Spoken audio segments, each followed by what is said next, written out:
I suffer many thrills that always leave a mark in me.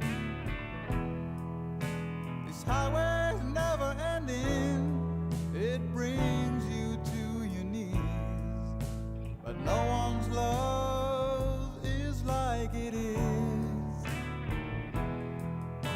You got no one above you, and so they say you're free, but that's not all that bothers me. I have never said a word about it, but never stop believing, don't you know? I haven't been around for you, but darling, short in memories won't guide you home.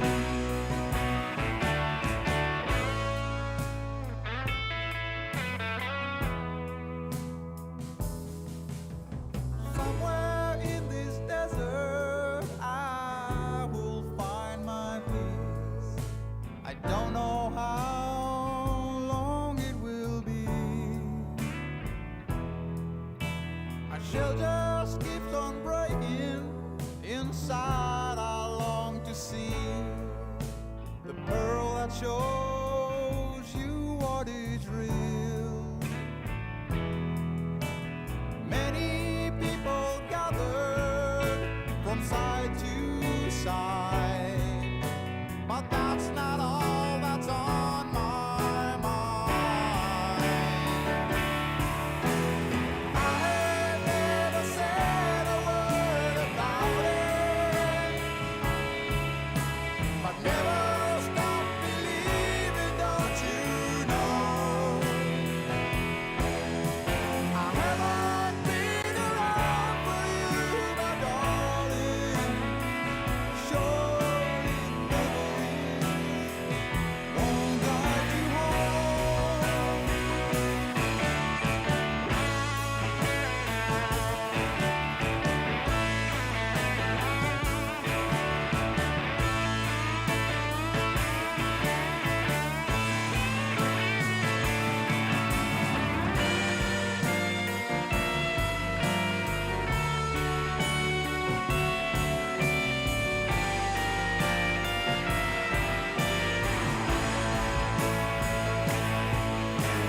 I have never said a word about it, but never stop believing, don't you know?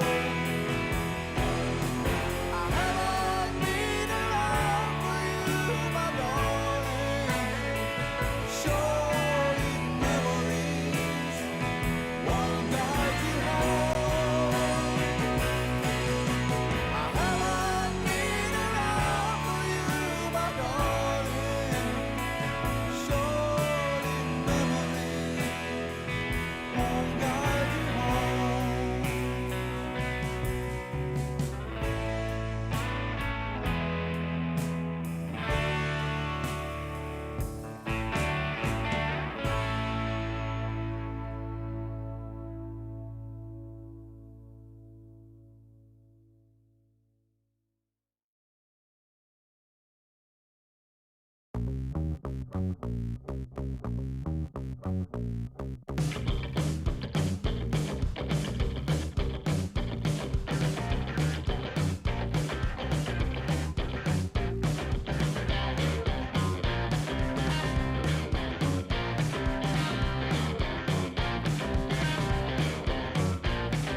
Music got the best in me ever since I was a child. Now it's showing its ugly face. What can I do?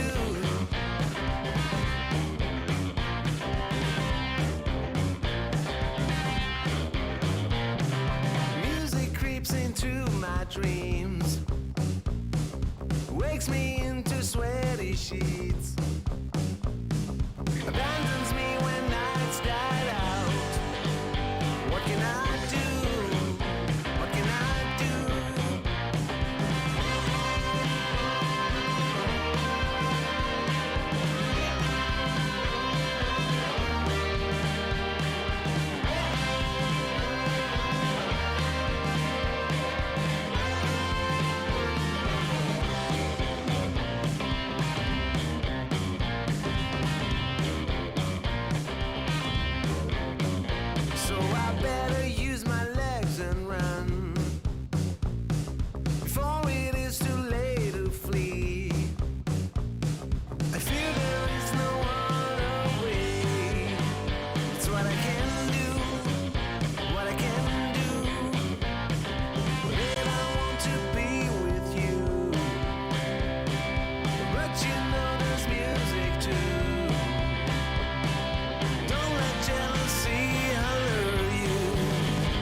stop this get right. Stop this get right.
Dream big, 'cause boy, you're gonna make it. Stand tall, there's a higher road to take it. Let go of everything that you know and be wild in the mystery. Yeah. I've been in the darkness for 40 days.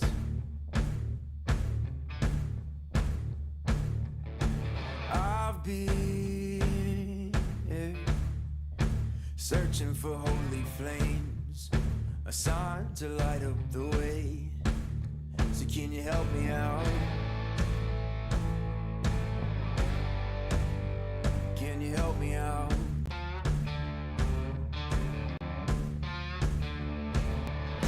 I've been more certain of truth before.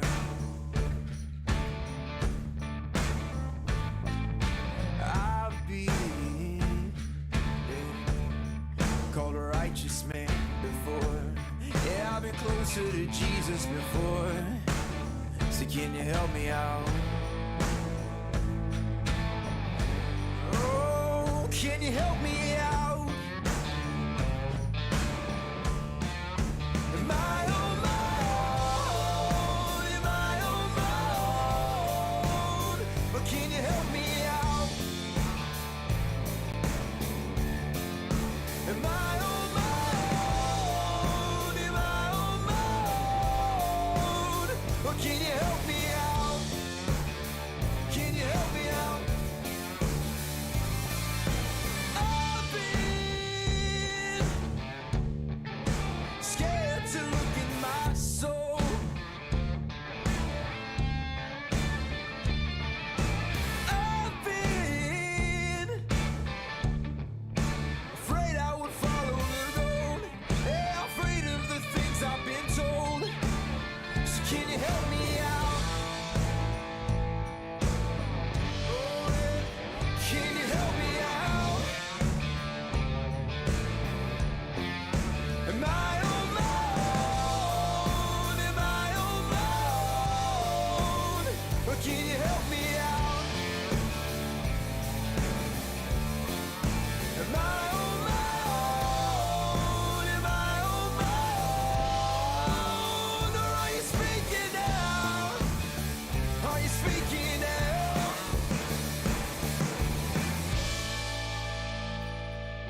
was raised well, genetic holy grail. Always had friends in class, never got picked last. Still I feel like an outcast.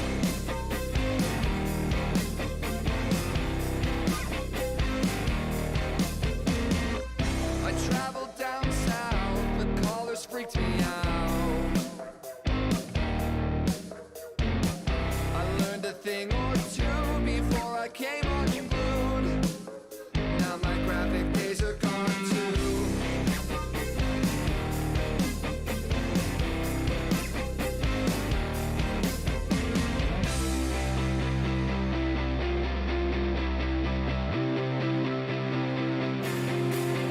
I tread the line of worlds that won't intertwine. I live inside.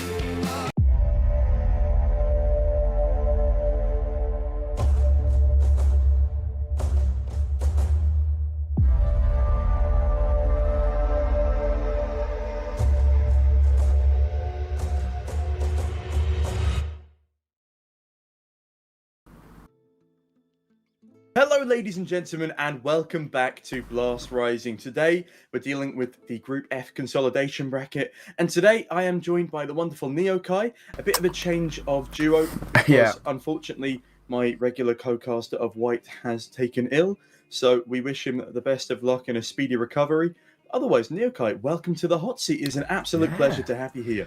Yeah, thank you very much for having me. I mean, for me, of course, an absolute pleasure. Thank you for those bringing me on. It's to work with Blast, Fancy Expo. What a pleasure, and what a few games we've got lined up today, right? As you mentioned, you know, this is the kind of final day for this group. So these teams, this is all or nothing. You've got to bring your best game here. And we're starting off with a pretty interesting matchup, to say the least. It's Nordavind versus Finest, and it's a bit of a strange matchup because it's Nordavind who are, you know, a bit of a mixed team. They're here's a bracket up on your screen, but Finest who are essentially a full mixed side, and we'll go into more detail on that later. But to start things off, Nordavind Finest is an interesting game. It's a very interesting game indeed, and there's a lot of ex-players of pretty decent teams in the mix here today. If you look at Tensky, he's ex-Existence. His teammate in Mertz has come over from that same squad over in Nordavind. HS is an ex-Hellraisers player. They recently disbanded at the start of this year. Alternate attacks on Mirbit, and we got an ex-Gambit player in Supra. So a very odd mix on Nordavind today, but they've all come together. And their start to the year was fantastic. They had a great start to the year. But at the end of sort of April, that's when they started to take a dip. After beating sort of Ents, they beat Skade, they lost to Skade again, and then after being like a great dominant tier 2 team, they sort of fell back a little bit into the tier 3 echelons of Counter-Strike. Yeah, but in all fairness, I can give them a sort of a slight break because Skade went on like a 23 match win streak, so they're a bit of a different class. I think Skade are one of those teams who are, they're tier 2, but they are pretty comfortably breaking into tier 1. The same way we saw with the now Entropic lineup, the ex-Windstrike side. They were tier 2, dominated their way through tier 2, now pretty comfortably fighting in the upper echelons with the tier 1 side, and put up a good fight and Skade doing the same thing. So for that, I can give them a break. But Nordavind, I've had the pleasure of casting them, and they do have that ability to really put on a show. But as you mentioned, they've dipped off recently, and it's quite unfortunate to see as well, because we know they have that ability. Oh, 100%, but on the back of your point, they lost to 777, Isaac Boars and Fiend, and admittedly Fiend are a great team, but Isaac Boars and 777 losing 0-2 to Polish side and 1-2 to 777. Excuse me, I'll be honest, I don't know very much about the 777 squad, but then they lost to Gorillaz as well, and quite a harrowing 3-16 loss on, I believe it was Dust 2 here in Blast. And well, on the side of Finest, things admittedly look even worse. So we can probably get into quite a lot of detail about Finest, but it's the same sort of situation, right? They are a mixed side, and they're coming in at a HLTV rating of 297th compared to Nordavind, who currently sit at 43. Their peak was at 36. That was early in the year. Now sitting at a 43. Again, for Finest, they're a mixed side as well. I think you have a nice detail, which I think I'm going to throw it over to you for this one, because when you told me before the stream, it sounded quite nicely. I'll go on then. So I was a bit cruel in my research for Finest. I will have to be honest. But what I've got written down in my notes here Yeah. are that Finest are a collection of defeated pros collected from Tier 2 and Tier 3 European teams after being benched fighting to stay alive in the elimination bracket. And after writing that, I realised that is a little bit harsh. But then I did have a Slightly. look. And Fates is ex Nordavind, so that's Yes. going to be a bit spicy going into this matchup. But he was kicked out of Nordavind in August of 2020. So when I Okay, say right. ex Nordavind, he's had an extended break going into this matchup. Yes. Yeah. And Shushan, the Israeli, he's Yes. ex Aquas, and they had a little bit of success here and there. I actually casted them in ESEA Intermediate a while ago. Okay. But yeah, he's 1.07, the highest rated player on this team. It then takes a dip when we get to Radefaction, a Right. 0.75 HLTV rating, ex-MNA, ex-secret player, and Okay. he's not been on top form for a while now. Right. Rocking as well, a Bulgarian player, ex-Fate, Yes. 0.86, also has not been on form for a while. And Relax, I don't know how much you know about Relax, but Relax has sort of come into to be that last minute fifth man. Yes. Yeah. He's already played in Blast. He played for Club Brugge as a stand-in, and he played Got the brilliantly. experience. He does have the experience, and despite not having an HLTV rating because he hasn't played enough in the past 3 months, he is a stellar player. And even though Agreed. they've only been together for 4 days, he should be able to put up a great performance. And I've been waffling on for way too long, so I'm going to let you take over for the start of these vetoes. Yeah, well, I'm right in saying this is the veto here, and well, first of all, Vertigo being banned straight away. I think seems to be a bit of a common ban now. Vertigo is a bit of that Marmite map, but the first pick of Overpass, starting with Overpass, Nordavind starting on that CT side, then going into Inferno, and a decider being Mirage. An interesting few maps line up here. Overpass, I think, is one of those maps in which utility is quite a big factor in the initial explosion onto a site for a T-sided player. For Inferno, bit of a 50-50. Banana, of course, is just nade haven, right? You know, you have your HEs and your mollies thrown deep down into Banana. But for the rest of the map, for the most part, you kind of rely mainly on your aim. And I think Mirage, because everyone knows Mirage so well, I think is probably one of the more aim-heavy maps up there with Dust 2. So we've got a nice little mix of, the utility, bit of a 50-50, and then all-out aim, if we even get to the side of that is, because who knows, we might not even.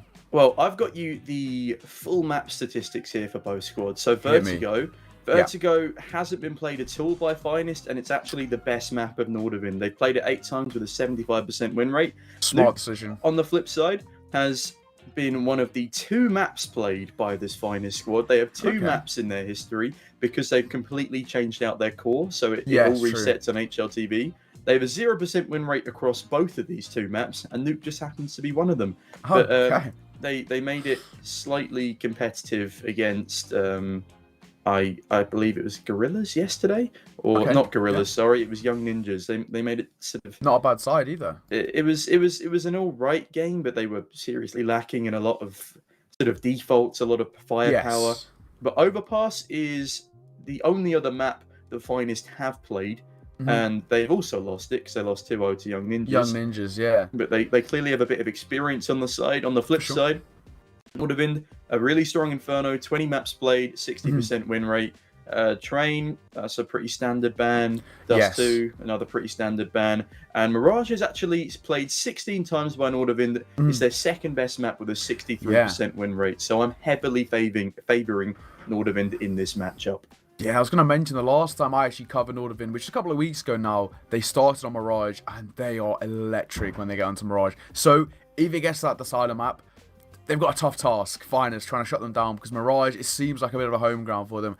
But I think what we can see here from these sort of map picks and bans is that they're actually banning for the other team. They're trying to just, slow down the other team momentum. Vertigo, the insta ban, right? I think it's a smart one, because if you don't know how to play Vertigo, if you don't have the utility down to a T, you are going to struggle. For example, you need your smokes in towards ramp just to even try and get some sort of, coverage on that CT side. And if you don't, you're giving up A site every time. Over towards B, if you don't know how to aggressively take towards the stairs as a CT sided player, you're going to struggle. But vice versa on the T side. So I think Vertigo is a smart ban if you don't know how to play as a team. And as this is Finest, they're a little bit of a mixed side. I mean, we mentioned 3 players coming in 3 days ago. So, I mean, I mean, how much practice could they really have had officially? It's not been the longest compared to Nordavind, who this core has been together now for the most part of 2021. I think early in the latter part of 2020, they were there for a little bit, but Yeah. you know, they've had a lot more team experience. Overpass, though, an interesting map up. You can play it very puggy, which I think is going to be Finest's job here, right? They're going to try and play it puggy, play it quick, and don't allow Nordavind to make any sort of setups.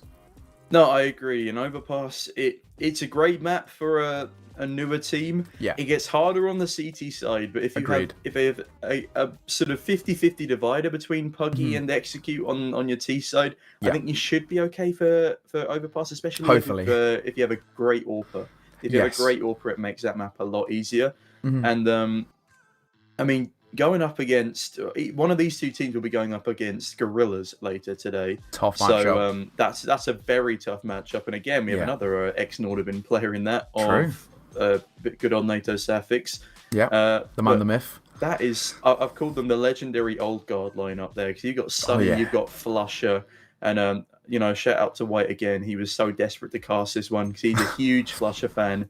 And no, he sent me a picture of him this morning with him standing next to Flusher in 2014 in the blue Fnatic jersey. Oh, bless him. And I'm just, that's a throwback of a jersey as well. But yeah, I mean, as you mentioned, they are the sort of the old guard. They're sort of a roster that have come together in recent times, but we know how much potential these players have. I mean, Flusher alone, that name carries so much weight behind it. Oh, God, yeah. Then when you got the likes of Sunny coming in, NATO Safinx, a player in which I've interviewed before, had a lot of time speaking to, a very, very nice player, and obviously an unreal AWPer as well. Yeah. Cast them quite a few times. We played for Linkview Vikings, and you know, like, I mean, Linkview Vikings, the rest of that side were very, very good as well. They know they had the ability, and Relax was playing for them for a little bit as well. Yeah. But NATO Safinx is just a step above. He was such an unreal player. Now he's found this roster with players of that sort of similar level. I'm really interested to see how Gorillaz end up, you know, playing for the rest of this tournament. I'm expecting real big things from them. But, of course, that is later on today. We are starting with this Nordavind Finest one. It's going to be an interesting matchup. I'm expecting to see very, very puggy styles of play from Finest. It's going to be very quick pace, try and keep Nordavind on their toes, and really put the pressure on, because if they allow Nordavind to set up, especially if Nordavind on that CT side, right? If they allow them to set up, have their, you know, where they want to be playing, nice and comfortably, have the util ready and all lined up, that's when they'll struggle, because Nordavind, they'll be waiting for that. But if they play things quick, keep Nordavind from setting up on a site, that's when they'll find their way onto a site, get a bomb plant down, and then they can play the post plant. Yeah, definitely. I mean, I would say normally that both of these teams are in a bit of a slump right now. I don't think it's really fair to say that the Finest are going into a slump, because they never really got off to a great start in the first place. Their first game as a roster, as a core three, they lost 0-2 to Young Ninjas, and They put up an all right fight, as I said, but at the same time, it was still relatively dominant to the Young Ninjas side. They're not a bad side, though, Young Ninjas, I have to say. I've covered them quite a few times. Even great. From the early iteration with ZTR, who's now moved up to the first team, right? They're a good side, so I can sort of give them a little bit of slack. But as you mentioned, we don't have a lot of information on them. And that's the thing, Nordavind won't either. They won't have a lot of information on them. So how do you counter-strat a team which don't have strats readily available? There'll be no demos about, very little practice reviews to kind of go off, right? So for Finest, they're going to have to play that to their advantage. Play the fact that they're an unknown entity. And maybe it can work in their favour. We could maybe see a map number 3. It's asking a lot, because I can't expect them to have had too much practice from when the roster formed 3 days ago to now. But that unknown entity, that's going to be their best friend here. But off the back of your point there, a lot of the teams going into this tournament, a lot of the higher rated teams have said they haven't actually specifically prepared for their lower tier opponents, because first of all, there's not much to go off of. Second of all, they're confident in their own ability. So as they've said in multiple interviews, they play their game, which means, you know, they don't do anything particularly different. At the same time, this has come back to bite a couple of teams. Copenhagen Flames struggled their way past Nexus to win 16-14, 16-14 on 2 maps. At least one of those maps should have been a bit more of a whitewash than it was. I don't think it was Nexus. I think it was another roster, because Nexus took them to an overtime on Nuke, and it they've been struggling. Very messy. Copenhagen Flames, they're a side, again, a similar thing to what we saw in Nordavind, right? They started off so well in 2021, and they were looking like one of those teams who could branch in towards tier 1 pretty comfortably, but they started to, you know, fall off.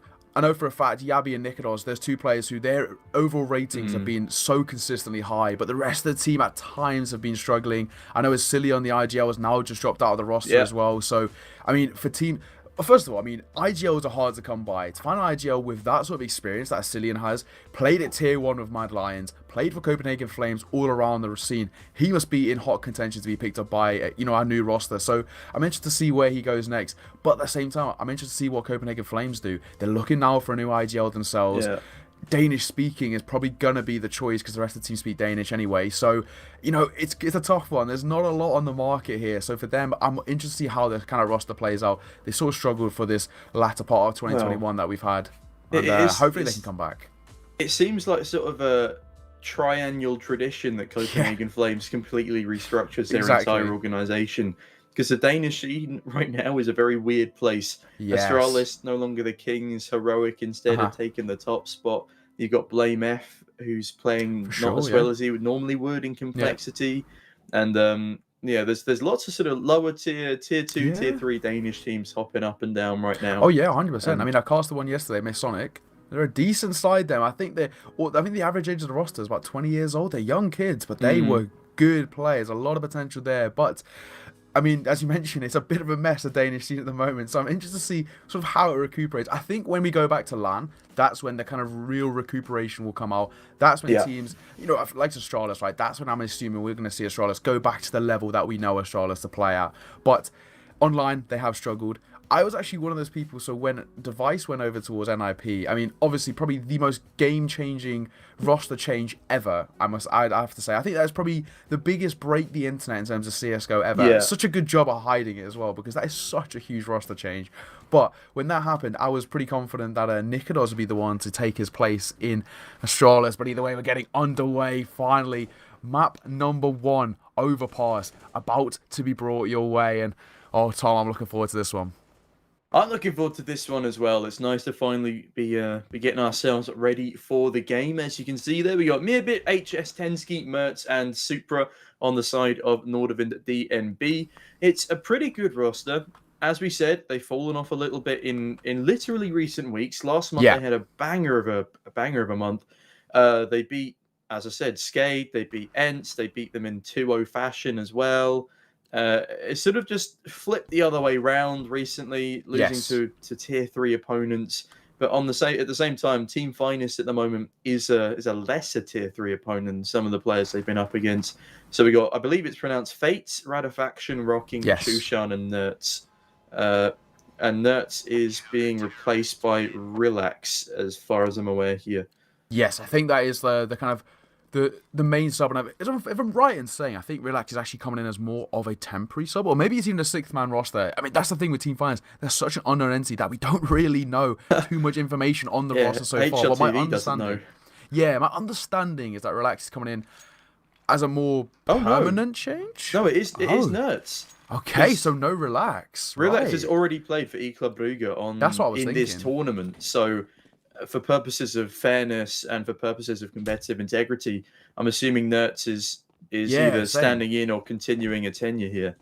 So I think, maybe Relax is the permanent player and Nertz is just finishing off his tenure, as you mentioned. Either way, we're underway in round number 1 and Team Finance on the T side making their way over towards B here.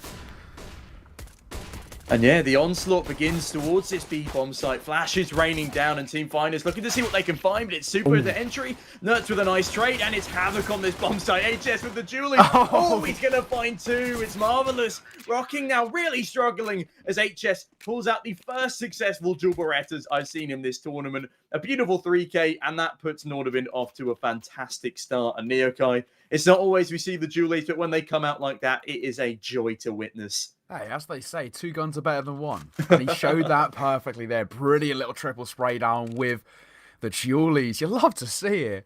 And he finds the frags, finds the round as well. And that's the huge thing. Finding the round. Now Nordavind, they have the kind of economy on this side.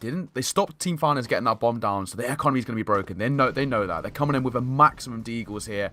They're going to have the scouts and the MP9s and that 1M4 in their hands. As picked up by HS, who we know can be lethal.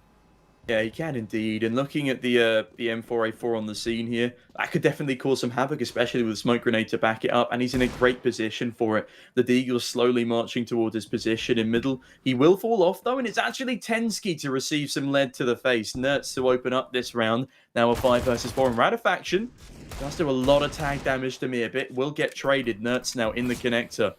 Will be smoked off by one of the short players. Well, actually, the utility usage has been quite good so far. They're really trying to keep Team Finest deep in towards back part of mid. Hey, just spotting one in towards the fighter, taking a bit of damage. He needs to be careful now. Don't overextend. Don't drop that M4 over, because that could become problematic. Oh, it definitely could indeed. Does good damage through the smoke, though. Mertz misses a crucial shot. Rocking that Desert Eagle quite nicely, flies on in and clears him out. Now a 4 versus 2 for Team Finest. And this is looking like a bit of a mess for Nordavind so far. Again, sloppy from the defenders, overextending and not able to trade. Gorgeous Katowice hollow there on the MP9 as Supra, but into the game itself, not such gorgeous gameplay. A fake flash from the USP will catch a man off guard in coordination with a real flashbang. And Supra does find one. Can he find a second? He has to. Yes, he can. Will they check truck? In fact, they already have that. It's a 2 versus 1. When did that happen? All down to Nertz now.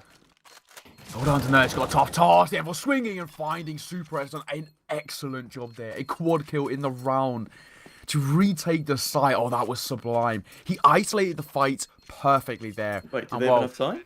Yeah, just about. It was very, very close, but just about enough time. But Supra, what a way to retake the site. They isolated this fight perfectly. First, the fake flash of the pistol caught off the scout there. Low HP, took the fight, swinging in with his teammate alongside the real flash. They cleared out the truck position, and then it was left in a 2 versus 1. They attacked together, played together, swung together, and found the frags. Brilliant stuff. And Nordavind keep the flawless start going at 2-0. I didn't actually see them find that second player towards truck, so apologies for that. But I do. Oh, I've got to respect that fake flash with the real flash combo. Yeah, I love it. That was really, really impressive stuff. Admittedly, it should never have been a 4 versus 2. They had the stronger weapons, the stronger buy and positioning. But now, Mertz, correcting his mistake, will cut down the man of the exact same name, -1 letter. And the onslaught will continue with an AK-47 on the CT side now. Bomb dropped towards T ramp. As the rest of the squad, bar one, look to at least show some presence on A long. Yeah, they're trying to get a bit of map control here. I think it's actually quite a smart way to play it, because they've lost that initial man. They've lost the man advantage. So for them, just try and get as much map control as you can without spreading too thin. And then off there, you can maybe isolate a fight or two. Shushan is leading the way with the AK in hand, looking for the fight in towards long. And it looks like he'll be gifted one in just a moment. Yeah, there's a man towards bank, there's a man towards garbage, there's a man towards truck. This is not the bomb site that Team Finest want to be walking into. Oh, the crossfire is going to be lethal. They've already lost one of their 3 AKs, and that's going to be all the more firepower for the CTs as Fates. He's lining himself up here. There is a grenade over the top. There will be a smoke. No flashbangs. They're going completely dry, and they only have 1 Molotov left. The 4 versus 3, now 4 versus 2, and it's not looking good for the Team Finest squad as they get mowed to pieces. Oh my goodness. 4 left alive as well for Nordavind means their economy is starting to grow. Yeah, you mentioned it perfectly. With 4 players remaining alive, they keep those weapons sticking over, and on top of that, they managed to pick themselves up 2 AKs as well. That's huge for that long-term economy for Nordavind, which is one of the biggest factors in terms of momentum as well. And Finest, that seems to be their biggest thorn in their side. Momentum, they don't have a shred of it at the moment. It's Nordavind leading 3-0 and looking to make it even worse as Team Finest, they're coming in with just the upgraded pistols. Yeah, there's no utility on them either. Usually you'll have maybe a flash, 2 flashes and a smoke. But the fact they're going completely dry with just the Desert Eagles, they might find Mertz here. He's again quite, I'm not going to say overextended because he does have a teammate there to cover him. But he's at least in the line of fire, in the line of sight there. Flashbang over the top from HS though will allow the teammate to swing on in, see if he can gather some info. And I don't think he quite spots the 2 players towards T ramp, as this is quite a passive round from the T side here. They're just making sure that Nordavind don't get greedy, and if they do get greedy, they will get punished. And Mertz, if anyone was to be greedy here, probably would be him on that bonus MP9. Instead, it's Meerbit taking initial damage, but HS, oh my goodness, the transfer is godly. HS, the headshot machine, final shot in towards connector. That was brilliant. The 180 transfer towards connector. He knows this map oh too well, and while doing so, he's picked up 2 kills already. However, 28 points of health, needs to be careful. Spraying in towards the smoke. Looking to make their way up towards short. Red faction making its way in towards party, trying to clear the angle. Just Nerds to find the kill in towards Mertz. Battle of the letters, and N wins this one out. Yeah, it's a nice kill to find. I feel like they should have been a bit more aggressive with these Eagles, though, because if they had charged down mid, there is an MP9 there. As long as they had their spacing, I think they get those 2 kills. Nertz, though. Oh, he could be on for another, but he walks straight past the man, and the bomb doesn't check the angle. Radafaction falls. Nertz does find another kill, but that's a gorgeous 3k in the round for HS. What can Nertz do now in the 1 versus 3? Only 7 seconds left on the clock, and he's going to run away, try and save that AK. Yeah, it's the smart decision. He couldn't have found all 3 kills in just that 7 seconds left on the clock. So, going to keep that AK ticking over into the next round and hopefully try and sort of make this economy slightly better for the likes of Finest. It's still a flawless round. And HS, what is that shot? Nice one from Nerds as well, on towards Mertz. Find yourself another, though. HS did a very good job of just locking out that short position because, of course, it's one of the strongest positions for getting up towards A. Just sitting close in towards divider. In a high-pressure moment, you're not going to clear that angle. And, well, HS played it perfectly. Found the frags. And Nordavind find the 4th on the board. Yeah, lovely stuff. Nordavind, they had a rocky second round, but other than that, it's been looking relatively clean. Nothing really to say for Team Finest just yet. Obviously, they've had 0 time to practice, and a lovely spray down from Radafaction there. Does get him sent to the grave by Supra. 4 versus 4 situation now.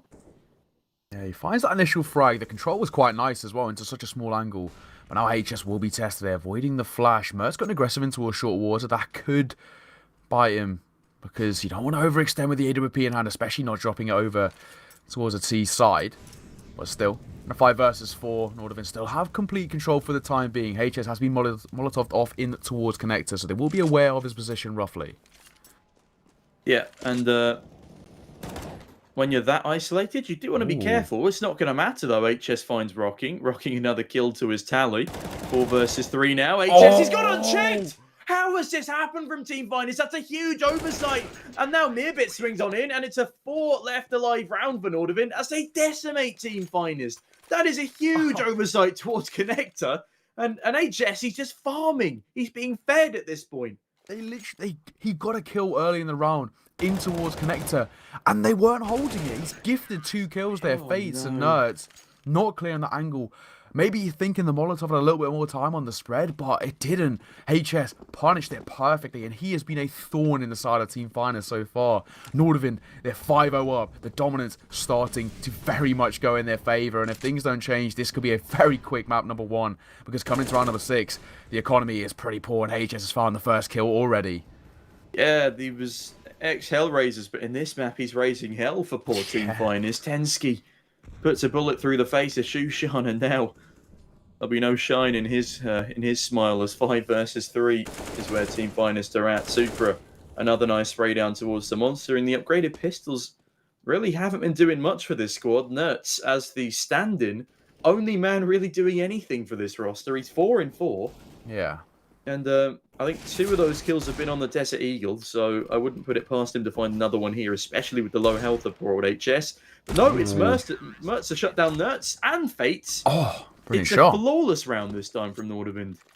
Yeah, that economy, I mean, take a look at that left-hand side. That economy for Nordavind is looking spectacular. Spicy. Yeah, absolutely spicy.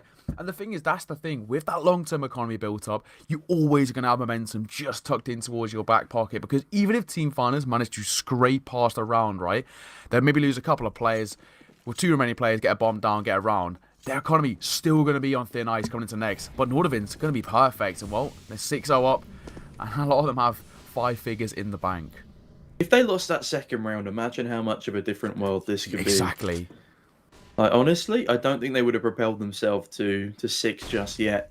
HS, though, he's now playing with confidence. Radisfaction is as well. 2 excellent 1-taps on the AK-47. A 2-man advantage given up, and this is where things get costly for Nordavind.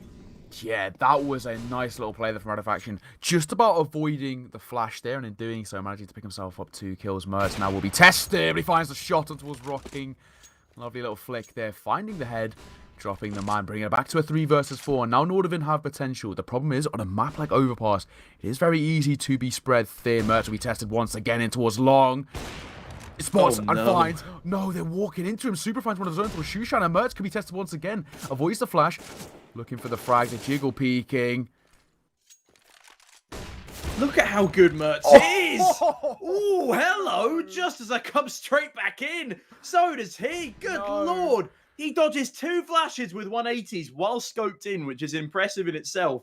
And then that shot, that just takes the biscuit. Radisfaction now, last alive in a 1 versus 3. This was a 5 versus 3 round for Team Finest, and they threw it all away because Mertz is a madman on A long, and they peek him slowly 1 by 1.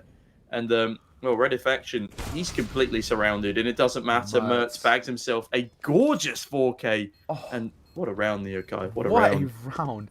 180ing like a madman, no scoping all over the shop and hitting all of his shots. Mertz has had a round there, and Nordavind are going to pick up a 7. We are going to see a tactical timeout called by Team Finest. Redis actually got off to such a good start in that round, picking up his opening 2 kills, but then it was all Mertz's story. It's Mertz's world and we're just living in it. Look at this round from him, it's stunning. The no-scope, the distance as well, it's brilliant. Radifaction can't get no satisfaction on that A long. That is stunning.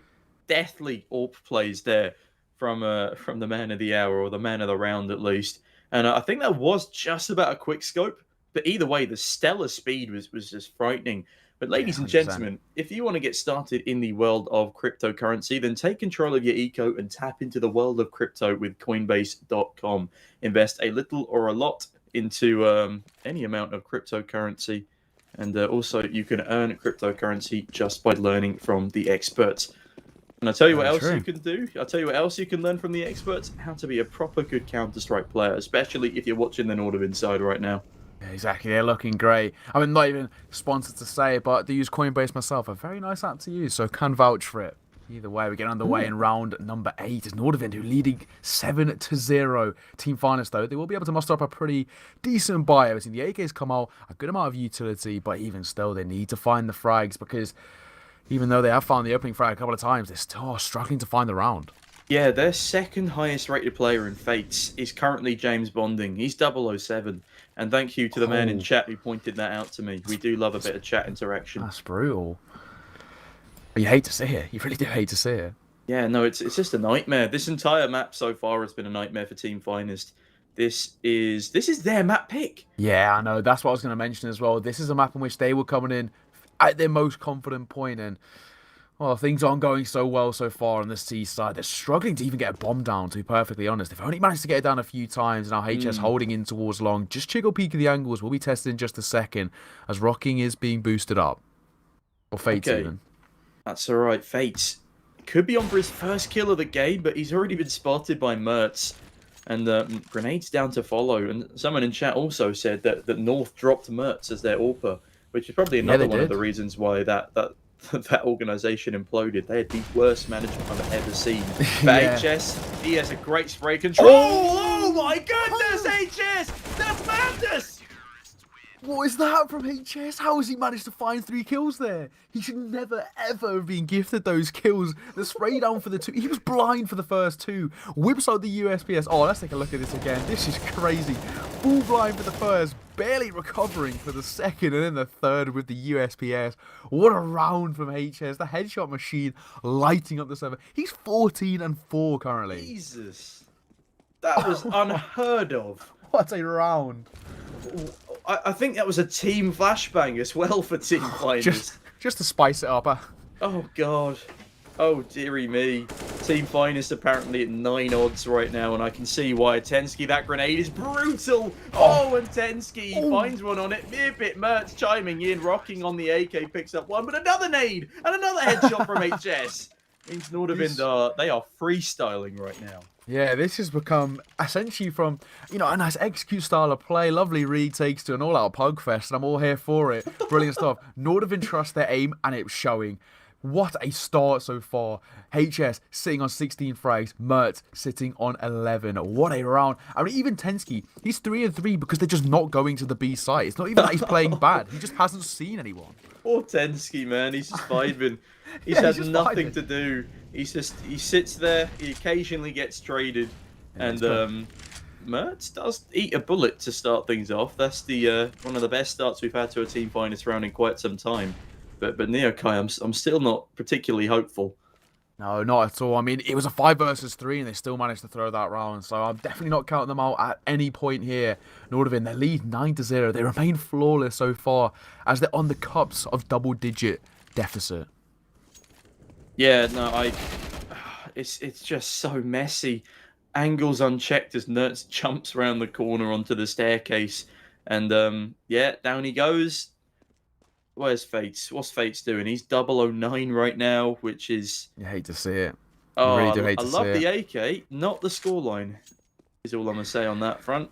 Yeah, as you mentioned, it has been messy so far, and that's the problem for Team Finest. We mentioned this was going to be a puggy style of game for them, right? They've only had 3 days worth of practice as this core officially, so because of that, it was going to be a messy style of play here. They were peeking, finding the first look at the second, or the Deagle might just hit, but it won't. Will be traded out by Ratisfaction as they've got the site, but they're taking damage, trying to clear it out. And from behind, oh no, Mervit. He's dropped the bomb. Well, that's another round said and done. 10-0 to Nordavind right now. I see people praying for chokes from Nordavind in chat because they haven't had the best couple of weeks. But I don't think that's even a possibility at this point. We had 1-16-0 already in Blast Rising, and that was Ikla Brugge versus Sangal on Nuke. Was it Sangal 16? Yeah. No, Sangal got 16-0'd by Ikla Brugge. Really? That is a big surprise because they're actually not a bad roster. They're the predominantly Turkish side. They're a pretty decent roster, Sangal. I'm very surprised to hear that. Yeah, 4 Turks and an Austrian, and their Orpa of Sensei, their new pickup from Peak Esports. Yeah, he was the one really fragging, and the only one. He is... Every time I've casted him, I've done quite a lot of work with Peak Esports. Ridiculous Orpa. will happily put my, I'll put it out there that I think he is up there with one of the best young Orpas in the scene at the moment. And if he plays his cards right, I reckon he can get a name out there. He's ridiculously good. Yeah, he's great. When he's warmed up, when he's on form, he was absolutely deadly.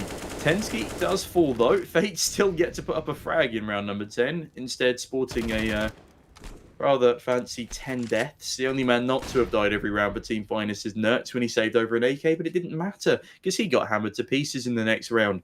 And yeah, Team Finest, money is far from fine, playstyle far from fine, and Shushan finally finding a headshot onto HS means it's a 3 versus 4, but no, Mertz says no. He says, you shall not pass in the bathrooms, and now we're back to 3 versus 3. Yeah, now back in the 3 versus 2 situation. Actually, for Team Finest, this is one of the best opportunities they've had in a while here. The flashbang coming through, they will manage to avoid it. Super, though, taking an aggressive peek, and Shushan's going to punish him.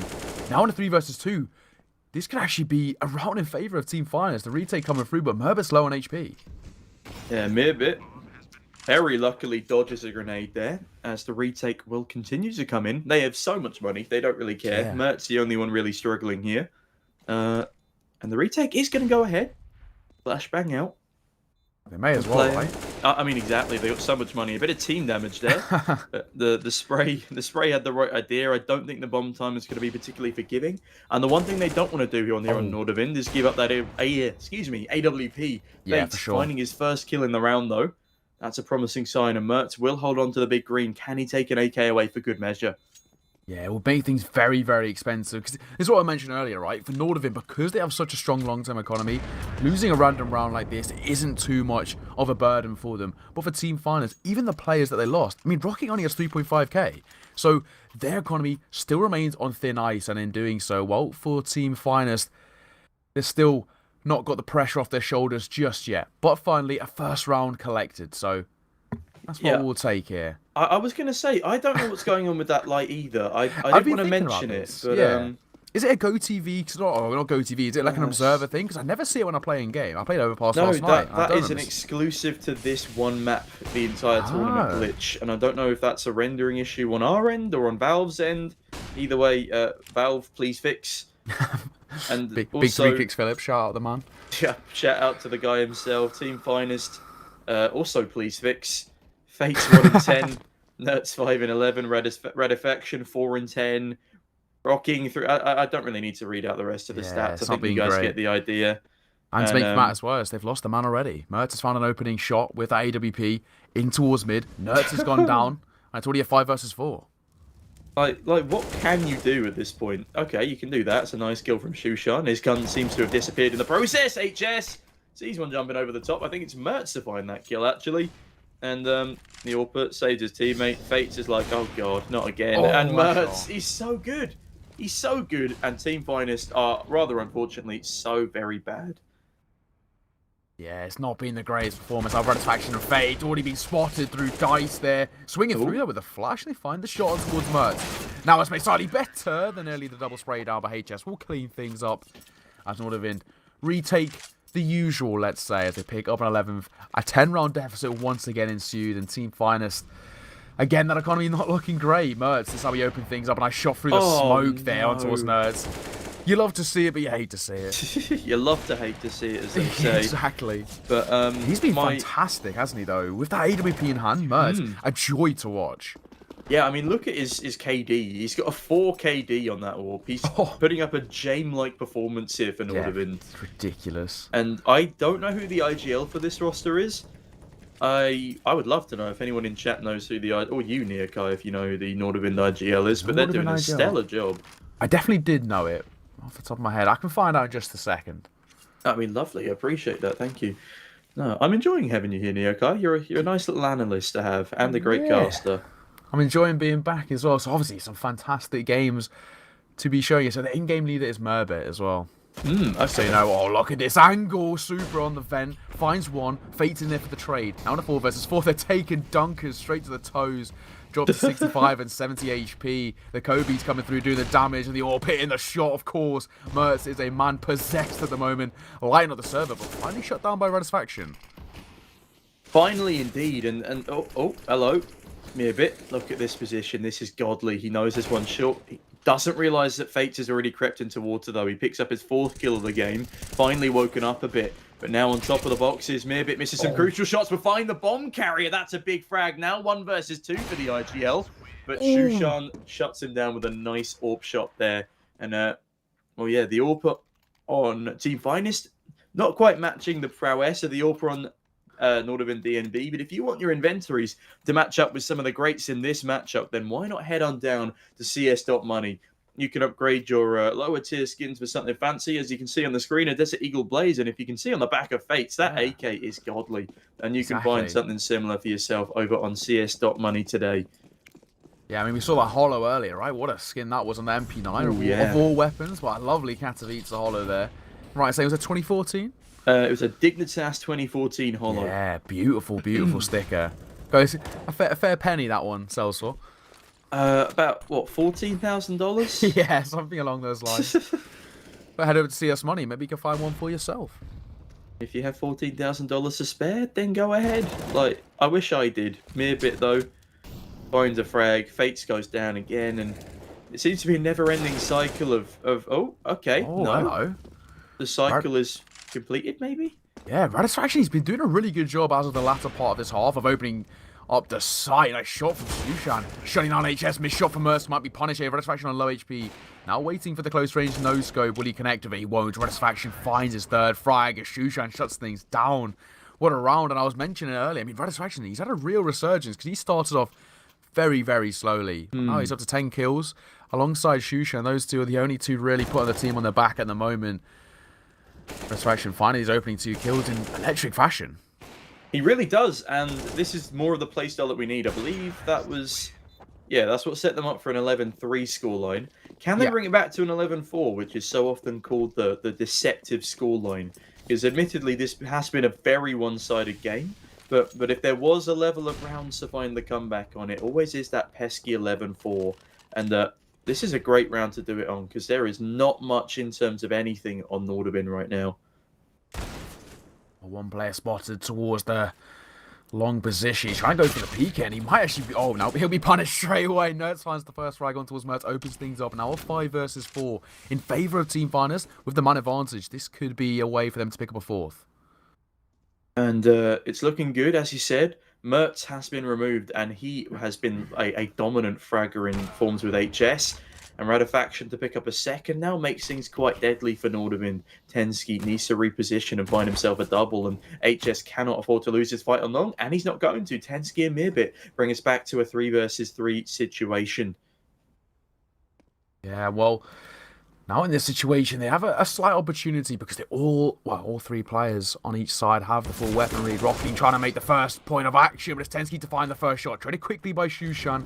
The AWPer finding yet another frag, but then A coming through for Merbit. This could do a whole ton of damage. 6 points of health. They have an opportunity to make his way on towards the site. I think they heard him drop as well, but they don't know where he is. He's on top of the damn site. Shushan isn't going to expect this. Merbit, he's played this angle before, and now he's given up the fact he's up there. Shushan finds HS, and then Merbit falls to fate. Finally, a bit of a resurgence from Team Finest. They pick up all 3 of the last rounds of the half, and 4 of the last 5, meaning they got themselves back on their feet. They put an end to the reign of terror from Nordavind. Yeah, I mean, 11-4 is not the worst. I mean, it's not the greatest either, but not the worst. It's more respectable than how it started off. It was 10-0 at one point, so to pick up 11-4, for them, that's a fairly decent result from the way things started off.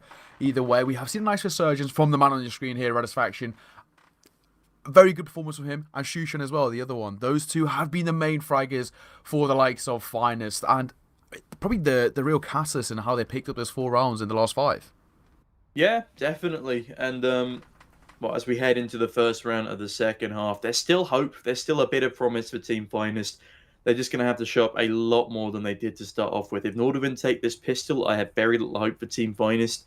If Team Finest take this pistol, I think they could probably find themselves 6 or 7, just with the way the Overpass is. Especially, I made the prediction last time I casted Overpass that if you win the pistol and the conversion, you're more than likely to set yourself up to take 4 or 5 on Overpass on your T side, just from the nature of this map. No, I'd agree with you on that. I think this pistol will be such an important factor, right? Because for Team Finest, if they pick up, as you mentioned, they will have that opportunity. The only problem is Nordavind, they're on the T side, so that T side economy significantly easier to kind of build up.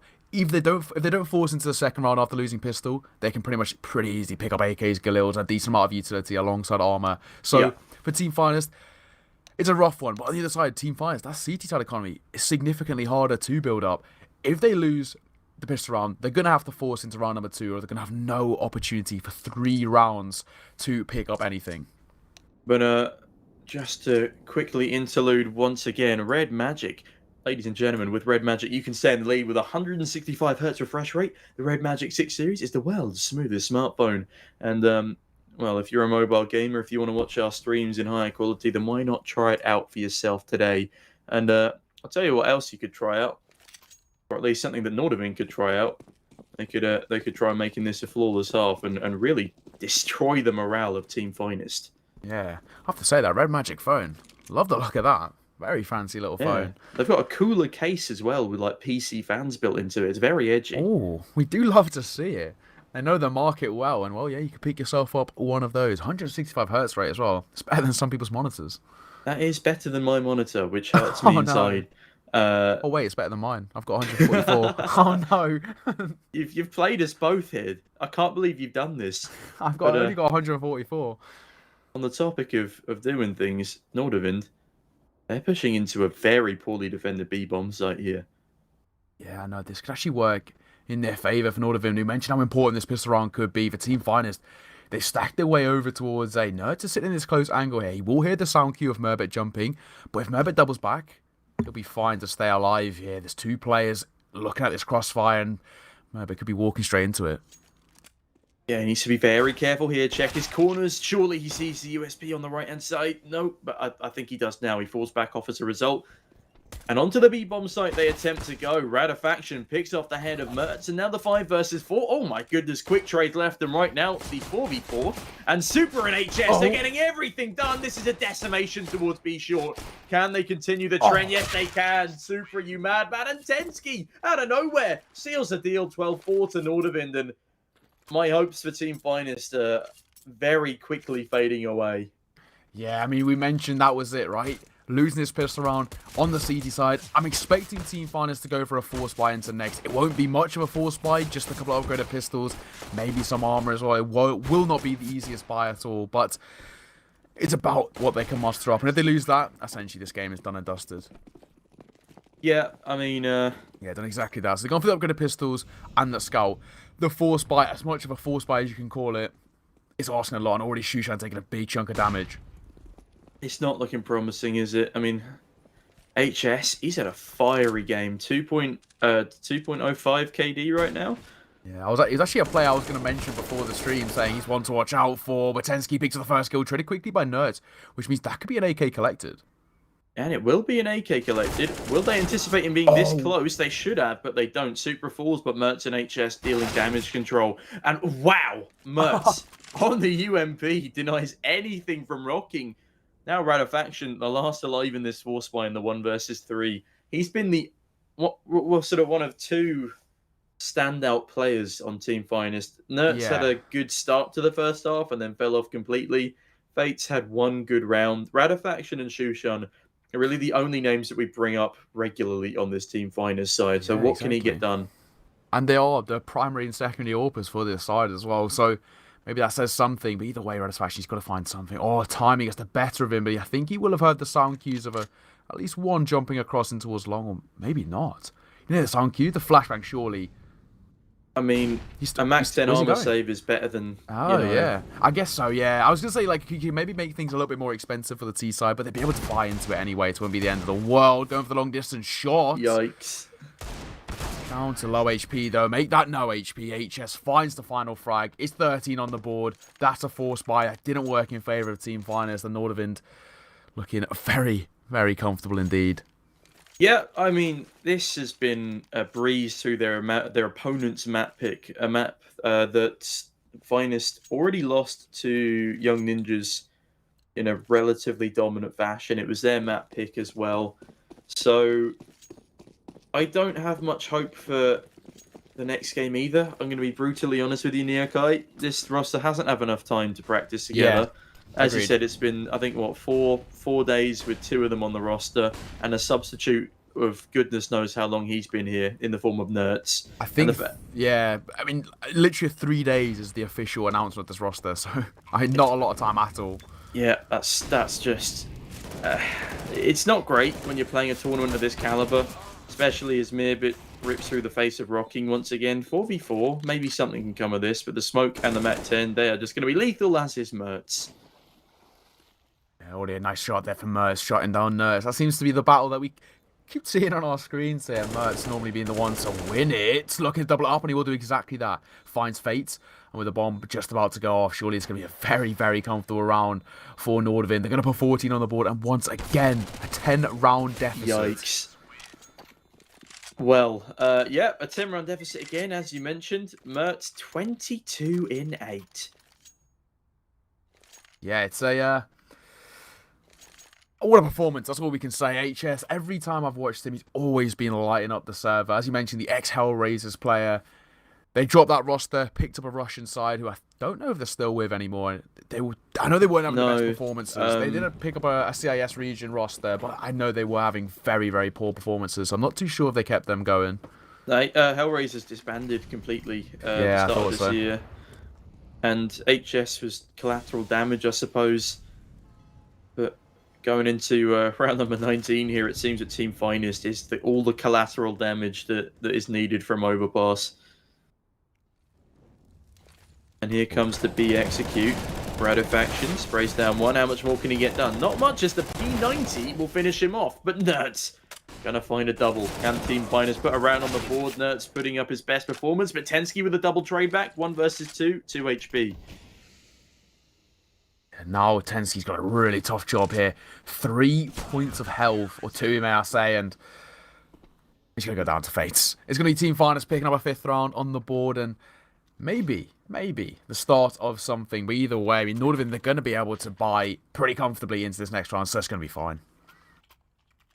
If you're able to buy pretty comfortably into the world of cryptocurrency, then why not tap into the world of crypto with Coinbase.com? You can invest as little or as much as you want into cryptocurrency and also earn money just by learning from the experts. Lovely stuff. And well, for Nordavind, they will be able to buy comfortably, as mentioned, and all picked up by Mertz as he holds in towards long. But he'll be coming against the AWP of Shushan. A couple of shots coming through in towards Monster. Radofaction finds a stray bullet. Tensky's going to be punching the air. going down like that. You hate to see it, but the opening frag found the way of Team Finest on the CT side, but could be traded any moment as HS finds a lovely shot on towards FaZe to bring it back to a 4 versus 4, but does take a bit of damage in the making. And it's 25-11 right now. This is just disgusting numbers as we head into round number 20. And Nordavind, there's been no doubt about it. They have been, boasting their dominance here on their opponent's map pick. And Team Finest, as I said, as harsh as it was, what I said at the beginning, it's starting to look more and more like it's coming into fruition. Their gameplay has been a bit lackluster. They've had no time to prepare, executes were shoddy. And their defense has been all right so far. The first gun round of the half going their way, the first proper one at least. Meaning Nordavind are on a little bit of the back foot, but at the same time, Rocking is on an MP9 and they've got no utility left bar 2 flashbangs on the CT side. How do they play this one here? They are still making their way slowly up, and now Shushan, that Molotov will force him off. He's going to go for a slight peek above it, takes a bit of damage, but now can still hold in towards Truck.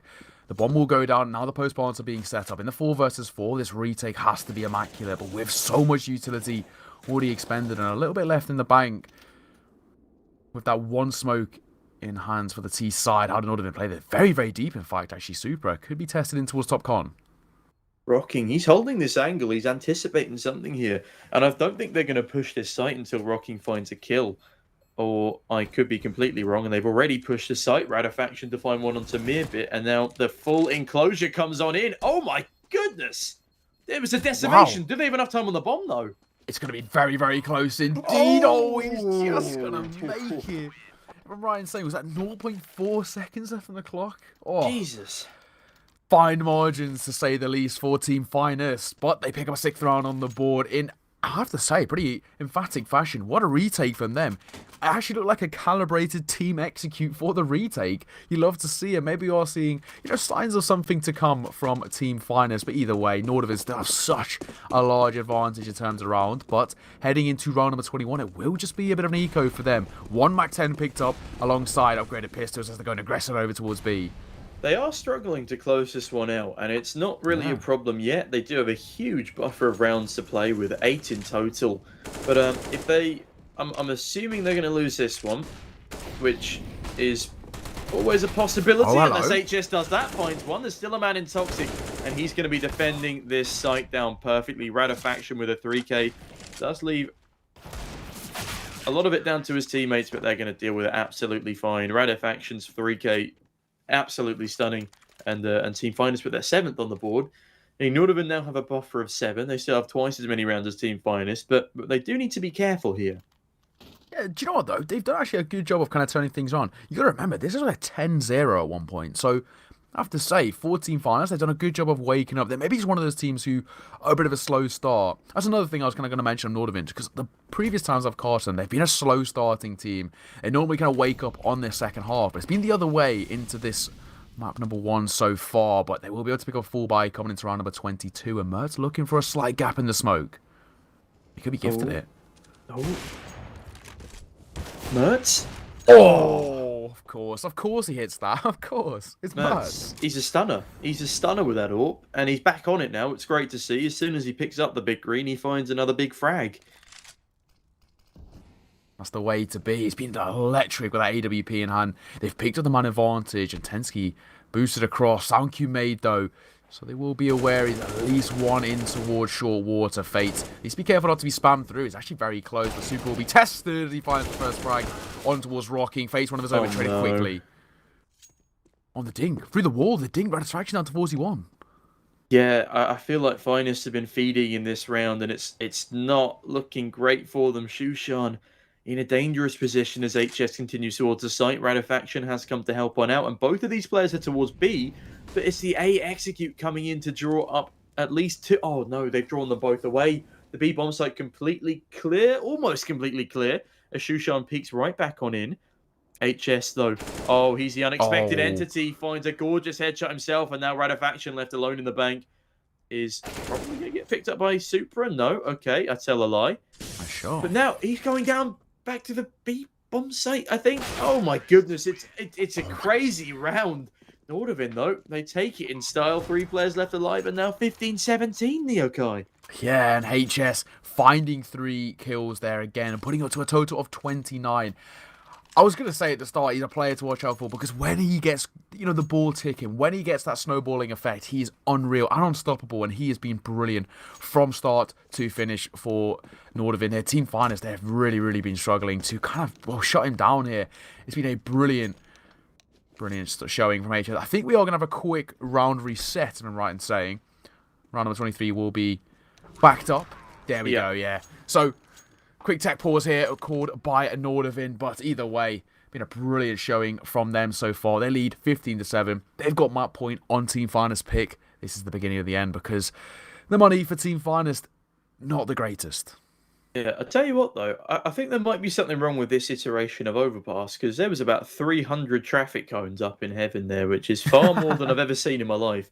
And that light down in connector, that's been a bit buggy as well. I was going to say as well, one other thing I've noticed is, the train that goes across above B. There's a light on the back of that train, the same light in that tunnel. I noticed that when they executed one time.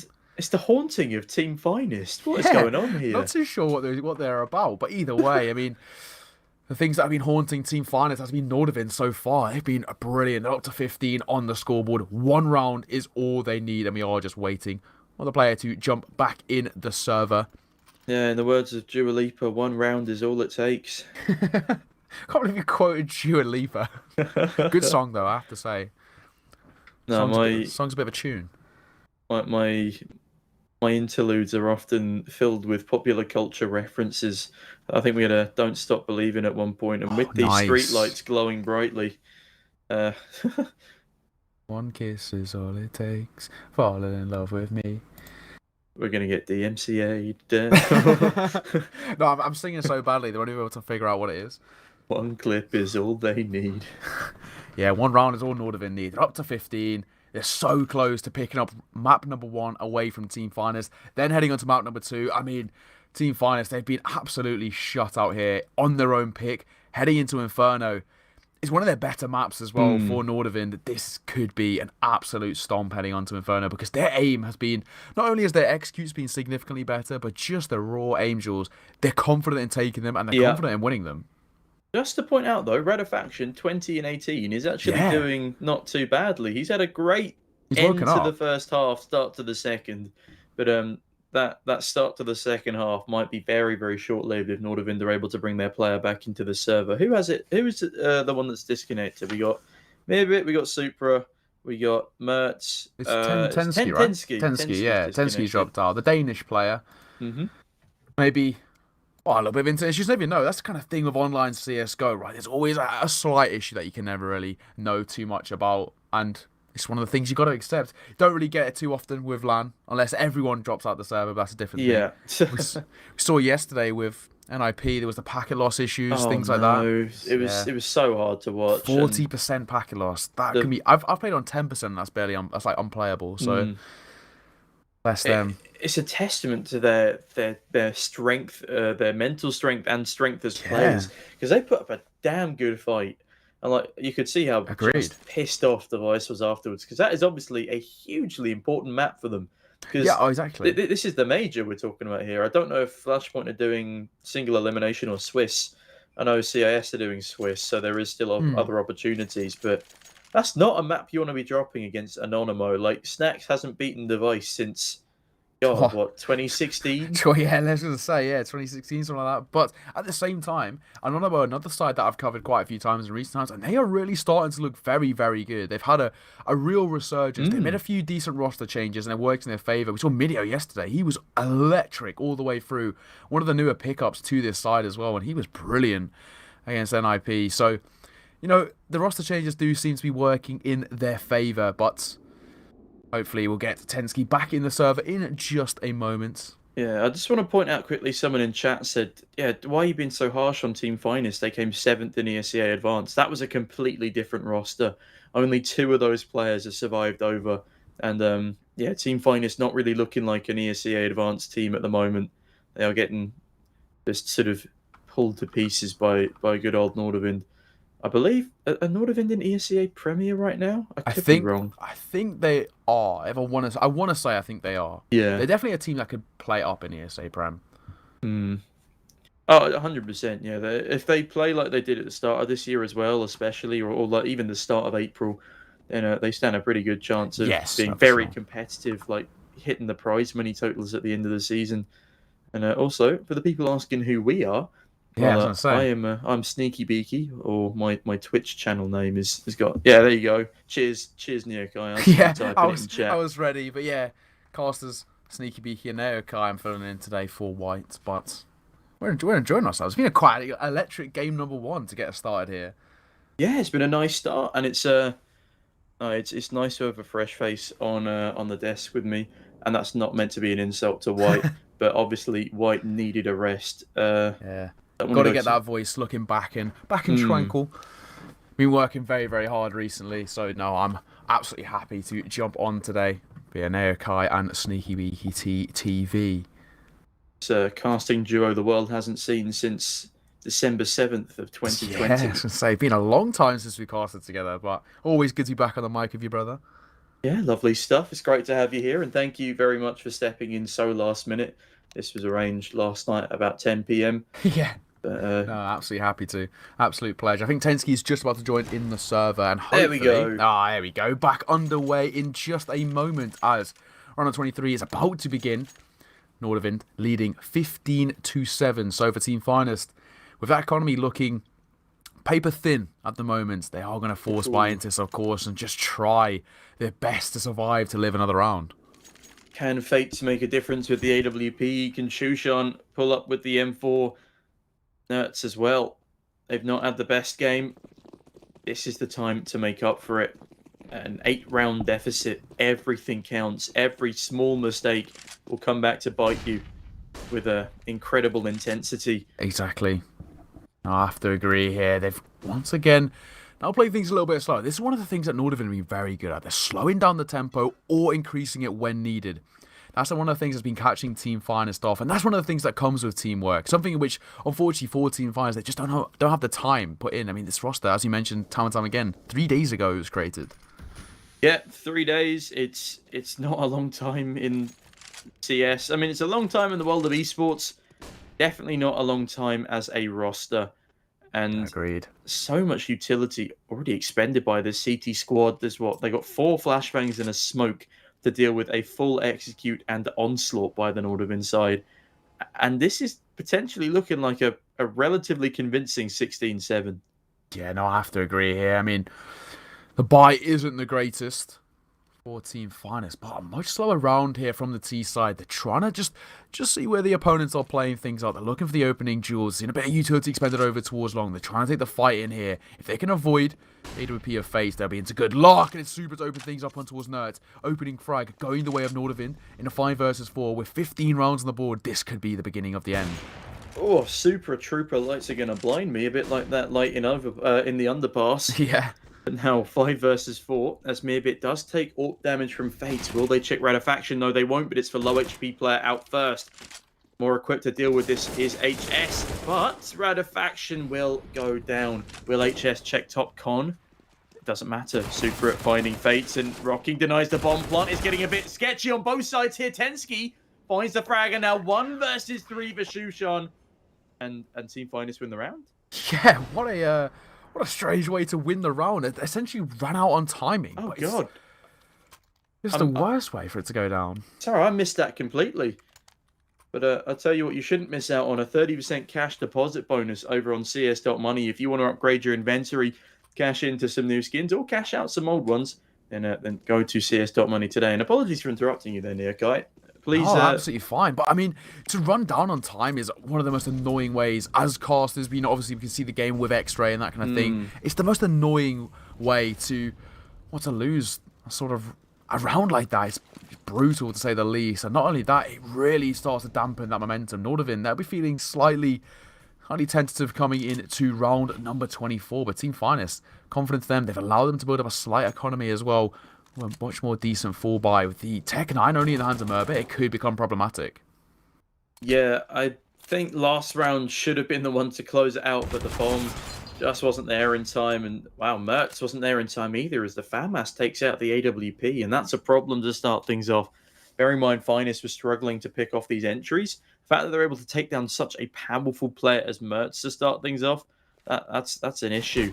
Oh, Mirbit, that's not a good position to put yourself in either. Rocking, he's going to quad up. Oh my goodness, he's on for the ace, but Nertz denies, and Team Finest pick up a 9th, and that is a harrowing way to lose a round after almost winning the previous and the game. Yeah, that is brutal. Nordavind were on the cups of victory, and well, now Team Finest, they've been given a lifeline here, and in the worst possible time, because for them, of course, Team Finest are going to have a much more stronger long-term economy, a very comfortable full buy coming out. For Nordavind, they're going to call a tactical timeout, but what do they do here? They don't have the money for a full buy, so I'm assuming maybe just a couple of upgraded pistols, stay around the 2k mark, allow yourself to buy into the next. But either way, Team Finest done a good job of staying alive here and living to see another round. I'd say Tensky buy up a Deagle or a P250, and the rest of the squad just play around them with those flashbangs, see what they can get done. Shushan, Radifaction, not looking the most comfortable they've ever been in their lives, clearly. They're at quite a big deficit. Yeah. Only 6 rounds this time, though, than the previous 10 or 8. They've definitely made improvements, but is it too little too late? Is it too little too late indeed? I mean, we'll see how things play out, but either way, tactical timeout is over. About to get underway in round number 25. It's Nordavind who still lead 15-9, but Team Finest who have the momentum in their sails for the time being. They do, but can they keep it there? And, well, probably in this round. However, Nordavind, not the best pistol players we've seen in Blast Rising so far. I definitely think they can still do some damage, especially as HS has just dropped a 30 bomb, which I failed to pick up on. That's rather monstrous, with only huge. Only 24 rounds played so far.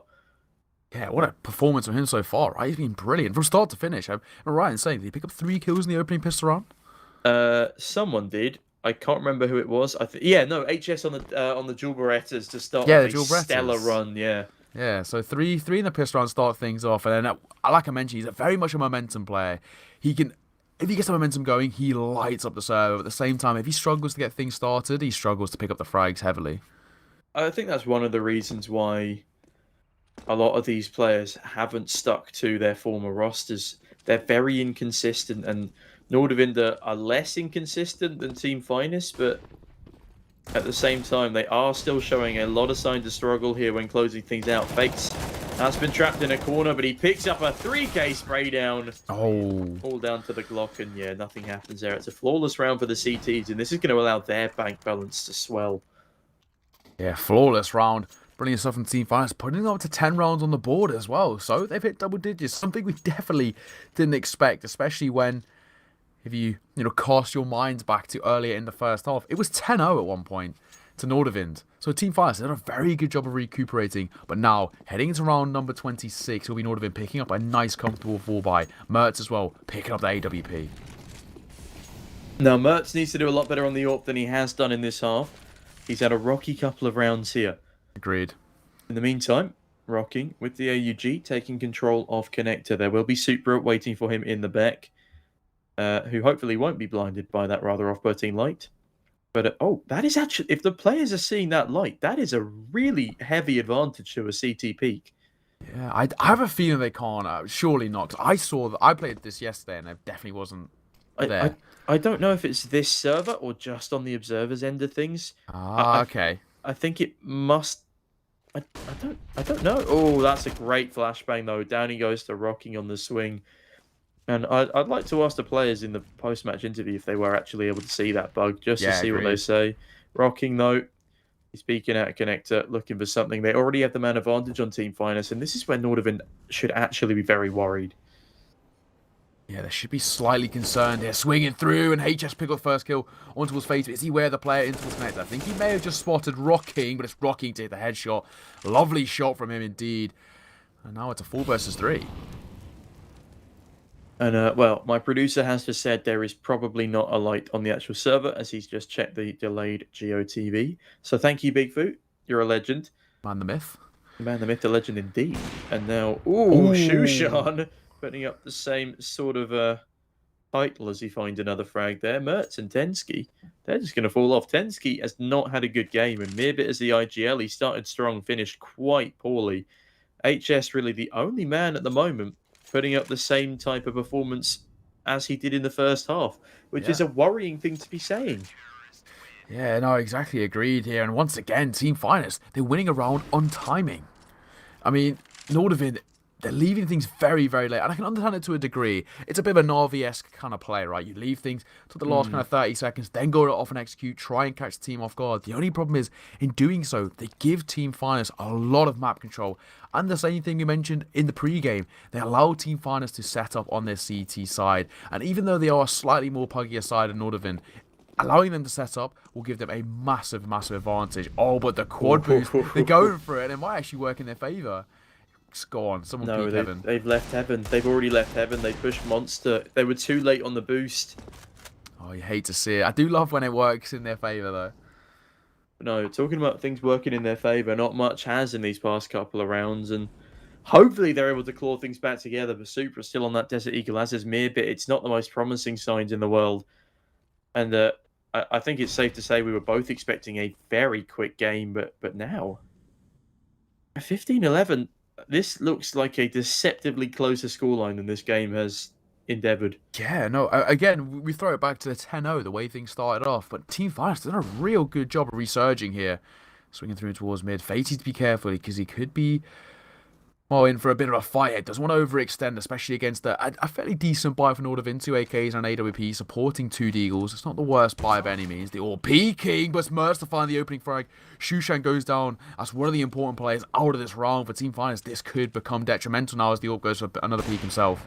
Oh, Radifaction, he needed that kill, and he certainly finds it. IGL will fall and rocking. Picks to pieces the man of Tensky. Now the 3 versus 4. It's not good again for Nordavind and Supra. He can scavenge a weapon. Oh, he already has. My apologies. But can they scavenge around? That's what we need to see from them here. It's all well and good saying, oh, yeah, they're still in the lead. They're still in the lead. They've been in the lead for the entire game. But now it's starting to look like Team Finest might actually win the push to overtime. And I never expected myself to be saying these words. No, 100%. We sort of counted them out once again. But Team Finest, they're going to pick up a 12th round on the board. And that economy in the long term starting to look voluptuous for Team Finest. It's been a brilliant showing in the latter part of this CT side. What a performance from them. Yeah. What an adjective from you. And I'll tell you what an adjective to describe Red Magic, the world's smoothest smartphone. Stay in the lead with 165 Hz refresh rate. The Red Magic 6 series, the world's smoothest smartphone. And yeah, to be honest, the amount of times I've said that over the course of Blast, I really, really want to try this phone out now. So if anyone has a Red Magic 6 series, then do hit me up. I would love to try it out. Maybe we can make a day out of it. Meet up and sounds good. I'll be there. Have lunch. Yeah, come along there, Kai. We can meet up with someone, have a bit of lunch, and try out the smartphone as Mertz tries out Nerds. Pubs are indeed open. And as is the last round of play, Team Finest down a man, Nordavind. Can they finally close out this damn game? Yeah, they've got a much more confident buy here. Supra making his way. Oh, wait, Supra? Did he not just... I just assumed he saw him, but he looked away. Do you know what? That could have been view model, right? In a 4-3 res with a view model, I think he may have just missed him by his gun. However, Shushan caught off by the flash into his pillar. He's got a real tough task here, and Supra will shut him down. It's all onto 1-1 Fate, left in a 1 versus 4, and he'll manage to find one, but traded quickly by Tensky. Ladies and gentlemen, it's Nordavind winning map number 1 of Overpass, 16-12, and taking it away from the likes of Team Finest. I don't think that's a performance they can be impressed with, except HS. No. HS was a miracle worker throughout that entire game. He's the only man who kept up any level of decent consistency. The rest of the squad, as you said, at the start it was simply a case if they weren't really able to see anybody because they weren't pushed. They were holding that B bomb site. It was very lonely down there. Going into that second half where they needed to show up, needed to prove themselves as a roster, they fell quite flat. And whilst the individuals on Team Finest, they do have respectable histories in the game, when they come together as that level of a team with that little practice, it should not have been this close of a map. Their map pool, very shallow. Even if Overpass is one of their main focuses, you've had, 4 days and a sub? Yeah, exactly. Why are we so close? Exactly. It never should have been that close at all. And right, for Nordavind as well, it shows that fatigue really played a factor on them, right? Because they were 10-0 up, dominating, and the second they lost a little bit of momentum, that's when things capitulated. The latter part of half number 1, they lost 4 out of the 5 rounds. That momentum quickly transferred across into that second half. A 16-12 from 10-0 up to 16-12. It's an impressive, decent comeback from Finest from the amount of time you said that they've spent together. But Nordavind, they'll be kicking themselves a little bit. It was 14-4 as well in the second half, because Nordavind win the pistol and the conversion. They're just not able to follow up. In fact, no, they do follow up. They win the pistol, the conversion, and the round after that. But then they decided to go on holiday, and they eventually got up a 15th. And it sort of capitulated in a matter of seconds as well. I mean, just before we knew it, Finest hit 10 rounds on the board, and then that's when it was like, okay, this is starting to become slightly concerning now, because the economy for Nordavind was looking poor. It is a great comeback, though, from Team Finest. I was particularly harsh on them to start off. They have proven me wrong. They show signs of life. A couple of individuals didn't perform on their roster, but the same can be said for Nordavind. It's just a very bad, very slow start that just crippled them for the rest of the game. Because if they put up 6 rounds, maybe, on that initial side, that could have been a game win easily with the way Nordavind played on their second half. Well, one thing to say, we kind of spoke about earlier, if Finest picked up that second round, which they very nearly did, that could have been a completely different game. 100% completely different game. If they picked up a second round, their money would have been great going into the next 2 rounds while Nordavind's would have been broken. That could have been easy, a 3-1 by that point, and in doing so, that 10-0 start doesn't happen, and maybe the momentum is in favour of Team Finest. Of course, both sides were better on their CT side, but if Team Finest, as you mentioned, managed to pick up 3 rounds there, maybe could have got another 2 or 3 towards the end. A 6-round half, it's not the worst at all. A 9-6 half on T-side overpass, that could have very easily been a win in favour of Finest. But unfortunately, that's just not how it played out. It's Nordavind taking it 16-12. Now heading into map number 2 of Inferno. Inferno. Well, ladies and gentlemen, thank you very much for joining us here on the first map. Neokai, welcome to Blast. This has been your first game casted, and I very much look forward to going into the second with you, which of course will be the map pick of Nordavind. It will be Inferno. But before we go into that, we're going to go for a quick 5 to 10 minute break. I'll fill up my water bottles, and I'll see all of you in just a moment. Thank you very much.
Dying tree fantasy, come talk to me. How did you get this way? I never thought I'd see the day. I tried so hard to bring you back. You're not Jesus Christ. You're not Jesus Christ. You're not Jesus Christ. I'm just gonna say it, I'll say it. This isn't what we wanted. We never thought that it would come to this. And I'm just gonna say it, I'll say it. You never really knew me. Stop pretending not you.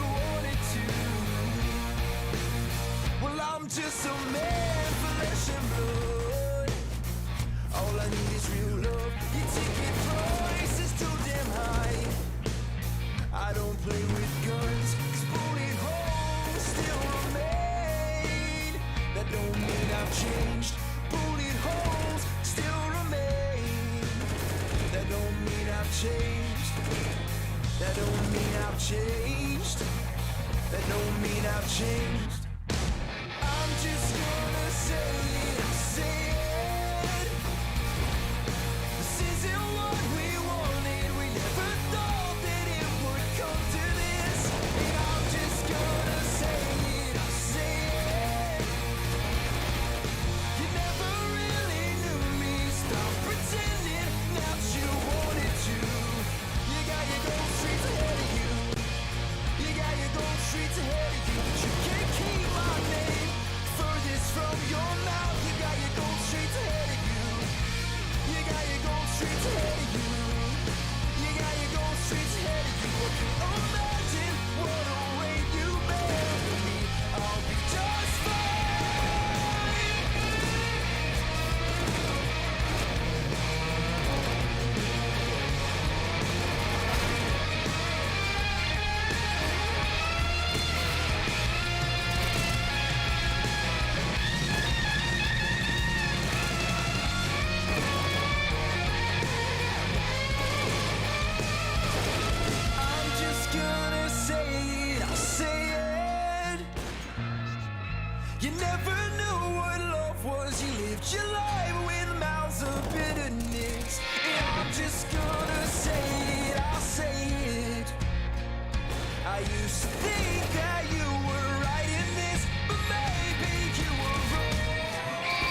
the road is mine.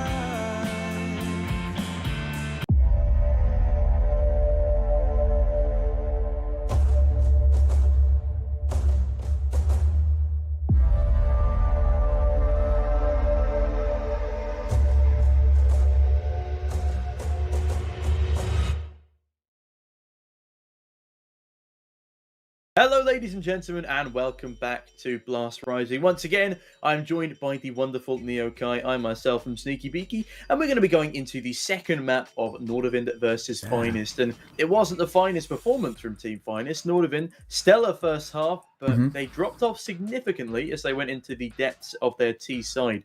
Will they be able to put up a more convincing fight in their second half on their own map pick of Inferno? Neokai, what do we reckon? I mean, Nordavind's performance in that second half, or in that entire map number one, is kind of a summary of their performance in 2021 in whole, right? It's the highest of highs and the lowest of lows, right? And that's exactly what we see from Nordavind time and time again. It's unfortunate, but that just sums them up. We saw that start off 10-0 over Finest. We were like, okay, cool. This could be 16-2, easy game. But no, the form just drops immediately. All momentum out of the sails, and Team Finest pretty comfortably get back into the game. They push it to 16-12. We mentioned it earlier at the end of the last game. If they had picked that second round where they had a 4 versus 2 situation in the post plant, if they had picked that round, it would have. I'm pretty sure it would have gone completely the other way, and Finest could have really put up a real good match, especially since how good their second half was. Yeah, I really enjoyed your comparison there, if that's how their year has gone, because it's very accurate. They have such a good start, a strong start, with a couple of bumps along the way, which was that second round. And then just they get hit hard. They in the marathon that is CS, they hit that brick wall towards the end, and it was disappointing to see, actually. Agreed. Especially with 2 of their players performing so drastically worse than we expected. No, I do have to agree, but when it comes down to it, they did pick up map number 1. They took Finest's pick away from them overpass. Now they're heading into Inferno. Statistically speaking, the second best map as well. So I think for them, they'll be feeling pretty confident going into Inferno. It's a map in which they have a lot of experience playing, and a map in which they're very comfortable going into. Vertigo, obviously, I think is statistically their best map in the last 3 months. That was insta-banned. Very smartly done by Finest as well. We discussed that. I mean, if you don't know how to play the map, you will struggle. So insta-ban that one out, but it allows Nordavind to pick into Inferno. And for them, they'll be feeling relatively confident heading into Inferno. I'm expecting to see as an electric on a start that we saw an overpass into Inferno. Nordavind starting off strong, getting the real groundworks laid in, getting them nice and comfortable, and then playing off that. For Finest, they've got a real tough task ahead of them. But the other side, you can play Inferno like a pug. So we'll see how it goes out. Yeah, very true, very true. Inferno as a pug can often be a deadly combination, but obviously it helps with those utility execute, utility defense when you have the most coordinated a team as possible. Going back to the match just quickly, they've played 20 maps of Inferno. It's their most played map overall on the squad for Nordavind. And a 60% win rate against some pretty decent tier 2 teams included in that is a deadly look at what Finest are up against. It's it's only worse than Vertigo and Mirage, and as we said, Vertigo has 75% win rate, Mirage has 63%. And am I correct in saying that the last map of the day is Mirage? So even if something goes drastically wrong on Inferno, they still have a massively good Mirage to fall back on. I mean, we spoke about it earlier, but Mirage, I've covered them a few times now on Mirage, and they are brilliant. One of the maps in which you can tell it's just such a comfortable pick for them. So we mentioned earlier, these maps pick are favoured for Nordavind, right? They're favoured to Nordavind for this exact reason. They've taken arguably their hardest map of the day for them away from Finest already. Now they're heading into the 2 comfortable ones. Inferno, I'm expecting to see more of the same of that start that we saw in Overpass for Nordavind. But at the same time, we know they go through a little bit of a turbulent times, so hopefully they can keep that momentum going. Fatigue really does play a factor on this Nordavind side, so hopefully they can maybe, recuperate to a degree. It was a rocky end to map number 1, but they can get the groundwork laid out there into map number 2. I'm sure we can see more of the same of what we saw at the start of Overpass. Yeah, definitely. And bearing in mind, Overpass is Nordavind's 3rd worst map. Bearing in mind they have a 7-map pool. Well, they don't really have a 7-map pool. Their Instaban is Newt, but they did have to play it once. But they only have a 39% win rate over 13 maps, and the fact that they're able to put up such a dominant first half on the primary pick of Finest, That's a great sign for them going into their own map pick. Exactly. It's their home turf. They're comfortable on it. And, Yes, yeah. I look forward to seeing what they can deliver going into the next phase here.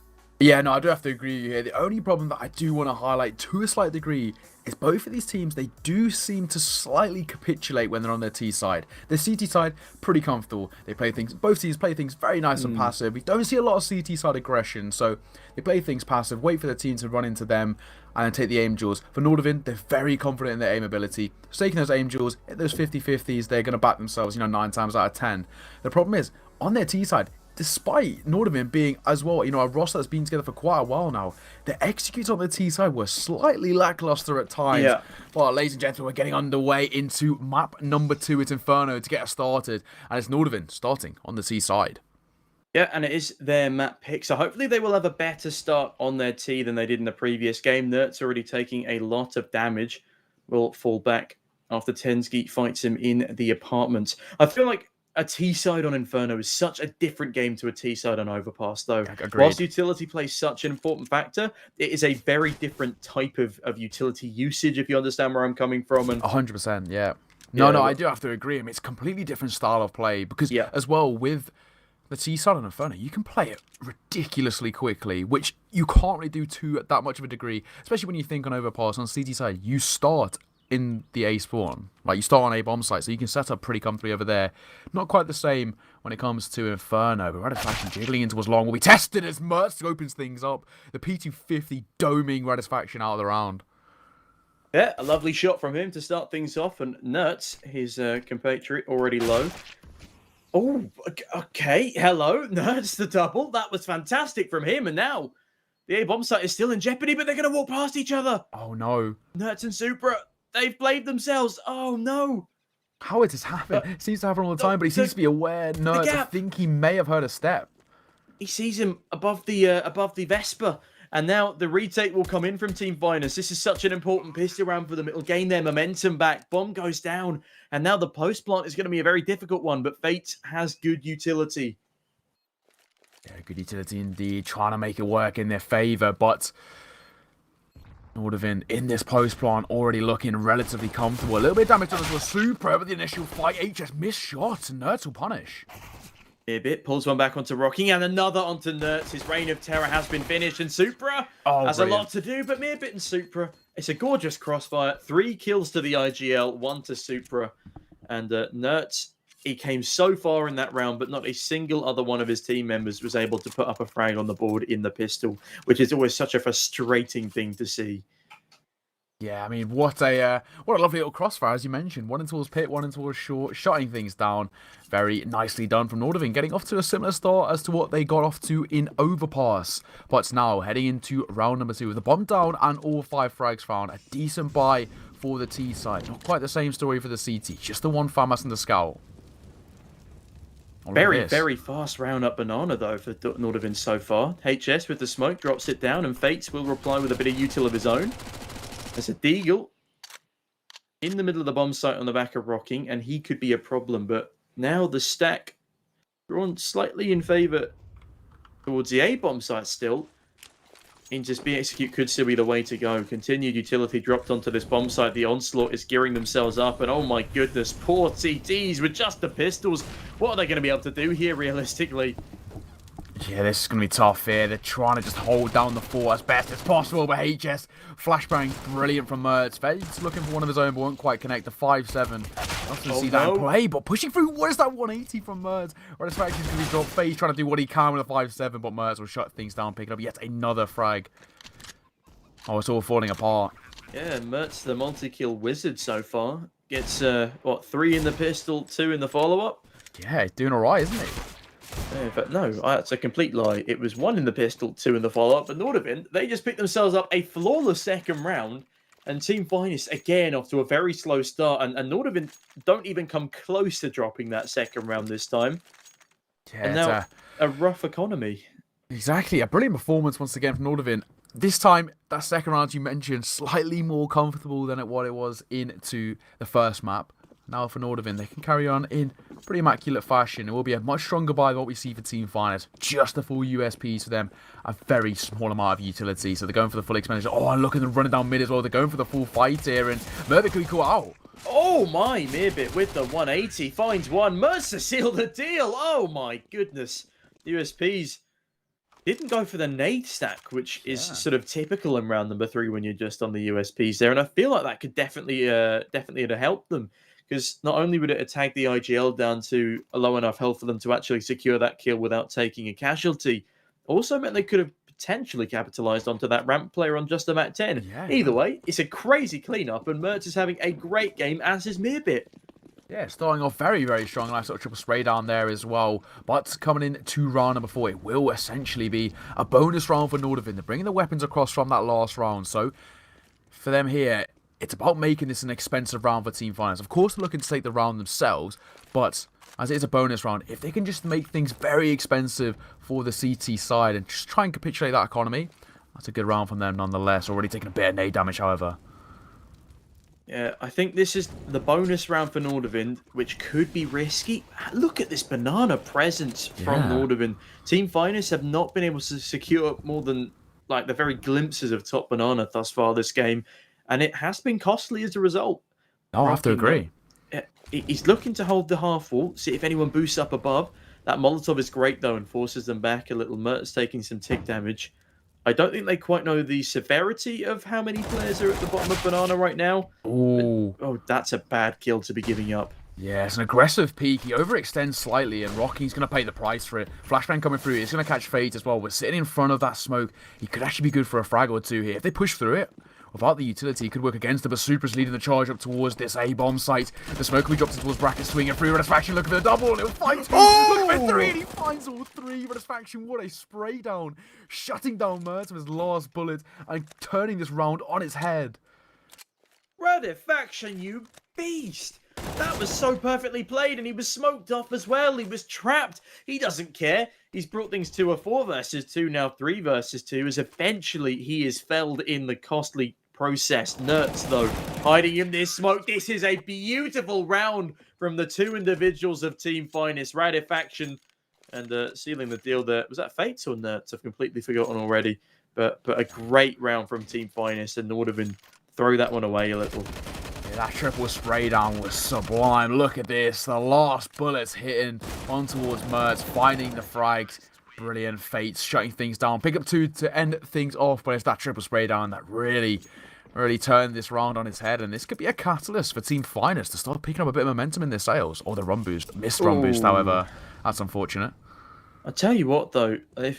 It's very rare to see an AUG 3k spray down now. The fact that he's able to keep his composure for that long is fantastic. And a brutal grenade from Mirbit towards the feet of the Orpon Fates. That's a great start for Nordavind. Can they capitalize off the back of this? And bearing in mind round number 3 was the sort of semi-bonus buy for Nordavind. Yeah. This is where they really need to come into play, but they should have won that last one 100%. The 3k spray down was nuts, and no trade. It was a bit of a disappointment from the T side. Yeah, agreed. But one thing to mention is that, if you ever look at that seed-side economy, despite them winning that round, it's not looking great at all in the long term.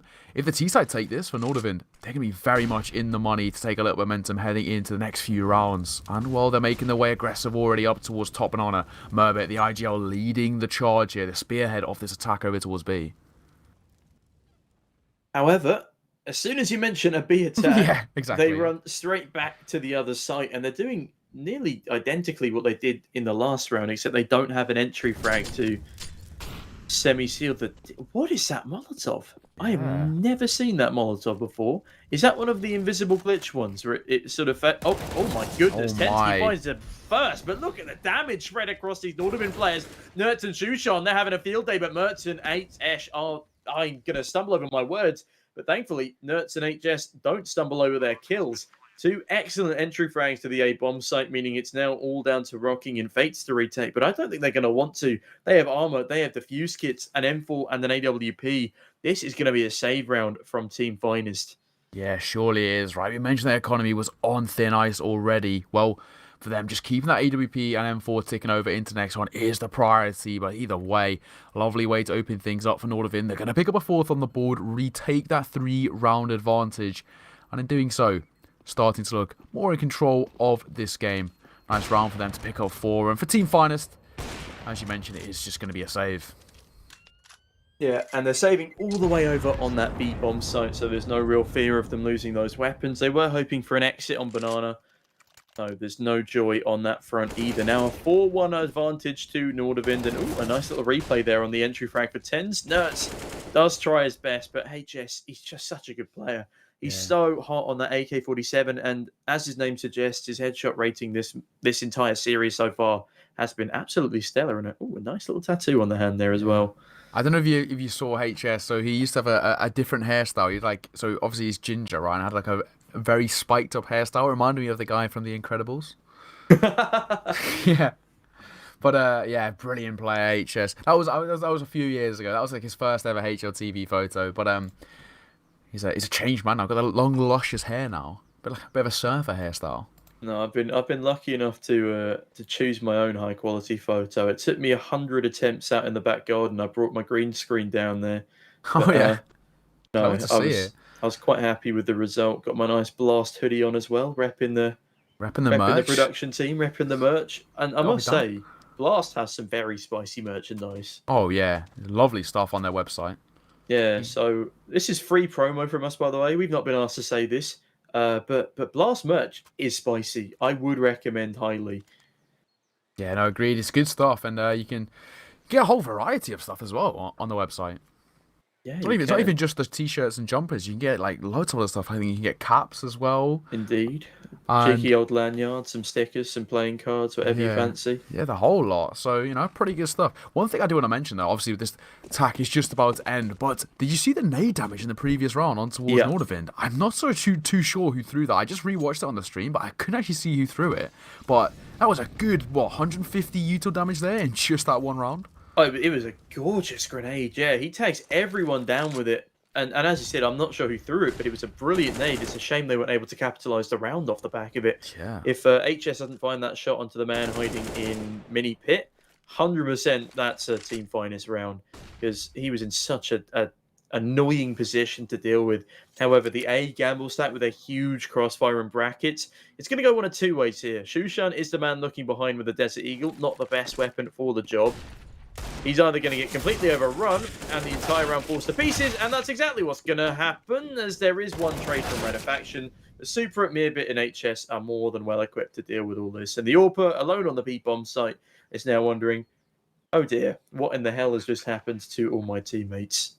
Yeah, oh dear indeed, as you mentioned, Fate's now left in a 1 versus 4, and the priority just saving that AWP for the T side. If I was them, I'd actually go hunting, especially you send some of those AKs, like HS, right? Low on HP, send him to go and go hunting. If they drop to AWP, that is huge. That's finest, essentially economy in the dumps. So for them, that would be something I would call, but it doesn't look like they're going to do that either way. It's Nordavind who are going to pick up a 5th round on the board and take a 4-round lead over Team Finest. Looking at a very confident start on their map pick. Yeah, definitely. I have to say, I do understand their decision not to hunt, though, because not all of their players are on full health, and they want to keep up their full bank balance, because off the back of that round win and 4 players left alive, their own economy is going to grow by a massive amount. And let's not talk badly about Fate. He's a good AWPer here. He definitely could have escaped with at least a frag there, and you can escape into the cryptocurrency market if you so desire by taking control of your eco, by tapping into the world of crypto with Coinbase. Head on down to Coinbase.com today, invest a little or a lottle, and earn money, earn crypto just by learning from the experts. Neokai, over to you. Yeah, little or a lot indeed. Mertz making his way up towards top mid. He needs to clear this player in towards Boiler. Nertz will have heard as well the footsteps. The sound key's been made. And Red Faction, a really aggressive angle. He's pushed them all the way through apartments, but Tensky seems to be aware. Tensky's going to have 2 to deal with, and he finds the first in excellent fashion. Nertz will fall. But look at this. Faction shows his, well, I would say ugly head, but that's a bit rude. Faction shows himself in towards second mid. Gets a great pick outside of the apartments, but now he's trapped in between 2 players, and this is not where he's going to want to be. Dropping a smoke, this could be the saving grace, but Supra misses the smoke spam, actually, and Faction chooses not to reload, and that will save his life for the time being. Falling back away from this position. If Tensky peeks on in, he probably will just find him. But no, instead it's Meerbit to deal with him. Does take a dink, but nets themselves a man advantage. And now Nordavind looking very stellar again in round number 7. Yeah, very stellar indeed as well. Tensky's making his way in towards the apartment. Needs to be careful though, because Meerbit is low on HP. So for them, that's a slight little hindrance here. Fate's holding on the left-hand side of the smoke. There's a slight gap as well, and they're going to punish. Fate's going to be caught out, and HH opens things up. They're on towards the B-bomb site. It's all theirs now for the 2 remaining CTs, one of which has been spotted in towards long. Tensky is going to fall away, lurking in towards A, with the B-bomb site. It's all in favour of Nordavind. It's going to be an easy plant with 10 seconds remaining. They're just about going to make it in time. Yeah, that was a great lurk as well. If he gets one of those kills, it's a like fantastic lurk. But the fact he gets the information that the bomb site is safe, I've seen both of these CTs on long. Boys, do your worst, and they do get the bomb down on the B bomb site in the nick of time. So all is good, and Nordavind pick up a 6th round on the board for themselves. We have actually seen in a match previously they forgot to plant the bomb, and so happens. A 1 versus 4 or 2 versus 4 was won on time, despite the other team full saving for the entire round. They won one. It was Apex versus Copenhagen Flames, I think it was on Inferno. Okay. And yeah, they just forgot to plant the bomb. It happens. You hate to see it, but it does happen from time to time. Either way, it's Nordavind. They're going to pick up a 6th round on the board, take that 5-round advantage. And now this is starting to look like the Nordavind we know and love. They're taking complete control of this game here. And they're looking very, very confident on Inferno. We can see why this is one of their best maps and one of their most played maps as well. They look very, very accustomed to the way to play this at this kind of tier 2 level. Sorry for the ad-libs there. That was a lovely shot from HS Love as a he bit runs of on through. ad-libs. We love a bit of ad-libs, you know? do. CS rap stars. That's me. Up if, hit us up if you need any incredibly talented fast talkers for your rap vid. Or some incredibly talented utility players, because goodness me, the damage done on this banana thus far has been crazy on both ends and towards that apartment, actually.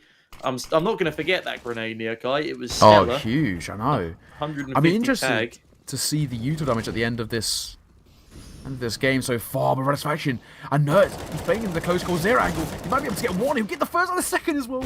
Looking for the third. You pausing this PR, but it's Mertz with the no-scope, of course. The no-scope king finding yet another, but the double spray down was brilliant to open things up from Nerds there. He sat in towards Cold Zero box and just played time. Now, bomber goes down. These post plants have to be immaculate. Nertz is an absolute beast. I cannot believe they don't check him like that. And either way, as you said, this is sort of like the warm-up game for Nordavind, as they're going to come up against the much stronger opposition of Gorillaz later on, a team I believe they already lost 2-0 to. And, Tens, hello, finds 1, finds almost a second. But Shushan now, he's in the prime spot to deal the damage here, deal the pain. Mertz peeks on out, no, misses the shot, and is there time on this bomb? I think there just about is. Yeah, it'd be close, but I think they'll just about make it.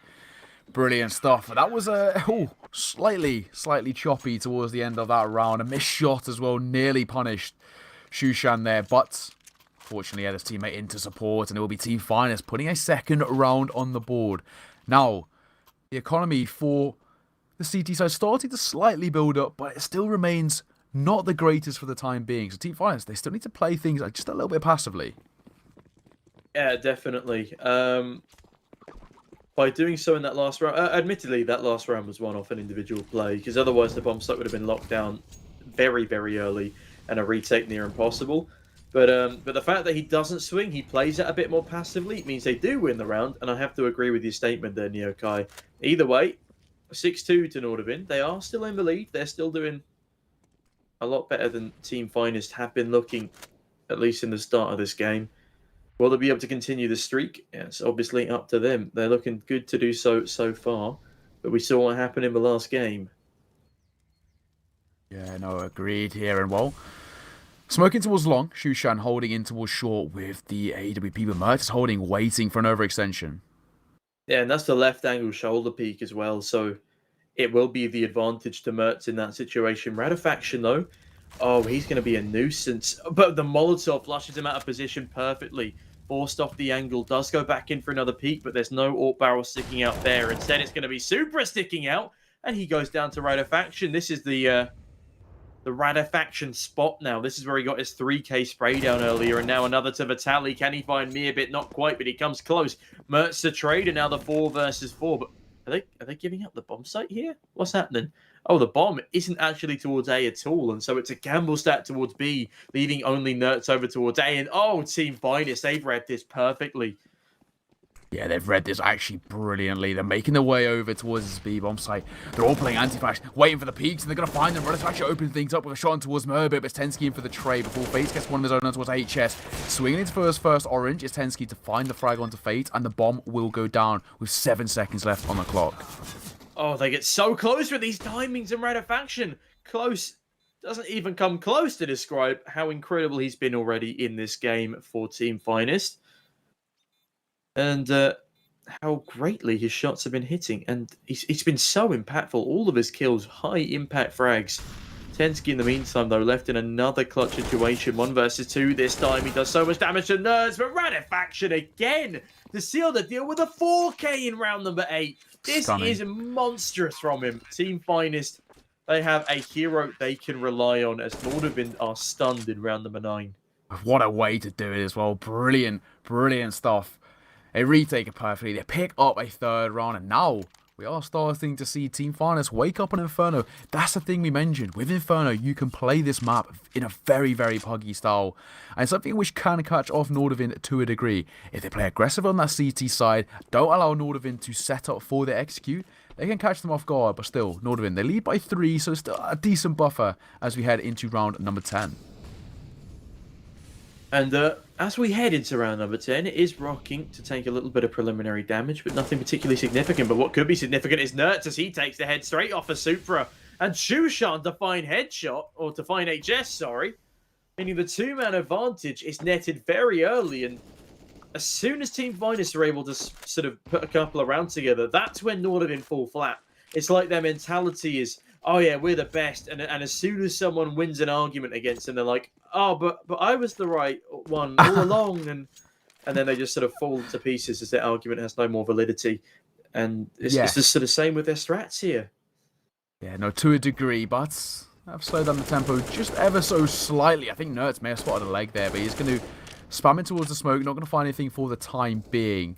Nordavind left with 3 remaining players to try and muster up something in this round, but Shushan holding in towards shore, got the preferable angle as well, because he can take a shot, fall back on towards site, reposition, ready for another go, but they actually are repositioning themselves over towards this B-bomb site. Yeah, apologies. I got a text from the mother, but no, we're back into the swing of things now. 5 versus 3, and Nordavind again have the advantage in taking the site. There's a lot of people trapped in CT right now, but if that flash comes through and they go for the Stewie play, this could be a pretty solid round for Team Finest again, but dropping off the angle, Nertz goes down. Oh! It gets close, but no cigar. Team Finest as Rocking picks up a double kill, find their 4th round on the board. Yeah, it does get close, but it is going to be Team Finest picking up that 4th. Take another look at this. Oh, we're going to have a look at Tensky. The headphones as well, I must say, but even still, Team Finest, they pick up a 4th round, and now, well, for Nordavind, that momentum that they initially started off with has started to, well, kind of fall a little bit flat here, I'd say. This is not a team Nordavind can afford to lose to, and already they're in the danger zone. The grenade onto Mertz, it's pristine, and Nertz peeking into second mid gets good info as well. Now this allows the rest of the squad to take banana control, and they don't even have to. It's already been given up by Nordavind as they push on towards this A bomb site. They've got the Tech 9s at the ready there, the Hero AK on Tensky. It's a risky strategy, and it's not going to pay off just yet as Nertz does an A damage and finds Supra. And it's starting to look like there's a reason Supra left the Gambit squad. Yeah, I know exactly. Nertz finds that first frag on towards Mertz. Hey, just one of us over quickly, traded by Shushan. Merbit, though, finding 2, picking himself up on AWP. And now this becomes slightly problematic. Fates, he's sitting himself in the smoke, waiting for an opportunity, but he's not going to spot the player in towards Mini Pit, leaving it all onto one man. It's Rocking in a 1v2 in a round in which we definitely didn't expect Team Finest to lose here. Yeah, he's rocking all over the world, and they're rocking all over the map as he continues to spray down onto Meerbit. But no, it's Tenski to seal the deal, and a very rocky round for both squads, but Nordavind pull it back in the end. Now, bear in mind, they had one hero AK in that engagement. That is a great round for Nordavind to win. I'll tell you what else is great. You can head on down to cs.money, the great website where there is literally no end of skins for you to choose from. Trade up your old scrap into something a little more fancy looking, and you too can have the Shadow Dagger's Fade of Tenski or the Karambit Autotronic we saw just a moment ago. Yeah, no, exactly that indeed. Well, Nordavind, they've really taken this 3-round advantage. They 7-4, but Ratisfaction opens things up with a shot towards Supra. What a way to open things up. Nice shot from Ratisfaction. And already, it's Team Finest with the man advantage. I mean, they've been so much better at netting the man advantages in this game than they have in the previous. Nordavind are on the T side right now at 7 rounds. But that doesn't mean too much on Inferno. It's a pretty evenly sided map if you play your cards right. They are going to want to deny Nordavind that all-important 8th, though. Keep themselves in a lead going into the second half, especially as they go onto their T side, and we know how well that went last time. Exactly, we know exactly how that one played out. We're still in a 4 versus 5. I wouldn't count out Nordavind for the time being. The Util coming through, but Nerds tuck himself in towards the underbow position, finding one, looking to make it 2.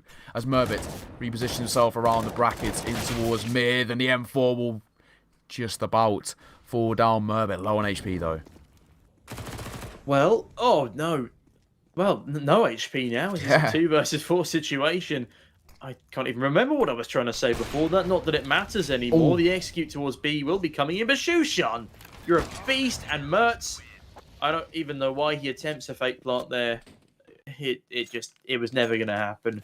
And a 5th on the board for Team Finest, and a very convincing 5th. And a lot of these players that weren't coming to life in the previous game are really showing up to play now. Shushan, Nerds, and Ratifaction. They're leading the charge. Rocking not doing too badly. Fates still has a lot of improvement to do. Yeah, no, absolutely agreed here. I mean, that's the thing with Nordavind. We see them really have the highest highs and the lowest and lows. They go through periods where they're unbelievable, untouchable even.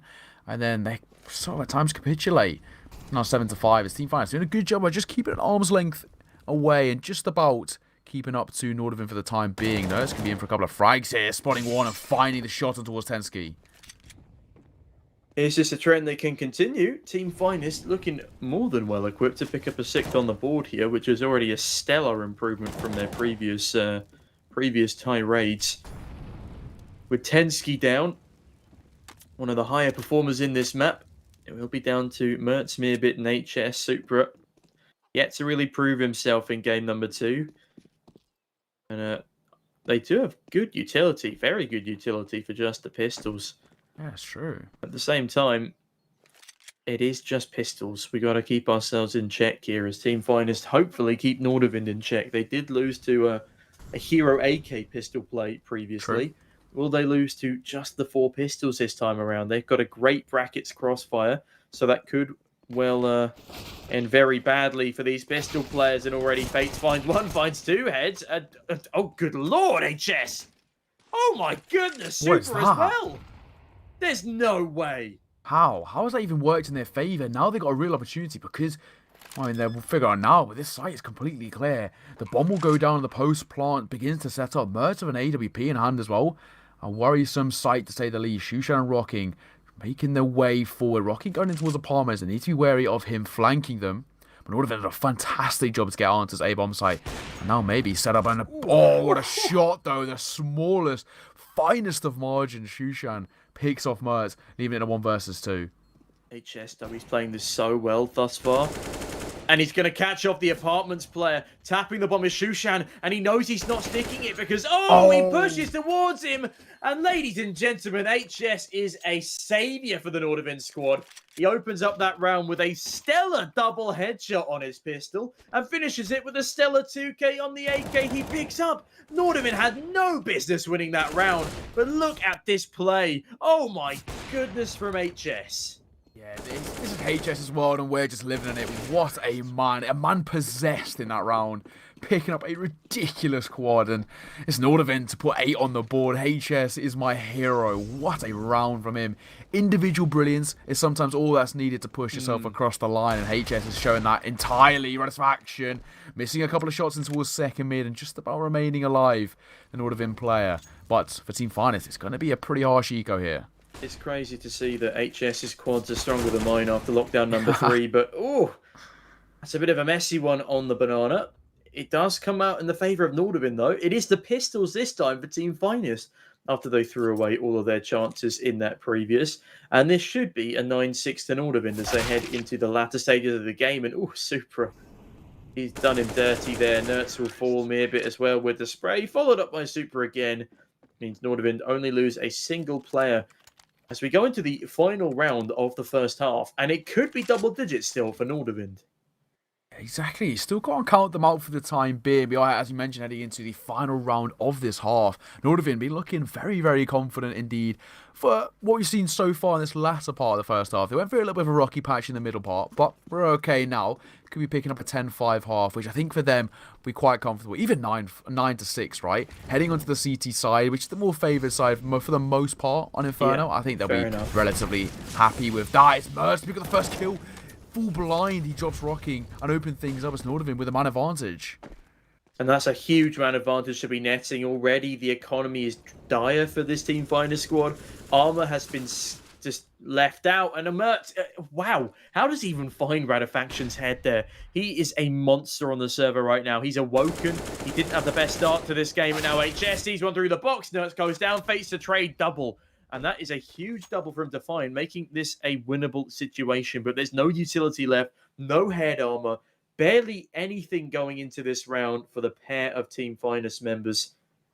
So Nordavind, if they stick together as a pack and all funnel towards the same bomb site, there is no way they should be losing this round. Yeah, no way indeed. As with Fate on such low HP, surely this is going to work in their favour. They are still playing things a little bit slower. Shushan is going for a peek, just trying to find a little bit of information. Been a 3 versus 2. Of course, Mertz low on HP himself. Even still, with Fate on only 11 points of health, surely this can be favourable as they make their way up towards B. And it will be Fate who's going to be tested here. He's got such a tough task. If he can find a kill, though, it makes it doable. Well, here we go.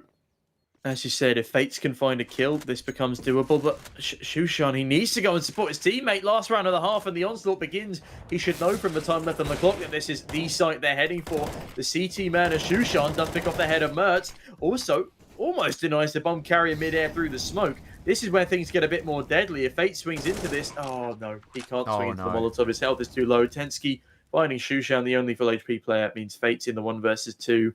Is in a dire situation, and Supra holds the angle nicely. Nordavind pick up their 10th and will find double digits in the first half on their T side of Inferno. And Team Finest have so much to do to catch up. Yeah, real tough task to get back into this game, but can't take away from Nordavind. They've looked brilliant, especially in the latter part of that first half. Very, very solid performance, convincing, some would say. And heading into the CT side, I'm expecting to see more of the same from them. It's been brilliant stuff, and Nordavind have a real opportunity here to take this series as a 2-0 ahead on further into the Blast Rising tournament. But yeah, Finest, they've got a tough task to get back into this. They need a reverse sweep. Yeah, it's going to be a very difficult reverse sweep as well. We haven't seen the best performance from Team Finest, nor have we seen the best performance from Nordavind. But Nordavind's worst is Team Finest's, well, aspirations really at this point, because they have looked rather sullen. They've had some excellent rounds. Don't get me wrong. Like Radifaction, when he was showing up at the start of this half, I was in awe at how well he was doing. But now 10-12. I could swear he was on 12 kills earlier, 12-8 or something, but my mind deceives me, apparently. Now, the only man with an even scoreline is Shushan, and Nordavind are looking to take themselves another pistol round in this best-of-3 series. Yeah, I mean, Shushan had a very solid performance for the most part into overparts. Yeah, he slowed down a bit, but there was times where he was looking at one of the best players for Team Finest. Nordavind, though, they are looking very, very confident. Again, it's that man HS. brilliant in map number 1. I can't remember exactly what he finished on. Was it 32 kills he finished on? 32, I think. Yeah, I want to say 32 frags he finished on. In regulation and overpass, a solid performance from him. And now on 13 kills at the moment.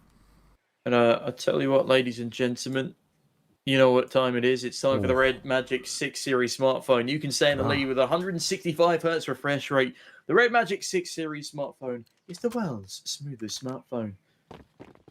Lovely looking phone as well. What's the design, I have to say.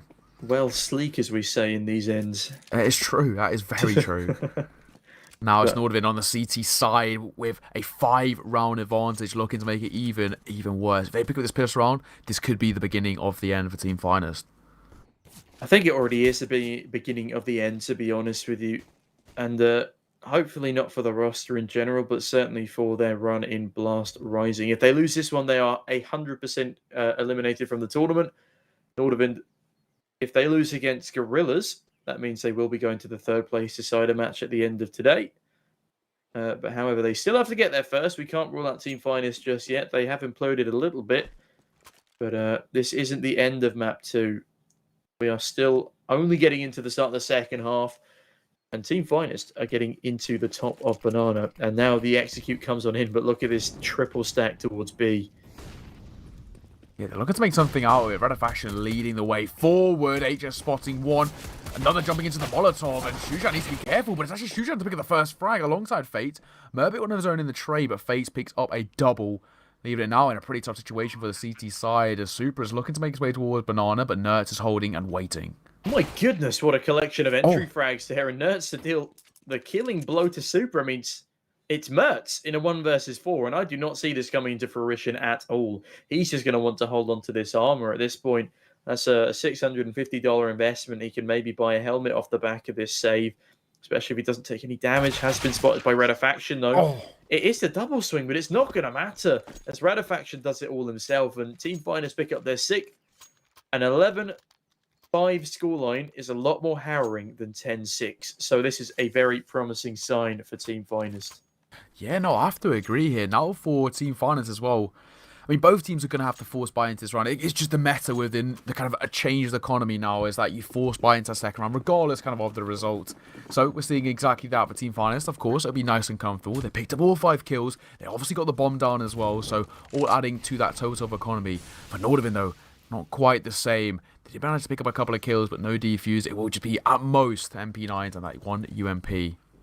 I mean, the MP9s, they're not to be trifled with.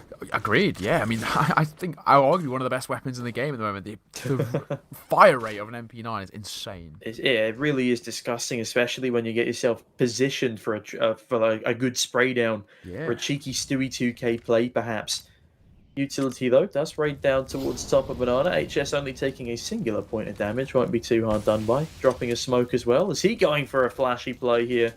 It certainly looked like it for a moment, but it is only a decoy rather than a flashbang that gets hurtled towards these MAC 10 players. And now the 4-man bracket stack. Nertz, though, does find the entry. Mearbit to trade straight onto the man in question, and the onslaught will continue. Super onto another. Mearbit, and they're going to find the man advantage. 2-man advantage, in fact, on Nordavind, as madness unfurls in the bracket position. A bomb dropped, securely fastened by this CT squad, means Rocking has 3 players to find and not much to do it with.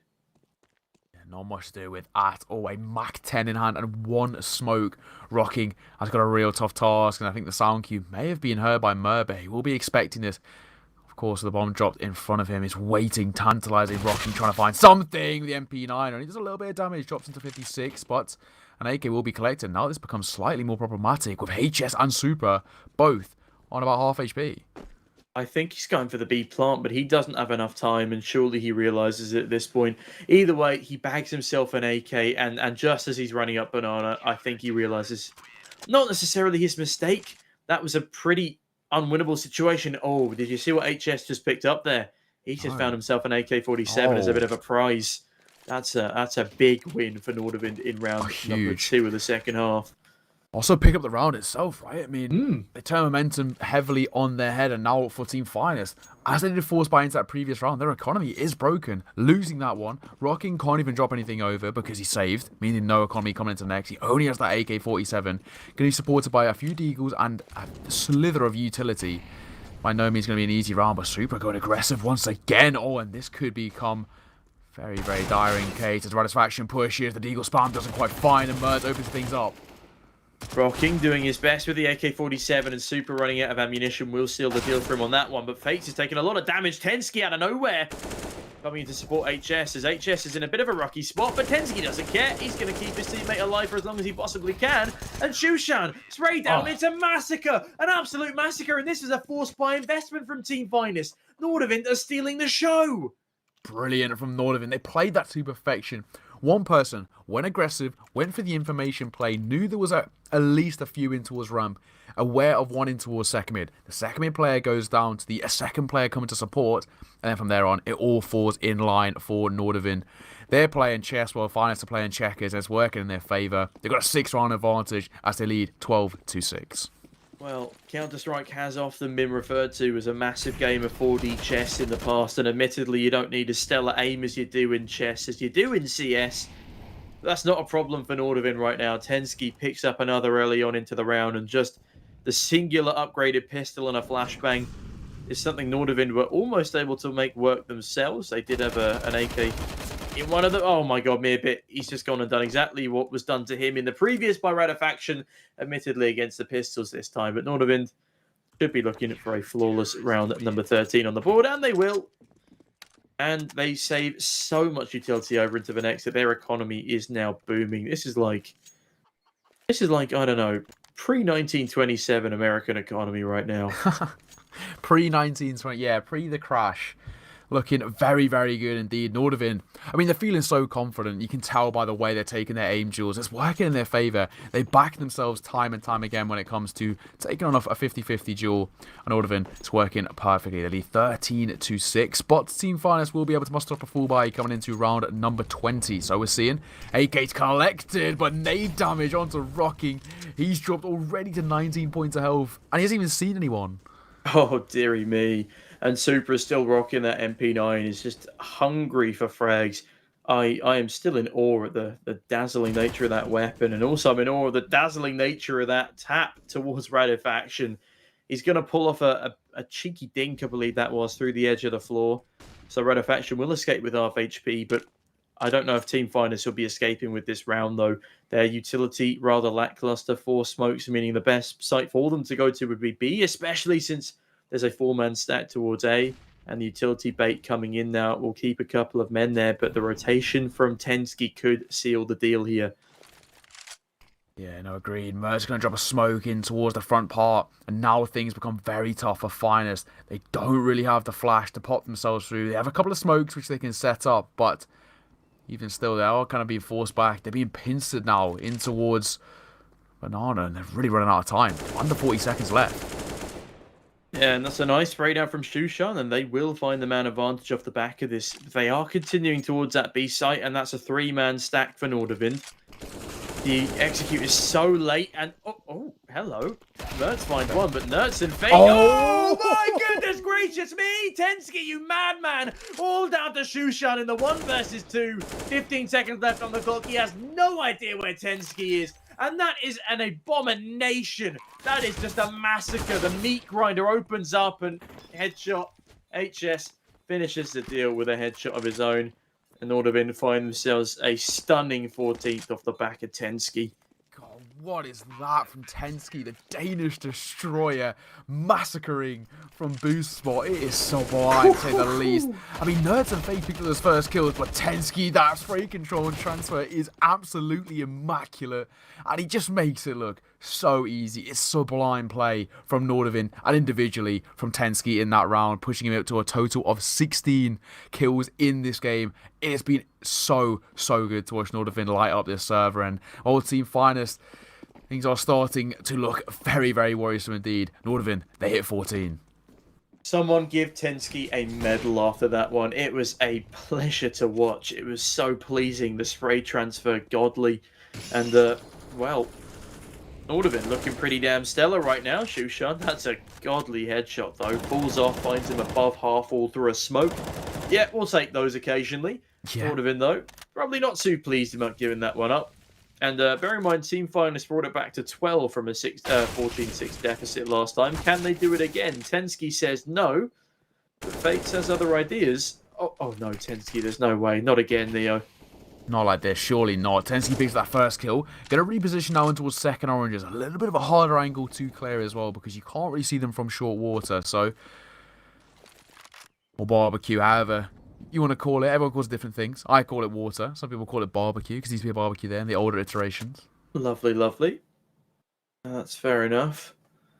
Oh, hold on. Nerds. He's being a bit cheeky here with rocking. Yeah, he's actually getting a lot of map control here. This could become quite problematic. Tensky's repositioning in towards library, but if he overextends here, he could be caught out with the swing coming through. Oh, the flashback is sublime.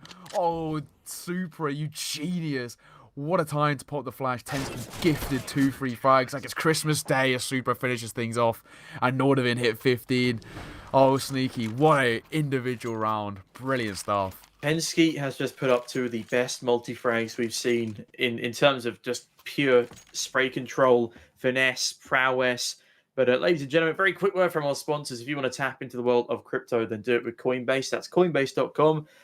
You can invest a little or a lot and earn money just by learning from the pros. And Tensky right now is a pro you definitely want to be learning from. His spray control is immaculate. And this is the best I've ever seen Tensky. This is Agreed. so pleasing to see. And despite a failed run boost, great damage done on this banana position. This could very well be it, Neokai. Why don't you take us away? Yeah, this could be the beginning of the end. They already lost 2 players. Rocking and Fate's going down, but HS also down himself. It's a 4 versus 3 currently, but Shushan and Nerds looking pretty worse for wear here. 22 HP for Shushan is not the most comfortable situation to be in. Supra wary of the short and the apps push, but will reposition over towards the hay bale. Might reposition towards mini pit, which I think is no util. Look at this. Yeah, I think it's actually working in his favor. The Molotov in towards apps as well means they only have to focus on one position. Supra, he could be in for something huge. And the grenade! Oh. Oh no! Shushan says goodbye! Great headshot from Radifaction. Nerds as well chiming in. Okay, maybe it's not over just yet. Tensky has to force his way back into the site here. And util has been picked up by the T side. That's going to delay things further. And Nordavind, how have they let this one slip away? Yeah, from a 4 versus 2 situation, their opening 2 kills were brilliant, but Smoke dropped in towards short. Now, only really has to focus on 2 positions. And I think that Smoke just covers the apps position, but Nerds finds Mertz, leaving it all onto one man. Tensky, we've praised him for his multi-frags. We'll need another here. Oh no, Radifaction, he's going to save it. Team Finest. I apologise for ruling them out there, ladies and gents. I thought that could never have been their round. No util, a couple of forced up AKs, no helmet on a lot of that Kevlar, and they still come out on top from a 2 versus 4. Goodness me, that's madness. That is, Neo. Yeah, that is exactly. I mean, huge stuff from Team Finest. Again, surviving, living to see another day. Similar to what we saw in Overpass as well. It was a very, very similar situation where Nordavind just lost all kind of momentum. Here, however, the nice run boost across. Here to be dropped in towards close. Could do a good chunk of damage. We'll do exactly that as HS finds the first. Oh, hello, HS? Okay, that was interesting. He's still in logs. They're fighting each other with util and Tensky.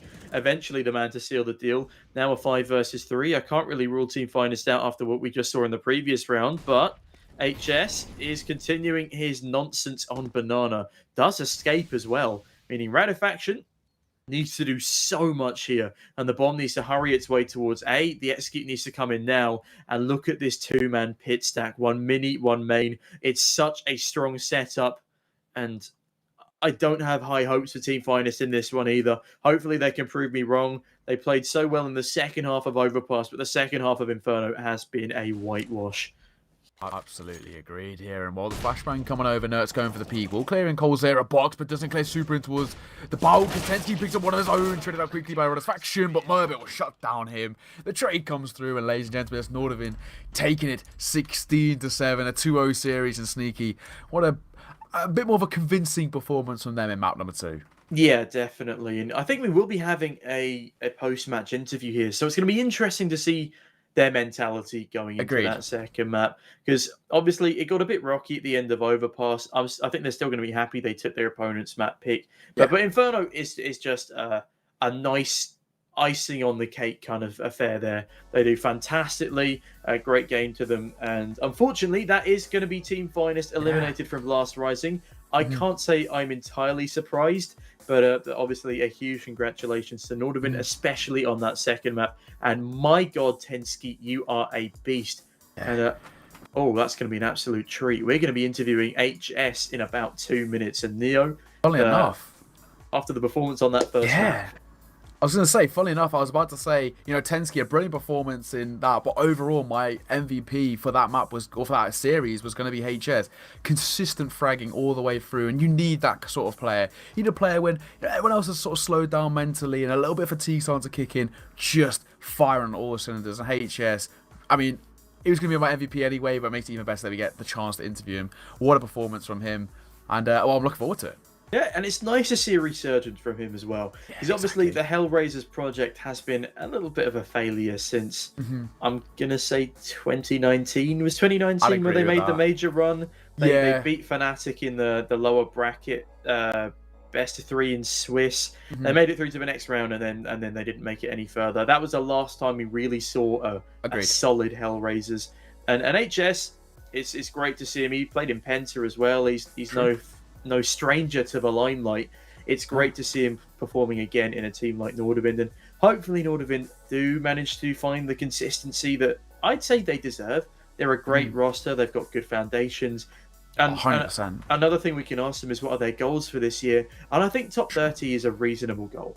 I don't think it's bad at all. I mean, they've peaked at 36 already from the start of 2021. Yeah. And that was obviously at the start when they were really getting on firing on all the cylinders, looking very, very confident. I think that was only 2 weeks ago that they got 36. Oh, is it? Okay, well, quick changes since then, isn't it? That's just the way with CSGO and the ratings, right? They change all the time. I mean, so either way, I would not be surprised if you saw, if they get that cemented grounding, right? If they have the momentum that we know they can bring to every game and just find that consistency, as you mentioned, I can very comfortably see Nordavind being one of those teams that break into that top 30. And the thing is, with this new international roster as well, I think it's definitely something which they can achieve.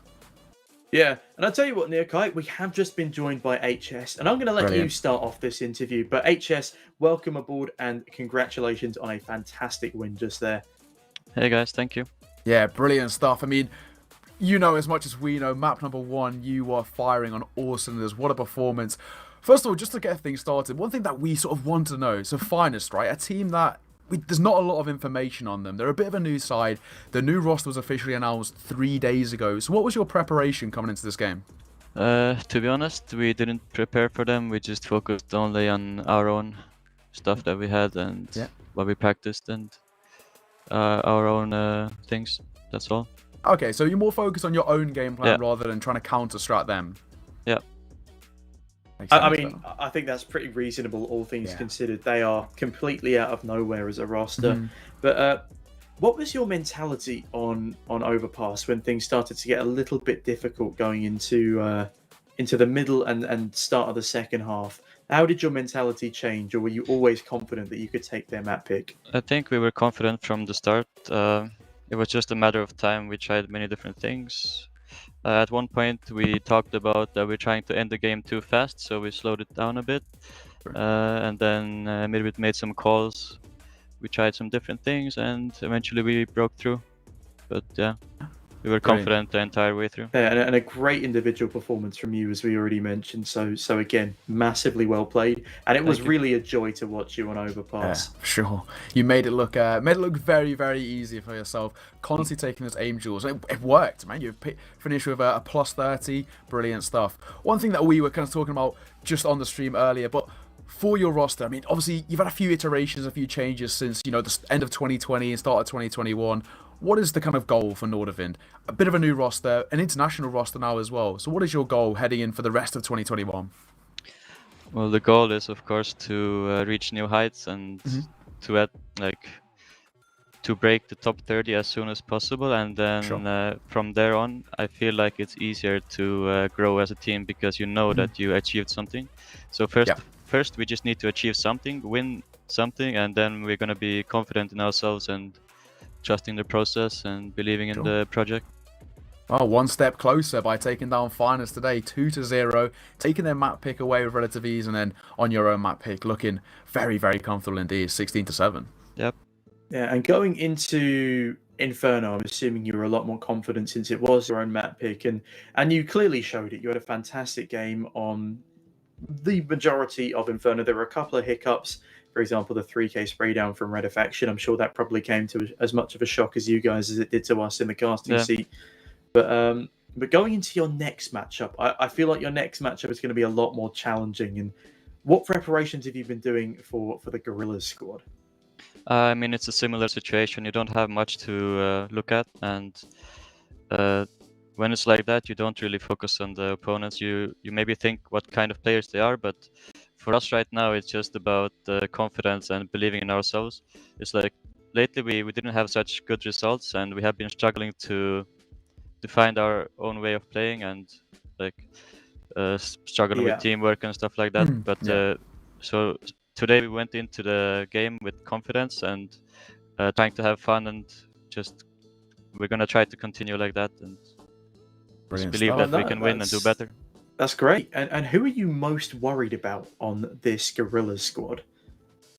I wouldn't say I'm worried about someone more than anybody else, but well, I know Sunny the best, so I mean I know Sunny the most, so I think he's probably the best player in that lineup. Yeah, good to play against someone you know as well. It feels like not playing against a friend is good times, even though in this competitive stage. Should be a good game. Excited that. Obviously, congratulations on the victory you've just had, and well, best of luck heading into the next matchup. Should be a fun game. We're looking forward to seeing that one on stream. Yeah, thank you. Yeah, and thank you very much for joining us in the hot seat. Well, that was a pretty insightful interview there from HS. I enjoyed that, and it was a pleasure to watch him drop, 32 odd frags on Overpass, and then remain consistent on Inferno.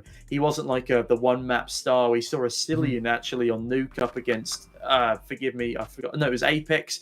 He dropped like a 30 bomb on Nuke, and then he went to Inferno, and he went maybe like 3 in 14. No, HS was consistent, and it was great to see a really promising player. And I do wish their lineup the best going up against the rather formidable old guard in Gorillaz. Yeah, that should be a really, really tough game. I'm looking forward to that one, though. What a matchup we're going to have there. Nordavind, very, very convincing map number 2 from them. I'm assuming that confidence is going to carry on. But as you mentioned, I mean, how do you anti-strat a team where there's not a lot of information on them? So for them, they're just going to stick to their game plan. For Gorillaz, it's the same sort of thing we saw with Finest. They're coming in as a bit of an unknown entity. Of course, the players, as you mentioned, they're old guard. They're very, very well-known players. But as a team, not a lot of information going on them. So either way, should be a fun match to see. And if I'm right in saying, our next match will be coming up on your screens at 3 p.m. CEST. Yeah, that should be the plan. Gorillaz have asked for a little bit more time to finish off a practice game, I believe. They're definitely preparing for Nordavind. They're clearly wary of them. They did defeat them, I believe it was 2-0 before, and one of those maps being a 16-3, bit of a disaster for Nordavind. Yeah. But obviously, you can never be too prepared for a game of CS. Agreed. And going into this, they want as strong a start as possible, so much respect to these guys. But on that note, Neokai, unless there's anything else you would like to add, I think we should start wrapping things up. No, that's everything. Yeah, once again, thank you very much, everyone, for joining us here for game number 1. It's a 2-0 series in favour of Nordavind over Finest team. But we've got another game coming your way in roughly about half an hour, so stick around and we'll see you all very, very soon. Peace.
wasn't fine.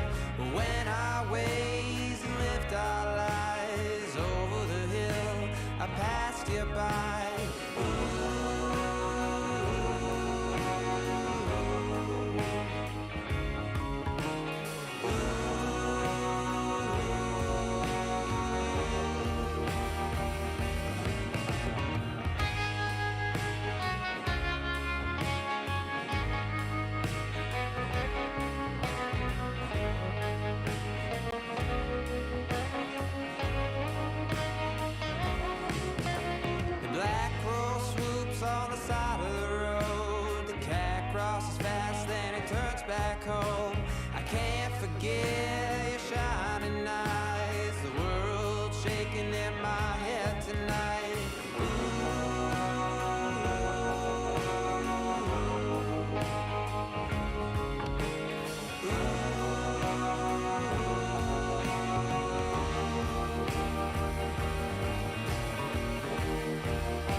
Don't kill me now.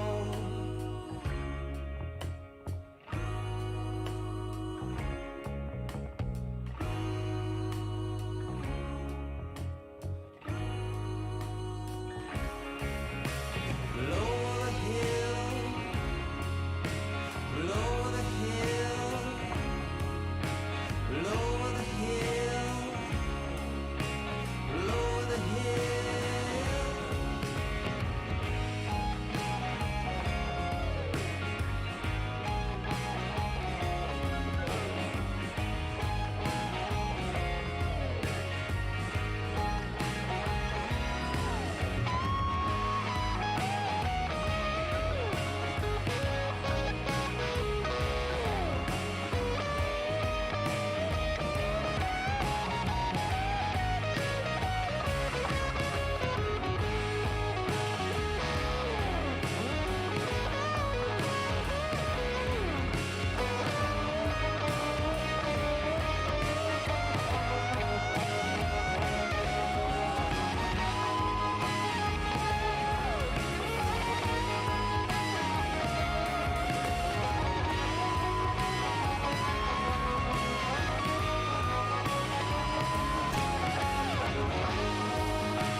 Dying tree fantasy.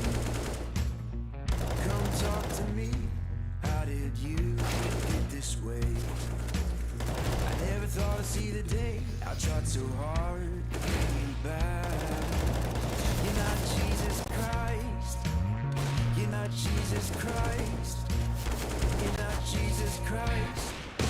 I'm just gonna say it.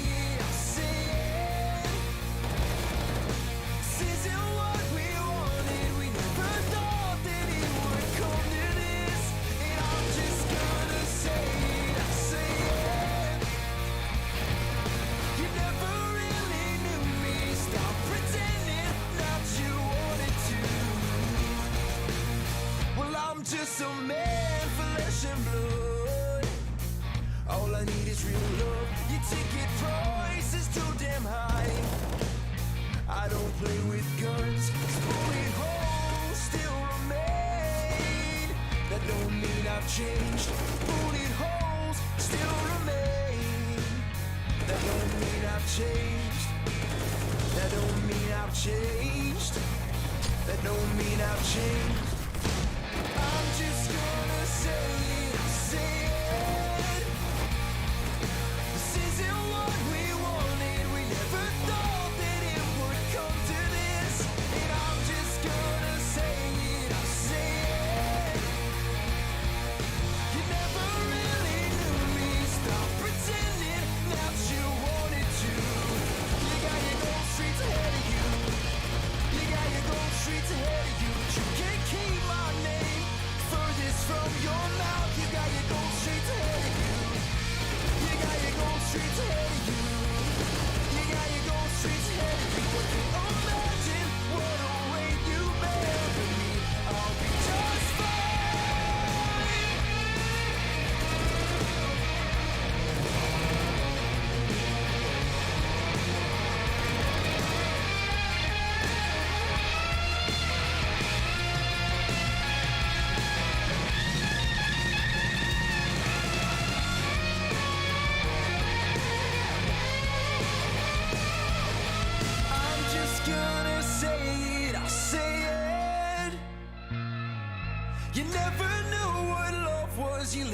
alive with mouths of bitterness. And I'm just gonna say it, I'll say it.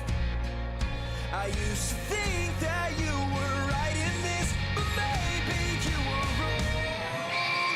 I'm just gonna say it, I'll say it.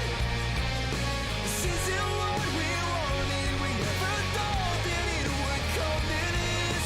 And I'm just gonna say it, I'll say it. Oh, you never really knew me, stop pretending that you wanted to.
The road is mine, a soul of passion.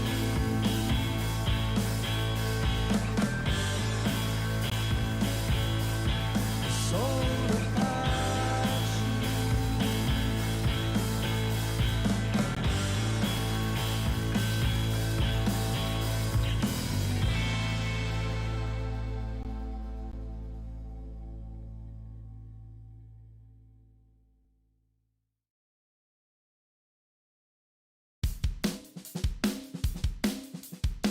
The world is spinning and I'm dizzy staring at the stars. I left the pages in my schedule, but they're falling hard. Find me on your way out, I'll be right here. The world is spinning and I'm dizzy staring at the stars. They don't seem so far. The sky is sunny, but the clouds are running in my head. I'm thinking maybe I would rather play the part instead. Don't know what to say now, I'll get my eyesight checked. But I can listen while I'm wishing, staring at the stars. They don't seem so far. They don't seem so far. I'm getting older and we feel a little colder. The world is trying to get us to trip, fall, roll over. But there is more to prove. These mountains, they can move. Sit tight, buckle up, we bound to hit our groove.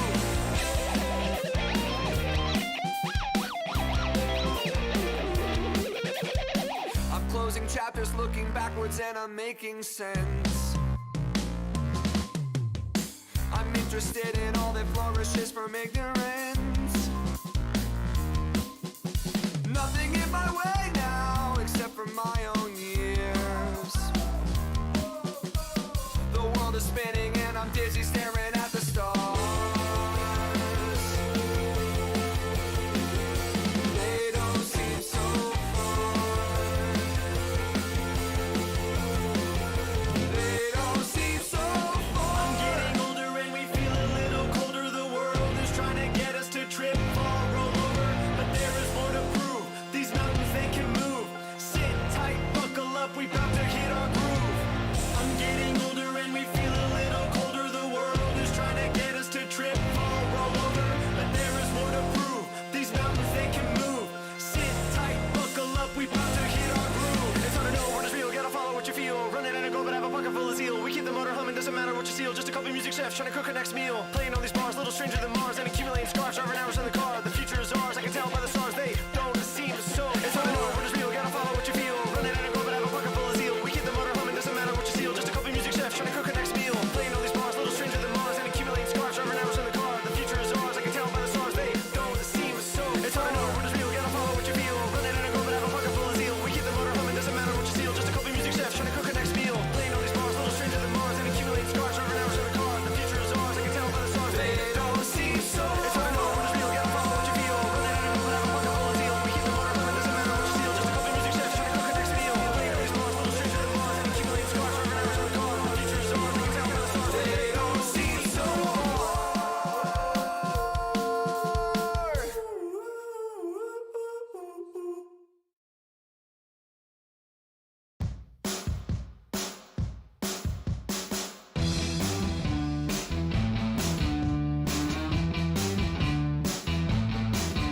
When I saw you downtown, I started acting like a clown, just to see if you would notice me and maybe get you to laugh. I did get some attention from the girl right next to you. Then all my friends saw me fleeing for my life. Scheme love.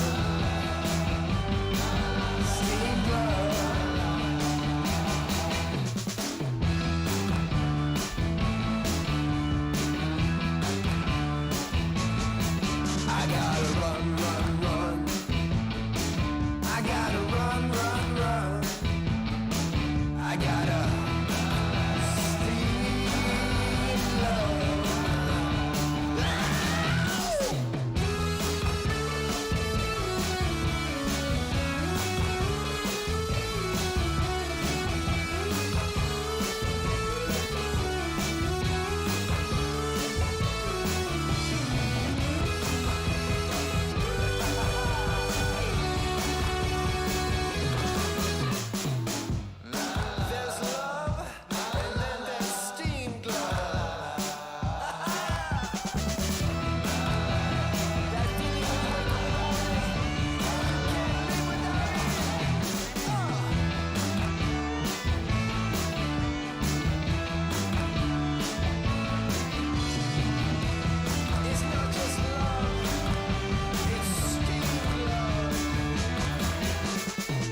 Hello, ladies and gentlemen, and welcome back once again to Blast Rising. We're going into our second best of 3 of the day, and well, we have quite the star-studded roster of Gorillaz up against the up-and-comers of Nordavind. And Neo, we are in for a stellar matchup, but before I throw it to you, just want to take a quick moment to pay my respects to White, who very unfortunately cannot be casting his favourite player of all time today. Flusher, if you're out there watching, you will of course be in there playing. White has a soft spot in his heart for you, so make sure you go and win today in his honour. Yeah, well, what a game today. Gorillaz versus Nordavind. Of course, we already seen Nordavind earlier today. Took down Finest pretty comfortably as well. A 2-0 series, especially on towards Inferno. 16-7 there. 16-12 on map number 1. The pick of Finest. Overall, very comfortable victory for Nordavind. And now they're feeling relatively confident. But they're coming against Gorillaz. And as you mentioned, a bit of an old guard. A very star-studded roster. I mean, technically speaking, in terms of HLTV rating, they're the underdogs. Ranked 148th in the world. But with the roster of Flusher, Sunny, Nader Safing, Sergey, and Esperanto, I mean, what a star-studded lineup, isn't it? It's ridiculous. I mean, I think there's not a single one of these players who haven't played in a major. We've got a major winner. We've got major finalists. We've got Esperanto, who made it to the Legend stage. Sure. Not Legend stage. It's the second stage of whatever the major's called. New Challenger stage. Yeah. And Nader Safix, has he played in a major? I think maybe. I don't think he's played in a major, but he played in tier 1 tournaments with complexity for a while. He's kind of been around the scene for ages, but a very, very accomplished AWPer for the time he's been in the scene. He's still a young player as well. I mean, a very, very talented AWPer. Yeah, and he's definitely improved a lot since his tenure on Heroic. Exactly. Heroic was a bit of a rocky period for him. Yeah. Didn't really fit into that lineup very well, but since then he's been carrying these tier 3 teams up into the tier 2. He's a former member of Nordavind. He's a former member of Lyngby Vikings. He's a former member of pretty much every tier 2 Danish team. Yeah, basically. But, it's a very promising lineup going into things here, and a very difficult challenge for Nordavind, who have already lost 2-0 to this star-studded squad. Yeah, agreed. I think a big factor that's going to kind of sum up how this is going to be played out is down to the veto, which will be coming alive in hopefully just a moment. But I think the veto will be a big, big factor in deciding, how the kind of momentum in this game starts out, right? For Nordavind, they want to get the sort of luck they had in game number 1. That was a very good pick for them. Yeah. And here we see up on your screen. Okay, so the ban of Nuke coming in instantly for Nordavind. And the ban of Vertigo, the insta ban again. They don't want to see Nordavind playing on that, which means we're starting on Inferno. Map number 1. It's going to be Inferno, which we've just seen Nordavind very comfortably take down Finest on. Then heading on to Dust 2, the pick of Gorillaz, leaving us with our decider of Overpass. So 2 maps that we see Nordavind play in game number 1, coming out here into game number 2, and I think it's quite a good little mix here. It's a very good little mix, but it is stats time. Obviously, Nuke being the worst map for Nordavind, that's an insta ban. Yep. It's also the only map Gorillaz have an 100% win rate on, so unlucky for them, but lucky for Nordavind. On to Vertigo, that's the best map of Nordavind, 8 maps played, 75% win rate, and it's the instant ban for the Gorilla squad. Obviously, the old guard not really liking the new map. And going on to Inferno, obviously we've already discussed this, it's a great pick for Nordavind. Now 21 games played, so about a 62% win rate there. Dust 2, 5 maps played for Gorillaz and a 60% win rate, so that's a pretty decent sort of scoreline there. Dust 2 is a decent map for Nordavind as well, though. They've played it 15 times with a 47% win rate in the past 3 months. So that could be a difficult game. If Gorillaz... Well, if Nordavind don't win their map pick, there's still the opportunity for them to take Dust 2. So it's not going to be a said and done series. I don't think this will be a 2-0 this time. I'm thinking strongly a 2-1 in this game today, especially after the performance they just left. And with Overpass as the decider, that being the second worst map for the Gorillaz squad, it's a 33% win rate with only 3 maps played versus the 14 played and the 41 and 42% win rate for Nordavind. Overpass is going to be a tough brawl. And I think if we do go to Overpass, Nordavind will have the advantage there. Yeah, exactly. But it's the kind of question of, will we go to Overpass, right? Because, for example, Inferno, arguably one of the most played maps in the entire competitive map pool. I think most teams, even though, Gorillaz is not one of their strongest picks, I think, every one of these players will have had a decent amount of experience of playing at the highest level, especially on Gorillaz, right? all of these players have played at the tier 1 level, so all of them will have played Inferno at least once at the tier 1 level. So because of that, they're going to still feel relatively comfortable. Then we go into Dust 2. Dust 2, arguably the most aim-heavy map in the entire pool as well, has been for a very, very long time. That's why it's one of the most popular maps, because it's very, very reliant on aim, and individual brilliance can really push you across the line. The So for Dust 2, brawl that map is. Exactly, That's why they love yeah. it so much. so for Dust 2, I think, again, that can be an aim brawl, and it depends on how Gorillaz start things off, right? On Inferno, if they come out all guns blazing, like we know they can do, if they take Inferno away, I think heading on to Dust 2, that could be a messy fight for Nordavind, and maybe even a 2-0 there. But at the same time, if Nordavind pick up Inferno, I'm expecting us to go to all 3 maps, because then on Overpass, and then like you mentioned, Nordavind have the slight advantage heading into Overpass. We've just seen them playing it relatively confident as well, especially their CT side. Their T side, a little bit lackluster, so Gorillaz will be aware of that, but their CT side, very, very comfortable. Yeah, no, definitely. And this is an exciting veto. It definitely is. And also notice how both of them completely out of nowhere have decided to start on the T side of their opponent's map pick. Exactly. That is unheard of. Two Yeah. times in a row, both teams deciding to go starting on the T side. I've never seen that in my my year of casting Counter-Strike now. Yeah, I guess the only thing I can understand Dust 2, right? Because as you mentioned, very aim heavy. You want to put momentum in your sails, right? So by taking those aim tools, playing the aggressive style that you want to play, dictating the kind of tempo of the game, being on the T side, I can understand that from Nordavind. However, Inferno, it can very much work against you, because Inferno is seen as one of the more CT side, or it's more of a CT side map. Of course, okay. on T side, you can really have those real moments of brilliance where you take a lot of dominance, but at the same time, generally speaking, seen as a more seated map. So, in that sense, I agree with you. It's slightly confusing, but Gorillaz, they must feel confident in themselves. And as we mentioned, right, as Gorillaz, they're a bit of a newer roster, and because of that, they want to really set the tempo, dictate how this game is played out. Start on T side, get aggressive, get in the face of Nordavind, don't allow them to set up onto Inferno, and really put the pressure on. That's what I'm assuming the game plan is here. I'm assuming, they've got a kind of game plan here. They have just seen the game played. I'm sure they'll be aware of how that one played out. Yeah. We'll know a few strats up their sleeve. I can understand the Dust 2 starting on T side, but Inferno, it's an interesting pick. I'll see how it plays out, but looking forward to Gorillaz. I'm expecting to see them coming out all guns blazing. It's a real gamble. It really is a gamble when picking T on Inferno. If you're really well versed, if you're confident, then it's a great pick. If you're doing it in the hopes of outplaying your opposition, and that's where it can really start to fall apart for you. Agreed. I do respect the fact that they've gone for that T-side start. I think, I'll be honest, I haven't actually watched their game previously against each other, but all I know is that a 16-3 on Dust 2 is what Gorillaz are able to put up against Nordavind. Yes, yeah. So there's a reason they're picking that map again against them. They are For confident on it, and they know full well that they're able to outplay, outmaneuver, and outfrag Nordavind on that map. Yes, yeah. And also, I think I could be wrong. In fact, I'll tell you what, I'm going to check now. If you hold down the fort for a second, I'm going to check HLTV and see what the first map they beat them on was. Well, that's might be yeah, fair enough. Well, we are just about in a moment to get underway into map number 1. Of course, the Gorillaz squad up on your screen. Flusher, Sunny, Sergey, Esperanto, and NATO Safinx. A ridiculously stacked roster.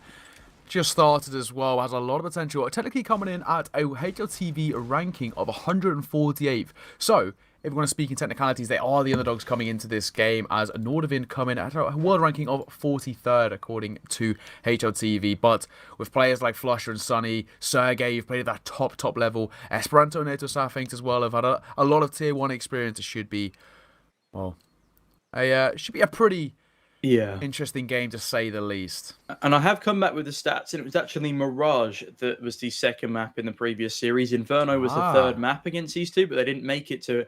It was 16-3 on Dust 2 to Gorillaz, and then 16-11 on Mirage to Gorillaz. So obviously Nordavind putting up a much better fight on that on their own map pick. Yeah. But it's definitely good to see them picking Inferno over Mirage into this matchup now. Agreed. I think that can definitely work in their favour. Well, we'll see how this one plays out as the Nordavind squad up on your screens. Merba, HS, Tensky, Mertz, and Supra, the lads that we saw earlier, take down in a pretty decent 2-1, I must say. Of course, it was a little bit rocky on Overpass in that second half, but overall into Inferno, they look so confident against Finest. Yeah, I agree. And with them starting on the CT side, which is their sort of flashier side, their favoured side, I think Gorillaz have their work cut out for them. I really do. It's not going to be as much of a cakewalk as it was for them yesterday night. I think we're going to be in for a very, very competitive game of Inferno here, and I am so looking forward to it. There are so many legends in this game, but it's HS and Tensky to start off this brawl. Tensky, oh my goodness, he's in for another one. Oh my goodness gracious me. The pistol round is a decimation of Gorillaz. And wow, I am stunned. Oh, that was quick. Jesus, what a start there to open things up. Nordavind not pulling the punches at all. An exciting round number one going the way of the CT side and Gorillaz.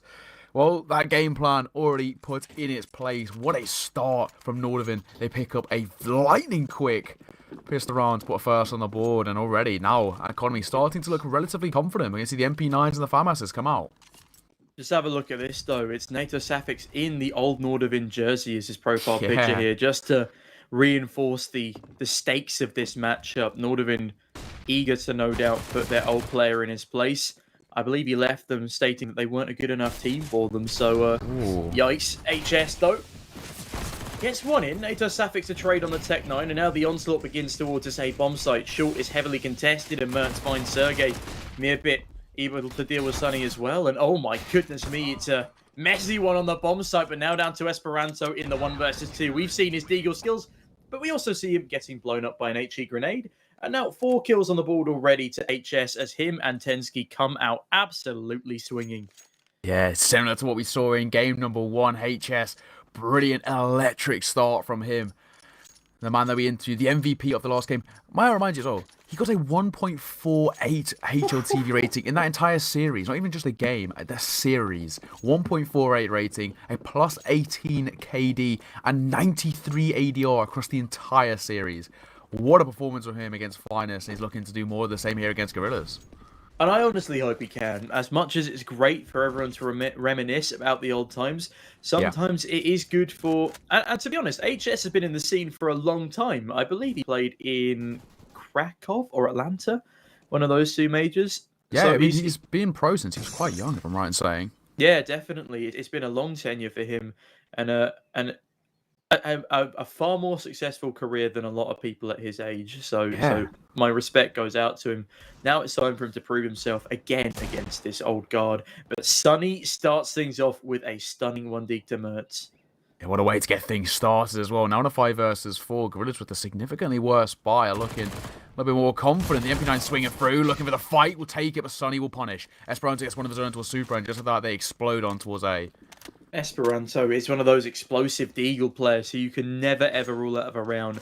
I still remember back to the the Berlin major, where his stunning 180-degree one-tap 3K clutch with the deagle on the train. It was too much for me to handle, and I cannot wait to be seeing him live in the flesh on the server here today with again his favorite weapon in hand, and already a brilliant first round on the board for the Gorillaz as they went out a force buy in flawless fashion. Exactly, and, well, brilliant stuff. They might even go slightly hunting as well. It looks like they're going to do exactly that. They're going to try and take away a few more weapons away from this CT side. Tensky holding, spotting one, did a little bit of damage on towards Nature Safings. Will he be able to find the frag? Swing it through, flush your punishes. Tensky dropped, and that could be a FAMAS collected. Yeah, bearing in mind their economy is already so much stronger than Nordavind's. They farm that money with the MP9, they farm it with their SMGs, and because that was their force buy round, the fact they win it and have 5 people surviving, it's just a death blow to the Nordavind squad right here. Yeah, brilliant round. Well, Gorillaz, they needed to have a slight resurgence, and they've done exactly that. Now, their economy is starting to look very, very good as they head into round number 4 as Gorillaz, we put a first round on the board and in immaculate fashion, a flawless first on the board for them, but Nordavind still have a 1-round advantage. They do, and hopefully they can hold on to it, but it's not looking likely. Meerbit, the IGL, just on that USP, a couple of SMGs, a FAMAS and an M4. Like, it's all very well and good having these, and that's pretty much the buy that Gorillaz had to decimate Nordavind in the previous, but their util is far less impressive than that of Gorillaz. And these guys have proven time and time again, they know how to use their util. Inferno hasn't changed much since the final of Katowice 2019, and wouldn't you know, we got Sergey on the roster. Exactly that. Well, already a little bit of util use up towards top B. They've got that control as well. All of Banana is now controlled by Gorillaz. This 1M4 in the hands of HS got a tough task here. But we'll drop a smoke in towards the close position. This will hopefully slow down a little bit of the momentum that we're seeing Gorillaz start to gain here towards top B. Yeah, although they are looking to fall back off the top B for a little bit, and they could potentially be walking into a very dangerous A bomb site stack here. One in pit, two on the site, and now one rotating in through library. And this is where they're going to end up. They're going to have to win all of their Angels first time around. Otherwise, things are going to get very, very dicey here. This could become problematic. HS holding. Doesn't want to overextend the PK. One flash, though. If he can get the supported flash here, this could be an absolute farm. But the smoke drops in towards Libby. Now he has to push out. Try and support his teammates. Super picks the first flush, one of his own. Merber in for the trade. However, poor Sergey gets a trade of his own. But HS in the Molotov picking up one. It's an absolute one-for-one affair here. But he spots one in towards short, and Pensky will punish. Oh, NATO Safix, that's a great adjustment, but he's only on 4 points of health here. He hits Mertz with the flashbang, giving up his position, but it's not quite good enough. If he had a little bit more health, a speck more, then NATO Safix could have won that round out for the Gorillaz squad. But the man going unchecked in pit will be the killing blow, and Mertz, finding that defuse with plenty of time to spare, puts Nordavind up onto a third on their map pick. Yeah, brilliant stuff. Nordavind, what a third on the board. They're now 2 rounds ahead, and in doing so, they cement their place in the lead here. But Gorillaz, they will be able to muster up a pretty comfortable 4-buy. We're going to see 4 AKs, 1 AWP, and funny enough, it's actually going to be Sergey picking up that AWP. NATO Safing's playing more of a rifle role here, it seems. I mean, he's a pretty rounded player. And yeah, we've seen him when he stood in the Mouse Sports. He had a fantastic tenure there, winning out CS Summit 5 with a stand-in, being him and the coach against a rather lackluster-looking G2 at the time. Either way, Sunny to take the early damage, but Tensky, that is bullying. Poor Esperanto doesn't get a say in things as he's mowed down through a smoke. And now the 5 versus 4 for Nordavind. But yeah, as I was saying about NATO Safix, he is a well-rounded player. Can play the rifle or the AWP when it is called upon of him. Nordavind stopping him in his tracks thus far. Can Sergey find a crucial entry in towards the A bomb site? Yeah, I mean, having that sort of versatility as a player is such a huge factor, right? For NATO Safings to be able to wield the AWP at the highest level, and then also the rifles as well, that's a huge person to have on your side, and already seeing a lot of damage done. Nice nade on towards Merbe, dropping him to 69 points of health, but it's still Nordavind who have the man advantage for the time being. A 5 versus 4 with just over 45 seconds left on the clock. And now, oh, the utility, it's so good from the CTs. They've had a fantastic Inferno, and they've clearly learnt a lot from their previous game. Tensky, though, not quite able to find the same spray down as was found in the previous game from that position. But Flusher now, look at him. He's a menace. He's sneaking in through CT. Sergey finds one. Flusher onto the second. Now the B bomb site is open.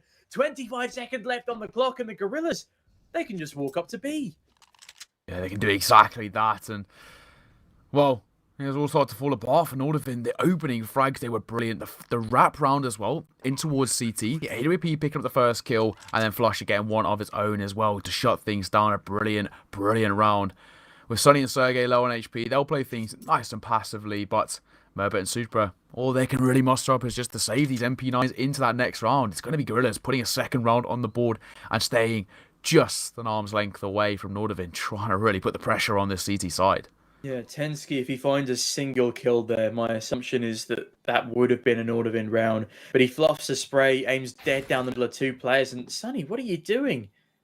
Sending an AK in, giving himself up to SMGs, that should never have happened. And yeah, Sonny hasn't really looked the same as he used to in these past couple of years. He is definitely cemented in CS history, a fantastic history in the game itself. And CS Money also netting themselves a fantastic history in CSGO history with their skins trading and selling website. Get the skins you lust for over at cs.money. Trade up your old skins into something fresh, into something new. Supra's clearly done the same. Look at his gloves, the knife combo. Yeah. And that MP9. Love when they, when they work together as well. Brilliant little combo there. Nice little lore. M9 bayonet as well. But yes, it is Gorillaz who picked up a second round and now started to look a lot more confident for the time being. Nordavind a bit of a mixed buy for them. MP9 holding in close. So he's going to go down. They just have may join him, but he's in for the trade. Brings it back to the 4 versus 4, but takes a little bit of damage What a tap from Merbit, however. Well, now down to the 4 versus 3. Gorillaz again at a man disadvantage. And Meerbit's Sunny taken away from... excuse me, Meerbit's AK taken away from Sunny. Doing the damage. Which is, again, another reason I was like, Sunny, what are you doing? But now, into this B bomb site, it's Esperanto to get... Good Lord, Mertz! What is that? The first shot was brilliant. The second re-peeks into it, takes the one tap. Esperanto deleted out of the round. Mertz just staying alive here. They're boosting towards that new box, but Merbit finding one of his own. Sergey will drop 2, looking to make it 3 as well as he pulls out the Glock. Mertz has 38 points of health in the 1 versus 1, but Sergey on 46 of his own. The USP trying to find, and he will find Mertz. What a round from him. An AK collected, or an AWP even collected the double in the round. Nets Nordavind a 4th on the board, and Mertz, brilliant use of the USP there in the 1 versus 1. I can't believe they lose that round, I'll be honest with you. And as I was saying, Sunny has not looked great as a player for the past couple of years. I mean, when he was picked up to Ents for quote-unquote firepower, he effectively doomed that roster. And obviously it wasn't his fault. He was just picked up, but the removal of Alexi B doomed Ents to forever be a tier 2 team. And now... to be said, though, the new ends, there's definitely potential there. Hades looking spicy instead of Alu is all I'm saying there. Had a really good game. I can't wait to see them in the future as well. Yeah, I wouldn't mind seeing them, what they're like on LAN as well, because I think LAN is where the real kind of problems come out. Either way, Merbit finding the first, looks to make it 2, but he pushed off the angle. Nate Sapping's going down. Esperanto in for the trade, but Mertz picking up one of his own. Looking to make it 2, but Esperanto trades again as he nets his second, and Sunny picks up one of his own. They've opened up the A-bomb site, and now the post plants can set up in this 3 versus 2. Very, very back and forth game so far. There's some huge errors on both sides, allowing the other team to swoop up and just decimate the competition. And now, I mean, I don't even know how they win that site take. Their flashbang was excellent. That does allow them to sneak on in. Sunny has a great position to deal with HS if he continues through apartments. But all in all, that's a great 7th, or great round number 7 for Gorillaz as they net themselves their 3rd. They're only 1 round trailing behind Nordavind now. They could get unlucky with these exits. Sergey has been spotted from the high heavens, and that player has not yet been dealt with. HS wants to hold on to this M4, but Tensky, what a headshot on the exit to Sergey. Yeah, I mean, the round still goes in favour of Gorillaz, but make it a little bit more expensive there, and I guess that's a little bit of a silver lining to the round, but Gorillaz putting a 3rd on the board. The deficit back to only 1 as well. They're just about keeping up with the Nordavind side, and Gorillaz doing a very good job of doing so. Their economy is all looking a little bit better now. They will be able to drop across. We're going to see 4 AKs already collected, and Native Savage, I think there may be 1 on the floor as well for him. Meaning, it's going to be an all-out slugfest heading into round number 8, but Nordavind, who lead 4-3. Yeah, it's a good lead for Nordavind to be keeping up. They are already putting up a much better performance in their first game of the series than they did against Team Finest. That is, of course, referring to the second half rather than the first, where they went 10-0 up, but we ignore that for the time being. Gorillaz, obviously the much stronger opponents, purely just these names. These names bring so much fear into the hearts and minds of the opponents, you know? Yeah, I mean, major winner. I mean, that would scare anyone, to say the absolute least. Flosher, ridiculously good player when he gets on his game, and alongside the rest of this team, all of which have had tier 1 experience, they are a force to be reckoned with. But I'm one of those people who believes that when you play against better opponents, you raise your own level a little bit as well. We're seeing that with Nordavind here. I'm very confident so far. And the fact that they are in the lead as we go into the latter stages of the, well, not really latter, the middle stages of the first half, it's definitely impressive to see. And Tensky doesn't miss twice from the same spot. Oh my goodness me! The triple swing is decimation. Gorillaz don't stand a chance, and they're sent right back to the jungle. Nordavind just mow them to pieces. Sunny and Nato Safix, nothing they can really do here but fall off and save their weapons.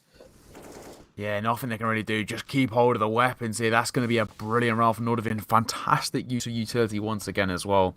Supporting flashbangs, allowing for the double swing, finding the frags, finding the trades as Nordavind going to see off this round with well, 4 remaining players, because it looks like Nordavind and Sunny are just going to fall away. Keep hold of what weapons they can muster. The bomb is dropped in towards long as well. 5 seconds left on the clock.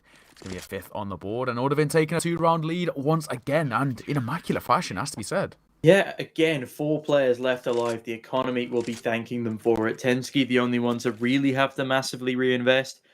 Someone else can drop him over a gun, and there'll be a great amount of utility to go around. Only one player really going to be lacking in anything, as Mirbit picks up the FAMAS as the good IGL he is.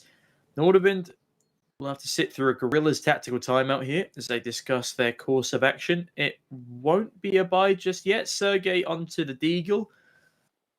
They're not going to fully force buy around these 2 save weapons. And to be honest, I don't really see the point with the way Nordavind is playing right now. I don't think they'd be able to get it done with just the 2. Yeah, no, I do have to agree. For them, it's going to be a little bit of a mixed buy here. But Nordavind, what a good start from them so far. Looking very, very confident indeed.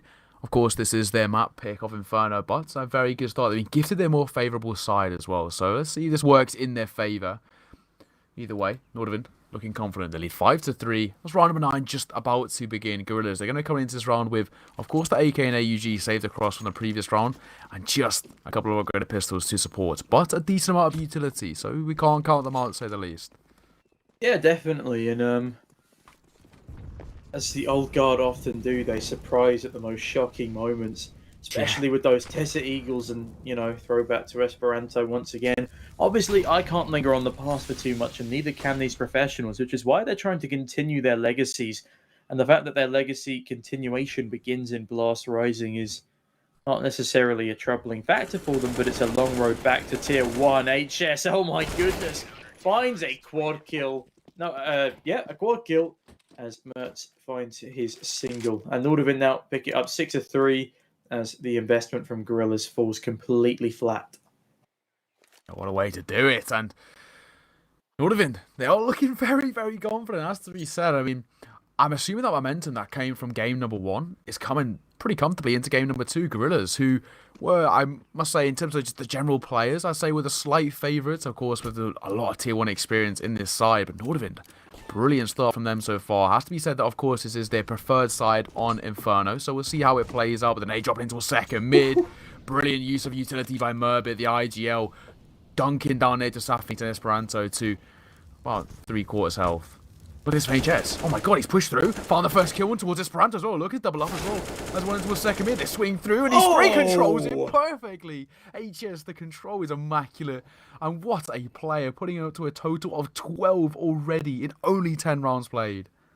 God, they should have taken HS onto the Gorillaz squad. He's playing better than these legends. He is the new legend in this game. And Tensky finishes off Flusher, leaving just NATO Safix in the 1 versus 4.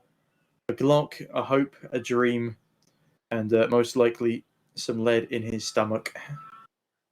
Yeah, I mean, HS once again lighting up the server. Now, with 4 points of health, might slow it down a little bit, but it's all on to NATO Safix. He's got such a tough task to do here. Oh, just a Glock is really not the easiest kind of situation at all. Tensky in the close angle. He may have actually just spotted maybe a pixel or 2, but if Tensky shutting things down, picking up his second frag in the round, but it's HS's 3. That gives Nordavind a 7th on the board and take a 4-round advantage. What a brilliant round number 10 from Nordavind. Multi-kill madness. Multi-kill madness, left, right, and center. And HS's spray control is something I envy. It's something I've never been able to master properly. That's why I've been sitting on the AWP. But it's stunning. It's so clean. It's so clean, so impressive. And I mean, even Gorillaz are struggling up against this. And that grenade, the double grenade is so big. It's huge. Oh my goodness. It's raining artillery down from the heavens. Banana presence is no more for Gorillaz. They are not allowed anything. And Sunny on 31, Flusher on 35 means they're not able to get anything in. Not a word in edgeways. As Fake Smoke executes coming towards A, if they push towards B now, they will find Mertz by his lonesome, and that could be where they capitalize, but they need to go quickly. Yeah, they need to hurry up the tempo a little bit here. The utility was perfect. Start things off. Sergey going down. Sunny and Flusher, both of them very, very low on HP. Not being the easiest round to say the least, for Gorillaz at the start. But what a brilliant start from Nordavind. HS picking up that first frag as well, putting him up to a total of 13. He's 13-3 currently. And this is something we talked about. If you're going to start on a T side to try and punish your opponents rather than because you are very, very well versed on it, this is what can happen. A 7-3 scoreline. And it's not even close. Mertz finds another. Sunny goes down through the smoke. Flusher does trade one back. Now the 4 versus 3, but look at the HP. NATO Safix on the WP picks off Mertz, and he's finally back on the big green rather than Sergey. Sergey, of course, dying very early in this round. And Flusher finding Tensky, meaning we have ourselves competition. Oh my goodness, they've won it back. And the CTs are they going for a save? Oh my goodness. That is, wow. That's not how we expect that round to play out at all, especially with the utility damage, but it shows how Gorillaz can turn around on its head brilliantly. Flusher leading them on towards that B-bomb site. Once that bomb went down, the post plants get set up, and Nordavind, they're just forced to save the weapons. It's a superb round from Gorillaz. When everything was against them, the nade damage started things off. Sergey went down. That first nade barrage in towards Banana, and with Flusher and Sunny as well on half HP. I counted them out, but I shouldn't have. Gorillaz, brilliant from them. They turn that round on its head. They catch Nordavind off guard, and they put a 4th on the board, bringing the deficit back to only 3 rounds. Yeah, Flusher was a sneaky snake going into that one, finding one straight underneath the smoke. And I tell you what else, well, you can't really find this underneath the smoke, but either way, you stay in the lead with 165 Hz refresh rate on the Red Magic 6 series, the world's smoothest smartphone. And, well, the phone might be bringing you Hertz, but Gorillaz in that previous round were bringing a world of Hertz to the Nordavind squad. And I know I've made that joke before, but it is just too easy to make time and time again. But now, Meerbit with a grenade into second mid, does a bit of tag onto NATO Safix and Sunny. Will he be able to continue anything else in the damage department? Only Chip for now. Yeah, only for the time being. Still a bit of util and a bit of map control gained here by Gorillaz. Now they've pushed up in towards this top mid position, but they actually might double back over towards B. HS trying to take this fight here. Oh, and he backed his aim, but he was caught jump peeking. Esperanto's going to punish, and just like that, Gorillaz, they've picked up the man advantage. And, well, Gorillaz looking back on top form again, make their way up Banana. Can it be Tensky and Mertz to hold on? Tensky peeks on in, does great damage to Sunny, and Sunny blinded is forced to fall away. Now Esperanto first onto the site. Can he deal with Mertz? No, he can't.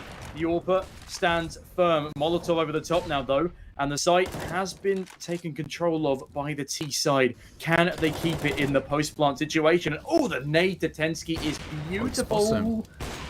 Mertz, hello? I thought he spotted him. Maybe we got the benefit of X-ray, but I thought he could see his foot there. But even still, the bomb will go down, and now it's going to be a tough retake coming here. It's a 4 versus 4 on the retake, but starting to run a little bit low on utility.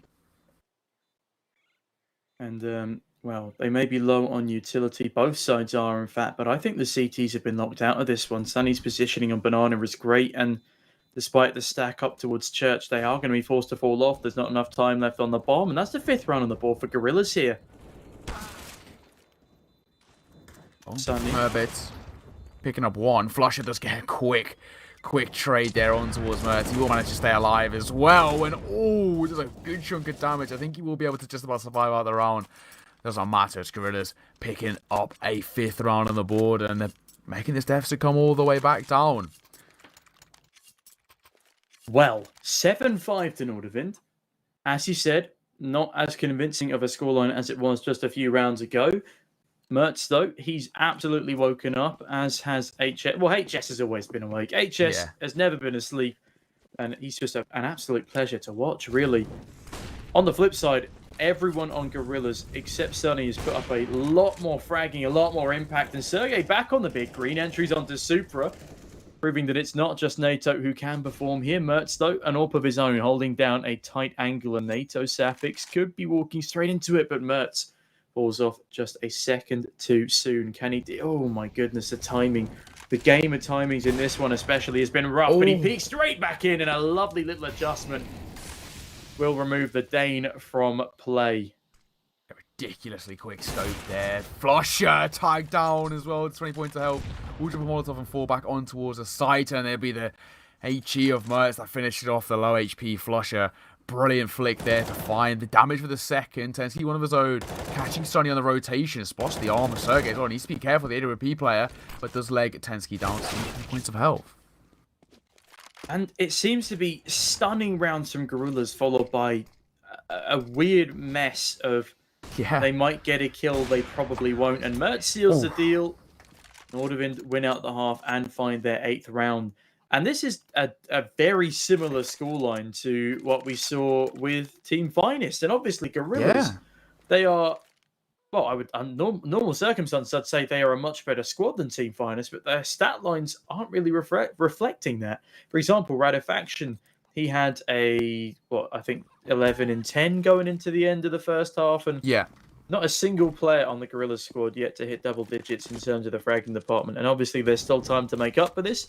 But you'd like to see a little bit more impact from them. Hello? Tensky? Flusher? Wow, okay, well. Okay. What a strange way to start things off. Well, Flusher just caught napping a little bit there. Tensky gifted 3 frags before Esperanto picks up 2 of his own with a deagle time and time again. With his deagle in hand, he is a force to be reckoned with. And now, well, it's actually a 3B bomb side. They're being flanked from behind in the 2 versus 2, but they will be able to get a plant down. That's the priority. I can't believe they've spun this round back in their favour, especially after Flusher's antics at the top of Banana. And, well, now in the 2 versus 2 post plant, things are looking far more convincing. Oh, the timing on that one is so rough for Esperanto. And Sergey, can he finish this off? No, he can't quite seal the deal. Mirbit, hello? Oh, is he looking for the defuse kit? I don't really know what's going on anymore, but Mirbit jumps onto the bomb, and that's 9th on the board for Nordavind as they really start to steal this half away. Yeah, I mean, what a decent round there. 9-5 for Nordavind. Of course, they've already guaranteed themselves at least a lead heading into that second half. But if they can pick up a 10-5 half, that actually, well, a pretty big result against the likes of Gorillaz. It's what we spoke about in the pre-game, right? Nordavind, this is one of their best chances to pick up their map, right? So if they pick up Inferno, I'm definitely seeing a 3-mapper here. Just 2, I think it'll be very aim-heavy. Yeah. Depending on how Nordavind play.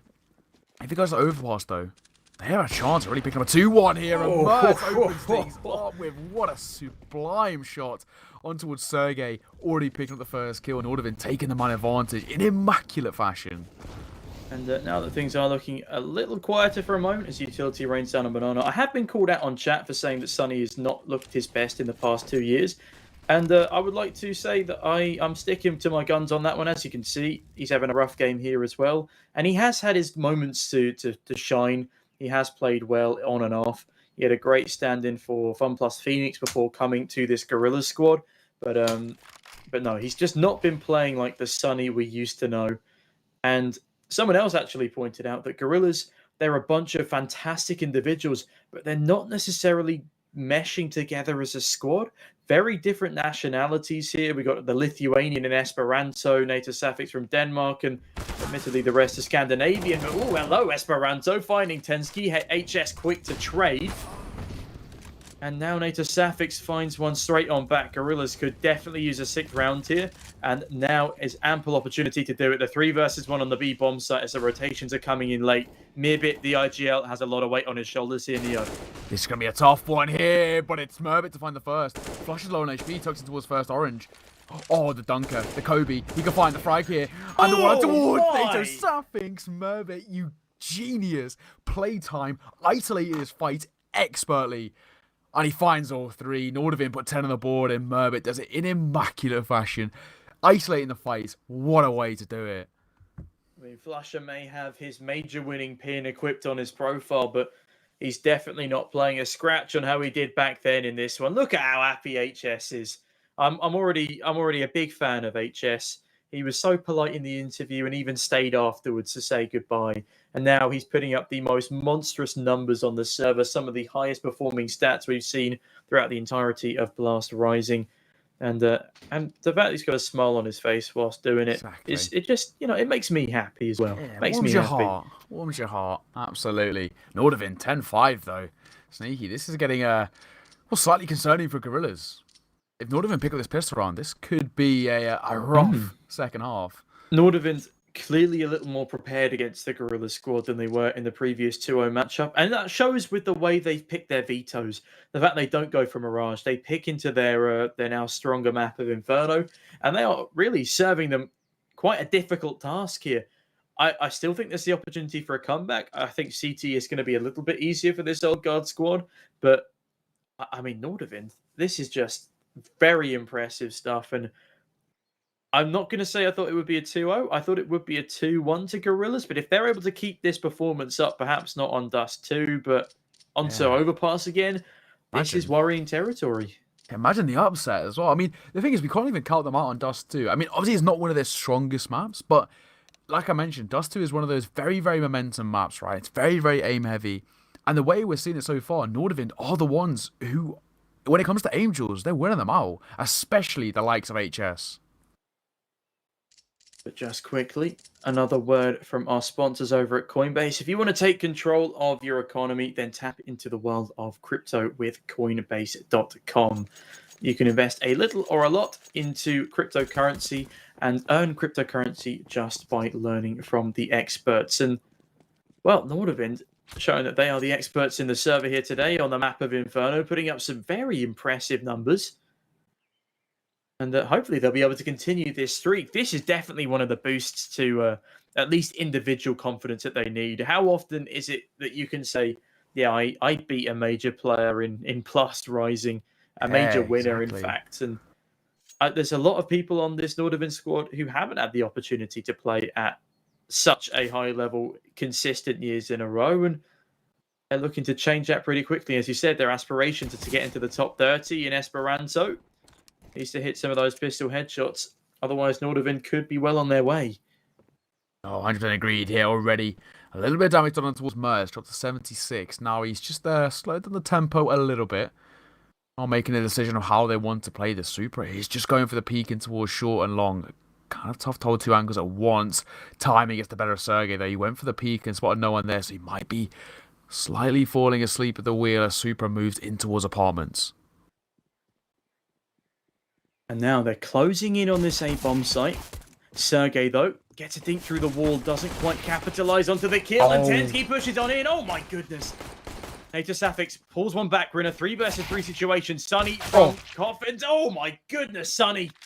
That was disgusting from him, but now the 2 versus 2, the site control in full hands of Nordavind as Mirbit finds Esperanto trying to sneak on past the Vespa in Moto.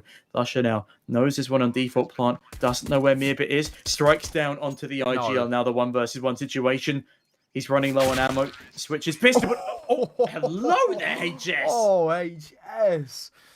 You think you can take down Flusher in immaculate fashion? HS is exactly that, putting him up to a total of 15, and what a way to do it. It's Nordavind taking the pistol on 11-5, and in doing so, by getting all 5 kills and getting the bomb down, this is going to be a pretty comfortable buy for Nordavind heading into the next. HS is feeling it at the moment in the server. All today, he has been absolutely brilliant, and well, Gorillaz, unfortunately with them, it will just be a force buy of just upgraded pistols and that 1 scout in the hands of Sergey. And Gorillaz fans are molding in the chat right now. They're trying to end my career before it even starts. I say one bad word about any of them and they come for me. They're after me, Neokai. I've got to be careful now. But Nordavind, in the meantime, they are dispatching quite nicely with Gorillaz and dispatching of Esperanto's health. He'll go down to 57 on that Desert Eagle. And now Mirbit pushing up towards the top of Banana, putting a lot of pressure on this Gorillaz squad on their CT side opener. Yeah, already we're seeing a little bit of aggression from Nordavind now. They've pushed up towards top Banana. They've got control of car. And in doing so, Tensky's lurking, in fact, actually. He could catch off Sunny here. Sunny just going for the jiggle peek with the smoke. I think the plan is when he spots the information, drop a smoke in towards that close position, force them into a bit of a choke point in towards short, and off that they can find the kills. But Sergey's going to go down to the Molotov. HS picks up the first kill, opens things up. The Deagle spam only good for 1 before Mirbit trades. And now the pistol god of Flusher has a lot to do on this bomb site. Sunny finds him with the 1 onto Supra and Flusher onto Mertz. Now Mirbit, very low health, has Tensky to support him, but it's a 3 versus 2 situation for the Gorillaz. Can they capitalize off of this advantage? Tensky now with a flashbang towards Coffins. Will allow his teammate to swing on in, but Flusher, that's excellent tag damage. Just the pistol, though, means he will fall to Tensky. Sunny finds a frag straight on back with a deagle, and it's all down to Meerbit. 10 seconds left on the clock, and the bomb is in enemy territory. It's not looking good, but he jumps around the corner. NATO Safix finishes him with the Desert Eagle. And Esperanto and NATO Safix are the first two to put up double digits in terms of fragging on the board. Yeah, NATO Safix on trial as well at Gorillaz for the time being. So doing pretty good in his trials so far, but still needs a bit of a stronger performance all together from this Gorillaz side if they want to catch up to Nordavind. Still a bit of a deficit, 5 rounds behind. And Nordavind, well, they're forced into that previous round, into round number 17. So coming into round number 18, it will just be a full eco for them. We're going to see the upgraded pistols brought out into round number 18, but that's all they can really muster up. Yeah, now Gorillaz have themselves in a great position. I'd say to put 2 more on the board, especially if they can deal with this round number 18 without taking too many casualties. The utility is what scares me right now for Nordavind. They have a lot of utility up against the slightly higher firepower. Or, okay, heavily higher firepower. I can't speak anymore. My apologies. Now in this situation, it's a very passive setup from the Gorillaz, meaning the pistols will be the ones to take these fights. And it's good that Gorillaz are giving them range, because it is range where they will win this round. They have the far superior weaponry for the job. And now a cheeky little smoke boost in middle. They are going to miss it twice, so they leave it be. You hate to see it. And now the grenades are ready to rain on down. Yeah, Flusher holding now in towards top banana. Spots the information on 1, but will just fall off. Now he can just jump E. Doesn't need to overextend. That would be, I think, a bit of a risk here, but they're probably aware that they do have a significantly better buy coming into this round. They'll just the upgraded pistols for Nordavind for the time being. It's a very slow play from the pistols, but it could be to their advantage. The last minute element of surprise. And with the amount of util they have, they could do some serious damage to these pit players. Grenades land. Oh, they're so well onto Sunny, but it's Sergey to find the first. Tensky to trade. And now the massacre of this A bomb site is going to begin. NATO Safix, this great trigger discipline from him. Finds one, Esperanto onto another, and it's Mertz with a bomb. He fakes out the plant. Esperanto readjusts his position. He's getting closed in on from all sides. And well, 11 to Nordavind DNB as Gorillaz find their 7th. It's not quite as clean as it could have been, but at the same time, a very convincing round win from them. Yeah, no, I have to agree. I like the trigger discipline there from NATO Safix in towards Marie Pit. Just waited out time, wait for a little bit more information, and in doing so, managed to, alongside Esperanto, pick up a couple of kills. Much better stuff we're starting to see here from Gorillaz. They're starting to wake up a little bit. Nordavind looked very much in control, but now we are seeing the Gorillaz side start to show the way they can play. However, we are into a quick tactical timeout called by Gorillaz, and I think it's a good opportunity and a good time to call it. Yeah, it's definitely a moment to sit down, refresh yourselves. You've lost a couple of rounds in a row now to the Gorillaz squad, and they are going to be ecoing one more time. Gorillaz still have the economic advantage, and it's something that's very hard to hold on to on the CT side of Inferno. If they win out this one again in a bit of a convincing fashion, then they should be good into the next. But if they only win this one narrowly, I mean, I would be surprised if that was the case, because it is just the Glocks in play for Nordavind right now. I thought perhaps they would upgrade their pistols in the timeout, but no, this should be, you know, a maximum 1 death round for Gorillaz here, preferably no deaths at all. Yeah, preferably none, but I mean, we can't guarantee anything like that for the time being. Either way, we're getting underway in round number 19. Nordavind still leading 11-7, so relatively comfortable for the time being. Yeah, and, well, Esperanto has full banana control. And look at this. I think Nordavind are doing one of those rounds where you don't invest into anything and you just talk over strategy towards your spawn. Yeah. Sergey, though, that's nice. Trigger discipline. He's looking to see if he can find some more, and he will. Kill onto Supra. Can he finish up onto Meerbit? Yes, he can. Great plays from Sergey. Even though it is just against the Glocks, it's lovely trigger discipline. Again, trigger discipline seems to be an excellent factor. It's working for both sides here. With the first 2 kills found in favour of Gorillaz, they can just slow things down. They've now got the significant man advantage, so they don't need to overextend. They know they're coming against Nordavind, who don't have a very good buy at all. As you mentioned, they're just sitting in the spawn waiting for any sort of fight to come their way. They're more talking over tactics, like an extended tactical pause, essentially. Yeah, no, it's definitely a good methodology. I think it was Existence who started that first back in the day. And there we go, not a single man lost for Gorillaz. It gives their economy a nice chance to recover. And also the SMG fragging money bagged by Sergey is a nice little cherry on top. In the meantime, Nordavind only have a 3-round lead now, as Gorillaz looking to mount a very impressive comeback. And slowly, the Gorilla squad are rising up to the challenge, and you can see that they're definitely putting a lot more into this second half than we saw from them in the first. Supra as well, having a nightmare of an Inferno, far different to what you saw from him earlier. Yeah, agreed. But now it's going to be a full buy from both sides. Nordavind picking up those 5 AKs in hand, a decent amount of utility. It looks like Banana once again is going to be the main kind of point of contact. HS taking an A damage, drop to 79. Needs to be careful not to overextend again in towards that Molotov, because on the other side he's going to be met with Esperanto, who we know so far has had a pretty decent showing at times. Yeah, definitely. Esperanto, he's a man who can show up to the plate when required. And hopefully he's able to do that a bit more now, just when his team need him. At a 3-round deficit as you head into the latter stages of a game, it's a perfect time to, rock up to the party, start putting some big flashy frags on the board. Sergey, though, got a nice pixel angle to hold down towards bracket. Will be smoked off, though. And the grenade to follow could be big. It's very big. Mere bit down to 52 health.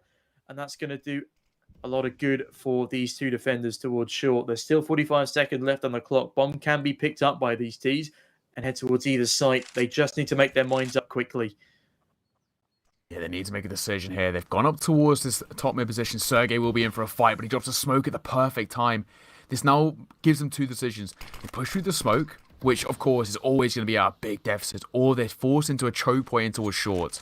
They're going to go for the flash, but Sergey avoids it perfectly. Now the only problem is, where do they double back to? Sergey avoiding the flash once again. Timing gets the better of him, but Mert will catch him out. First shot going the way of the T-side. They flood out towards A bomb site. It's only good for one, but Merbit HS in for the trade. Even all onto Flush and Esperanto, and they have to rotate their way over. It's now a 4 versus 2, but HS and Merbit are low on HP. I think this retake is possible, but I don't know whether they want to go for it. Flush are clearly trying to find something. Perhaps it is just a weapon to pick up and save over into round number 21. And I don't know how low they think these players are. That's the AWP saved over. And, well, look at this, though, from Esperanto. He doesn't have a grenade, but he knows exactly where people like to save. HS, though, coming through the apartments. Yeah. He finds the first, and that's an AK picked up. He falls off. That's all he needs in the round. And as much as it isn't a round win for Gorillaz, they at least do a lot of economic damage to Nordavind, because look at the money in their balances right now. They won't be complaining at all, to say the least. It's Nordavind putting 12 on the board. They're keeping that distance away from Gorillaz. And on their own map pick, they're looking very, very confident indeed. The problem is, for Gorillaz, of course, they're going to fall by into this next round. Sergey picking up that AWP, Sport to buy. I'm assuming we're going to see the full M4s, maybe an AUG in there for Esperanto. Whatever's dropped on the floor for him. But even still, Gorillaz, their economy not looking the greatest. If they lose this round, this could become very, very problematic. Nordavind, though, again, starting to look a little bit in more control. Yeah, they've definitely picked themselves up a bit. They had a couple of rough rounds in the middle section. They're looking to finish this game strong. There's a reason this is their map pick, and there's a reason they picked Inferno over Mirage. Esperanto on the receiving end of another grenade at top banana. Not worrying amounts of damage done just yet, but it's still a nuisance to him. And bear in mind, he usually plays alone on this B-bomb site. Does have the backup of Flusher for now. It's all the more worrying with every speck of damage he takes. Nice smoke to deny bracket presence from the long player there. And it's been a bit of a slow-played half from Nordavind. They're playing it slow, they're keeping Gorillaz guessing, and it's really paying off for them so far, especially with that kill onto Esperanto. Lovely stuff from HS, open things up, drops Esperanto, the flash coming through as well. This catches off the play into a second. Oranges, flush will be cleared, and HS picks up a second frag in brilliant fashion. Just by doing so, they've opened up this B-bomb side. Bomb will go down on the CT side. They're already going for the save. They've made the early call. Yeah, their economy's just not good enough for them to keep losing players and rounds like this. Supra, he's 3-12, but he does have the MAC-10, and now he's 3-13 and has no MAC-10 as Sergey picks him off quite nicely. The rest of his squad are more than capable of sealing the deal here. They already have. This is an easy 13th round on the board for Nordavind. Barely a word in edgeways from the Gorillaz squad. They do, they find the guy on the Mac 10 who's hunting them, but that's hardly an achievement in a round like this. Yeah, And agreed. Gorillaz could be looking to lose their first map to Nordavind. Yeah, exactly. And we speculated that something like this could happen, right? Nordavind played very, very well on Inferno against Finest. So now, that momentum's come across in towards game number 2. But ladies and gentlemen, don't forget that if you would like to upgrade the skins you currently have to something a little flashier, why don't you head on down to cs.money and get the skins you lost for. For example, Sergey's Talon Knife Fade is looking rather fancy, if I do say so myself. But I'll tell you what else is looking rather fancy. Nordavind in this map of Inferno. Again, I keep coming back to it. It's a risky pick to choose T-side as the side you start on. And Gorillaz perhaps regretting their decision to do so. Bear in mind, Nordavind have picked to start on the T side of Dust 2, which is our next map. That could also be an interesting spectacle.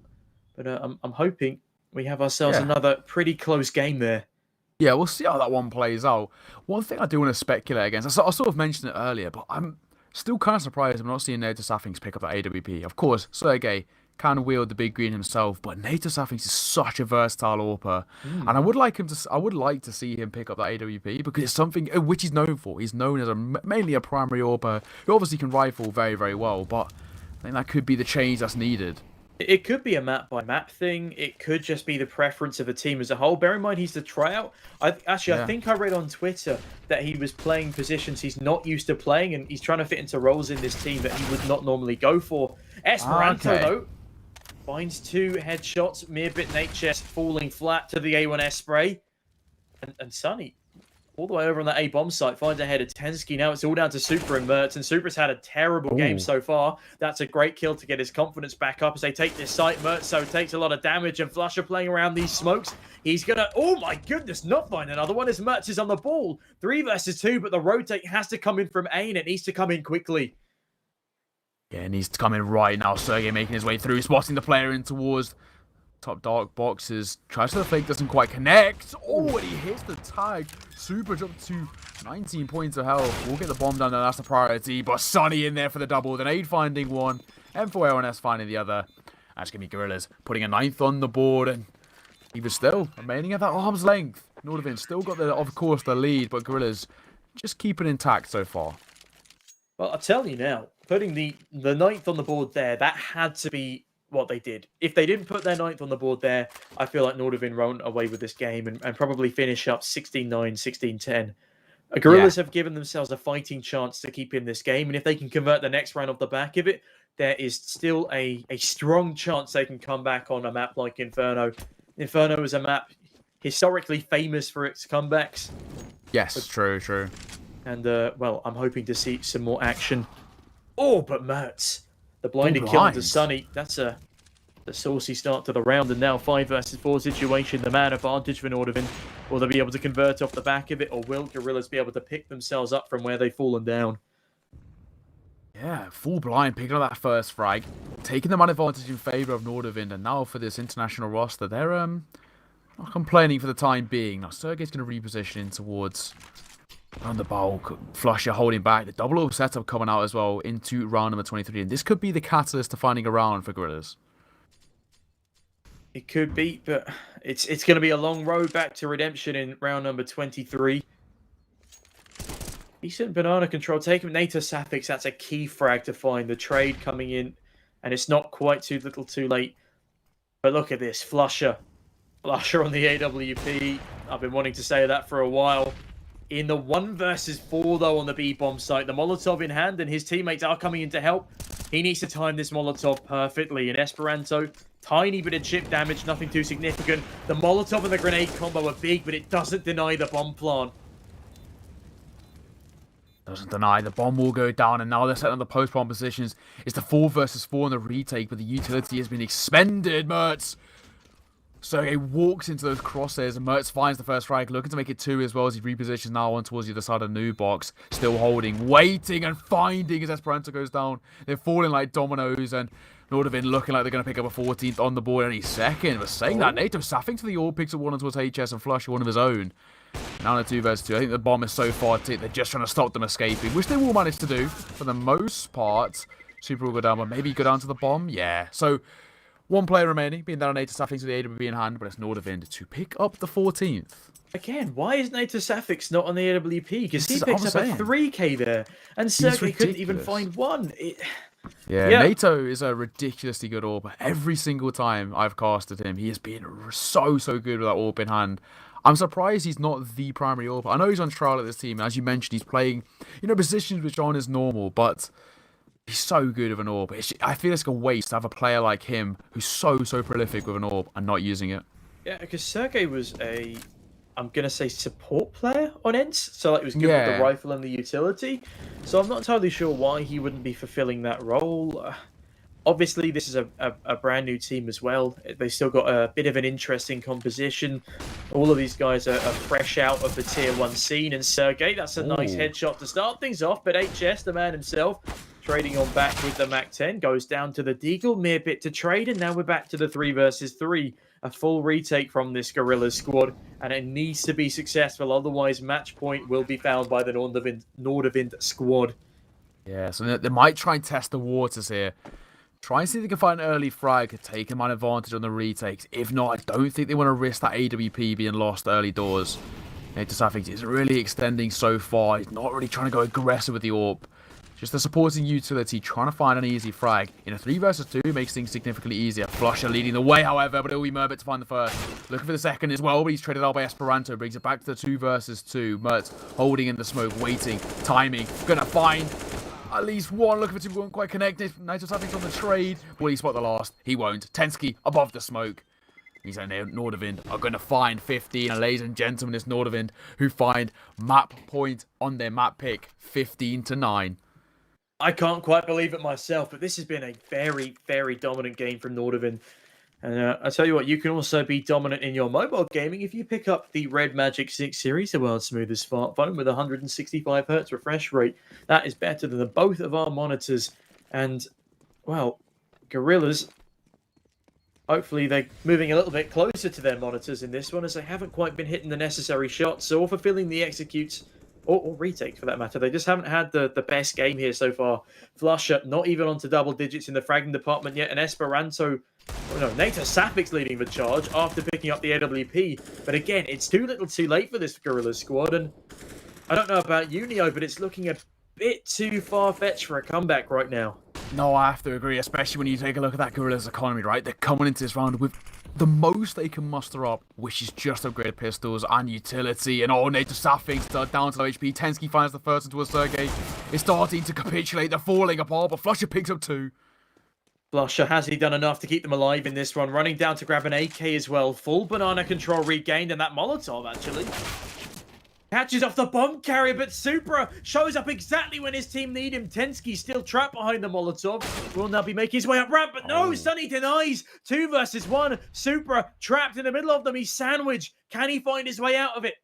He's pushing up towards top banana now in the 1 versus 2. Look at the health on NATO Saffix. He's on 3 HP. Supra only on 42 himself. It's a bullet from either of these weapons to capitalize, and that will either be the game or a 10th on the board for Gorillaz. NATO Saffix, he just needs to play this one safe. If he peeks out now, he's going to see the man. Oh, no! He misses the easy shot, and now Supra has the opportunity to win out the 1 versus 1 for the map. Sunny does have full health and can pick up a weapon on his journey up banana, but Supra now has every advantage in this one. He's repositioned. He's clearing CT as well. Once he knows that the CT rotate hasn't come through, then he can hard focus on towards banana just as the smoke fades. Supra's played this perfectly. It's going to be a left eye peek as well. If he sits himself in towards tree, which is exactly that, Sonny's going to have such a tough time of retaking this, swinging through to left eye peek, and it's going to be an easy one tap for Supra. 16-9. Nordavind take map number 1. They take down Gorillaz on their own map pick in immaculate fashion. And a 1 versus 2 clutch, Supra plays that to perfection. I saw in chat someone saying take a shot every time we say immaculate, and I feel like that could be a fun game for us if we watch this back. But I'm gonna either keep way, saying immaculate. talking about the game itself, I mean, what a game from Nordavind. I did not expect them to win the map in that dominant of a fashion. I was back in the Gorillaz, you know. I know poor old White stuck at home is back in the Gorillaz as well. But that was not an impressive map from them. They had their moments of glory, and just also, as we said, NATO Safix, why is he not on the AWP from the start? Sergey wasn't really performing. Nobody was really performing, and Flusher barely put himself into double digits just at the end there.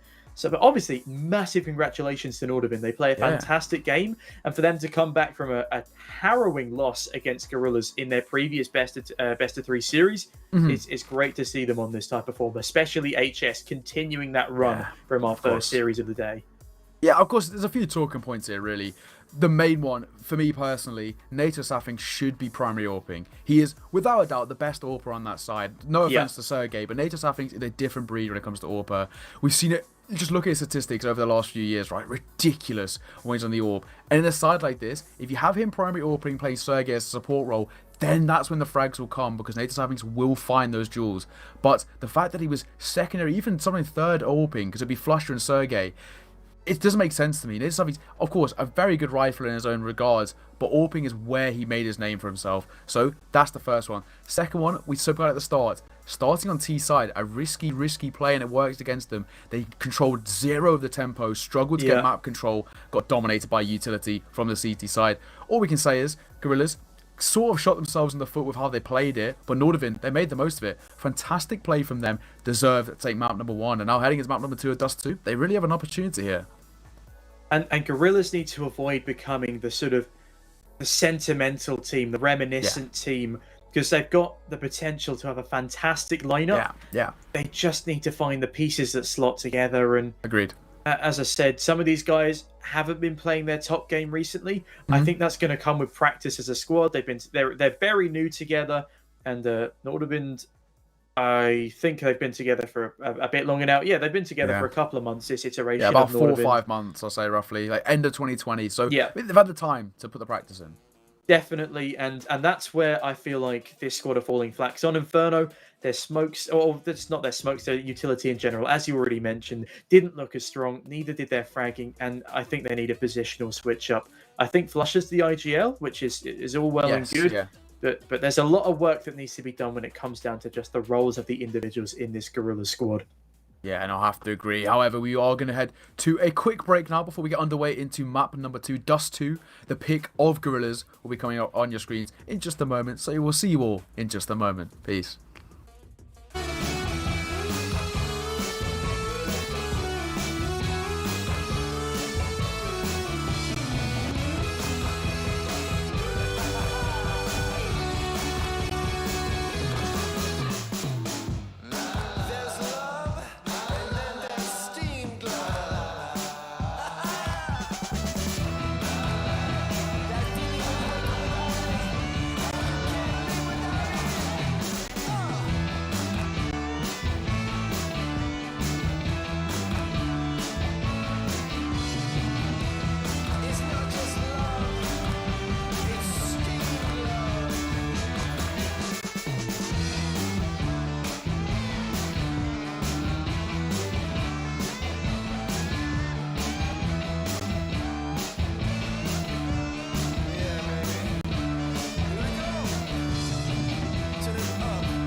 Put your guitar down and it's okay. Play it safe.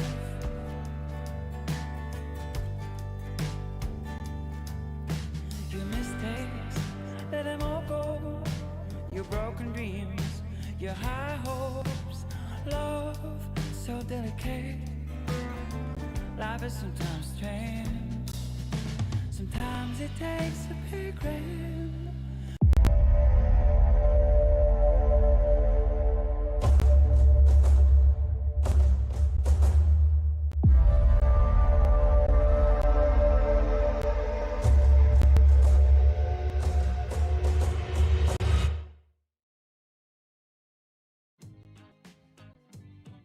Hello and welcome back, you beautiful people, to Blast Rising by Fancy Expo. I'm Neokai, joined by the lovely Sneaky Beaky, as we're getting underway in just a moment into map number 2. Now, it's Gorillaz' pick of Dust 2, and they need a real resurgence after a pretty dicey performance on Nordavind's pick of map number 1. What are your thoughts after map number 1? I think they're going to need an immaculate game, Neokai. Nice. Going on to Dust 2. I think that's our new thing now. Oh, 100%. Don't forget, ladies. I saw the man saying he'd take a shot every time we say the word immaculate. Hopefully they haven't died of alcohol poisoning. Yeah, get ready for liver poisoning in this map number 2. What can I say? But moving on to the actual pre-map statistics, as we've already said, Dust 2 is a strong map for Gorillaz, especially against Nordavind. As I said, a 16-3 scoreline. That is a dominant performance from them. And probably the reason that Nordavind are choosing to start on their T side. They're trying to switch things up a bit from when they picked CT on the last time they came up against each other. But over 5 maps, a 60% win rate for Gorillaz is perfectly respectable. Yeah. They lost one of those to Fiend, I believe it was, which is a brilliant roster right now. Yeah, Exploit Voda, now Team Fiend. I mean, the Bulgarian side, they had a real good run through DreamHack as well. I mean, they're not a side to be stepped on. I cast them the other day, stomped the 2-0. I can't remember who it was against, but the other team looked like they weren't even there, essentially. But a ridiculous good side. Well, hopefully Gorillaz look like they are a bit more there going into this map. Because Inferno, as I said, they had their moments of brilliance and they had a pretty good first half, but they fell rather flat in the second half of Inferno. And as I said, it just wasn't looking like they were particularly well structured or really prepared for going into this matchup. Yeah. And obviously, as a brand new international lineup of sort of former tier 1 professionals here, whilst they are all great players in their own right, how well are they really going to mesh with not particularly much practice with, especially Native Safix, and also to the guy who was ripping into me for saying that Sunny hasn't been very good. Yes, he had a great tenure on Fun Plus Phoenix. Yes, he's had some decent matches here with Gorillaz, but he's just still not consistent enough to be as good as the old Sunny, let's say. Yeah, and consistency is everything, right? Especially at this sort of level, right? When you're a professional player, consistency makes a player. And inconsistency is what kills off players. Hence why we see, a lot of roster changes at the moment. It's due to inconsistency. Of course, we know some of these players can perform at the absolute highest level. That's why they've made it to contracted orgs. But if they can't keep playing well, they're not going to keep the morale. For someone who's slightly worse but consistent, it's more of a safe pick, let's say, and that is normally how things play out. Yeah.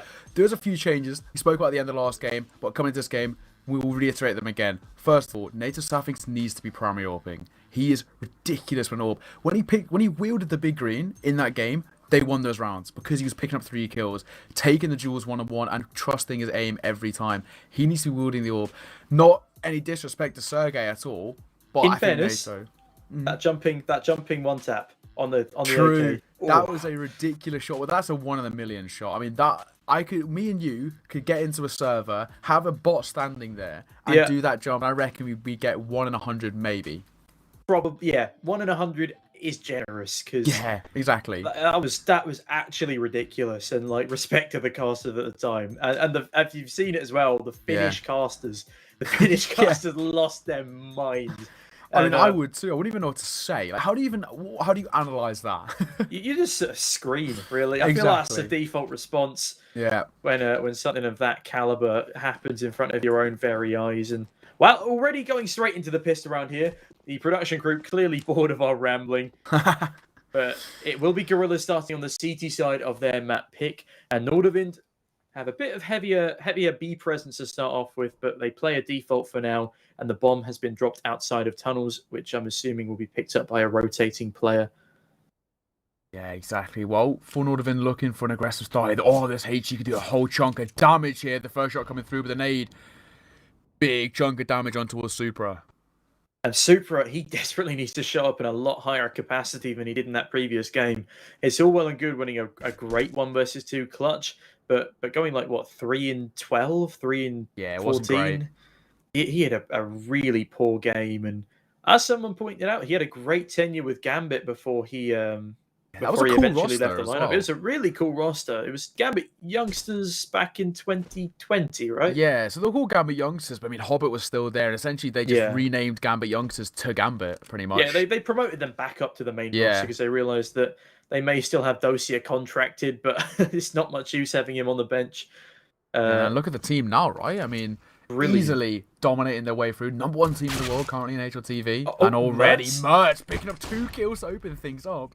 What a brilliant way to do so, avoiding the flash as he steamrolls forward like a train without brakes. He's making his way up towards this. A cyber flush will shut things down. Finding the 1-tap, and the support comes in, playing in front of that smoke. An immaculate headshot there from Flusher, quickly suppressed with a smoke grenade, and Supra's made it onto the bomb site. Bomb is now on B, and Nordavind have the plant. Look at this, though, towards middle. 3 CTs all storming their way up, but Sunny misses the initial jump, and that's going to give away a sound cue. HS is ready for this, finds Flusher, not NATO Safix. Now the 2 versus 3 is possible, but by gosh, is it difficult. Supra now holding the great angle on the corner. Flies on round, picks off Sunny's head. Can he do the same to NATO Safix? No, it is a final trade frag, but time is ticking down. There is a defuse kit. What can NATO Safix do in the 1 versus 2? Yeah, brilliant stuff. He's trying to make his way forward. NATO Safix looking for the fight. Opting for the Glock. He's going to drop a smoke. Oh, NATO. No, he's got the kit. He can do this. NATO Safix, he's got the kit. He's playing his way down the combat. The night, but NATO Safix is going to pull off the clutch in the 1 versus 2. Brilliantly done by NATO Safix. Goes down half the time, and it does not matter as Gorillaz picking up round number 1, and NATO Safix in the clutch situation, brilliantly finding round number 1 in favour of the CT side. Oh, that is so dirty. The knives, the shadow daggers hunting for the back of good old NATO Safix, but no, it was too little too late. A fantastic pistol from NATO Safix and a stellar recovery. I can't quite believe that Gorillaz steal that one away. And if they didn't steal that one away, they would never have been able to break the momentum of this Nordavind squad, or at least that's my opinion, because they had so much drive coming off of that last game. They were hyped. HS was smiling. They just beat some of the best players in the world from different periods in time, and they were ready to do it again on Dust 2, but they get shut down early, and that's no doubt going to put a bit of fear in the hearts and minds of Nordavind, because this is the map they lost 16-3 on. Yeah, exactly, and well, it's starting out in a very similar fashion. Gorillaz picking up a round in which they definitely shouldn't have been able to. Now, Supra going for the peak. With the bomb going down, they will be able to pretty comfortably buy, but Flusher will punish. The overextension by Supra gifts Flusher a first kill, and Gorillaz a man advantage here. Does indeed. Can they continue it, though? NATO Safix caught out by the devious door smoke invented by, I believe it was Jamin Adren on the Vanguard squad, the Berlin Major. Now, 4 versus 5. Nordavind continue to push up short, and they have a 4-man stack here. 1 grenade could be huge, but there's no grenades on the side of Gorillaz to deal that damage. Smokes now down towards CT, and the Molotov just a bit too deep to catch Sunny on ramp, and that could be costly. Now the A split comes in as Meerbit drops on down, finds a frag with a deagle. Sunny does too, and it's Sunny big fragging, finds 3 in the round, and well, Gorillaz looked more than comfortable and bagged themselves some AK goodies as a prize. Yeah, you can say that again. What a round from Gorillaz. Brilliant stuff to just shut things down. And some would call it immaculate, as Nordavind are struggling to pick up any sort of frags here. Sunny doing a really good job around ramp as well, isolating the fights, and that's what gifted him those frags, right? He isolated his fights in the one-on-ones with the FAMAS in hand, knew he could take those fights, and pulled out the USPS for the last one to support. Find himself a good couple of frags. Well, now it's Gorillaz 2-0 up, and Sergey's pushed forward. He's going to catch Merbit off guard, caught sleeping, and if he pushes just a little bit forward to his left, he's going to spot the bomb. Oh, cheeky. And this could mean problems. Flushing out. continues to push his way up with Sergey, and Sergey's going to go in first with the MP9. Flush at the trade on the AK-47. It's a... Oh my. Oh my brilliant. Goodness. How does he survive? Yeah, line out, but just about will go down to Tensky. Picking up the trade here, and his first kill on the board. Though it's going to be a tough round for Nordavind. He's going to collect the bomb as well. That's the real priority for the time being. Can I just interrupt quickly? Someone in chat said they checked HLTV that Sergey got 4 kills with the AWP, and NATO Safix, who pick it up only when Sergey died, got 5 kills with it. God, that...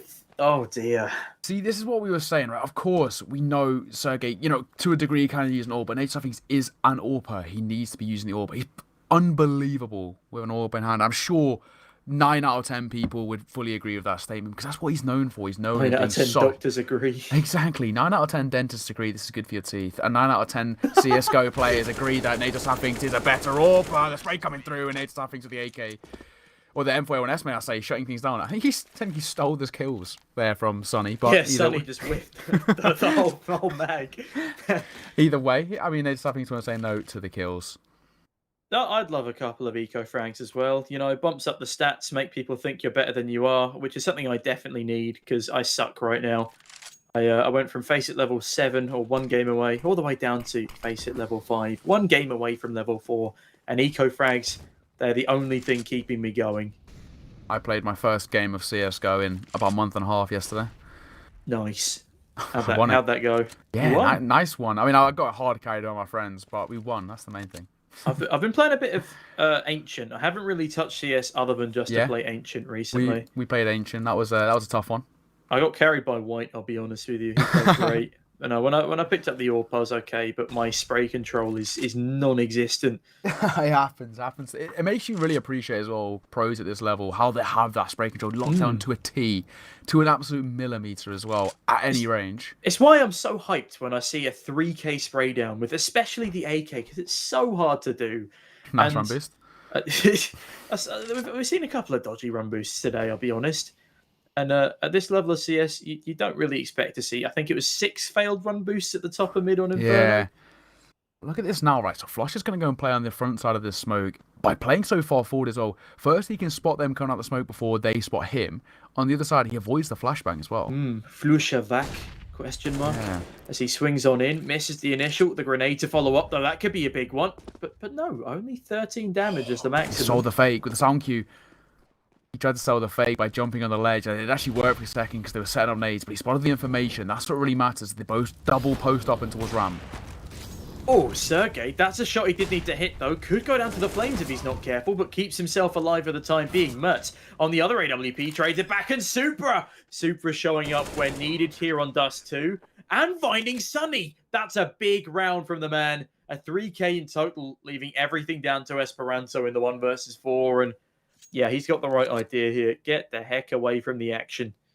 Supra just appeared in towards CT and just caught Sergey off guard. Dropping the AWP when he was low because of the Molotov anyway. Nice little round there from Nordavind. Finally getting off the mark in quicker fashion, let's say, than their last time they played that 16-3. Will now be a 3-2-1. And Gorillaz just keeping all of that one farm ticking over into next round. Fortunately enough for them, though, their economy is pretty good, but it will be a near flawless round. Oh, the Molotov coming through. Oh, no, Esperanto. Oh, he manages to get one into a Super and stays alive as well. And AK is a little treat just to spice it up, a little bit of a cherry on top. But it will be Nordavind picking up their first round on the board, leaving the score at 3-1. But if you want to improve your score in the world of cryptocurrency, then can take control of your economy and tap into the world of crypto with Coinbase.com. If you want to invest a little or a lot, you can even earn by just taking advice from the professionals, just by learning how to invest your cryptocurrency. And Gorillaz might not be too worried about the crypto economy right now, but should be worried about their own. If they lose this round, then it could be trouble. Sergey missing another crucial shot towards lower tunnels. Does at least have a bit of utility damage coming in from Flush's grenade. Either way, this is a vital round for Gorillaz to win, and I'm still very curious to see if Nordavind can pull off this T-side surprise pick. Exactly. Will this work in their favour? Will it be similar to what we saw Gorillaz, right? They went for the surprise pick of T-side on Inferno and paid the price for it. Yeah, they did, and it's not out of the question that this might happen again, but at the same time... Oh, hello, Sonny. That's dirty. That is 2 through the smoke, and Tensky falls one back onto Esperanto, but still the man advantage for the time being. Sonny sees another on site, catches Supra, flush shot onto HS, and now the 2 versus 1 for Tensky. He's done miraculous things in the previous game against Finest. Can he pull off another god-tier clutch? He's got a smoke. He's got a flash. This does mean he can cross onto the A bomb site without too much trouble. But it is Flusher we're talking about here. Exactly, it is Flusher. We know he has the ability to have something special. Sports by Native Staffing, so has got the AUG in hand. Tensky was really good for multi-frags in that game number 1 earlier against Finest, but now needs a total of 3 in this round. 2 more left to find. Swinging through, and he'll be shot down. Native Staffings finding the frag. AWP collected, and let's see who this dropped over to. Or is Flush going to keep hold of it? I tell you what he did wrong there, though. Oh, it's not dropped to Native Staffing, so he's going to pick it up. Yeah, sorry. Of course, that's again, it's troubling for me. Sergey is at least doing all right to start off. Does too with the AWP. Hit a nice shot on the B bomb site, A bomb site defense. Hopefully he can continue that. But Tensky, he actually misses the smoke fake that he tried to pull off there. It was supposed to land in towards CT. It actually lands just dead in middle, and that sold the fact that he was going to be heading towards A. So both of the remaining CTs, Flusher and NATO Sapix, were holding that cross. And so they read that perfectly off the back of a failed fake smoke. Yeah, brilliant. Brilliant play there. The 2 players, they knew O too well. They had to come that way, and they find the frag. NATO Staffing's finishing things off with the AUG. More quickly in air. It's a quick tech pause, but it's over and under now. And, well, Gorillaz getting underway. 4-1. A tag coming through. Esperanto dropped to 64 points of health through the wall. With a frag not found either way. Oh, only a little bit of information over towards long. Well, I'll tell you what. I know they've done some great things in this game, but overall, I still haven't been massively impressed by Gorillaz. And the start of this game, I haven't been particularly impressed by Nordavind either. Obviously, it's still very, very early doors. Hopefully, both of these squads can pick up the quality of play, because there's a lot on the line, especially for Gorillaz in this pick. And a good Molotov from Sergey will delay things a little further towards A short. And a 5-man presence now here should start selling the fact that a rotation should come in from B. Flusher forced back in towards CT will come and peek back out. See if he can catch anyone off guard, but towards the site they go. HS already has control, and they're guarding Gandalf with their lives. Not Gandalf, they're guarding Elevator with their lives. There's no way that Flusher can really even try a Kukli style here. Yeah, they're asking a lot. Yeah, he'll get decapitated by one of every angle. Exactly, it would be asking a lot here, but... Well, for Nordavind, an opportunity. Sonny trying to just sneak his way up. Flash will come through. Sonny going to maybe take the peek on towards HS, and he'll find the first frag. Sergey, one of his own as well with the AWP. As Sonny doubles up. This is brilliant stuff. What a shot from Mercer. Nice flick. Looking to make it 2. Won't quite connect. Esperanto in for the trade. They know the last player of Tensky's in, looking for the spray, and he'll find 2. I don't think they have time. They don't. Nope. Sergey's going to run away, and he's done brilliantly. Tensky. The spray through the smoke was immaculate, and we talk about spray control. Well, there it is. Yeah, he finds 2 with it as well, and that's just damning. The best part. That is the best part, that it was immaculate, and he does find 2. Exactly. And Sonny has showed up to the server today, far more so than on Inferno. He does put up an impressive, I think, 3 kills in that last round. But unfortunately, it wasn't quite enough. He gets pipped at the post, and his teammates weren't able to stick the defuse. And now, Gorillaz are only up by 2. But how long-lived will this be for? Flusher only on a 5-7 and a smoke right now. But Sonny, oh my goodness me, Sonny. Already made it completely up mid into suicide. And he's going to catch Super off guard. Doesn't find the kill. And this alerts Nordavind to the fact there's a man behind their ranks. Exactly, already a little bit of damage done on towards Supra. Well, Sonny just posting up in towards the top mid position. He actually doesn't need to overextend for the time being. Wait for them to walk into his crosshair, but he's caught by the flash. And the smoke will just about keep him alive. Oh, that's a good smoke, but Sonny taking a bit of tag damage, needs to be careful. Sonny's push has, at the very least, delayed a push from the T side for a very long time. And this is valuable seconds earned for the CTs, especially with Flusher on a 5-7 and Esperanto on a Deagle. And now with all the complications of the earlier stages of that round, Nordavind are pretty much forced to continue down towards this A-bomb site. But the Gorillaz don't have as a convincing a funnel as I thought they would at this point. Sunny, though, swings on in literally one spray, could take down 3 players here. But Sunny isn't going to get walked into. And instead, HS, he sees the leg. Oh, Sunny, that's a huge misplay. Nearbit, excellently done, and Esperanto will fall. Oh, it's a catastrophic error. And down what is goes happening? all of the CTs on this A-bomb site. Sergey and Native Safix left to play retake, and Gorillaz, they're completely on the back foot here. In fact, it's a 2 versus 3. Mearbit clinging onto a single point of health. And oh my goodness, Nordavind, what a stellar site take. Yeah, it all just fell apart in a matter of seconds. Nordavind managed to get that bomb down now in the post plant. I've been set up. The no. team leg as well was not the greatest, and they're all probably just going to fall away. Not even the greatest weapons to save for Native Safix and for Sergey, but either way, it's going to be what's looking like. Oh, hello, Sergey. What a shot. The collateral. Finding 2 won't take it away from the fact that Nordavind will find the round, but slight silver lining there. Wow. Sergey gets one of the best shots I've ever seen on the scout. The lineup was just so perfect. I want to see that one again. Also, this whole round, if Sunny finds that kill, this round is a completely different story. And Sergey actually does great on the scout in that round. That Sergey gets a 4K on the scout. How did I not even see this? That really was immaculate from Sergey. Perhaps we underestimated the poor man on his snipers, but he's done better on that scout than he has done on the AWP. Now it's his time to prove himself, or at least in the next round he can afford the big green. Let's see if it can work in his favour. Oh, trying to go for the shot again. It does put one into his top mid, but doesn't quite connect with the shot. For Nordavind, though, they do have, of course, the full expenditure. Galil, Mach 10.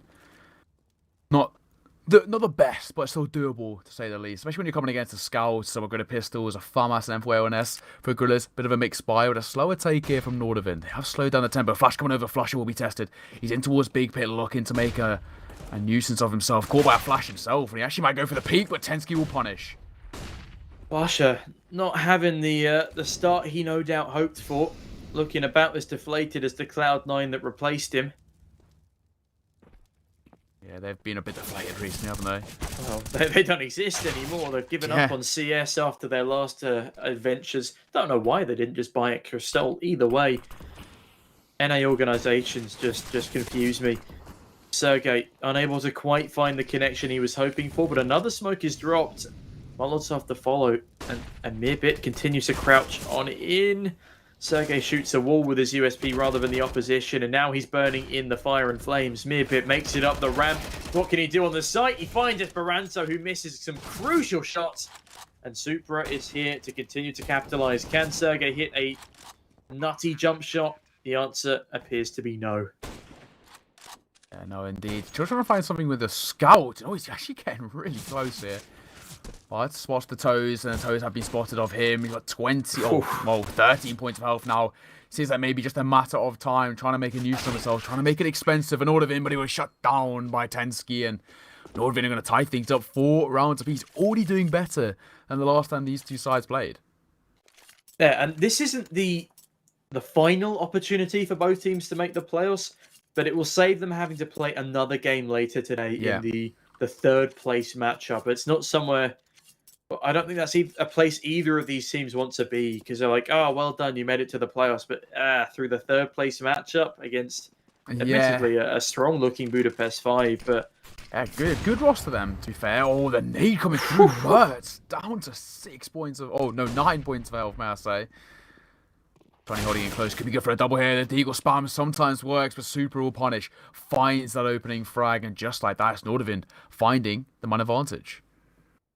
Nordavind have been so good at finding these man advantages, and Gorillaz have been quite the opposite, especially in these latter couple of rounds. Door spam fails to find HS, and I believe that's a buy down to 2k from Gorillaz, not really doing much for them. Esperanto's not really been doing much for them either, and he's had a deagle in his hands a lot. I was raving about how he's a fantastic pistol player, how he's a stunner with that hand cannon. But so far, I have just been a little bit disappointed, I'll be honest with you, Neo. Yeah, I mean, for Gorillaz, it's been a slightly lackluster performance due to the names they have in this roster so far. It just seems like the team chemistry isn't really there as of yet. Yeah, and that's definitely something that I think can improve with time. As I said, oh, Jesus Christ, Esperanto, fine, prove me wrong then. Flying deagle shot through the smoke, but Tensky to double up and Mirbit to follow. Means, look who it is in the 1 versus 4. Of course it's Sergey, and of course it's Tensky to seal the deal. A 3k to his name in the round. And Nordavind, despite being 4-1 down, are now 5-4 up. And Gorillaz are starting to falter, but you won't falter with the skins you have in your bank balance. When you order from CS.money, you can buy or trade your skins on their platform, and you can get a 30% cash deposit when you deposit through Blast. Thank you, Blast. Thank you, CS Money. And, well, I can tell you, I've been using them myself as of late, as they are very, very convenient in the current skins trading scene. Exactly, lovely stuff. Gonna get his skins at CS Money, but... well, it's holding in towards double door. Sunny will fall away at probably the best time as that scope was beaming down the lens, looking into his position. Super made his way in towards lower, and actually looks like they might actually burst up towards short. Flusher holding in close. If they go for the split towards B, they'll be punished. Yeah, it's not looking like a B split for now, though. Molotov rains on in. They clear all the close angles, and now the 2 versus potentially 5 on the A-bomb site, but I don't think Nordavind have even made up their mind just yet. Tensky, with the spray down through fire and flame at A-long doors, won't catch off the AWPer of Sergey, who is actually the top fragger in ties with Sunny for Gorillaz right now. So, you know, credit to him where credit is due. Definitely a lot better than Inferno. But here we go for the B split, and the B split coming in moments after it would have been a guaranteed decimation. Yeah, Means with that Flusher. Nordavind, again, have a chance. Exactly. When Flusher was sitting close, that could be really problematic. This spot went into his window. The flash will catch off Mert. To Sergey to find the frag on towards Tensky. The orb wielding, working in his favour as Flusher doubles up, finds one of his own. Esperanto dropping HS, leaving it all onto Super now. Good for the first, but only the first. Nice trade from NATO Suffix, finding a kill in the round and putting it up to a total of 6. It's Gorillaz who tie things up 5-5. Bearing in mind, the Gorillaz beat Nordavind 16-3 on Dust 2 last time. Jesus. Means Nordavind have, as I said, clearly been doing their homework, and they know they're not going to be able to ban this map against Gorillaz. I'm assuming they did just go over some executes, especially with them starting on their T side, looking like a really promising squad. Oh, NATO, that was a bit of a dodgy one. Does find his way into upper tunnels. No, it's Sunny to steal NATO's this time, and that is the bomb, as you said. HS down to 49 points of health, and this is a promising start. But Tensky onto Esperanto means 4 versus 4 is what we have here. Yeah, it's all off the back of NATO as well. I mean, bit of a weird start to the round, but he adapts really, really well, and in doing so, manages to drop the bomb. That is such a huge, huge factor. However, HS will now pick it up as they have double back, and Interstuffings didn't want to overextend. Actually, quite a smart way to play it as well, because he knew he could very easily have been overrun in that situation with just an MP9 in hand. So, falls back, tries to play things a little bit more passively, and the T's are looking like they're going to make their way over towards this long doors position. Tensky's already made his way out, the support has come through. Over towards A. It's a 2-2 split currently. And now with the 4 players of Nordavind lined up on A long, Sergey and Flusher have to go huge. It's a different split to the defense we saw on Inferno. Can they make it work? Sergey, oh my gosh, through the edge of the wall. Tensky, though, quick to trade. And he sees the head of NATO Safix. No reply thus far. Flusher is now the man of the hour. But, oh, Sunny deals with HS. Flusher over the top of the smoke finds one. Can he seal the deal onto Mirbit? The man only has 28 points of health. That's a bullet from any weapon to finish him off. And he jumps on in, tries to bait out a shot. And he does bait out a shot, but it lands in his stomach. Yeah, Flusher doing what Flusher does best. Brilliant. Playing around that site as well. Playing around the smoke. He used the utility perfectly. It wasn't even his utility to use as well, but just waited around that smoke. Waited for the opportune moment to find the frags. He did exactly that. 3 kills in the round for him means that, well, Gorillaz are going to pick up a 6th and regain this lead. And also, in doing so, they do break the economy of Nordavind simultaneously. So Nordavind were coming into this next round with just the full eco, and Gorillaz, that economy starting to look a little bit healthier. Is this the time where Gorillaz can pull themselves ahead in this half? Because this has been a very, very even game so far. It's been it was a great start for Gorillaz with a troubling pistol win, and then just troubling for Gorillaz until they picked themselves back up off the ground and put 2 on the board. Nordavind, though, I mean, they are really surprising me. I did not think this would even be a close game, especially looking at how this map went last time. I think it's great that they started on the T side here. Hopefully they'll be able to continue that streak when they flip over the sides. But clearly giving themselves the advantage by starting on their better side has netted them already 2 more than they managed to achieve in the entire game last time. And I'm rambling at this point, but there should be a 7th on the board to Gorillaz. Can Nordavind pick themselves back up after this round is lost? Yeah, no, I do have to agree here. However, for Nordavind, not really made any sort of decision yet. They are playing this very, very slow indeed, and it may be the same thing that we do see from time to time, essentially playing this like an extended tactical pause, right? Just trying to figure out what's the plan for the next round when you have the full money. And it's been a very, very slow game from both T sides. Agreed, yeah. And it's calculated Counter-Strike, but as you can see here, they do let the timer really tick on down, Sonny. Oh, Sonny, this could be eco farm extraordinaire, but no, NATO Safix is back in to take most of them away. And Sergey bags 1 as well. Gorillaz onto a 7th. They can still hit double digits here, and that would make up for the rocky middle of this half. If they put 10 on the board, or even 9, to be honest with you, I think Gorillaz could be happy with that. No, absolutely. I do have to agree with you there. I think they could be very, very happy with that. A 7-5 still technically could be an 8-7 in favour of Nordavind, but it'd be pretty unlikely unless they go flawless for the rest of this half. Gorillaz have been having a slight resurgence in terms of ability, so I think we can maybe see them pick up 8.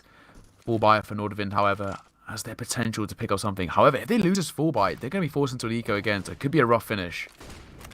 Esperanto, though, antics in the pit allow him to pick off HS, but HS... Wait, HS... Oh, with the Molotov yeah. finds Esperanto. He walked backwards into it. Oh, no. That's what flashbangs do. They blind you into making foolish decisions like walking backwards into a Molotov. They're now in the 4 versus 4 situation. I'd say Gorillaz are giving up a bit too much of A here. Especially with how many people are on long. Oh, Supra, you dirty boy. Spinning into Sonny, removing his jaw. Meaning that once again, Nordavind have the advantage. NATO Safix claws it back.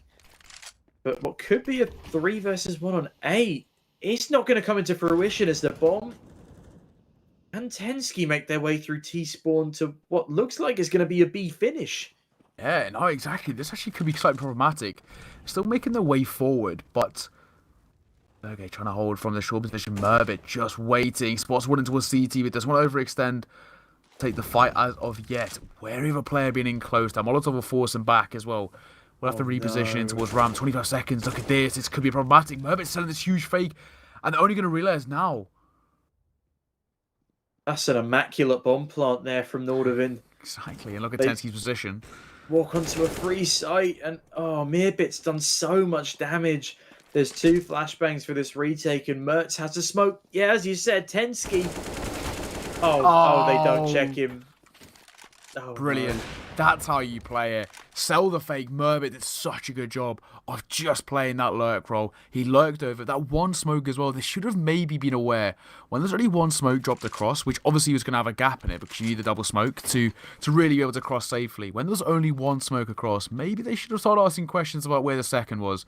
Very little supporting utility as well, but Merbit sold the fake, picked up a frag as well, and a bit of damage on towards NATO Safix. He played it really, really well, and just like that, Nordavind picked up a 6th. Yeah, it's really crazy to see what's going on here. And Gorillaz, they play the gamble stack, and obviously it comes back to bite them. I see where they're coming from. There's not much time left on the clock, and they don't expect to have the bomb rotating fully with no util presence on towards B. It was excellently played by Nordavind there. Like, really stellar stuff. One of the best fakes we've seen in the tournament, I'd have to say, because it worked so damn spectacularly. There was nothing the opposition could do. But now Gorillaz need to fight their way back into this. They need to pull off at least an 8th round on the board here, if I'm going to say they can still win this. But Flusher eats a bullet to the face through double doors. And now Nordavind are balancing map control with passive T-side. And it's working so well for them. It's like they've definitely gone into detail with their anti-strat of Gorillaz here. Yeah, it's brilliant. They've learned so well from the last time they played, and that's what I think makes a really good side. To learn from your mistakes, the way we're seeing Nordavind do now, well, it's just stunning stuff. And now Nordavind, the 6th round on the board, Flusher low on HP, looking to make it a 7-0 and then make it a really heated finish here. I mentioned that it could be an 8-7, but it was slightly unlikely. Well, it's becoming more and more in favour as they're going for the short play up towards A. There's no one on the site. They've all gone down long. Flusher with 4 HP has an M4 for this range. And look at this, NATO Sapphics and Esperanto, they both have A1Ss, which are, they're fine for that range, but not very practical when having to shoot through boxes. This is a great round from Nordavind. Again, Gorillaz may not even go for this retake, as it's just so stellar. It's so immaculate. Yeah, it's exactly that. Bomb's gone down, and for the CT side, even though it's a 5 versus 5 here, they're not even going to go for the retake because it would be such a detriment to their economy. They want to have that full buy heading into the final round to maybe give it more of an opportunity. So, well, for Nordavind, it's going to be a pretty comfortable 7th round on the board as a free site and a free plant allow them to escape. You may see a little bit of exit fragging towards the end, but either way, Gorillaz, their priority is just saving. No, but every single player on $0. They can't. Sorry for the interruption there, Neil. I just literally, if they went for any exits and lost a single player, that would be a dud final round for them. Yeah, exactly. Absolutely, exactly that. Well, Nordavind have done a very good job of making this a 7-7.5, and I said earlier it could be an 8-7, but kind of half-heartedly. But now it actually very, very much could be an 8-7. We're seeing, of course, a 1 AWP picked up by Esports by 4 AKs on the other side. Just a single AWP picked up by Sergey. Right, what can Sergey get done on the big green this time? He's not in the right place for it at the moment. Instead, it's Tensky to decapitate Sunny. NATO Sapphics falls to the opposition AWPer. And now a 5 versus 3. Gorillaz, they have to go for this retake. It's the final round of the half. Mertz eats a grenade to the back, but it's not going to matter too much because look at how stellar this post-plant positioning is. Utility is pristine and, well, Gorillaz just aren't. Sergey taking a lot of damage. He's been on 13 kills for quite some time now, and HS finishes him off. Esperanto, though, can he be the saviour? No! If he finds Tensky, then maybe. But Flusher has been left in a 1 versus 4. Down he goes, and oh my goodness, Neokai, it's the 8-7 that we never thought could have happened. Yeah, I sort of said it half-heartedly because I said it maybe could happen. Little did I expect it to happen, however. Brilliant stuff. Nordavind, they put an 8th on the board. They take a lead heading into the second half. And this is such a resurgence from the performance that we saw last time these two sides faced off. It was a 16-3 to Gorillaz and a complete annihilation by Gorillaz over the side here. And, well, Nordavind doing a very, very good job heading into the second half. Can they carry on this momentum? I really hope so, because this is such an impressive display, and as the roller coaster camera antics return for another time in Blast Rising, hopefully this roller coaster of a game will be a win for Gorillaz, otherwise they'll be back down to the 3rd place decider. And as I said, I don't think that's where any of these former Tier 1 pros expected themselves to be going out in. No, agreed. Absolutely agreed, but at the same time, Nordavind, my respect for them. They have been stunning so far.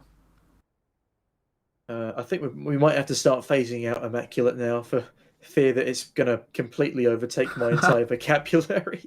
Yeah, I'm going to start saying it like subconsciously and not even realise. Yeah. I'm going to have to do a Bruce Forsyth and be like, it's divine. We are just in a quick little pause before we get underway into round number 16. It's Nordavind who lead 8-7, and this pistol round is very, very important, especially with the score so tight. Yeah. Whoever picks this pistol round essentially is going to guarantee themselves a victory heading into the start of this half. I feel like Aladdin right now, though. We're flying around the film set on our Exploring. magic carpet. Whereabouts is Dust 2 set Oh again? my good lord, it's in Oh, Morocco. hello. I can show Morocco, you the that's world in it. the Okai, shining, shimmering, splendid. There's a bomb site over on A, on our magic carpet ride. It's actually quite enjoyable. I'm quite liking this. It's quite satisfying.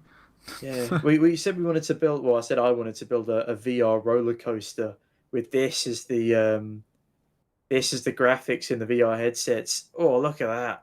Look at that. We will say as well, shout out to, well, the observer on this little roller coaster of a ride. But we are about to get underway in round number 16. It's Nordavind who lead 8-7 as the second half begins. And this is a crucial pistol round for Gorillaz. They're doing the clash of Garage B, and they're all funneling their way into tunnel. But look at this, Mert is already in the rear flank. He finds one. Can he find another? He's looking for Sergey. Not going to find him just yet as Esperanto destroys Supra. HS, though, right back into the round. Claws one back. Sergey finds another. Oh, my goodness. It's Mertz. an absolute massacre. It's a meat grinder of both sides, and the dinks coming in left, right, and center. Mertz and Tensky pull away a 9th for Nordavind, and Gorillaz. Oh, they get shut down in a painful manner. Mertz has had an absolute life round there. Brilliant. So he played that to perfection. You got all the timings spot on as well. Brilliantly stuff. Well, Mertz, what a round from him. He took a little bit of a slow start as well into Dust 2 in general. That first half wasn't the greatest from him. I think I'm right saying, yeah, he got three kills in that last round, so he finished the half with only 5 kills, but does not take away. What a round from him. Nordavind going to put a 9th on the board, and in doing so, also by stopping the plant going down, right? Gorillaz not getting a plant down. Yep. Their economy, terrible. So all sitting around 2k. They may go for the force buy in terms of, pick themselves up with some deagles, armor, very small amounts of utility, but either way, it's not going to be a great buy at all. But Tensky, 17-8, now playing Yeah. into a PP Bison. And if you want to watch some PP Bison action in 165 Hz refresh rate quality, why not bag yourself a Red Magic 6 Series World's smoothest smartphone? Because, boy, do I want to watch Tensky with a PP Bison Yeah, I'm in interested to see 1080p HD on a 165 Hz phone. I fear for Gorillaz, I'll be honest with you. I was thinking if it was going to be a 2-0, Gorillaz would snag this, especially after their last performance against Nordavind. Now I have a lot of doubts in my mind here. Same here, right? Oh, HS finding the first frag on towards Sonny. Sonny didn't even seem to be aware. And, well, the opening kill go in the way of the CT side. It's Sapping's looking to find one of his own. We'll get the bomb, but he's sprayed for the smoke. 36 points of health for staying alive. HS as well, just about staying alive. But it's the MP9 of Merbit. Good for one before he's traded. Tensky now on the PP Bison. No. He gets cut short, and that's why PP Bison hasn't really been a viable weapon since 2011 when the CSGO beta came out. But 3 versus 3 is still possible for these T's to pull a round out of quite literally nowhere. But HS, the reaction speed to pull off a shot like that, they're immaculate. I've said it again. I'm sorry. I've got to phase out of it now. But we're still in the 3 versus 3. And Nordavind attempting to keep their 2-round lead strong in round number 17. Yeah, now peeking in towards the M4, who's going for the spray down, running out of ammo, but the USPS will finish things off. And once again, 2 rounds in a row, Mertz picks a triple kill to gift Nordavind another round on the board, putting up to a total of 10. They hit double digits now on the scoreboard. Nordavind, the international roster, looking sublime so far. A much, much better performance than the last time these two teams faced. And Nordavind, they're really looking in control. Yeah, and Gorillaz are losing control, and still no to Safix to pick up the AWP. Sergey, actually, it's harsh to say he hasn't been doing a good job on the snipers just yet. Blusher, though, still looking relatively absent, and Esperanto has been very quiet for both games along with Flusher. So this is going to have to change quite quickly. NATO Safix catches Supra getting a cheeky bit of aggression in towards B upper tunnels. Won't capitalise, though. It's Mertz at the double doors to clash with Sunny. And oh, nice shot to start things off. He sees an elbow, takes the chest. Probably could have gone for the headshot there if he timed it a bit better, but Flusher deals a killing blow to HS, and we got ourselves to Oh, hello, Flusher. That was interesting. As I was about to say, we get ourselves into interesting territory, Neo. Yeah, no, exactly that. very interesting kind of situation now as Gorillaz looking a little bit in control but taking quite a lot of damage for the time being. Flusher, 12 points of health. Sunny, 52 and Nate's having 87. Need to be careful because an M4 bullet to the head may be enough to find the frag here.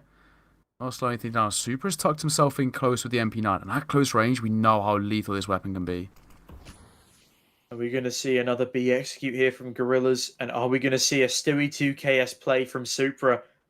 This would be such a play if he was able to pull it off. Smoke's now raining on down. If they don't check this angle, it could be it. Oh, Supra. He starts off strong. Flashbang as well. Allows him to peek straight back in. He's only got 9 bullets in the mag, though. That's not going to matter. Takes down Esperanto. And now it's a 2 versus 3, but a winnable one for the CT side. Also, yeah, it actually is definitely winnable. He's got the bomb on, though. Yeah. How did chat descend into Spider-Man is what I would like to know very quickly from you, Neo Kai. I haven't really been keeping tabs on it, but I have no idea. Do like Spider-Man, though. Big fan of the new one, especially. Oh, I love the new ones. And Into the Spider-Verse, that one? That was a banger, to be fair. Yes, arguably one of the best soundtracks of any film I've ever seen. It was a saucy film, I'd say. And the fact that it was so unexpectedly fantastic. Yeah. Which is your favourite Spider-Man, though? Of, like, the 4? Of the new ones Of like, the Marvel. actors. Yeah. So, like, obviously, like, Tom Holland, I Andrew love Garfield. the storylines of the Tom Holland ones, and the acting is just leagues above the old ones. I had the old ones on video. I still remember the Green Goblin cutting about on his little flying wingy thing. Oh, yeah. But yeah, I'm a Tom Holland fan. If I had to choose between all of them, obviously the memes of it's pizza time. They're pretty good. It's pizza time. Yeah, no. Big fan of Tom Holland. Good little actor. And big fan of what we're seeing here from both of these two sides. Gorillaz picking up a slightly more comfortable 8th round on the board. One they needed to as well, because losing that one would have once again broken that economy. It's still on thin ice at the moment, but we are into a tactical timeout called by Nordavind. And maybe an opportunity here. Their money a little bit all over the place. Of course, the 2 M4s saved by Mertz and Merbit, but for Tensky HS and Supra, what's the game plan? Supra can buy himself an M4 if he wants to. Not going to be the greatest buy. Maybe a FAMAS armor and a bit of utility will probably be the better buy. I'd say MP9 for Supra would be the best buy, to be honest. Especially after that last round performance. He's going for nothing. Wow. Okay, so they're going for a full stack here over towards long, and this is a real gamble stack, but it could work in their favour. Supra's going to be the first man in as well. He's got the red setup symbolic of the blood he's drawn here on the server. Oh my goodness me. Are they going to expect a 5-man pit stack? Oh, this could be bad. This could be very bad, Neo. Oh no, not like this. They're chasing them as well. Sergey goes for the shot, missed shot as well. Will be caught up by the flashbang. Maybe good for a second one. Round. He will be the support from Sonny. Good for 2, but HS the trade. And he picks up 2 himself. Dropping Sergey, dropping Sonny. And it's all down to Flusher in a 1 versus 2. The gamble stack has worked. There's no way they lose that one. And Sergey not upping well under pressure. Sonny does his best to claw them out of the deficit. But it's not going to be enough. However, Flusher has been given the bomb. If he runs now and bolts it over... Well, actually, if he bolts it back away, he could be in a pretty good place, because I don't think the CTs actually... They didn't push through double doors, did they? So, oh no, Flusher doesn't realise where he's being shot from. That's a god-tier flank from the CTs. I thought they were just going to go straight to B without even checking, but no, they catch Flusher off guard. And, well, the old guard, they're really struggling, even on their own map pick. Yeah, that's actually a really, really smart play, because they picked up those initial frags in towards long doors. Then they knew that the most likely play is going to be a long doors / short split. That's a normal split you see over towards A. So they double back really quickly, sprinting towards CT, and then find Flusher looking for the bomb in towards top mid. Brilliantly executed by the likes of Nordavind, putting 11 on the board and taking a 3-round advantage over Gorillaz on their map pick. This is just absolute madness. This Gorillaz squad looks like a shadow of, well, how they looked yesterday, and a shadow of how these tier 1 players used to perform. Esperanto hasn't really done much since the major, I'll be honest with you. Had a rough time on Crazy and Contact. They lost nearly every game they played. And that streak seems to be continuing. Mearbit, that's disgusting. He deals with both of the run boosters. Yeah. And he's still going. Oh, brilliant. HS has shut things down quite nicely there, but as you mentioned, dealt with both of the run boosters there in excellent fashion as Nordavind, with now 12 on the board, a 4-round advantage. Tom, this is starting to get, well, quite concerning. I am concerned indeed. Gorillaz are no longer as successful as Bruno Mars's album. Love a bit of Bruno Mars. We do indeed. As I said, cheeky pop culture references do occasionally come out on my end of things, but Nordavind seems to be... Oh, it's a good entry from Esperanto. Finally, an entry frag game by Gorillaz, but Meerbit's hot on the trade game, immediately finding one and goes hunting for more. Sunny doesn't expect that level of aggression. He'll go down. Bomb was not spotted, but still the man advantage regained by Nordavind, and Gorillaz are in a shambolic state. Yeah, they are falling apart at the seams here, and Nordavind are doing a really good job of, well, making that happen even quicker. Sergey looking for the peek in towards mid-doors here. Super will spot one. The flashbang coming over might actually catch it. Savage would do exactly that, but the spray is good enough. Full blind finds the frag. Smoking towards doors now will allow a bit more of a safer cross. He's going to reposition. He's only on 1 point of health. All it takes is a decent HE grenade or a Molotov to even whisk past him. Find the frag. And now Nato Safix is on no health. No health. Flusher 1v3. Can we roll back the years here, Neo? He has so much on his shoulders right now, but no. He's also got lead in his shoulders as Meerbit seals the deal. Nordavind find their 13th, a 5-round advantage, and the Gorillaz, well, they've lost their home. Deforestation, a severe problem, ladies and gentlemen. Yeah, Uncle Ben died for this. Oh, hate dear. to see it. That's Nordavind. 13 on the board. What a performance. No, an absolutely fantastic performance, and the stocks of Nordavind DNB clearly on the up. And if you want to invest into the stocks of cryptocurrency, then why not head on down to Coinbase.com, where you can invest a little or a lottle into any of the cryptocurrencies they have on offer, and earn just by learning when taking advice from their professionals. In the meantime, Nordavind looking like the far more polished professional squad here, and despite having problems with their consistency, are looking even more convincing against Gorillaz than they did against Team Finest, which is worrying for the Gorillaz. Flusher, nice entry, but Mertz on the trade, and it appears that as soon as Nordavind find a trade, they're able to win the round regardless of getting that first pick. Exactly, and Molotov dropped in towards close front doors. They're trying to just keep them at bay for the time being. Mertz doesn't want them overextending and overrunning him. The AWP, Merbit going in for support. Oh, the utility support. This could be brilliant. Going to tuck himself in close. What a shot from Mertz. Quick flick, may I say, on towards Sunny. Picking up the frag and already starting to do a good job here. Best friends are good for 1. This transfer of Tensky's good for 2. But Flusher in there for the trade. Flusher, this is his time to seal down the clutch. Wasn't able to in the last round. Can he get it done in this one? 1v2. Both players are full health. He only has a smoke in terms of utility. Thankfully, he has the head armor.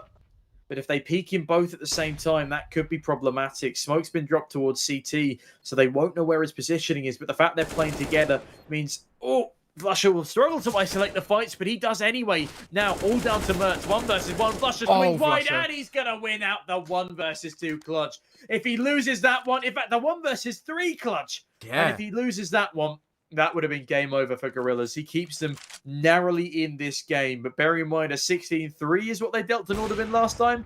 Yeah. 9-13 on the scoreboard. It is not going to be pleasing for many. Yeah, Flusher really rolling back the years there. The master of crosshair placement as well. Stunning stuff from Flusher. 1 versus 3 works in his favour as Gorillaz. Putting a 9th on the board and living to see just another day for the time being. They're trying to get momentum back in their favour. When our observer Swelder said today might be a 2-0 all-day affair, I don't think he was quite meaning that it would be Gorillaz on the receiving end of one of those. Esperanto, though, desperate to keep up the good fight, but that's not a good fight. He loses to Super on the FAMAS. Still a man advantage for Gorillaz. Can they make it work? Can he make it work for the time being? Flusher spotting one, but Sergey did the shot onto Super, crossing. Shouldn't have crossed while the utility because he's dropped by the scalp through the doors, and just like that, it's 8 Jess and Merbit left in a 2 versus 4. Can you buy life insurance through Compare the Meerkat? Because Sergey certainly needs to start selling some to his opposition when having that scout in hand. HS, though, aptly deals with Sunny, and now the 3 versus 2, but I doubt they want to retake that B bomb site. Instead, it's Gorillaz going on the hunt, and they've left this bomb site unattended. Admittedly, Nordavind are going for the save, but this is, they still need to be careful in a situation like this.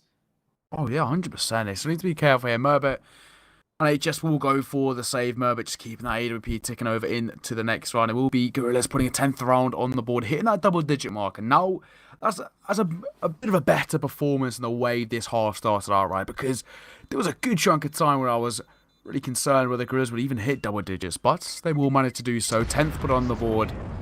And now only a 3-round deficit. A good thing as well is that for the T side, that long-term economy is starting to build up. So potential for a good period of momentum in their favour.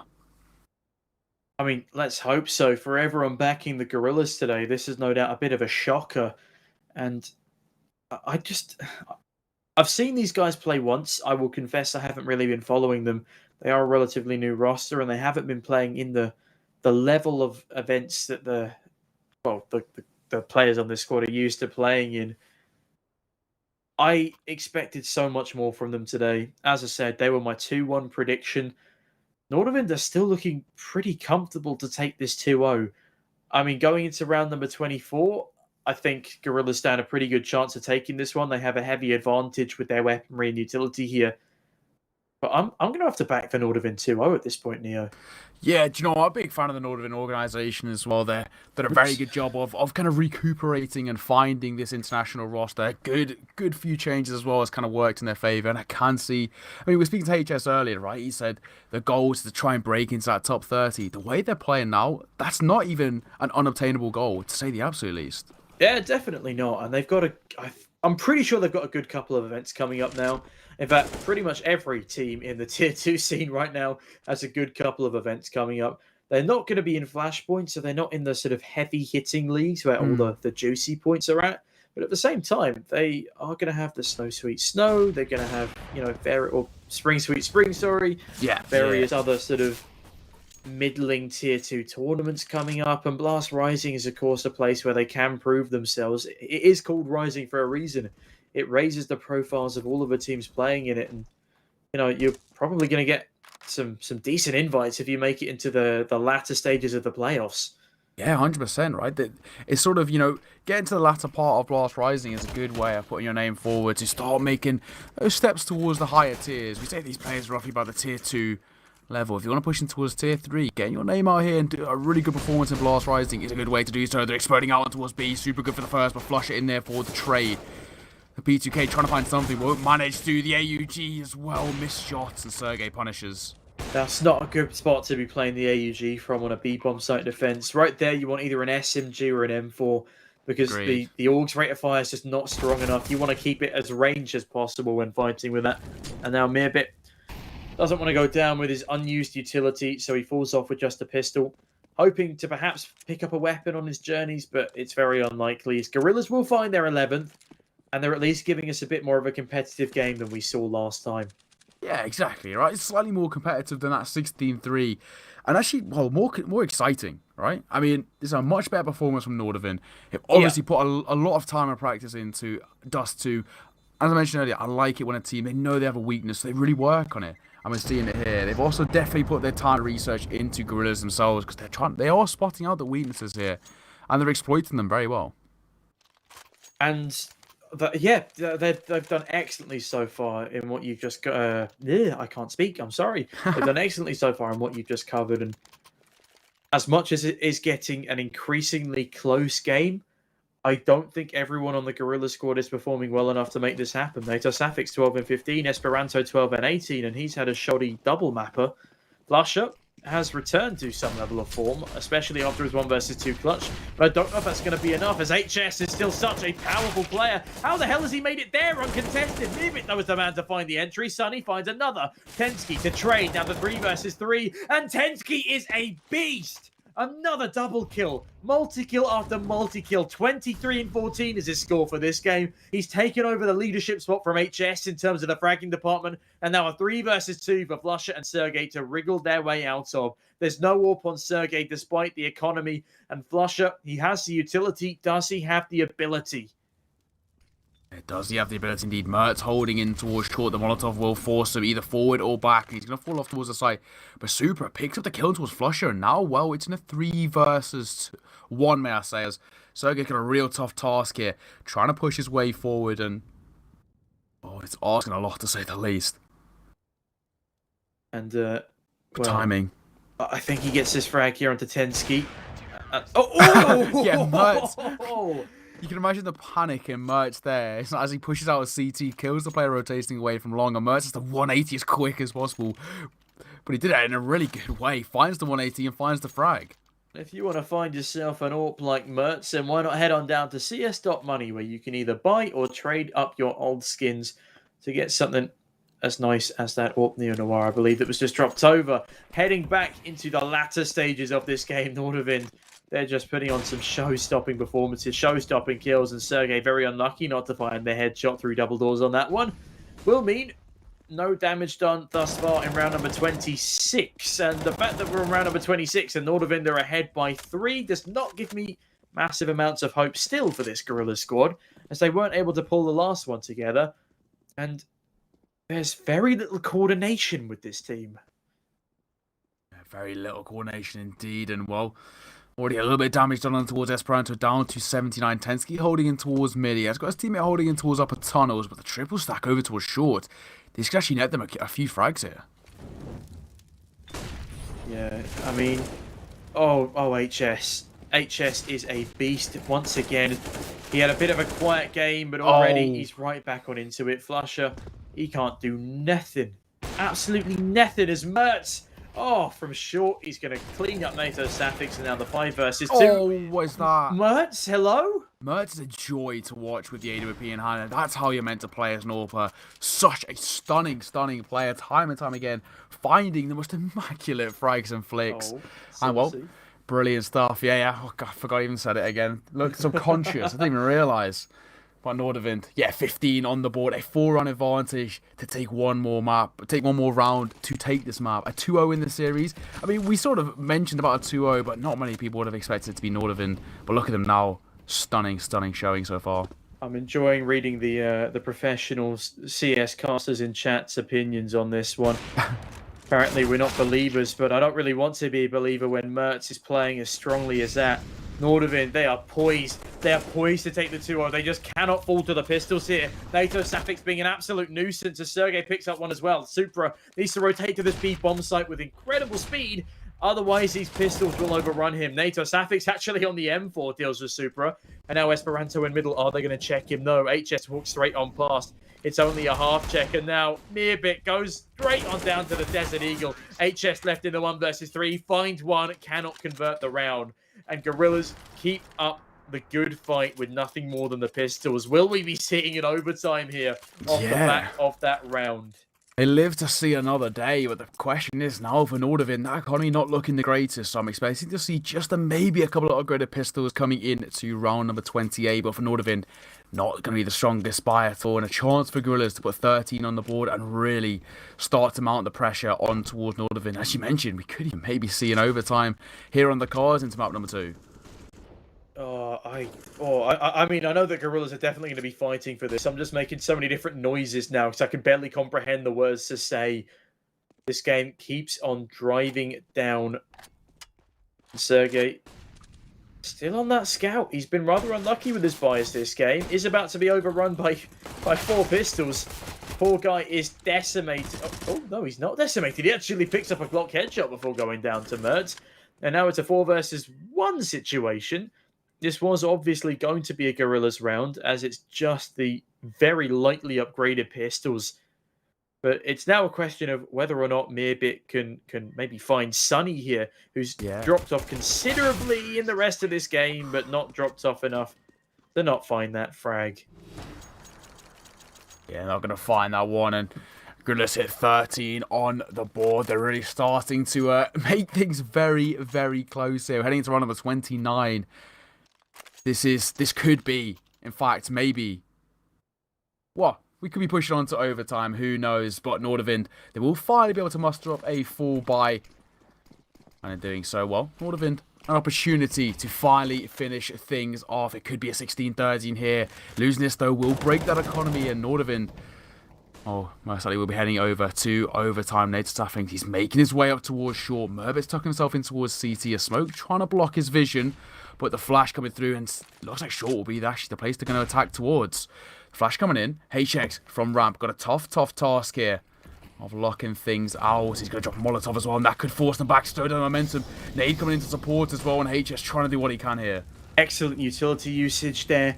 What else is HS going to be able to accomplish? And as these three Gorillaz players continue towards short, this could be another elaborate fake. But NATO Safix jumping down through the smoke finds Mearbit. Oh my goodness, it's a transfer to HS, and now Tensky left to deal with the actual bomb carriers on B as Sunny rips his face off. Super unable to capitalize, and he's still having a rough time. 16 and 21. Mertz, last man alive, finds NATO Safix, but has a save in the 1 versus 3. The economy on Nordavind is going to be very rough going into round number 30, especially if Mertz can't save this orb.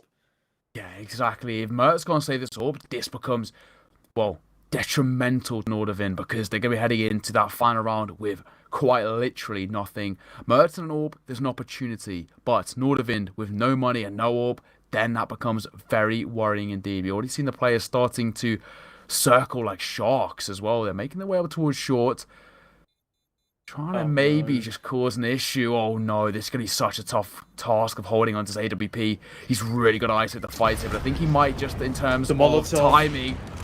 Oh, he finds a shot. He will just about survive, I think. Oh, that was close. Massively well played by Mertz there to not panic when he gets hit by the Molotov and still finds a kill onto short. Not only does that do damage to the opposition economy, it means he can save the big green. And now dropping a FAMAS over, keeps a bit of his own utility. What can they get done here? 3 MP9s, 1 FAMAS, 1 big green. There's so much riding on the line of this round. Can it be the 2-0 or will be going to overtime? Tensky already taking a lot of chip damage through the double doors, but Tensky, oh my god, his positioning is huge, but no! Esperanto flicks around, super good for 1, Mearbit onto another, and it's just about a 3 versus 2 as Flusher decimates poor old HS, not having the game that he had in the previous 3 right here, and Supra still falling a little flat. No! That is disgusting. Now the 2 versus 2. Nordavind, they're not done yet. And look at the health on Esperanto. The grenade comes over. It's onto Sergey instead. And now both of these players, their health is minute. Sergey does find the first. Mearbit will fall. And it's all down to Mertz once again. Decides to pick up the AWP, but I don't think that's the correct play here. And Esperanto seals the deal. It's a 15-15 scoreline, Neokai. And we're going to overtime. What a game we are getting here in game number 2. Gorillaz clinging on from the depths, bringing it back to overtime. And oh, ladies and gentlemen, we are heading to overtime. I thought for a second when they pushed in towards the upper tunnels there, for a second I thought they could do it, especially when Mertz hit that shot. But Sergey did a very good job alongside Esperanto, just shutting things down, and Mertz's smoke didn't have time to pop before he pushed out from upper tunnels. We're going to OT number 1. Oh, and what an exciting matchup we've had here so far. Oh, tell me about it. Gorillaz, I counted them out a long time ago, I'll be honest with you. They're just not performing to the level that they should be as players of this caliber. But at the same time, Nordavind players are slowly dropping themselves off. As we said, HS, he's still smiling, and I love him for it. Yeah. But he's not playing as well as he did in the previous 3 maps. He's still my MVP thus far, because he's been playing like a madman. But Mertz is stealing the show a little bit in this one, and I think Mearbit as well, putting up some great numbers.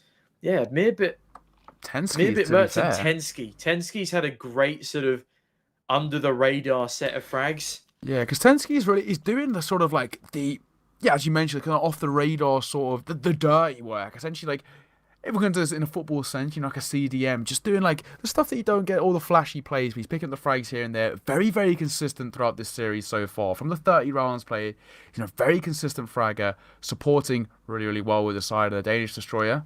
up to 24 kills in the game so far. Mert's just in behind, and he has been lightning quick with that AWP in hand. Over on the other side is Sergey leading the way with 23 of his own. I mean, yeah, Sergey really coming into his element on Dust 2. It's much more of an AWPers map than I'd say Inferno is. Obviously, there's room for an AWP on both, but the massively long-range fights of A long and looking down the face of top mid, it's just AWPers haven, especially if you're a particularly competent one. He is actually matching the kills of Mertz right now, as I believe you just mentioned, which is an impressive feat in its own. I still would like to see Data Sapphics on that AWP, because he's I'd agree. I having, still think he's not having the best time of it on the rifle at the moment.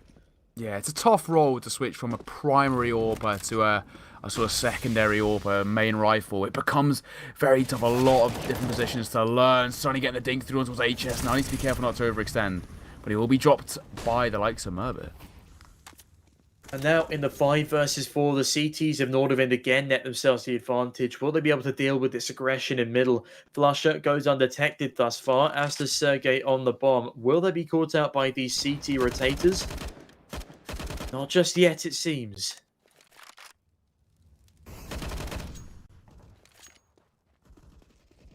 Already a little bit of damage done, son. He's going to go down there. Just Finks and Flush are taking good chunks of damage as well. HE will be thrown in towards long doors, but no one there on the receiving end as Flusher and Co are making their way out towards short. This does seem to be their default for the time being. It's a short play. Smokes will be dropped in towards close, the flash into support, and then the ramp players will be tested. Oh, dearie me, the positioning of the CTs right here, it's just not the most practical in the world, and especially with NATO Sapphics run boost. He doesn't even need to run boost Sergey over because there's no one there. Instead, dropping into CT is a dangerous play, as that's where the hungry Meerbit lies in wait.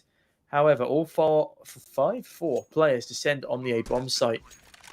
And, well, since it is 12k overtime, I believe, Nordavind are more than equipped to go for this one. I think he saw the barrel.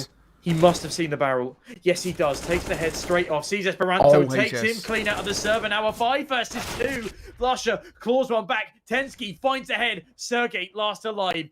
Sees the AWP barrel of Mertz, and the flashbang comes straight on in. But Jiggle Peak sees the AWP, baits off a shot, and the defuse can start to come in. Mertz finds the final frag, seals the deal, and it's 16-50 to Nordavind. Can they take this map in overtime? Yeah, what a way to do it as well. Mertz played that to perfection as well. He had the Jiggle Peak, got the information, flash comes through. Once the shot goes off, he knows he doesn't need to overextend. Peaks at the absolute perfect time. And Nordavind put his 16 on the board. Gorillaz having a real run for their money on their own map pick into overtime as Nordavind, who take round number 1 and are leading 16-15. I'm still all aboard the Nordavind hype train right here. Yeah, they do love a bit of Nordavind. Oh, they've proven themselves worthy. Sergey on the flip side. Hello? Look at this little gap. This could work so much in his favour. If he doesn't get caught out by either of these top mid players, this is a god tier angle to be holding. Oh, but Sonny knows exactly where he is now. He's given the game up. Thankfully, he falls off before his head gets ripped to shreds. Yeah, ripped to shreds. But it's still a treacherous 5 versus 5 here. They'll have very worrisome one for the time being. Mertz holding in towards short. Holding that top angle, he can take a shot, fall off. Doesn't need to overextend it as well. HS playing slightly more passive. The only problem, that's a right eye peak, so he will be at a slight disadvantage. Sonny waiting to flash himself in. Mertz will avoid it nicely, drop Molotov and fall off into towards CT. And now with the stack up of Gorillaz players here, the Nordavind squad have to be careful, but the continued use of utility is fantastic. Oh, that's a big nade from Meerbit. Meerbit with a follow-up kill, and he doesn't quite finish off NATO Sapphics and Esperanto, who double up themselves. But Mertz, though, that's a very rare miss shot from him. He's falling away still. And look who's come to meet them. It's Sonny. Who else could it be? And now they are attempting to deal with this mid-lurk in Sonny, but he's tucked into the wall and they run straight past him. Sonny gets it all done. Brilliant positioning. And now he's buffed his stats up and given Gorillaz an all-important 16-16 equalizer. Yeah, they've done it at the absolute perfect time. The time when it was needed most as well, because Gorillaz, it was starting to look like a bit of a lackluster start to this OT, but finally Sunny goes huge, picks up the frags, and in doing so, Gorillaz are put 16 on the board, tie things 16 apiece, and well, we're all back even Stevens, all back square. Remember, we are looking for the lucky number of 19 in OT number 1 to take this map away, and who knows which way it'll go. Is it Nordavind taking it at 2-0, or is it Gorillaz pushing us all the way to map number 3? I think we could be seeing an overtime number 2. Yeah, I wouldn't be surprised. Oh, Tensky, you saucy man. Sees another in lower tunnel as well, drops a grenade into follow. But that's the man advantage back in the favour of Nordavind. And as I believe you said already, they've got the Norda wind in their sails. Haha. But Mertz, he's too good. He's too good on that AWP. Don't nerf the AWP, just nerf Mertz at this point. Yeah, exactly. He's been brilliant so far. Oh, that was so close as well for the wallbang, but doesn't quite connect. Just about misses the AUG of Merbit, finding the frag on towards NATO. Now HS1 in the zone towards Sunny. They're falling apart. It's Flusher now left with it all to find a 1 versus 5 to put 17 on the board for Gorillaz, and probably one of the most unlikely 1v5s here as he's picked up the AWP, but only 45 seconds left to work with. Flashbang now over the top from Flusher. Will allow him a great frag on Demir, but doesn't expect there to be a second man holding down the angle. And things are getting increasingly tense in this server. Nordavind ahead by a singular round as we go into the second half of our first overtime. If Gorillaz aren't able to put one up on the board, I don't know what to say. I really don't. No, I have to agree with you. That could be it.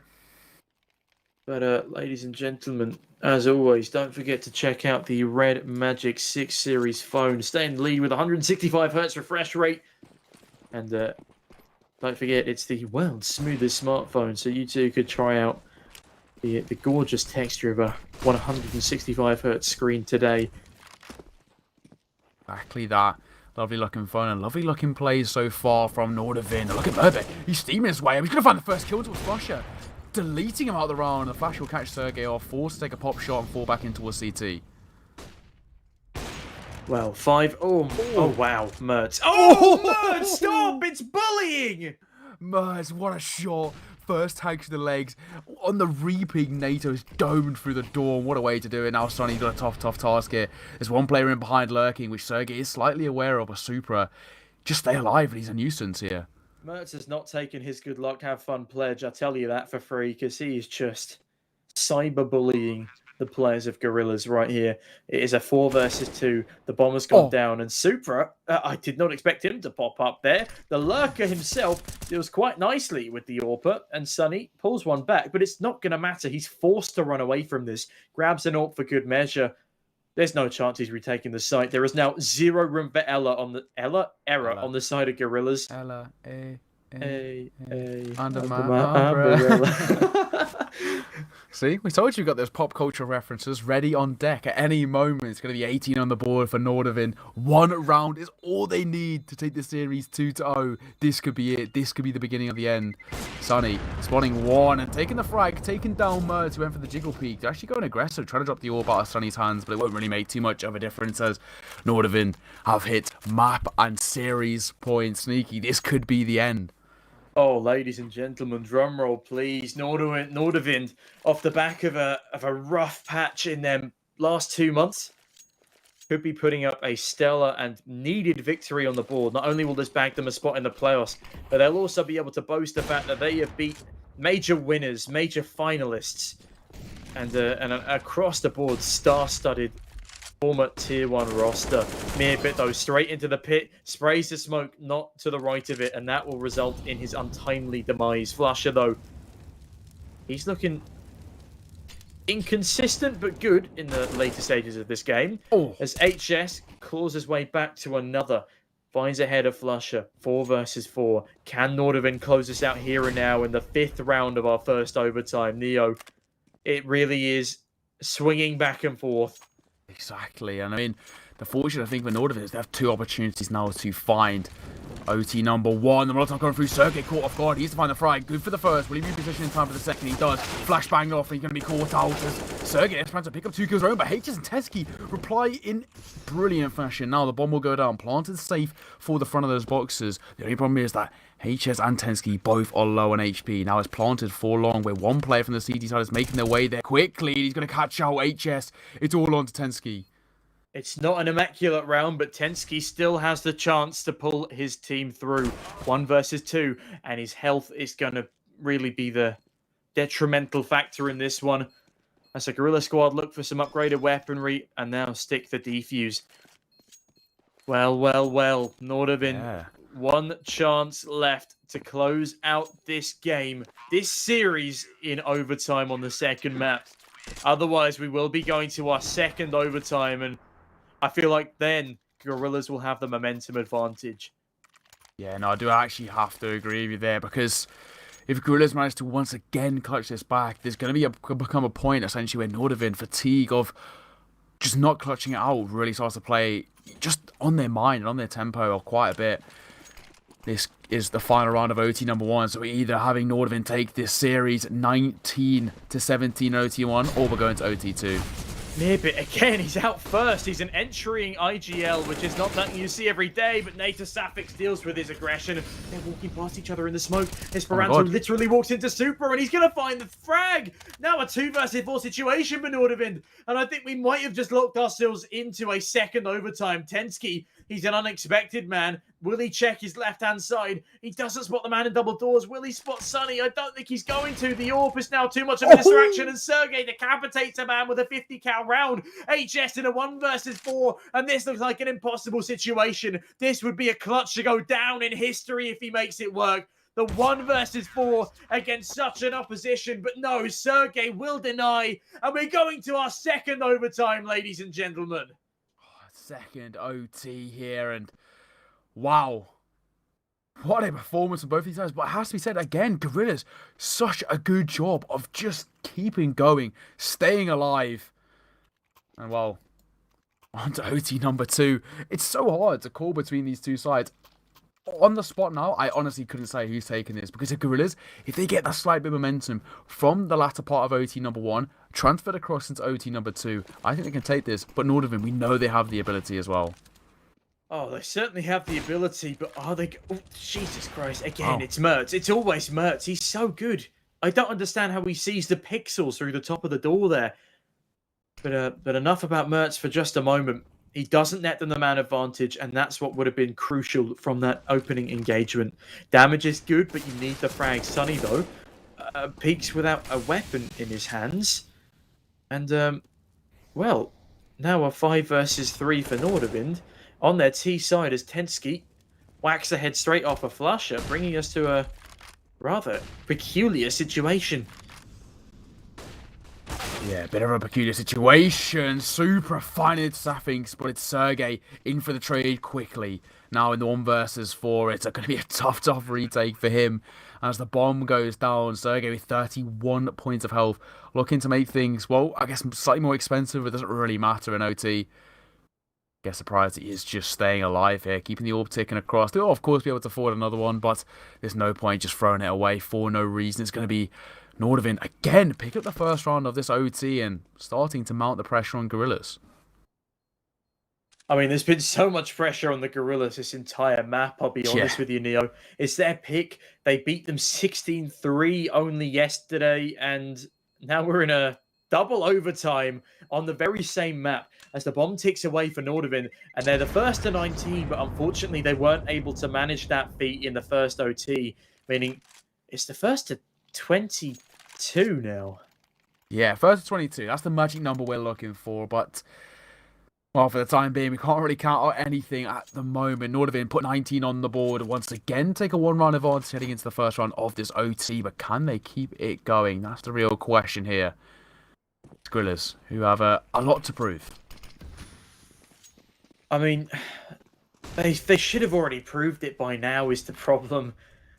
We keep referring back to the caliber of the players on this roster. Mertz, though, shuts down Flusher, getting over-aggressive, dry peeking in middle with no trade potential. It's weird little outings, weird little plays like this that are just really driving it down into the squad of Gorillaz as to why they're not in the lead right now. Yeah, exactly. I have to agree with you.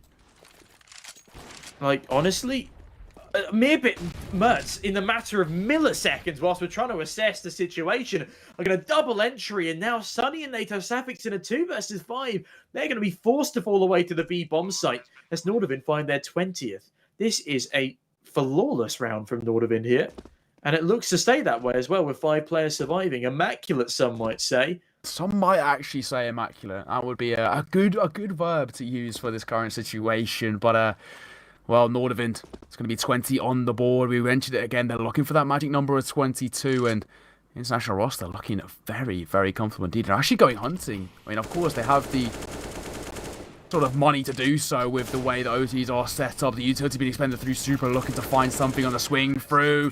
Sunny and NATO Safix, good for 1 each, but traded quickly by Super and Tensky, and just like that, Nordavind picking up a 20th round on the board with the bomb plant and all 5 kills found. And in doing so, it's Tensky. He's up to 30 kills in the game so far.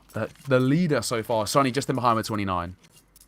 Yeah, and off the back of those hunt kills, the CTs don't have full utility on 2 of their players, and they're missing 4 defuse kits.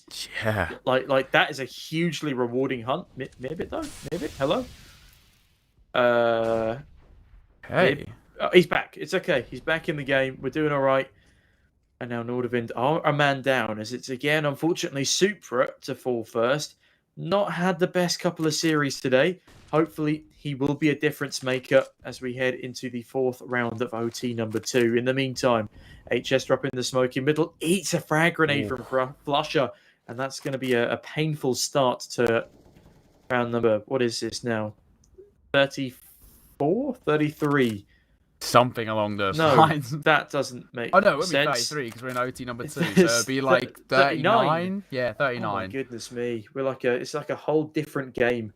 Quick maths with us here. The utility coming through. Esperanza's caught out by the flash and caught out by the guns. Flash are good for 2 though, as he trades out Merbit, who found that frag on towards Esperanza. He needs to be careful. We're picking himself up an AWP and a Molotov as well, but he needs to be careful by the spam coming through, and he actually will go down to the likes of Sergey, even HS, to get this bomb down and try and do something, but Sunny aware, and he'll find the frag, waiting for that Molotov to go out of the way. Either way, it's going to be... They're shooting each other. Well, you can't get kicked for team damage in these servers, so... It'd be quite funny if you could. But no, can you imagine? Actually, say... just team damage someone, you get kicked. No, they pay me to talk and not to do maths, which is why I struggled for so long to find out what exactly the round number was in that one. Sunny, they pay him to frag, and he definitely does in that round. Sneaking through the smoke ahead of the Molotov.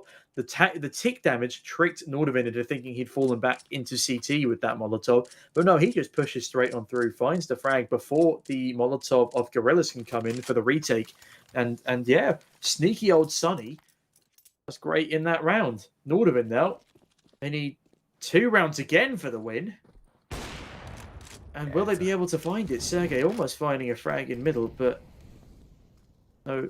Well, a bridge too far, it seems. Yeah, indeed. And Mertz going for the peek in towards top mid. Caught out by the flash, but gonna just stay in position. Oh, actually, that Molotov in towards Xbox could cause a few issues. Yeah, it doesn't actually do any damage yet, though. But it will slow things down, at least for a moment. Mearbit with another Molotov in towards short will deny further presence towards the A bomb site.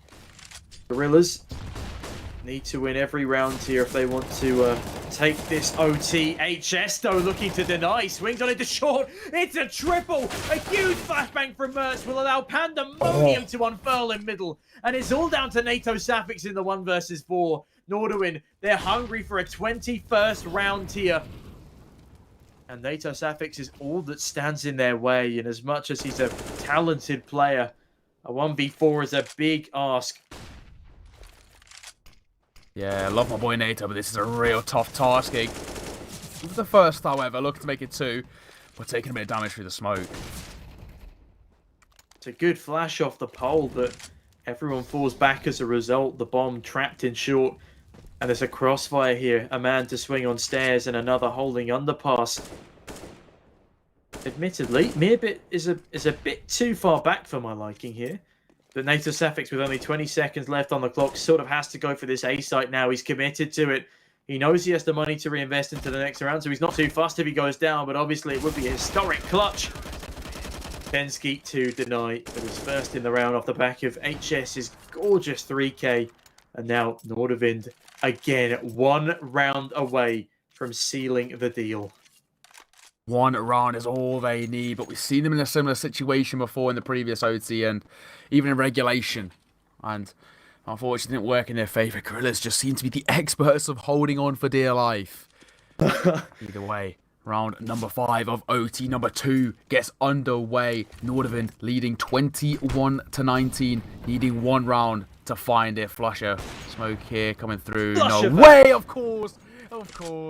The Vat Criminal finds a shot through the smoke. And already, it's Nordavind down to 3 players.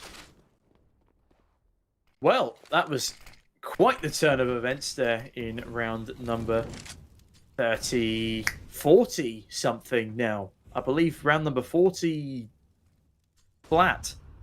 Yeah, round number 40. Pensky pushes his way through lower tunnels, and Neo, I can see you're doing the maths in your head because you don't jump in to correct me there. Sergey, though, picks one up on the AWPers. Tensky pushes through the lower tunnels towards upper. HS now making his way out on towards short. And we could have a clash again in middle. Gorillaz still hungry for the... Oh, Flusher. He catches HS off, and the aggression isn't rewarded. It's all down to Mertz, the man of the hour. An AWP legend on the server today, but the 1v4, again, not particularly convincing. And actually, he's got no money, so he's going to rely on Tensky for a drop going into the next. And does find Flusher looking the wrong way. Still, the 1v3 is not the best situation to be in. No, not at all. I mean, Mertz really got to do something special. The bomb will go down. I think for him, he's just going to keep this AWP ticking over into next. As best he can. He's going to be caught out by Sergey. The Gorillaz are going to put a 20th on the board. And now we're in that similar situation once again. It's either 22-20 in favour of Nordavind, taking the series 2-0, or it's Gorillaz pushing us to OT number 3. Oh, dearie me. Somebody in chat has asked me to say Pog, and it's pretty Pog that the Gorillaz have been able to hold on for so long. I would say it's pretty Pog the way Nordavind are playing so far, and, well, you're welcome for that one, unadaptive.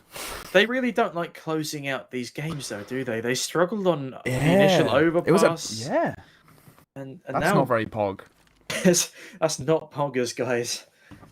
No, I mean, yeah, like you said, right, in map number 1 or game number 1, they struggled a lot against Finest, right? It was 10-0 at one point, then a real bad run of form for them, all the way to 16-12. Of course, they picked up the win nonetheless, but they made it significantly more difficult than it needed to be. And now, same situation. Regulation had a nice buffer of about 4 rounds. Let that one slide. OT number 1 had 2 rounds again. Let it slide. Now into OT number 2, and they've already let 1 of 2 rounds slide.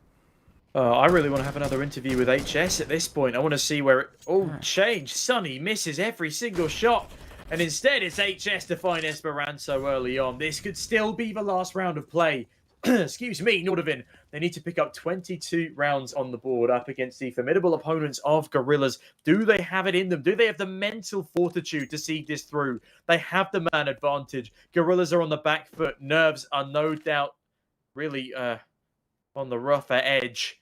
Neo, it's a slow round from Gorillaz. It's already signifying that they're a little more precautious than they were previously, with so much still on the line. Yeah, so much still left to do here, and while Merbit's holding, he's actually got a slight gap above the box, just waiting in towards CT. So he's made his way up towards Xbox. Going to clear that close angle. Merbit playing anti-flash, waiting for an opportunity here.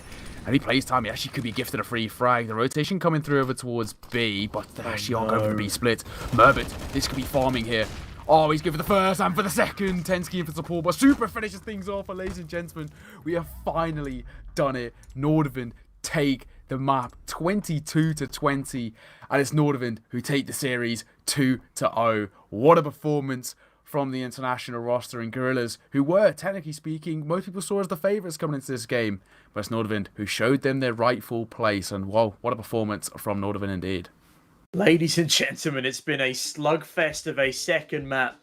But finally, we have our winners. A huge congratulations to Nordavind on making it to the playoffs. And now, I think against all odds, against all expectations, Gorillaz, they fall down to the third place decider match up against a strong-looking Budapest 5. And this is the same Budapest 5 who had their merry way with Sinners, who I thought were like the up-and-coming squad. They've got Oscar. He's acing at least once a game. The man is back on peak form. One of the best rosters ever to come out of the Czech region. And no, Sinners a good side. Cut to pieces by Budapest 5, who are Hungarian. And, well, I guess I'm going to have to call them re-up-and-comers, as they had a bit of a resurgence in early 2020, I believe it was. But then they sort of faded back into the distance. No, they're back to the third place decider, and they're up against Gorillaz. And if Gorillaz play as badly as they did, especially in that first game, this could be a rather large upset. And I think White is probably proud that he's not here in the server with us right now. To a degree, he'd have to be interviewing a winner who isn't Flusher. Yeah, I know, he'd be kicking himself for that. But I mean, either way, I mean, what a performance from Nordavind. You can't take it away from them, can you? I mean, Gorillaz, as you mentioned, they're a mix of players who have all had tier 1 experience, but when it came to that team dynamic, they just weren't quite on the same level. What a performance from Nordavind. For both of the games today as well, all the series, they played very, very well. And if I'm right in saying we have an interview coming on your screens in just a second, and it's going to be the main man, Mertz.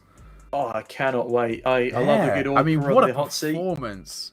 Yeah, what a performance he had today, Mertz, as well. Throughout this entire series, absolutely stomping his way through. And if I'm right in saying, it was one of the... Yeah, he actually was the highest rated player, so... Hello? Well, Mertz, welcome to the hot seat. It's an absolute pleasure to have you here, and a huge congratulations on a stunning personal performance and a great performance as a squad. You've just defeated the team that 2-0'd you yesterday in a crazy fashion across 2 maps. So, just tell us a little bit about how you prepared, especially for that Dust 2 matchup. To be honest, it's not like we were anti-stratting them a lot, and we obviously, from the first matchup we had against them, knew what they were kind of doing along the way. So it was more about us not being our own enemies and coming in with good faith and good mood to take the victory today. I mean, a stunning victory it was, a double overtime finish, admittedly. But, I mean, were you guys always under the impression that you'd take the win there, or did it get a little bit worrying towards the end? I mean, if you don't always believe that you will win the match, you will definitely lose. So I don't think we were doubting it that we would win, but it did look pretty slim at some point, and I'm just glad we pulled it back. Yeah, well, pulled it back indeed. I mean, a little bit close in Dust 2 there when it's double overtime, but overall a very, very strong performance. And individually from you as well, right? I mean, you finished off the series. I mean, these statistics are unreal. Finished off the series, a 1.43 HLTV rating, 99.2 ADR, and a +7 KD. First of all, like, fantastic from you, but what was the reason? I mean, anything different today that you had such an electric performance against Gorillaz, or did the stars just align against the team today? So, as I said before, we are our own biggest enemy at the moment. We have been working on a lot of issues eternally in the team, and feels like they're finally working out for us. So. Yeah. Well, I mean, it showed in the performance today, a 2-0 versus Gorillaz. Another thing I kind of wanted to mention was, so the last time you played Gorillaz, which actually wasn't too long ago, you ended up playing on Dust 2, and that was a 16-3 loss. Now, you've actually showed quite a lot of dominance on Dust 2. Is this a map that you've been working on due to that, or is it you've been working on strats against Gorillaz individually, or is just general practice coming through? I wish I could say it was just us being anti-strat geniuses, but honestly, it is us working on what we did wrong. Obviously, we got completely steamrolled on the first matchup we had against them on Dust 2, and I feel like today we were just on a different energy level, just really focused, ready to win. We just came out swinging. And do you feel like the win against Team Finest this morning sort of just propelled you to a greater level of confidence? It definitely helped us along the way. Yeah, it's always nice to have a confident win before you have to go into the next matchup, obviously. Yeah, and I guess Yeah. it helps as well that you was Inferno straight into Inferno again, right? I mean, you already had the strats locked down, a dominant performance against Finest on Inferno. That was a 16-7, came against Gorillaz, and again showed that dominance straight away. Yeah, it's just how we like it.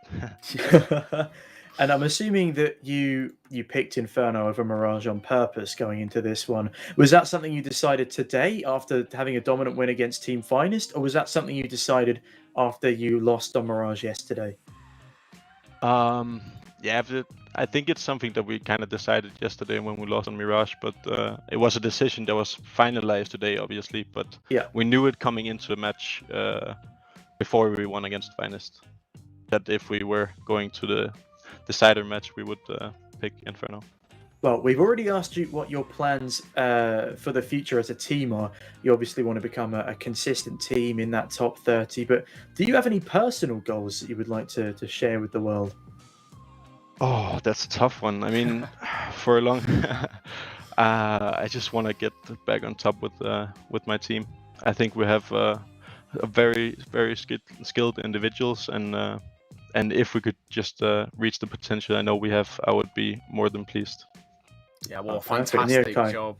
Yeah, I should say, well, fantastic job again today. I mean, we spoke to HS earlier. He said, push from that top 30 is kind of where you want to go. And the way you've been playing recently, that's a goal that's very, very obtainable for sure. Overall, thank you for joining us, Mert. A fantastic performance from you. 1.43 rating is ridiculous over a series. Congratulations. Thoroughly deserved victory. And, well, we'll see you in the future of Blast Rising. You've got plenty of potential going forward as roster. So once again, GG, and well done on your victories again. Well, both victories again today. Thank you very much. It was my pleasure. Good luck in the playoffs, and thank you for joining us. Thank you. Wow, Neokai. We finally got some insight from the man himself, and what Yeah. a pleasure it was. Just watching him on the server today, picking up that big green, and some of the ridiculous. shots he was pulling off. I mean, insane. especially that one where he sees the like half a head or a quarter of the head. That was ridiculous. In towards top mid, he's in towards doors, Top going mid. in towards lower Yeah. tunnel, sees the ridiculous. I mean, yeah, individually brilliant today. HS in game number 1, he had the kind of individual spotlight. But into game number 2 against Gorillaz, that was all Mert. What an individual performance from him. Fantastic stuff. And from the entire team as well, Nordavind, brilliant in both games, taking back-to-back 2-0s as well. That's nothing to sleep on. Of course, it went to OT and to Dust too, but the back-to-back 2-0s, they're a team to watch out for, a real threat of a side. And as he mentioned, right, they are at times their own worst enemy because we know this team have so much potential. Yeah. When they get on form, when they get momentum in their favor, they could push top 30. I'm confident in saying that. The problem is they just need to keep the consistency. Yeah, and part of that consistency is learning how to properly close games. As we saw against Team Finest, Overpass gets way too close from the advantage they had. Admittedly, I think Inferno is definitely their strongest match right now, just off of the way they're playing. If they can keep that up against Tier 2 and lower Tier 1 teams, they should be a formidable opponent to come up against. Agreed. And obviously, heading into Dust 2 today, it's great that they've perfected themselves as individuals so much in between yesterday and today that they win, admittedly in double overtime, but from a 16-3 deficit to manage to pull it to such a great scoreline is just more respect to them. And again, they do need to work on closing it a bit because they hit 15 for quite some time.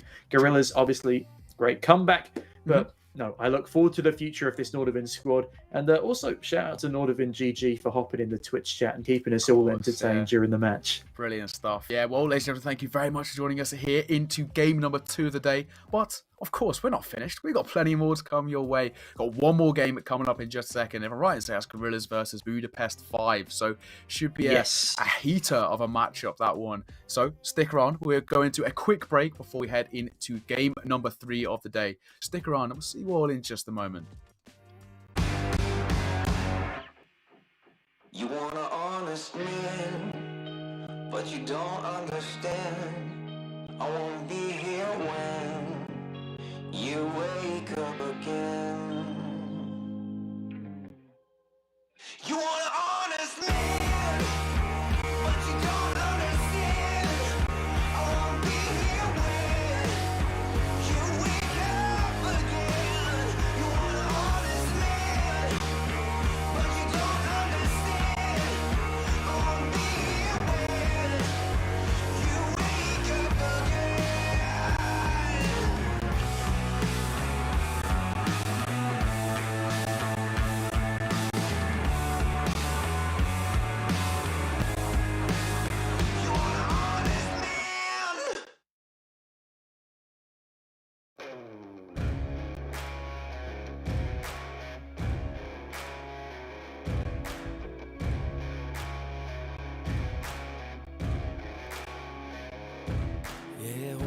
Lord, watch me sway. Darkness falls and we all pray, hoping for the light of day. Down to the river, I have held the devil's hand, felt the weight of my own sin, burdened by the heart of man. Down to the river, down to the river. Oh, bury me, carry me, oh, far beneath, oh, fire and water me, going down deep, saying, oh, bury me, carry me, oh, far beneath, oh, fire and water me, washing me clean, kerosene creek.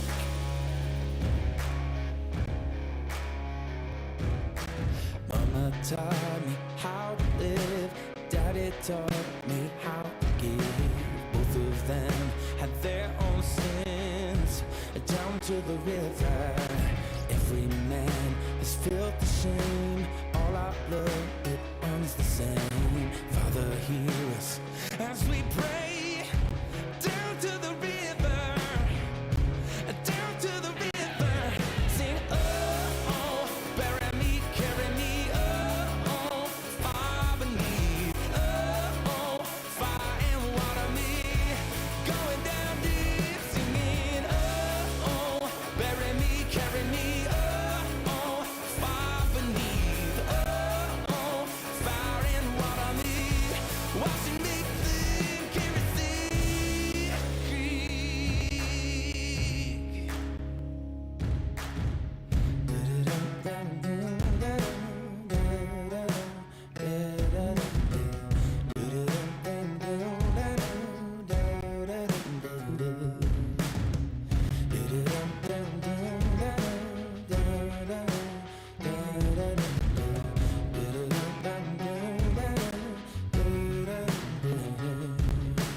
Oh, bury me, carry me, oh, far beneath, oh, fire and water me, going down deep, sing, oh, bury me, carry me, oh, far beneath, oh, fire and water me, washing me clean, kerosene creek, yeah.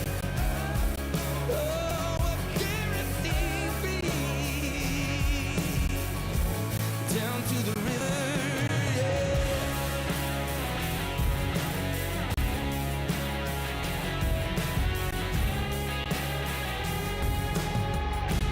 Down to the river.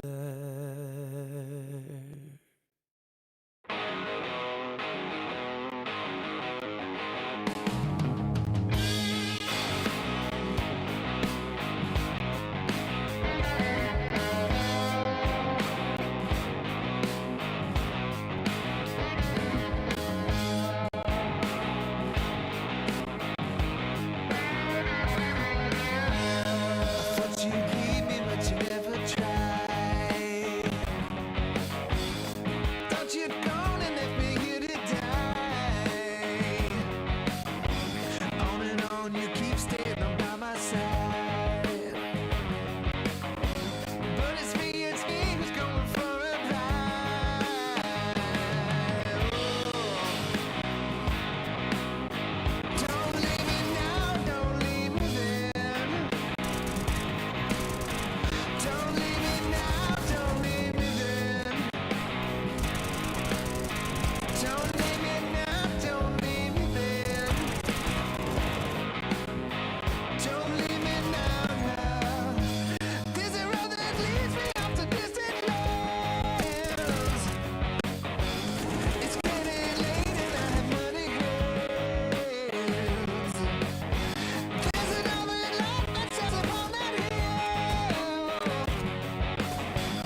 shell just keeps on breaking. Inside I long to see the pearl that shows you what is real. Many people gathered from side to side, but that's not all that's on my mind. I have never said a word about it, but never stop believing, don't you know? I haven't been around for you, my darling. Surely memories won't guide you home.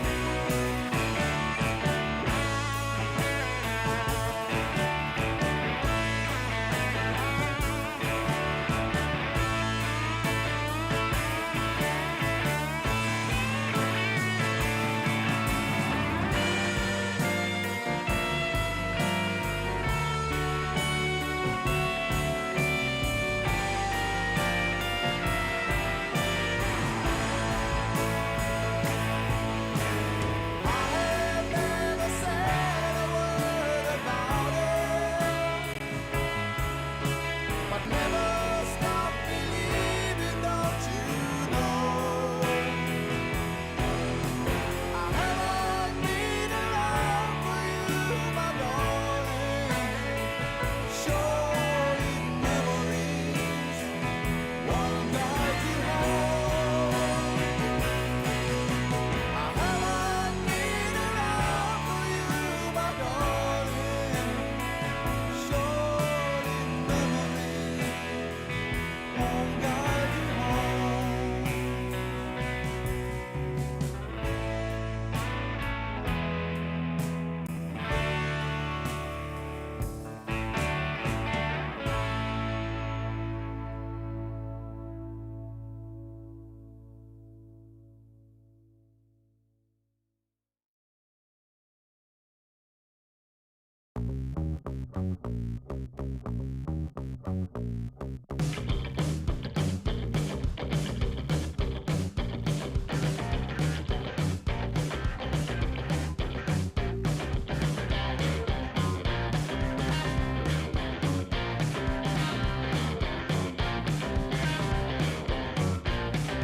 Music got the best in me ever since I was a child. Now it's showing its ugly face. What can I do?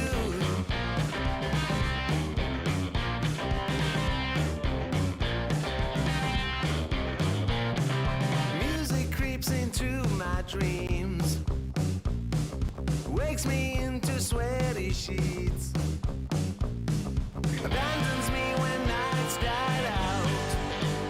What can I do? What can I do?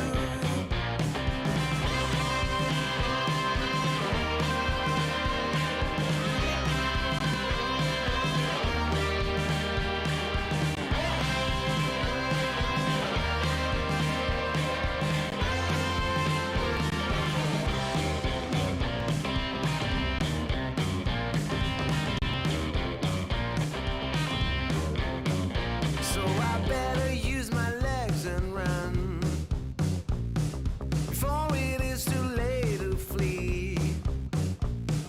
I feel there is no other way. It's what I can do, what I can do. Then I want to be with you, but you know there's music too. Don't let jealousy alert you. Stop this, get right. Stop this, get right.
Hello and welcome back, ladies and gentlemen. We are about to get underway in game number 3. We've already had 2 fantastic games today, but it's all down to this last decider. It's Budapest 5 versus Gorillaz. And of course, I'm not alone. I'm joined by the lovely Tom Sneaky Beaky Taylor. How you doing, brother?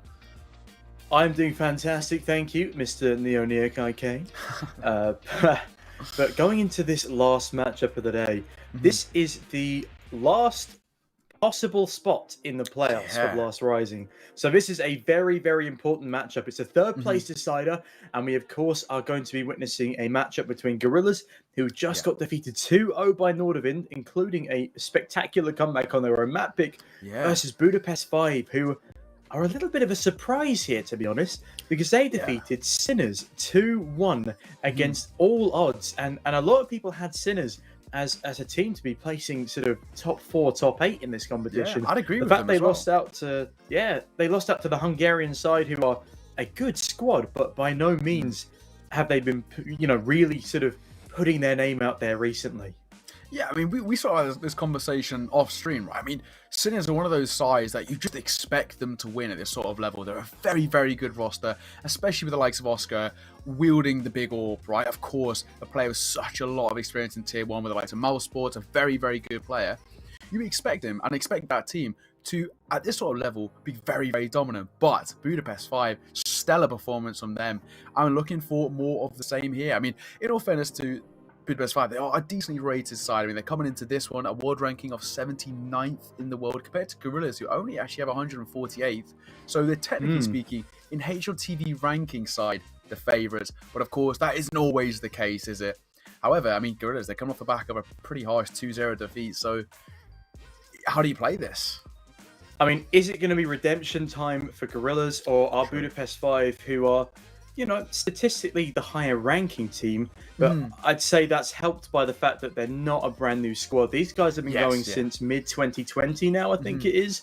And they've had their core 4 players as part of the ex-Salamander lineup. They brought in Fliab from Game Agents, who was inactive at the end of 2018, I believe. They picked him up with this new lineup in mid 29. Did I say 2019? I meant to say 2020. But yeah, they picked this lineup up in mid 2020, and ever since then they've not been amazing. They've not been terrible. They're in ESA Advanced. They almost made it to Premier, but they lost narrowly 1-2 to Blink, and I believe they might have lost to. Did they lose to Sinners, or am I going absolutely insane? Blink. They lost 2-0 to Sinners. Yeah, I mean, that's 2 harsh teams to come and face up in advance, right? I mean, Blink, again, on the other side of a lot of experience in this Tier 2 region and do pretty well in that sense. And Sinners, of course, who are one of those sides alongside the likes of Skade and now Entropic, who are kind of where they were for a point bridging that gap between Tier 2 and Tier 1. And obviously now Sinners have slowly started to, pull off the gas a little bit.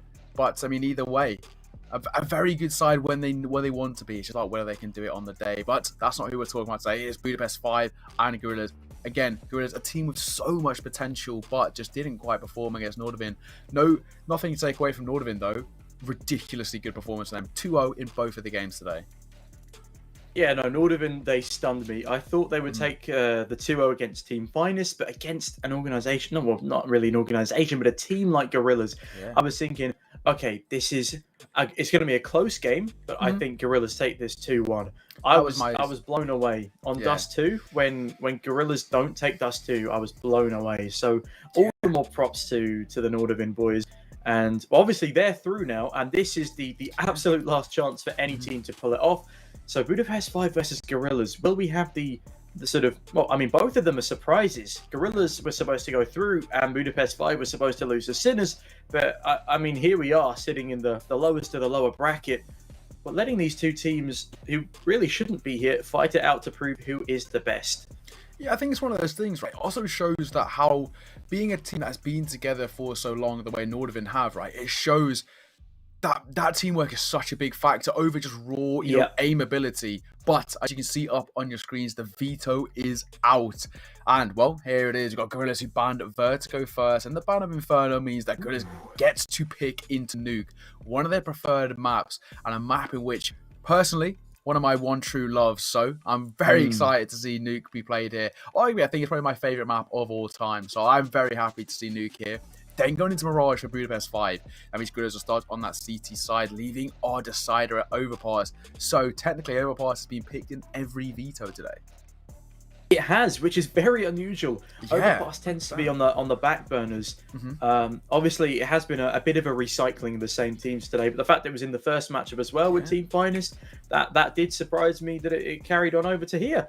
Either way, the fact that the Gorillaz have been able to pick into Nuke, it's their favorite map. They've been able to only play it once because every team bans it against them because they know how good they were when they played it that one time. So, you know, it's great to say, oh yeah, I have an 100% win rating. But you've only played one game, and Budapest 5 start on that CT side. If they have a strong CT side, then I feel like Gorillaz are really going to struggle here. Going over to the map pick of Mirage, that is the statistically best map for Budapest 5. They played it 6 times in the past 3 months with a 50% win rate, which is, you know, so-so. We saw how that Dust 2 was the more favoured map against Nordavind, though, by a decent stretch. So statistics only mean so much, especially with such a small sample size of 6 maps. Exactly. We talk about this kind of unknown entity, right? This is what we're getting here to a degree with both sides. Budapest 5, I think they're a slightly more known roster because they've been together for longer. So there's probably demos out there for them to anti-try if they wanted to. I'm not too sure if that's on their agenda. I think it's similar to what we spoke with the likes of Mertz earlier, right? They're trying to focus on their own game rather than anti-stratting the others. I think that is the way to play it at this sort of level. Perfect your own game before trying to unperfect others. That's the way to play it at the current stage. But one thing to mention though, yes, what can I say? A bit of a wordsmith on my day. But yeah, one thing to mention though, and this is something that I've always kind of thought whenever I've casted at whatever level, when there's a pick and ban system, I'm very much against the team having an insta-ban, like a deadlock ban, the way we see Gorillaz ban Vertigo, because it allows for whoever they're against to insta-pick into their preferred map. It puts you at such a disadvantage. Not having, I think at this sort of level, you should have at least a decent sort of comfortability over every map. But because Gorillaz, everyone knows Gorillaz are going to ban Vertigo. They refuse to play it. They never have and they never will, as much as they can, essentially. So I mean, Budapest 5... Sorry, that's their actual insta-ban of Inferno as well, which is a very, very rare insta-ban. See that to me, I think it very much hinders you. Obviously, I can understand not having, you know, full knowledge of every map in the pool. I'm not an idiot, right? That's ridiculous to know every single map. But at the same time, right, to have these insta-bans makes you very, very predictable. And I think at this sort of level, being unpredictable is what makes you a threat. Hence Budapest 5 taking down Sinners. Hence Nordavind, to a degree, taking down Gorillaz. Being unpredictable, and that's what you need to do. You need to keep the enemy on their toes. If they can predict what the maps of picks and bans are going to be, that can make things, well, less predictable. And in that sense, kind of, they can start to begin to anti-strat you. Yeah, and it's the same with OG at the highest tier of Counter-Strike. Everyone knows they're going to ban Vertigo immediately because LXCB hates the map. And that, again, eliminates the element of surprise. I mean, if they decide to learn Vertigo for a major and they, like, pick it against Liquid like Astralis did, then goddamn, it's going to be the surprise of a lifetime. We're going into Overpass. We didn't really discuss this map. It's the second worst map for Gorillaz and the worst map for Budapest 5. Gorillaz have played it 3 times with a 33% win rate, and Budapest 5 have played it 6 times with a 33% win rate. So it's 1 and 2 wins each. If we do go the full hog, I think that's going to be a weird but competitive matchup, purely because both teams aren't very confident. It's going to be quite huggy, so it's going to be a slugfest. Like there's going to be no strat.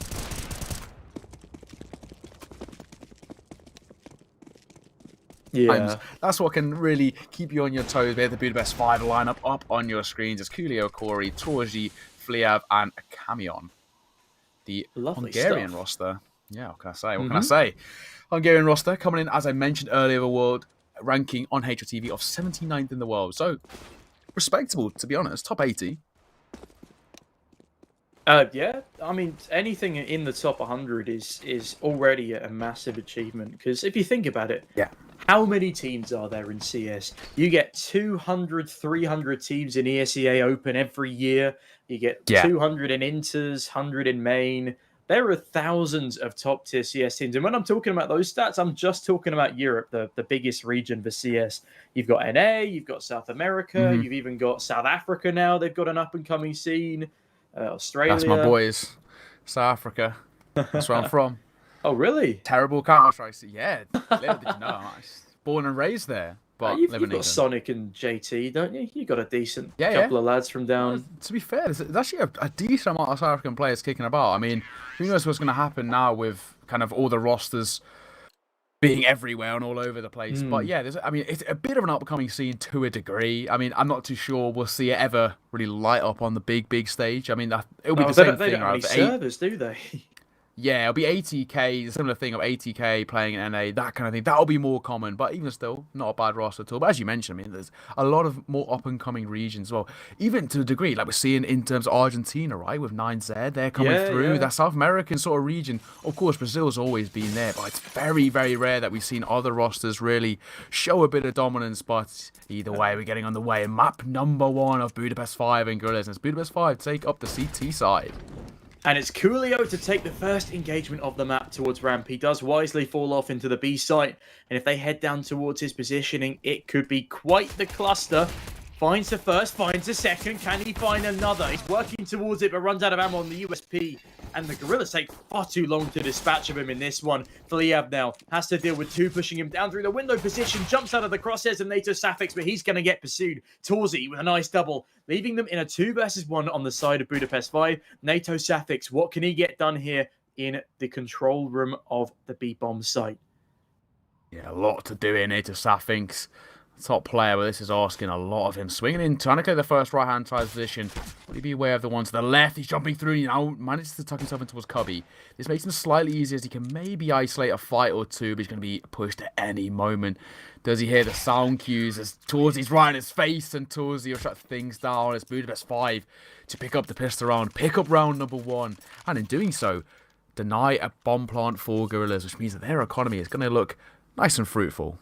NATO Safix fights valiantly, but there's only one way out of Dark or Cubby, and that's straightforward. And, well, the straightforward angle is being held by both of those players. There was no real chance of him winning that round without one of the clutch plays of this tournament. Either way. Yeah, true.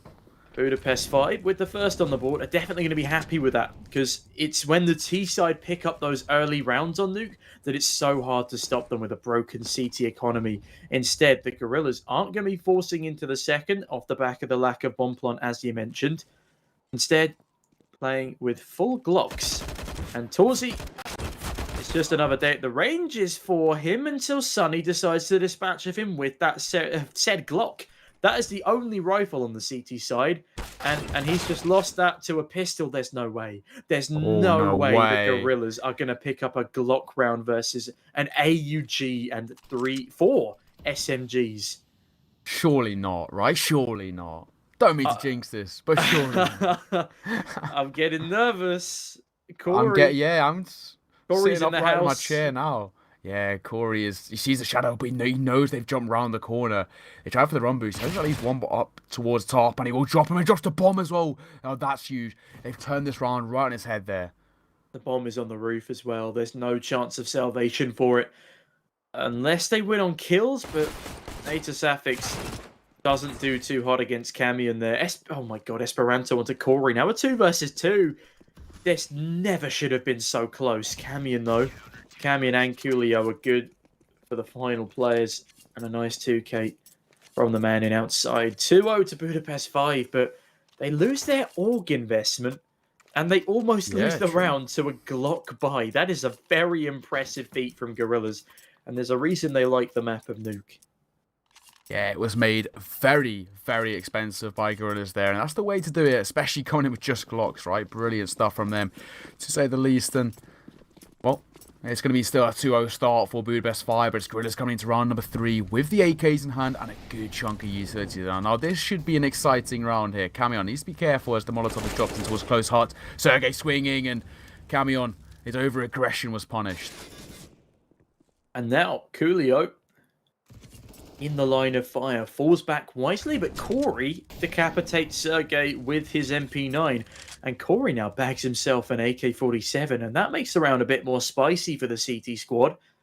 If Gorillaz walk into these lethal weapons, things may start to spiral quite quickly. And Sunny, he's certainly spiraling No doubt with a fist banging the table on that one as Torzi springs into action. And now the 2 versus 4 for Gorillaz in their first buy round.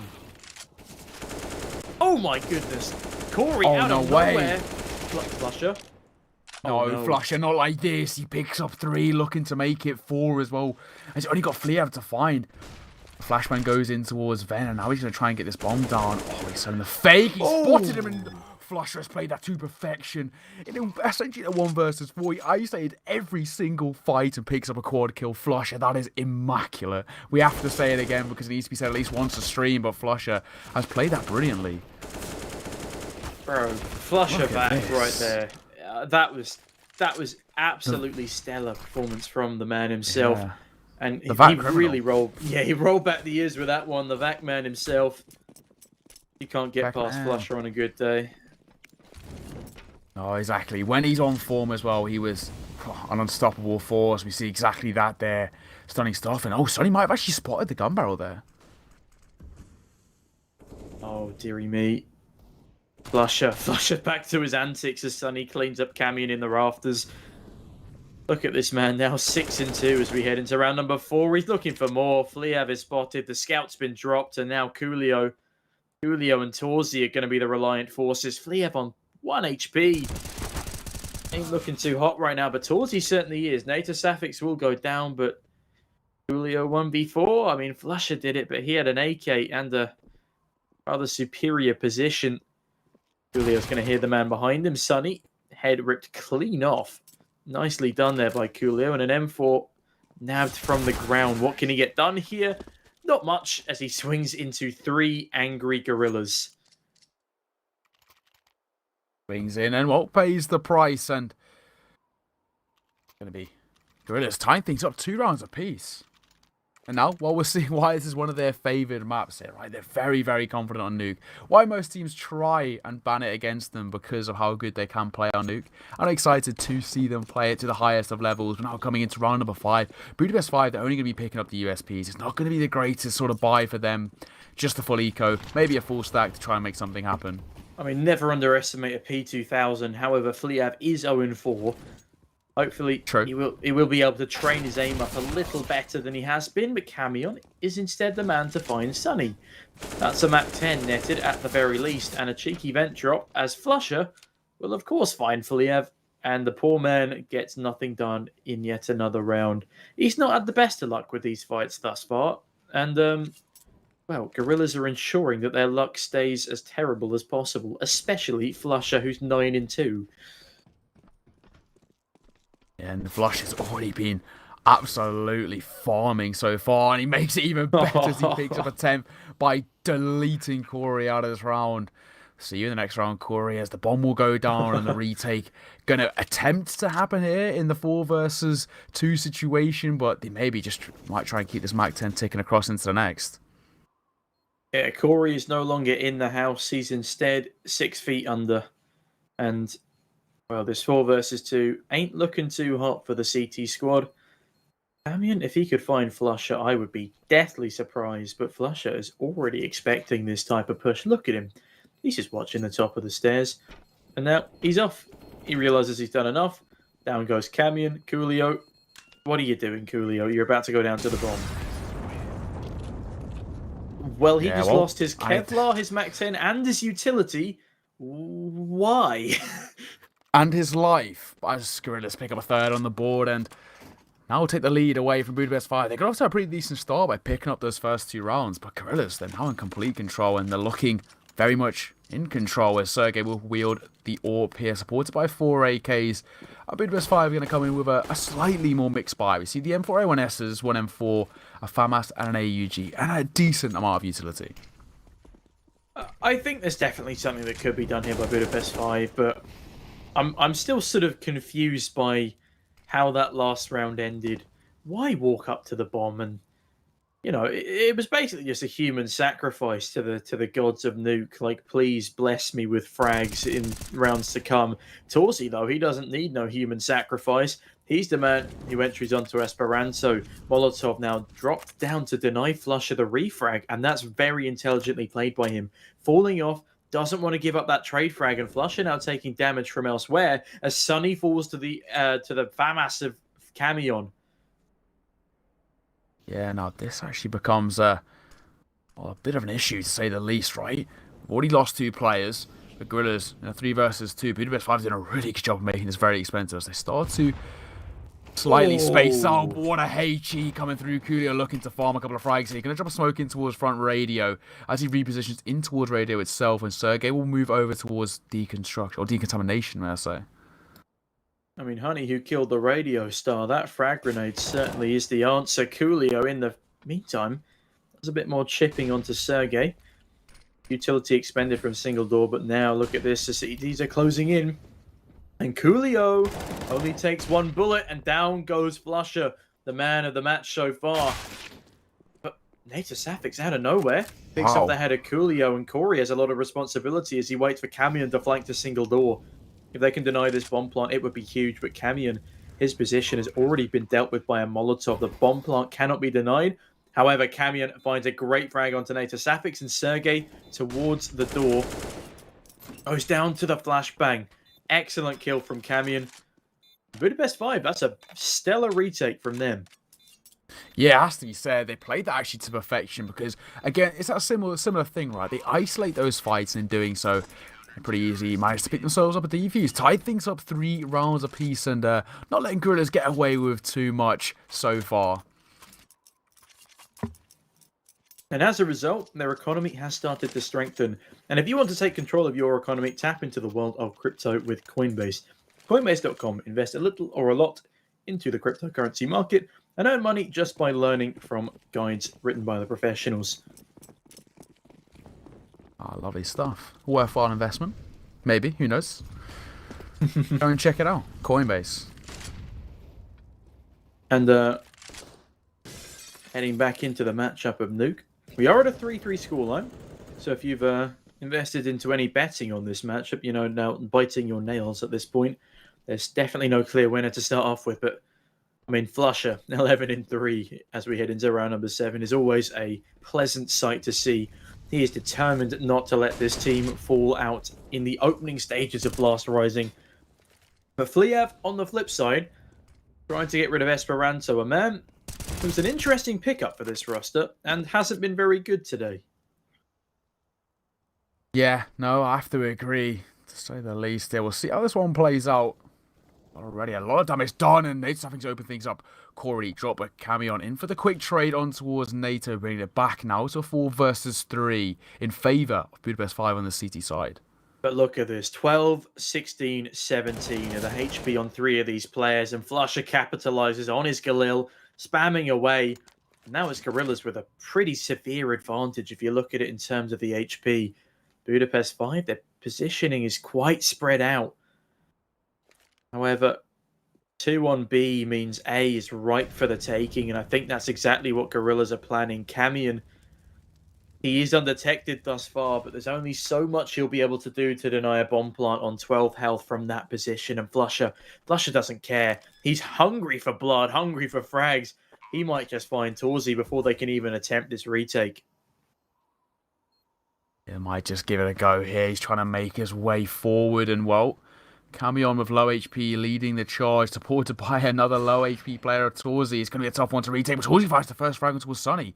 Now this becomes problematic because, well, they're being caught out by the flash, but Flusher good for 1. Missed shot by Sergey will be punished. It's all down to Flusher swinging. Finding the information on 1, but he will pay the price as Cooley, finds the frag. And Budapest 5 find the round. Putting it to 4-3 now. Okay, so they've taken the lead, regained it, and Gorillaz in a little bit of a sticky situation economically as their economy's on thin ice a bit, especially with Sonny. Excellently played there by Coolio as well to win out the fight against the A1S on the FAMAS against 2 players as well, both of which were full health. And also the mental game of having to play against Flusher, that's tough. Also, I just realised now, the AWP hit a shot through the wall onto Flusher as he was fighting from Hut, which allowed the FAMAS to just fire 1 bullet.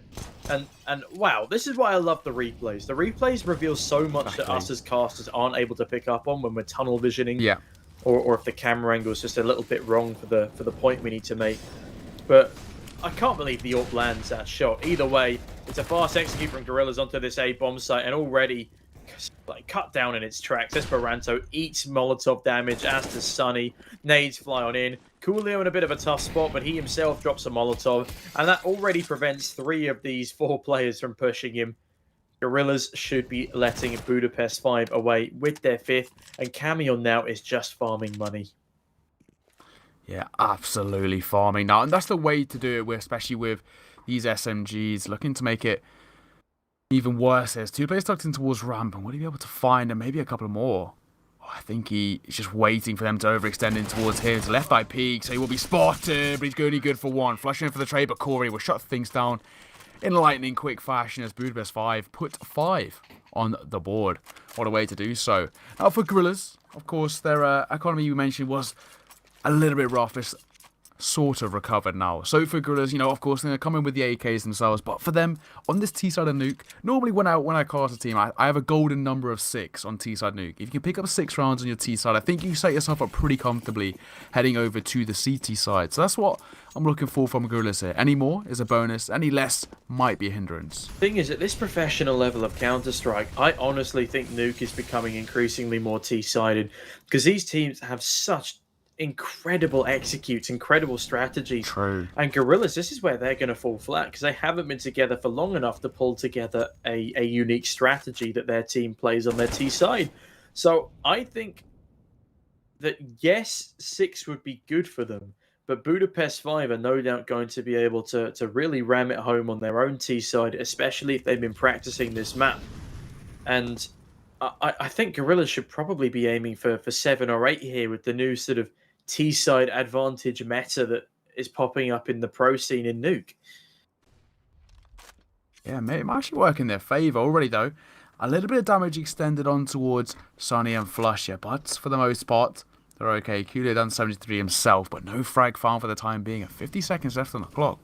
Gorillaz need to make a decision here. They're making their way towards control room, and Fleav, if he goes unchecked, that's the end of the round as Gorillaz know it.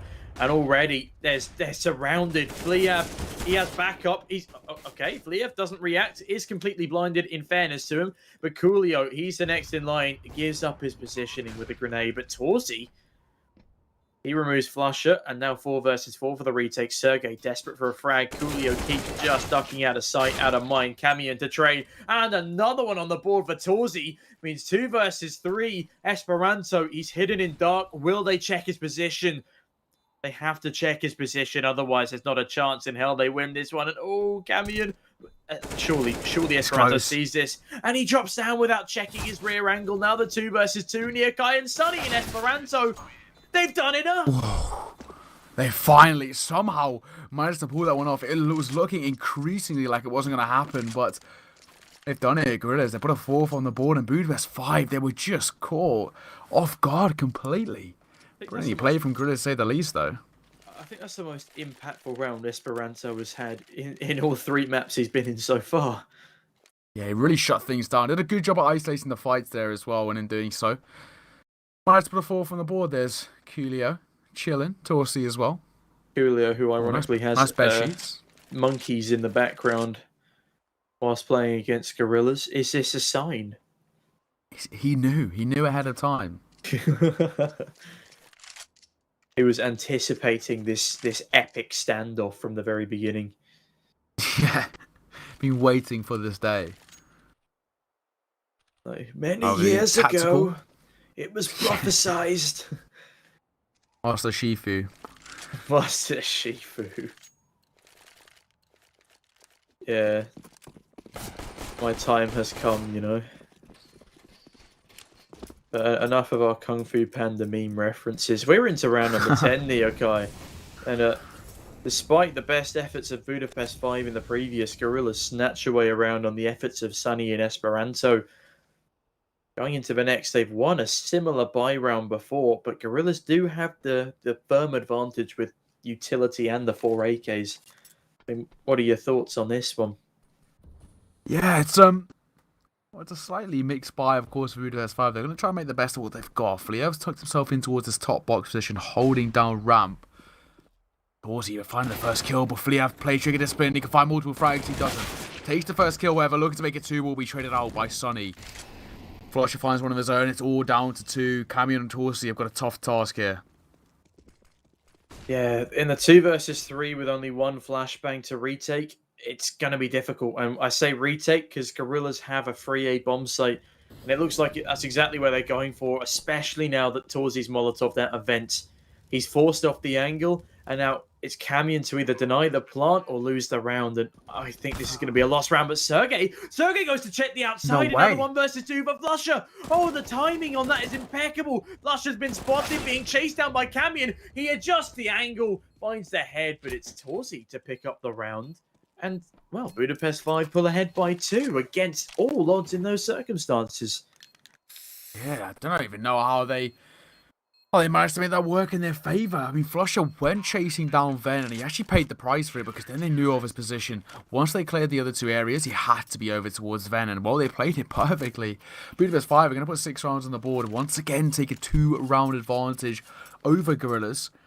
And also on top of that, they are going to break the economy of that T side, or to a degree. Of course, Esperanto, Nordavind and Flusher could force buy into this, but Sonny and Sergey will be a very mixed buy, so they are going to go for the upgraded pistol buy. Mac 10 going to be in the hands of Sonny to try and make it slightly more damaging, but it is going to be a very mixed buy, and I'm assuming a very quick play from Gorillaz here. Oh, the collapse well from Torsi. He knew the lineup oh too well, and Sergey and Flusher pay the price. Esperanto is just tucked away behind the smoke, cowering after a lovely collateral there by the AWP.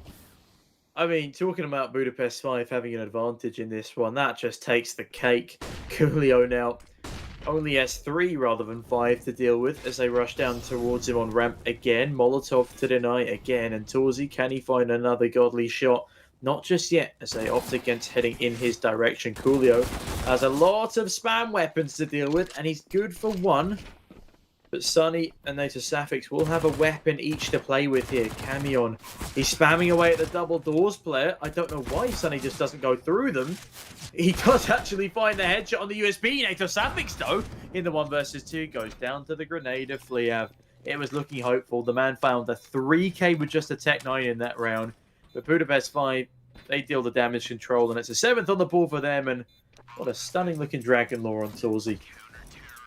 Exactly, do love a good old Dragon Lore, but yeah, what a collateral to open things up. Budapest 5 essentially sealing a 7th round on the board in doing so, and taking that 3-round advantage. They're doing a very good job of gaining a lot of control here. They need 1 more round to guarantee themselves a lead heading into this second half, and that would be a very, very big swing of momentum. I mean, Gorillaz, we knew this is a map in which they played quite a lot, but I didn't expect Budapest 5 to be this good on it. They've been playing very, very well indeed. Well, you say it's a map that Gorillaz play quite a lot. It's a map they want to play quite a lot, but it's almost always banned against them. Bear in mind, they only have 1 game in the past 3 months on it, and they've been a team for, what, like, maybe 4 months? I don't even know how long they've been a team for now. I will check for you right this moment if you would like to take over. Yeah, I mean, I think it got announced roughly as early as part of this year, like just after January April or something. 21st. Yeah, it wasn't a long time ago at all. I mean, I know Flusher said he had one he had it lined up, he said on Twitter, but then it didn't actually get announced until, well, a few decisions down the line. You know, Nordavind left Lingby Vikings, and all the rest of them kind of just fell into place. And Nordavind is still technically on trial at this team, so he's not officially on the roster just yet. I mean, I don't know how much longer Esperanto will be either if he continues these types of performances. It's a shame to see, because he used to be... Oh, wow, there we go. He goes down first again with no say in the round. He was such a great player on that Berlin 2019 crazy roster. Yeah, they were very exciting, that roster. Yeah, it really was the Hunter and Nexus show there, though. And everyone else was just like fun little extras. Fliav, though, finding Sonny, ripping his head to pieces, bags Budapest 5 a 5 versus 3. And Fliav has just let them all walk past. Not going to expect 2 on the rear flank, surely. Surely not Coolio, though. Flashbang comes through, he will be shaded out of this angle. No, he won't! How did he miss that shot? But Fliav is good for 2. Corey, one of his own. It's Budapest 5 to put 8 on the board. They take a 4-round lead, and in a round which I definitely didn't expect none of them to go down on the retaking side. The player tucked in towards Secret there, somehow managing to stay alive. And we are going to see a Gorillaz tactical timeout called. And I think it's about time they called this. Budapest 5, though, they've guaranteed themselves at least a lead heading into that second half. And, well, they must be feeling relatively confident at the moment on the map pick of Nuke, which is, of course, Gorillaz' pick. I am a little stunned to see that this roster is still performing as badly as they are. Obviously, it's a very odd mix. I can sort of see the connection between Flusher, Sunny, Sergey. They're players that have played before in Sunny and Sergey, and they're a Scandinavian trio.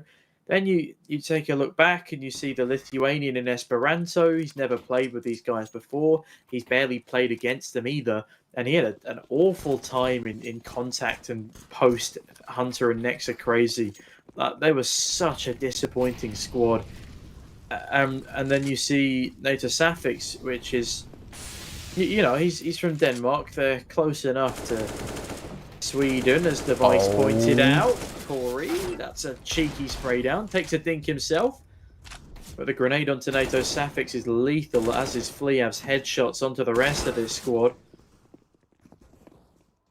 Why is NATO Safix using any other weapon than a Tech 9 at this point, Neo? Tech 9, God, exactly. Swinging through, a little bit of damage on Kulo, looking for the frag, and he'll find it. Torzy finishes off Sergey, and well, just slide out as Budapest 5, putting 9 on the board. It's actually gone from being a pretty even affair, a pretty round-for-round start to this game, to now Budapest 5 well and truly in control of this matchup. They've got 9 rounds on the board, a 5-round advantage over Gorillaz, and we're looking to make it even bigger as we head into round number 14, the penultimate round of this half. And this squad is fiery now.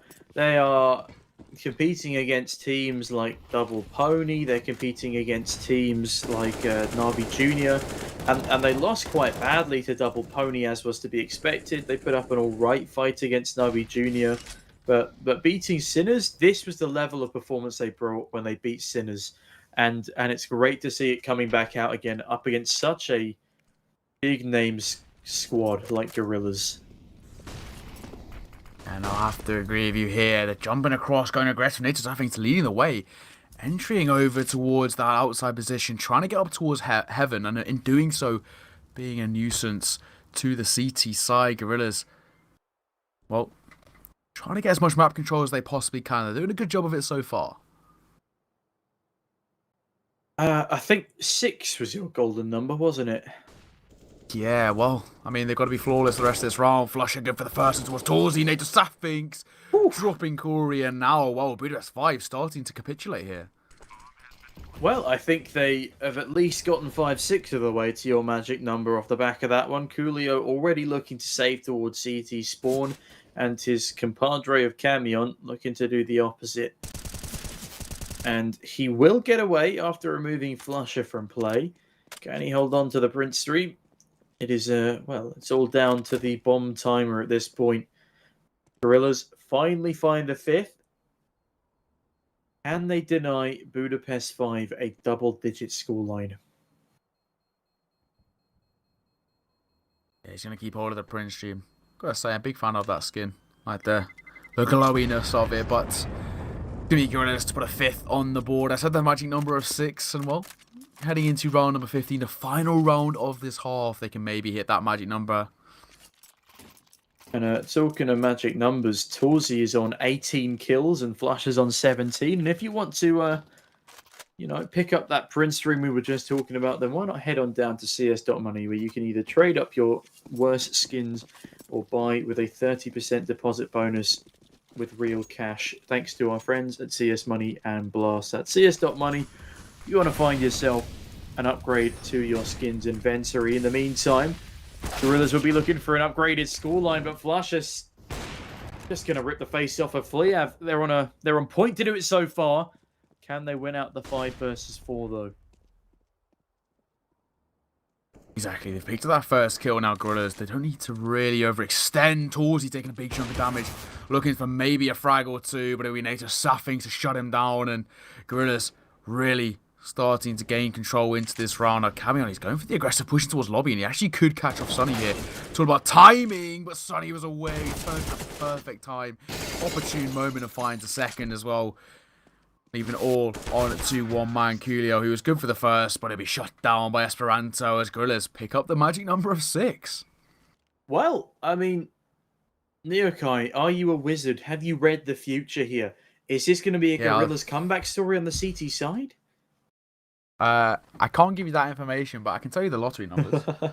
Oh, well, that would be quite something. That would be immaculate to bring the word back. But no, Exactly. I have been at least once a half. I have been called out in chat again, and I've been told that Contact weren't bad. Consistent finishes at DreamHack Open events in 2019. First at Rotterdam, second at Sevilla. Notice the word that follows DreamHack, though. DreamHack Open. And those weren't particularly hotly contested ones. I think they might have beaten North at one of them, and they aren't exactly a competitive team. They also had horrendous finishes at Flashpoint events. They didn't make the playoffs ever, I think. If you put it into perspective, yes, they did great at these DreamHack Open events, but they were rather shoddy when it came to the Tier 1 scene they were trying to break into, and a lot of the higher Tier 2 stuff as well. They did okay, yes, they had their moments of brilliance, but that was not the consistency that Contact were looking for as an organization, nor the team as individuals, I'm sure. Either way, looking back to the task at hand, Budapest 5 leading 9-6 at the half. It's a pretty good CT side, but Gorillaz, with 6 rounds already to play with, will they be able to take the lead back on their own map pick? Exactly. Will they be able to turn it round in their own favour? Well, we'll see how it plays out for the time being. We're just about to get underway in a moment in towards this second half. Round number 16 about to begin. And, well, Budapest 5, they have a 3-round advantage over Gorillaz. They've been looking very good. And we mentioned they have this ability to upset. They did it against Sinners. And they're looking to do it again against Gorillaz. I mean, technically speaking, they're higher rated in terms of HLTV. But the overall general consensus that Gorillaz, because of the Tier 1 sort of players that they have, they would be putting up more of a fight here, but, you know, we could maybe see an upset. We don't want to cut them out by any means. I would actually like to see Budapest 5 take this series. I've got nothing against the old guard. I think the way Budapest 5 have been working, they definitely deserve it, and Gorillaz need a lot more time as a team together. I don't think they do very well in the playoffs the way they're playing at the moment, but Sunny trying his best to prove me wrong. Manages to find, I believe, a jumping, falling shot onto poor old Corey as Camion finds a trade. Now the 4 versus 4. The positioning of Flusher is fantastic. Torzi will fall to the USP and Esperanto picks up Camion. Now the 2 versus 4. And Sunny deny the bomb plant. Not just yet. So Budapest 5 have force by potential, but Sunny now has another scalp to the tally. Flia finds one. Looking for more frags here. He's dancing back and forth. He's being cornered. The door's been shut on him. And he's... Oh, my God. Too much from the handle as Sunny swings back on in. Is that a 3K for Sunny in the pistol round? Lovely stuff by him. Yeah, brilliant stuff. And, yeah, well, I mean, in that 1 versus 3, they were flooding in from all angles. There's so many places they can attack you from. And, well, he just felt at the last kind of stand. However, for Budapest 5, the priority and the main silver lining of that round is that they did get the bomb down. And by getting the bomb down, it means they can, if they want to, force buy into this next round. Maybe they might go for just the upgraded pistols, but if they want to, they can pick up the force buy, decent amount of utility, and make this a much more viable round in their case. We're going to see that to a degree. Galil picked up alongside the Mac 10 and a few deals and a good amount of utility, but Gorillaz, they are going to pick themselves up an AUG, FAMAS, Envoy ONS, UMP, and MP9. Well, oh well. Can they actually claw this one from the brink? Gorillaz, they do have the superior buy, but we saw what Glocks could do against the AUG. What will Desert Eagles, Mac 10s, and Galil do? Julio, entries onto NATO Safix, Esperanto to trade, and that's a brutal grenade towards Camion and Corey. Esperanto now flooding his way through Trophy Room as well. Bomb has gone down on the side of Budapest 5. And they look all right in terms of positioning for this post plant. However, Flusher says no. Corey will fall to the UMP through the smoke. And Camion has a lot to do here as Sunny rips his teammate and Torzi to shreds. Flusher, you madman. Now all down to Fliab on the Galil. Sees Sunny, but the bomb is already being defused, and Sunny doesn't take no for an answer. Nice Fama shots ripping straight through his cranium. And Neo, that's a 9-8 scoreline. Gorillaz seem to be coming back quite nicely on their CT side. Perhaps 6 is the magic number. Yeah, I said it. I mean, getting 6 rounds on your T side, it sets you up very nicely heading in towards when you get onto that CT side, essentially because by taking a pistol round, you get right back in their phases. The pressure never really gets off those shoulders. That's why I always do like to say 6 is the magic number on T side, because I think it sets you up nicely when you head onto that second half. Of course, you know, it's very dependent on how you come out in the second half when you're heading over towards your CT side, but Gorillaz are doing exactly kind of how I expected to go if they picked up 6. And already, Sergey, the spray, good for 1. Couldn't reload in time for another, but they will manage to cross themselves down towards Secret. But Flusher is waiting like a tiger, ready to pounce. Oh, he's certainly got the eye of the tiger with the way he's been playing on Nuke. 21-12 as we head into round number 18. Can he seal the deal even further with his UMP? Yes, he can find some more. Camion unable to capitalize on the Tech 9, but Coolio can. 1 versus 3, and look at the help on good old Flusher. He takes him down and nabs a weapon. There's a possibility in this round. Sunny as well. His health isn't fantastic. Esperanto will have to be the man to make a move. Unless, of course, Flusher just removes Coolio before he can exit the vent room. Not the vent room, the window room. And he's still kind of stuck in that position. That's the awkward bit here. I think Flusher may have relayed the information that I don't think he's made his way back up towards ramp. Hence why Sunny's pushing forward, and he seems to be keeping an eye on that left-hand side. Ah, there we go. Esperanto will finish things off, finds the final frag, and AUG collected as well. And well, for Gorillaz, they tied things up 9 rounds apiece. I said, you know, that's 6 rounds. They've now got right back into this. They have indeed, and you can get right back into mobile gaming with the 165 Hz refresh rate Red Magic 6 series, the world's smoothest smartphone. You can also stop on by and watch me and Neo Kai again throughout the duration of today's Blast Rising event on a rather snazzy mobile phone screen. If that tickles your fancy, it would tickle mine if I wasn't casting Neo Kai. Yeah, I mean, it has a better refresh rate than my monitor does. So it's got to be good stuff, hasn't it? I mean, it just has to be. I might just have to plug my keyboard into my phone at that point, you know? Yeah. They're just having to picking up that first kill onto Corey. Fliav, though, a quick trade. Bring it back to a more doable affair, but Sunny's going to drop the bomb, and that's so important. He's spraying through this nade. Actually, the right click. Oh, this could cause damage as Coolio's left only 23 points of health. Sunny is massively woken up into these last 2 games. It got a bit rocky towards the end of Dust 2, and that is possibly one of the reasons it was lost in that second overtime. Esperanto as well wasn't really showing up to the required performance level. In this one, Sunny's on an absolute tear. And Esperanto not doing too badly anymore. Flusher going on a 2 KD terror, 24-12. As Budapest 5 are getting shut down quite badly on this T side. 4 in a row now for Gorillaz. Are they able to continue this hot winning streak? Yeah, exactly. Well, heading into lovely round number 20. Unfortunately, for Budapest 5, things are going from bad to worse. Not only have they lost the lead that they had, they've also lost all of their economy too. They're heading in with just the upgraded pistols and eco. Round number 20, and this could be made significantly worse if Gorillaz shut things down. They want to try and make it expensive, but it's Sergey with the all good for 1. Looking to make it 2, but a missed shot means that the player in towards Silo, I'm right in saying it's Corey, just about staying alive. Well, there's a song to go with that, but I think we'll spare the audience the earache of us singing for them again, as NATO Safix doesn't spare poor Cammy in the pain of getting a piece of lead through his skull. Lusher, though, jumping in through Trophy Room, finds Coolio. And now Fliav isn't looking too great in the HP department. Corey sidestepping in. Will one dig Flusher, which must be a very satisfying feeling, but Sergey forces the affair back heavily in favour of the Gorillaz, and down Sunny puts Corey, meaning Gorillaz have found their 11th in a 5-round winning streak. 5-round winning streak. Gorillaz looking very, very good. I don't want to say it's off the back of them getting their 6 rounds, but I'm just saying. It's off the back of them getting their 6th round of T side. Heading on to CT, though, they've looked very, very confident. We can see why this is one of those maps that they want to pick into every time, because they're looking and feeling very, very confident. Their lockouts off the sides will be brilliant. They're taking those Angels and winning them perfectly. It's good stuff. In Budapest 5, they've got a tough task here. The score sits now rounds to Budapest 5, 11 to Gorillaz. I should probably add in asterisks there that it's 5 rounds in a row in the second half. I think it's more like 7 or 8 in total.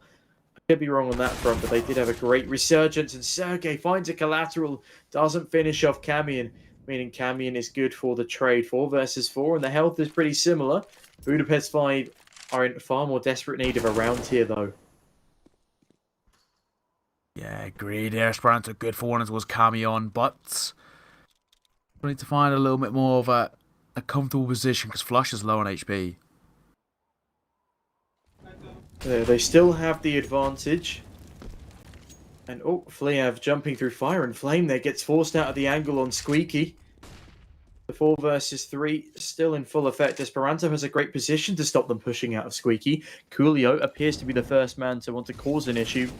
And he tries to jump into fence. He misses the jump, and NATO Safix is allowed a 2k spray down.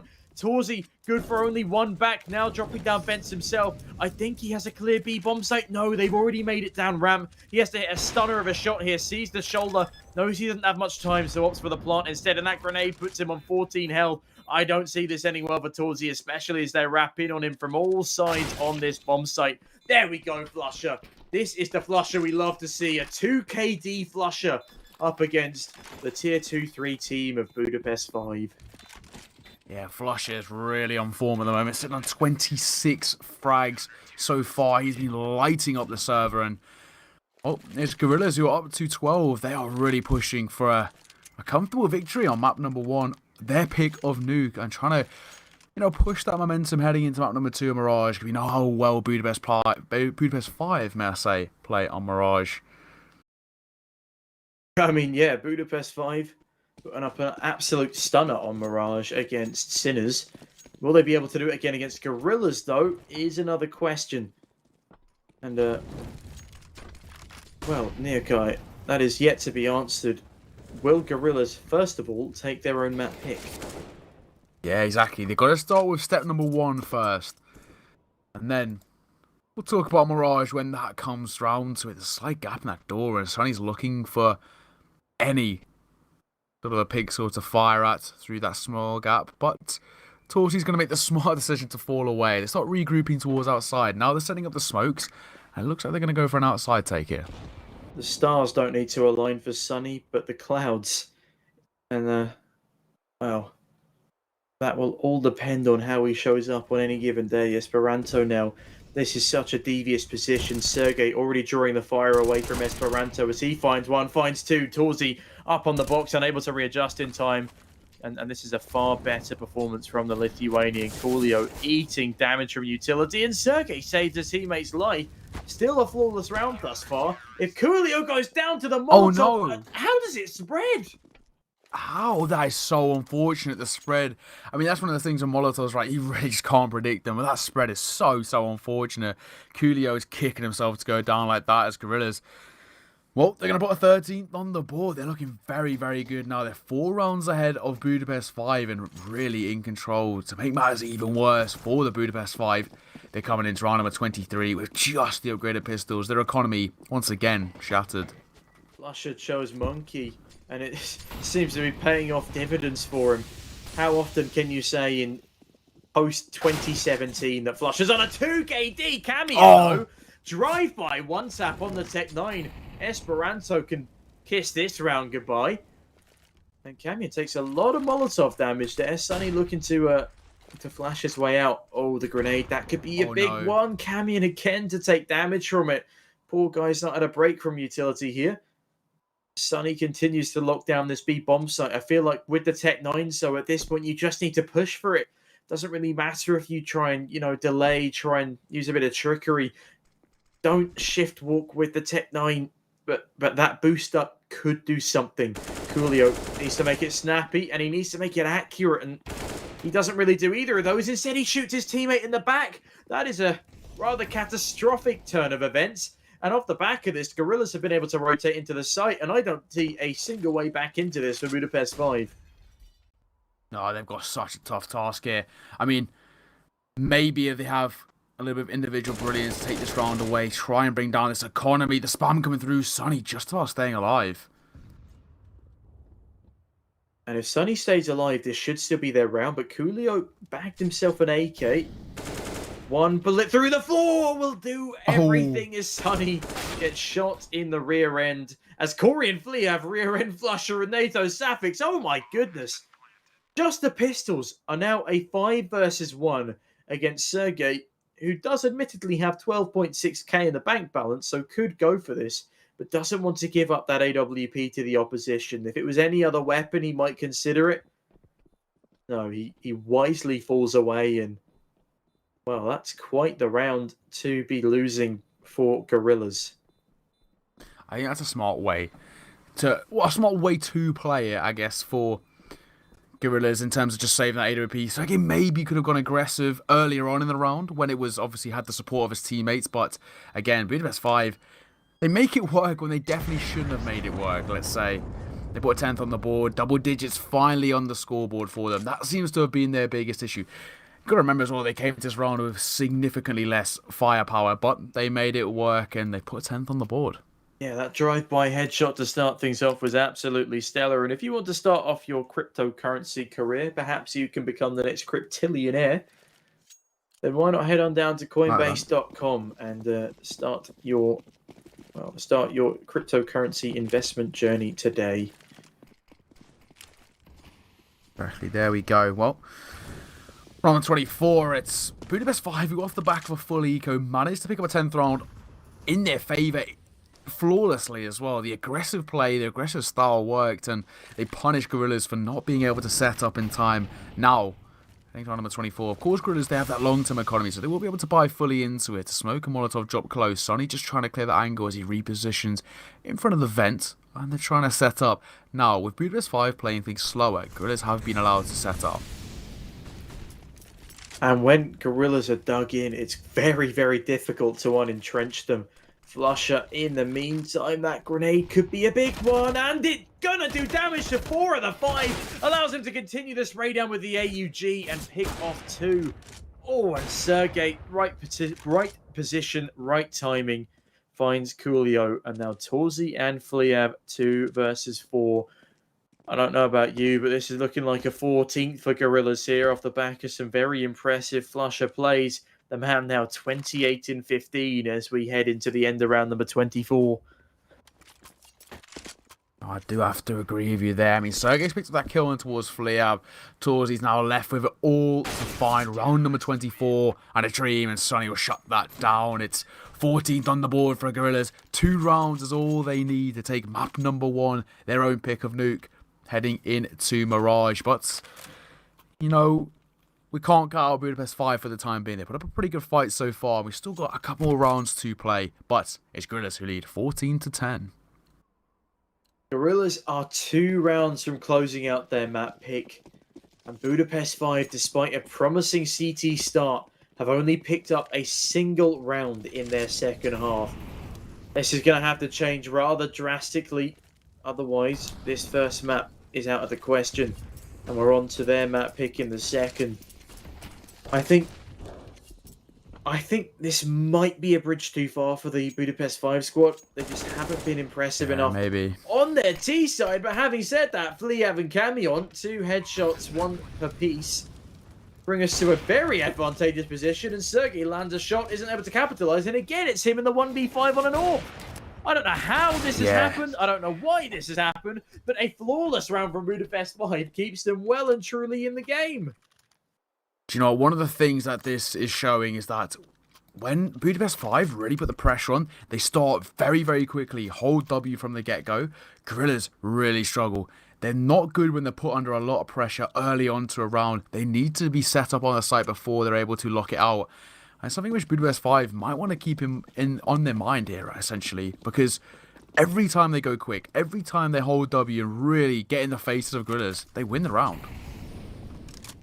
Yeah, and if they can continue that sort of trend, then I have high hopes for a comeback here. But at the same time, It's sort of 1 in every 3, 1 in every 4 rounds at the moment. They need to be far more consistent with their explosive form. And oh my goodness, this is a no. boost. I've never seen that used before in my life. Very unfortunate that he hits he hits Sergey through the rafters. Yeah, but my goodness, I'm gonna have to try that in matchmaking now. Yeah, it's not a bad one at all, I have to say.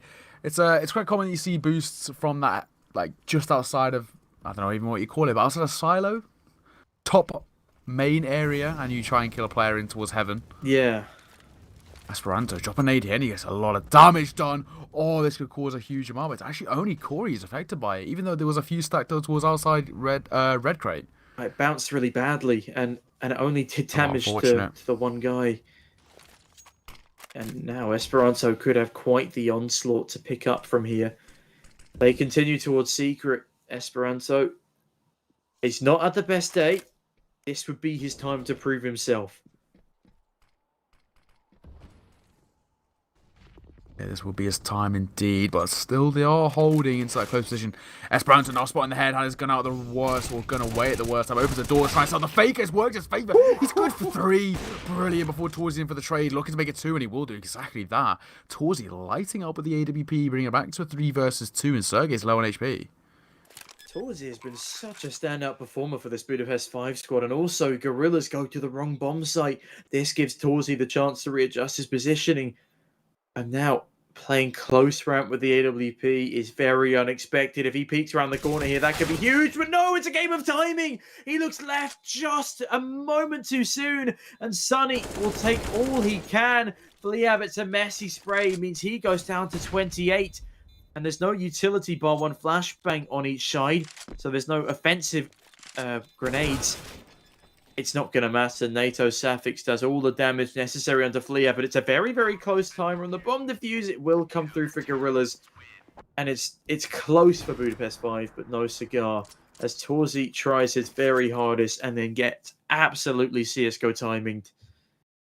Yeah, it's one of the worst parts, just CSGO timings. He understands as well, and one of those things is CSGO, but doesn't take away from the fact that Gorillaz have put 15 on the board. The most convincing performance we've seen from Gorillaz so far today as well. They're looking a lot more confident, but still plenty of areas to work on. Budapest 5, though, they've got 4 rounds to try and turn this around and push this to overtime. Or is it going to be Gorillaz taking this series, or taking map number 1 in this series, 16-11. Swinging through, Esperanto misses the first player and Torsi punishes. I mean, Esperanto's been given a resurgence of confidence in aggressive plays. However, that's come back to bite Gorillaz quite heavily as they're at a 2-man deficit in round number 27. Torsi with a Molotov towards Secret will buy them complete outside middle control. Sonny now attempting to change this, pushes up through Secret, and Flusher holds down the ramp, finds the bomb carrier, and Molotov's in, forcing Corey to come forward, but Flusher, unaware of how significant his utility was, will fall to the AK-47 of Corey, and Budapest 5 look to put on their 12th. Yeah, now how do they play this? There's 2 remaining players for Gorillaz. The bomb's still yet to go down, however. Sonny actually could cause an issue. He's found the fragment towards Corey and dropped the bomb. There's 50 seconds left. I mean, plenty of time to get the bomb down, but even still, with both of these players on the Budapest 5 side who have taken damage, cause a lot of issues here. The flashbang coming through. Fliab will avoid it pretty comfortably. One player spotted towards main. Oh, and Sonny's found another kill through the vent this time. Fliab going down, and Torsi's left in a 1 versus 2 with 17 points of health. Oh no! The nade. Oh, he's done it. They've done it. NATO Sappings with the nade means that, well, that's going to be a 16-11 to Gorillaz taking their map pick relatively comfortably, I have to say. Relatively comfortably, but how in the hell did they win that round? Yeah. That was a 4 versus 2. Sonny goes Super Saiyan. NATO Safix's grenade seals the deal. I'm a little bit stunned. I thought that was for sure going to be a 15-12, and we continue on the server, but no. Gorillaz, they do just about enough to pull it over the line. It was a good game from them. It wasn't the most convincing in the world, but it was definitely a great start here in our best-of-3 series. There's so much on the line here. Budapest 5 and Gorillaz both fighting for the last spot in the playoffs. This means a lot to both teams, and I say especially for the Tier 1 players, there's a lot they have to reprove because they are a scratch on their former glory. And as harsh as that sounds, it sort of is true. They created legacies, especially Flusher with the Fnatic roster. He's a, what, 3-time major champion? Yeah, something like that, yeah. And now he's like barreling his way back up through really the tier 3, tier 2 scene just to prove that he still has what it takes to be one of the best in the world. And he has an interesting band of merry men to do it with. Can they do it on the map pick of Budapest 5? Yeah, it was a much better performance from Gorillaz than what we saw against Nordavind, right? I think against Nordavind, they were a little bit discombobulated for most of that series, and Nordavind, they punished them for it, but much better on Nuke, much stronger performance. Can't take away from Budapest 5, though. For them, again, they performed relatively well. There was some real moments of brilliance. Overall, they were defeated, of course, by Gorillaz in a decently comfortable game. But heading on to Mirage now, I would not be surprised if we see Budapest 5 really put them through their paces here. It should be a fantastic map number 2. But just like that, we are going to head to a quick break before we get underway in map number 2. So, map number 2 Mirage, Budapest 5's pick coming your way in just a moment. So see you soon.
don't know how long it will be. My shell just keeps on breaking. Inside I long to see a girl that shows you what is real. Many people gather from side to side, but that's not all that's on my mind. I have never said a word about it, but never stop believing, don't you know? I haven't been around for you, my darling. Surely memories won't guide you home.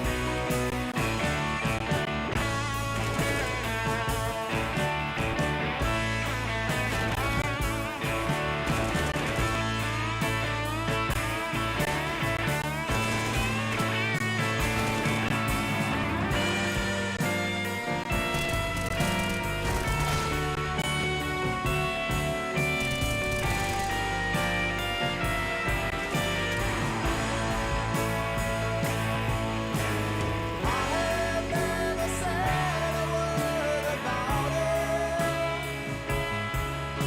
but never stop believing, don't you know? I haven't been around for you, my darling. Surely memories won't guide you home. I haven't been around for you, my darling. Surely memories won't guide you home.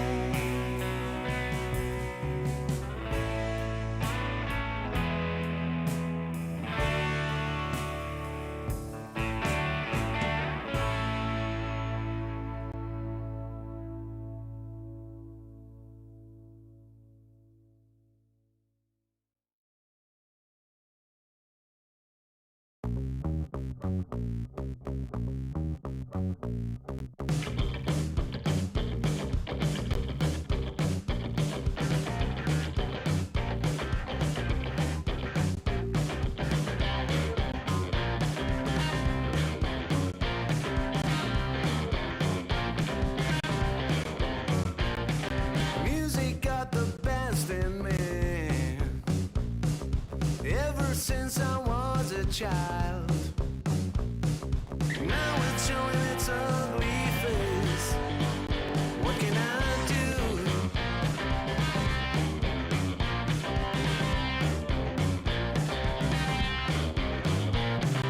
Music creeps into my dreams, wakes me into sweaty sheets, abandons me when nights died out. What can I do? What can I do?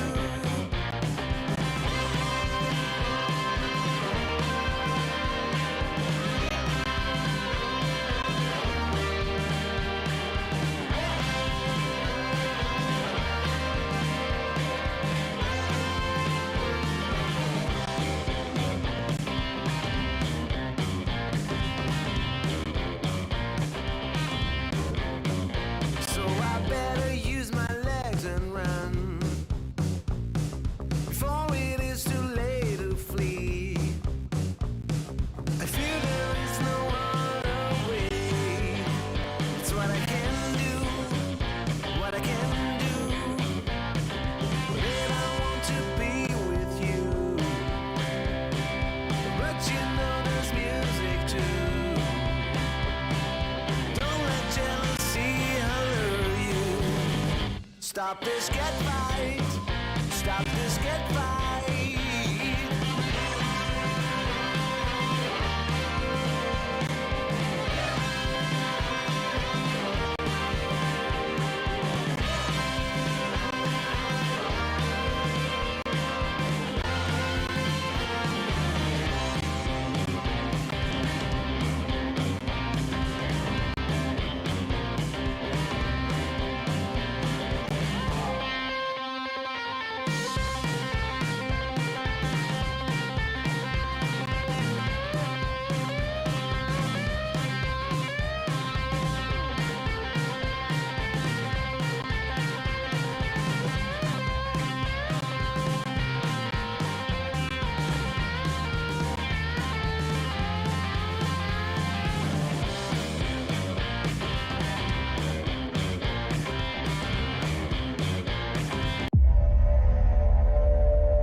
Well, hello and welcome back, ladies and gentlemen. We're about to get underway into game number 2, but let's talk about first game number 1, Budapest 5 versus Gorillaz. And it's Gorillaz who relatively comfortably take their own map pick of Nuke, the map in which every other team has been desperately avoiding them on. They finally get the chance to show it on the big stage, and they perform pretty well, but nothing shy from Budapest 5 either. They're hungry for a victory here.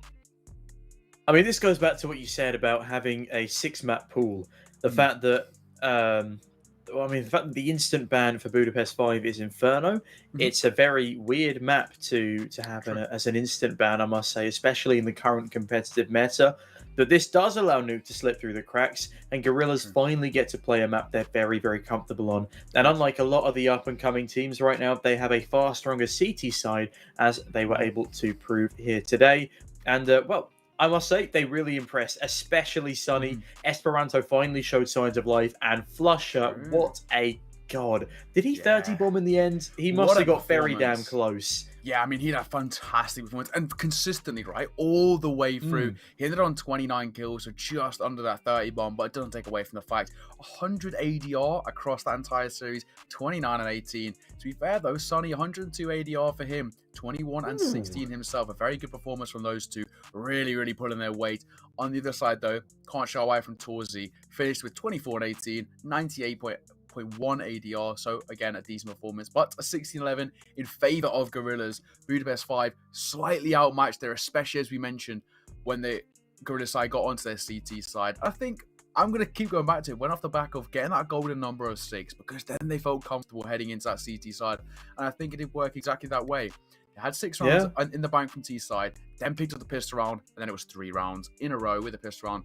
Easy stuff. They tied things up 9 apiece, and then it was an all-out slugfest to finish things off, and Gorillaz did a very good job of doing it.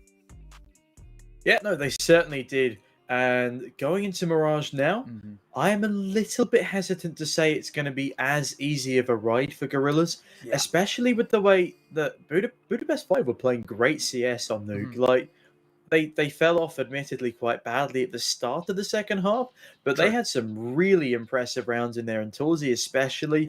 He's not quite Mert's level of AWPing as we've seen today, but he's definitely really impressing. He's a standout AWP player here, and I do think he's much better than Sergey. And when we come up to a map like Mirage and you're trying to win those fights in middle, this could potentially be a big problem.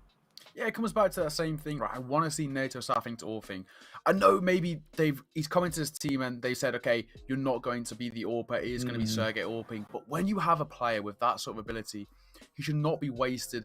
Still a fantastic rifler, do not take away from that at all. A fantastic player. But why would you have someone who is an 8 out of 10 rifling when you can have a 10 out of 10 AWPer, right? And just the difference he can make with the big green in his hands.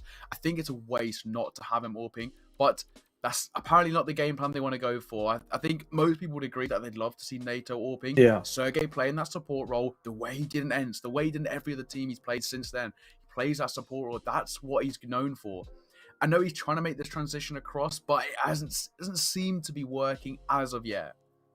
I'll be honest, though, I do feel for Sergey. I'm not going to pretend I'm anywhere near the competitive level of him, but I used to be an AWPer before I went to a team back in 2019, and the team were like, we don't want you to AWP anymore, we want you to rifle, and so I went into the rifling job, and it was brutal. I really struggled. Eventually I did okay, but then the team disbanded and I went back to AWPing, and I really enjoyed myself. So maybe just about enjoyment on a personal level for Sergey, because after leaving ENCE, he said he was really struggling in Counter-Strike. He lacked confidence in himself, and he just wasn't having fun in the game. It was the same story with Ariel. So maybe picking up the big green again, returning to his roots, it's just his way of helping him enjoy playing the game again at such a high level. And so that is what it's all about. Yeah, I do feel a little bit bad that we've been ripping into him here. We've been saying give NATO Safix the AWP. At least give NATO Safix the secondary AWP in some of these circumstances, you know? Perhaps not on Nuke. We see Flusher pick it up, and then it's like, okay, but NATO's still there with an M4A1S. It's like... Yeah, like when we say these things, it's by no means are we pulling down a player. Sergey is still a fantastic player, and it's a waste for him not to be playing Counter-Strike at any level, right? But at the same time, we were just talking about that NATO is a fantastic AWPer who hasn't been utilised for the time being. But Cameo, has managed to push his way out, and he's dinged Esperanto down to 4 points of health, and he's chasing, looking for the frag with Sunny and for the support. What even just happened over towards A? But Flusher from short, good for the first, looking to make it 2 as well, as one player crossing towards bench. He spots another towards default. It's Nato for Sappings to pick up the frag before being traded by Fliav. Before Sergey and Flusher shot things down in one of the strangest pistol rounds ever. I don't even know what happened there, but somehow Gorillaz pick up round number 1 on the CT side, and well, they get off to the similar starts. So who was that? Was Camion, right? He just runs through an A bomb site with 4 players on, Yes, and yeah, goes totally. undetected to CT, dinks a player, and eventually goes down to a man under Palace. As an execute comes in onto the B bomb site, which goes admittedly rather worse than the pistol endeavours towards CT spawn. I am very, very confused how he manages to go undetected. I know there's a flashbang, but surely not all 3 players were that blind. I mean, in this one, though, Flusher is very blind and still finds the frag onto Cammy and Corey hiding behind Van, looking to get something done, but it's Sunny to... Good lord, Corey. Sunny finds the first, Esperanto follows up, but a lovely Tech 9 frag from Corey. Sunny continues the slaughterhouse, though, and Fliab has the right idea on the flank, but Sergey shuts him down. Yeah, brilliant stuff. A second round of the ball for Gorillaz. They remain flawless, but slightly to be expected after picking up that pistol round. Near on flawlessly, only losing 1 player. Their economy was looking already quite significantly better, and it's the same here.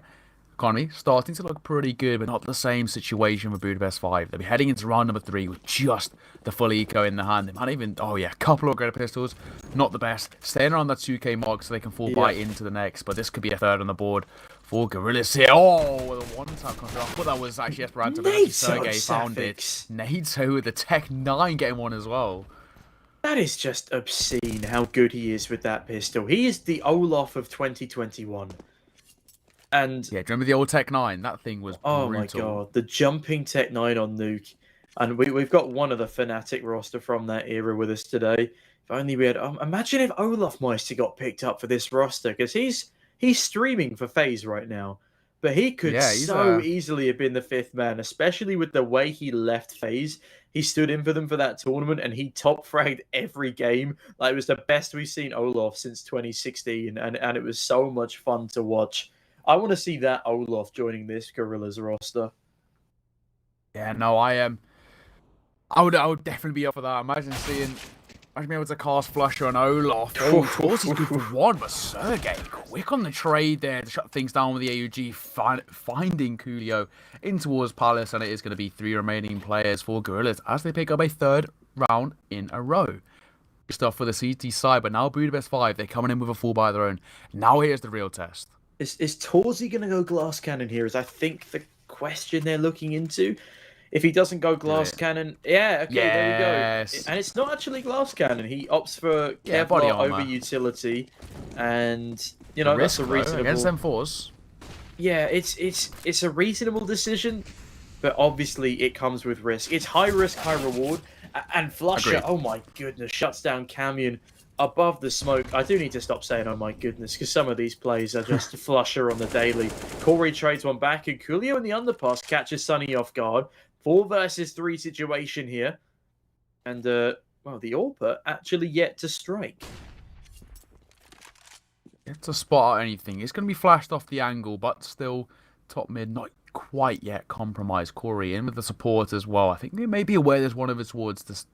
I think they think there's one of it towards the left-hand side, but actually hasn't been across as of yet. It's still a 3 versus 4 in favour of Budapest 5. And the CT side are playing things very, very slow now. They don't want to overextend for the time being. Yeah, there's no point giving up an unnecessary death. And this Gorillaz squad, that's definitely more prevalent for them right now, because they're not really able to trade off, especially this Esperanto position. Love how Flush is casually just going 4-0 again. And again, it's him on the AWP rather than Natus Safix, and maybe they're just saying, Natus Safix, I know you can AWP, but we really don't want you to. We want you to try and practice as much as possible on your other weapons. But it is still detrimental to them overall, as Torzi rips Flusher to pieces. Now Natus Safix has the option of running to pick it up, but I don't know if he can reach it, as it's a 4 versus 2. And he does grab the big green, but will they force him to throw it over to Sergey is another question. Yeah, we'll see. I mean, if he manages to keep it ticking over into next round, I'm sure he will be able to. Bomb is planted and going to go off.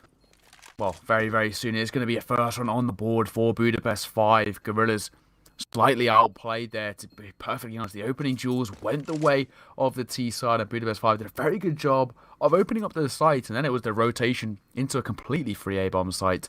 Either way, it will be Esperanto and Native Sapphics trying to stay alive, heading into round number 5. What a camera angle. What a little roller coaster of a camera angle, yeah, for sure. But yeah, Budapest 5 picking up a first round on the board, getting started and starting to build up that long-term economy. Yeah, and it's a good start for Budapest 5. They have a shaky first 3 rounds, but the fact they win their first proper gun round is a good sign for them. The economy of Gorillaz not broken yet. They can just about force another week buy into the next if they chose to. In the meantime, if they don't win this one, they will struggle. In the Budapest 5 do have a bit of extra spare bank balance to fall onto, though. In fact, both teams do. Esperanto on the 3k, Coolio on 3.2. It won't be the end of the world for either team, but it will be very hard to invest into utility for whoever loses this one. Oh my goodness, poor old Corey. His name comes up so much when we're talking about utility damage, and he's already down to 19. Without seeing a player, he just sees 2 balls of death hurtling towards him. Do you know how we have like a utility damage? We know how much damage someone has done. I'd love to see the other side. Who's just being peppered with util? Yeah. I want that stat. I want HLTV to add that one. Corey has just been peppered with 900 util damages. Camion swings on in and finds Esperanto. Sergey with a trade on the big green. It is him on the big green, not Native Sapphics again. 4 versus 4 as Sergey looks for more. And oh my goodness, the collateral! The headshot of the Camion, Native Sapphics on the A1S to trade, and now Torzi has to get aggressive towards T-Spawn as he's been outflanked, and he wants to save this AWP. Lias unable to find a thing. Torzi looking for more. 1 versus 3. He lands a single shot on the 4th man, but now has to fall away as that bomb will become defused rather swiftly. 4 on the board to the Gorillaz, and Budapest 5 on the map. They beat Sinners on in a crazy fashion, are off to a slower start than expected. Yeah, very confident start from Gorillaz. I'm actually liking what I'm seeing in the way in which they're retaking sites. It's very confident, very, very good use of utility as well, giving themselves the opportune moments to retake that site. They're doing it very well. Currently sitting 4-1, as you mentioned, with a 3-round advantage. Budapest 5, the pressure is starting to build on their shoulders here. Coming to this next round, well, they really need a resurgence here because they're allowing Gorillaz to build up this economy. Yeah, and oh, hello, flush and nade again. It's Torzi this time, the AWP player, to eat the grenade, and Torzi again, the only standout player for Budapest 5 thus far. 4 in 3 as the rest of his team struggled to find anything more than a singular frag. Look at this. An exchange of utility towards B apartments, and B is a site that Budapest 5 have only tried once so far, and that was in their 2nd round 4 spy. Actually, no, that's a lie. They did it in their pistol as well. I was distracted in the pistol by the 1 man running to CT without getting spotted gig, which was quite the spectacle. This round, no, I'd agree. Less of a spectacle thus far, as it is a very slow-paced one. And you can tell that Budapest 5 are a little less confident in themselves here, and that Molotov does big damage on T-Ramp. Yeah, now look at Esperanto. He's just playing around the smoke, waiting. He spots the shadow, but Corey spots him. Nice shot from Corey. He's just playing around that smoke, and the flash coming through. A lot of damage done into his Camion, but Flusher not quite finding the frag for the time being. Corey finding another before being traded out by Flusher. Now this becomes quite interesting. It's a 3 versus 4 in favour of Budapest 5. But still the 3 retaken players trying to give it a go. They're just having slow on HP, and they might actually double away now. And as the CT start to back off from this A-bomb site, they do have to be wary of Coolio, who's already pushing through the underpass. He's hunting quite eagerly for these weapons. He doesn't have too much to fall back on, especially after the death of Corey. But any weapon scavenged from the CT side here is also a massive blow to the economy of Gorillaz. The second round on the board, though, for Budapest 5, and they are off to a better start now. It really is the Corey and Torzi show at the moment, because Agreed. Gorillaz haven't really, well, allowed anyone else a say. Coolio not playing as good as he did on Nuke. Camion and Fleav had a slow starter. But you won't have a slow starter when you pick up your Red Magic 6 Series phone. Stay in the lead with 165 Hz of refresh rate. Red Magic 6 Series is the world's smoothest smartphone. 165 Hz. You can't say no to that. But what we can't say no to is this game so far is Budapest 5. They picked up a second round on the board. They're bringing their deficit down to 2, and Camion avoids the shot of the AWP, managing to push his way forward, and he's carrying on, steaming his way through. Nades and bullets does not phase him as he pushes up towards that lower connected position, trying to get as much mid control as possible. And, I mean, he has effectively netted one-man mid-control. With that Molotov going into window, there's nothing the CTs can really do without putting themselves at extreme risk. So now the rundown short begins, but Sergey on the AWP could be good for a capitalization, and he will. Down goes Camion. Corey's in the house instead now, and, well, Corey more specifically is in the firing line. He needs to find Nato Safix quickly, otherwise this apps push could fall to pieces. And there we go. Corey actually doubles up. Sergey to trade 3 versus 3. The battle for B site is fierce. And Sergey, he opens it up. Can they continue on the squad of Gorillaz? As Esperanto on the flank doesn't get Coolio. And that's a costly error. Fleav as well chiming in. Now the 1 versus 1. Flusher is low. And Fleav will capitalize. Third on the board for Budapest 5. Yeah, making a very good job of it as well. And Budapest 5 on that T side, they're showing they have their ability, and they're showing why this is one of their favourite maps. As you mentioned, they took down Sinners on this map, so they're not a side to be, you know, just pass over, right? They're on a map like Mirage, they can really, really put you through your paces, and they're doing exactly that here. Gorillaz, what was a very confident 4-1 start, is now coming to a 4-2-3, and Budapest 5 are looking to tie things up 4 apiece as Gorillaz. They're heading into round number 8 with just the pistols. Yeah, Gorillaz, they look so hot out the starting gate, but when it came to the actual gun rounds, with the exception of the first, they've looked pretty down and out. Corey ensuring that Sergey is also down and out. Continues a hot little comeback streak early on in the game. Flush, a great nade onto Corey, bring us back to a 4v4, but it is still just the pistols to deal with the might of an AWP and 3 AK-47s. And forgive me for being pessimistic, but it ain't looking too good for Gorillaz right now. Yeah, not for the time being, but still trying to find something. What they can do is make this expensive, right? They've already found 1 kill, brought it back to a 4 versus 4 with just USPs.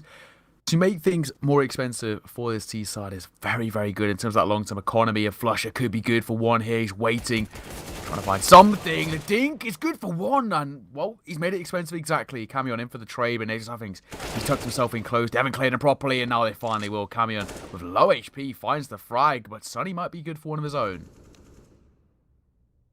This has been far more costly of a round than it ever should have been. And with Sonny now on an AK-47, he may not be able to win out the round, but that's huge bonuses saved on over. He just needs to survive, well, firstly that Molotov, and secondly Torzi. He's actually surging through fire and flames, looking for that headshot, finds it onto Fleav, not Torzi, my apologies. A grenade is good to seal the deal though. And whilst he does eliminate another AK from play, it won't matter too much as the Budapest 5 economy is booming. Instead, he loses his own AK, which is arguably a far greater cost at the end of that round. Yeah, exactly. I think that would have been nice to bring into the next round, but unfortunately it just didn't work in that sort of favour. It's Budapest 5. They've tied things up 4 apiece. I mean, we don't really have a game on our hands. What was looking like it was going to be a dominant start has now sort of turned on its head, and Budapest 5, by tying things up 4 rounds apiece, well, the game now gets exciting because Gorillaz, they're being tested here essentially. Oh, they're definitely being tested. That's near an understatement. And Sergey, he's risen to the challenge. 11-3 right now. He's opening like a madman here in Mirage, and no doubt he's had a lot of FPL practice here. This is the typical selection when it comes to the FPL. Now a 4 versus 3 though, and Sergey, what else can he do? As Torzi tries to wallbang, but there's no one behind it. And the B onslaught, no longer much of an onslaught as an inconvenience for the Gorillaz. will try and get something else done. As soon as I say that, Flia makes it an even Stevens game. Can he continue the streak? He's holding his rear flank as his two apps players need to provide him some cover. Sergey spots the barrel of the AK-47, and it's NATO to find him through a wall. And now, following up with a flashbang towards the apartments, a cold zero jump spot finds Torsi jumping out with the AWP in tow, and Sergey eliminates Coolio. Yeah, brilliant way to do it. And well, now for Budapest 5, things are looking slightly concerning. We talk about that economy time and time again because it's such a big factor in terms of momentum.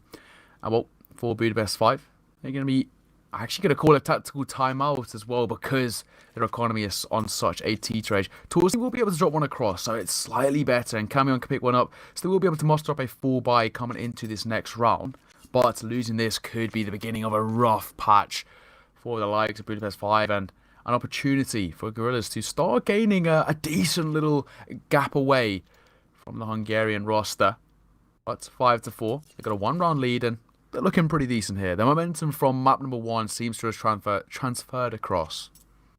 Yeah, and Mirage is another one of those maps, a lot more so than Nuke, that it's very tightly competed, especially at levels like this. It takes a very dominant team to put up a heavy lead on a map like Mirage. It takes like prime G2 type teams to put up a consistently dominant performance on Mirage, because it's sort of Nico's playground. I couldn't really say that about many other teams because every team plays this so often in their pugs and their practices. For sure. That it's perfectly reasonable that the scoreline is 5-4 right now. It doesn't really mean anything unless Gorillaz really hammer down Budapest 5 in this round or vice versa. Yeah, no, I do have to agree here. He's been expended once again in towards mid. They're trying to get a lot of map control here, but the right click nade. Fliav down to 43.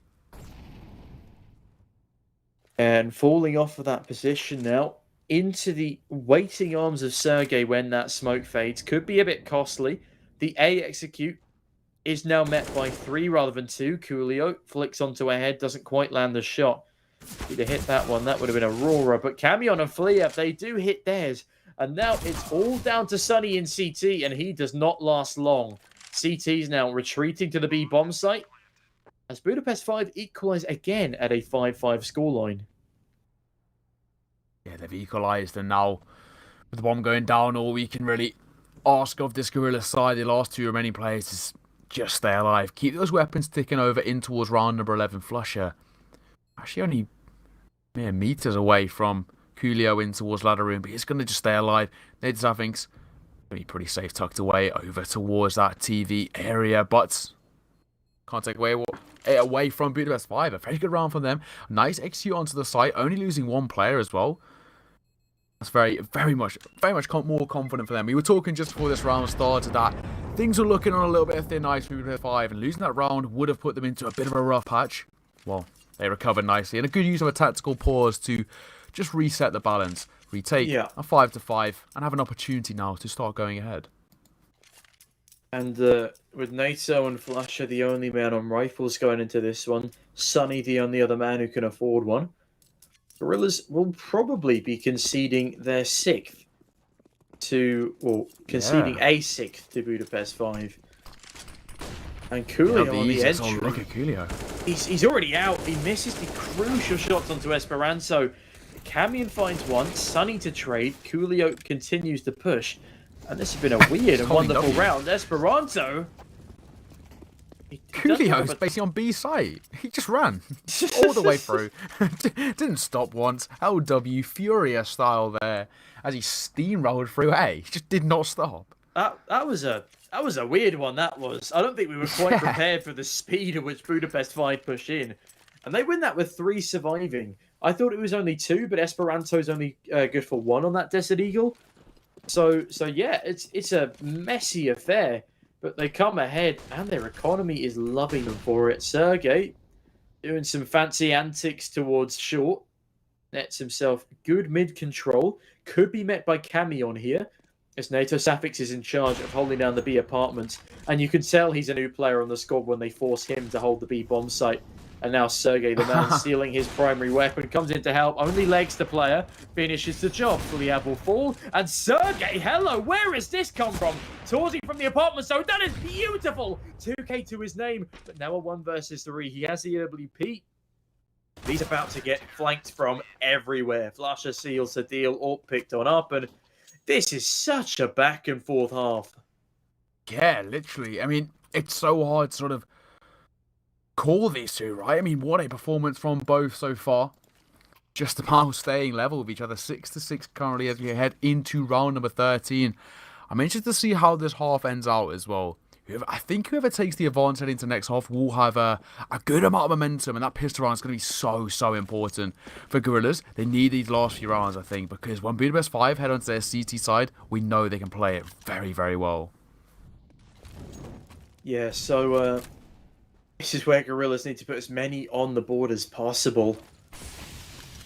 And, I mean, they're trying their damn best. Of course, oh, the grenades. The grenades in this game, but it's actually a flying Fulyav to decapitate NATO Safix with a taste of his own medicine and favourite weapon. Sunny, though, the next grenade to follow on up is beautiful. And Sunny could be caught off guard by Camion here. He's checking the angle.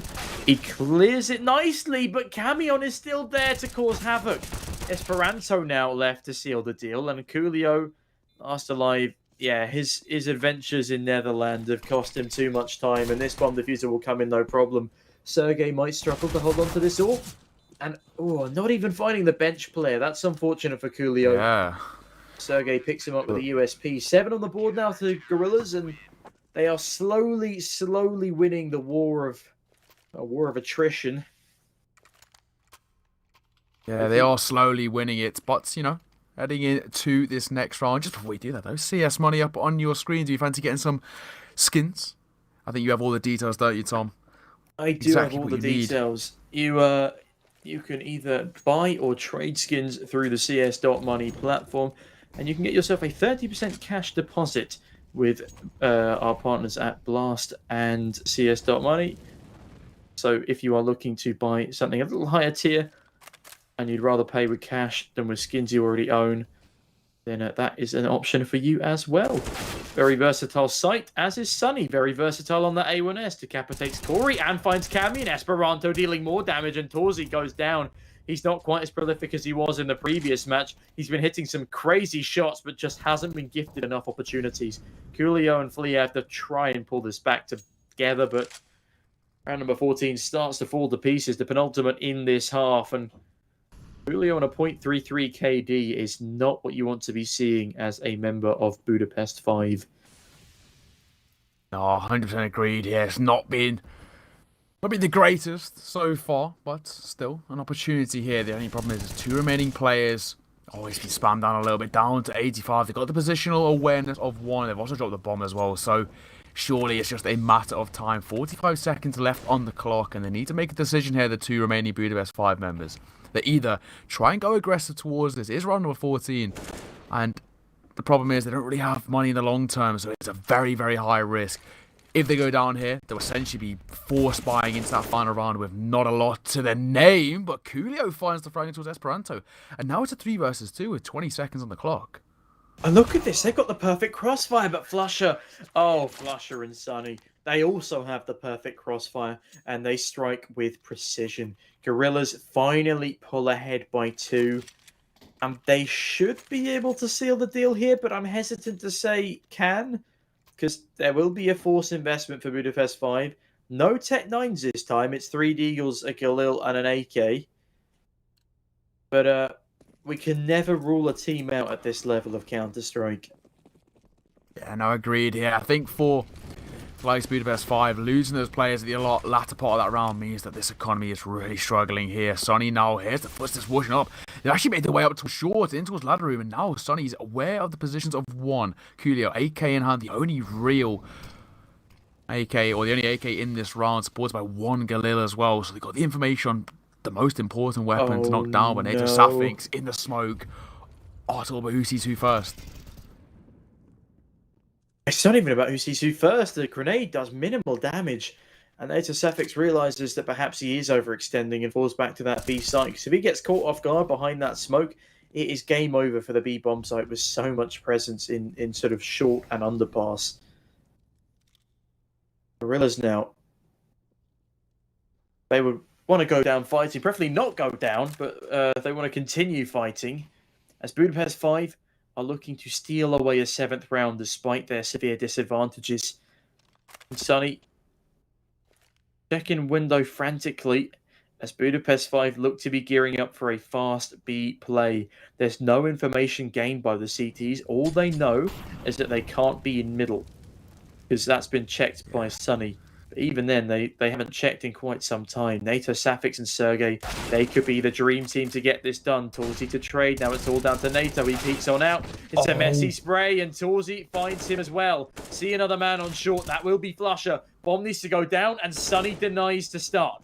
Can they continue on the Gorillaz side? And yes, you're right, the time. Torzi, though, he keeps on going. He finds himself another 2. He's on for the ace if he can find Esperanto here. And this would be quite the round for Torzi. Goes for the reload and Esperanto picks it from short, but no! Esperanto denies what would have been a stellar ace. And well... Yeah, it would have been something special, wouldn't it? But unfortunately, the time pressure forced them into the safe plant there. Then he had so many angles to clear, and well, he was aware that he thought he was coming from A through market. Unfortunately, he was A through short.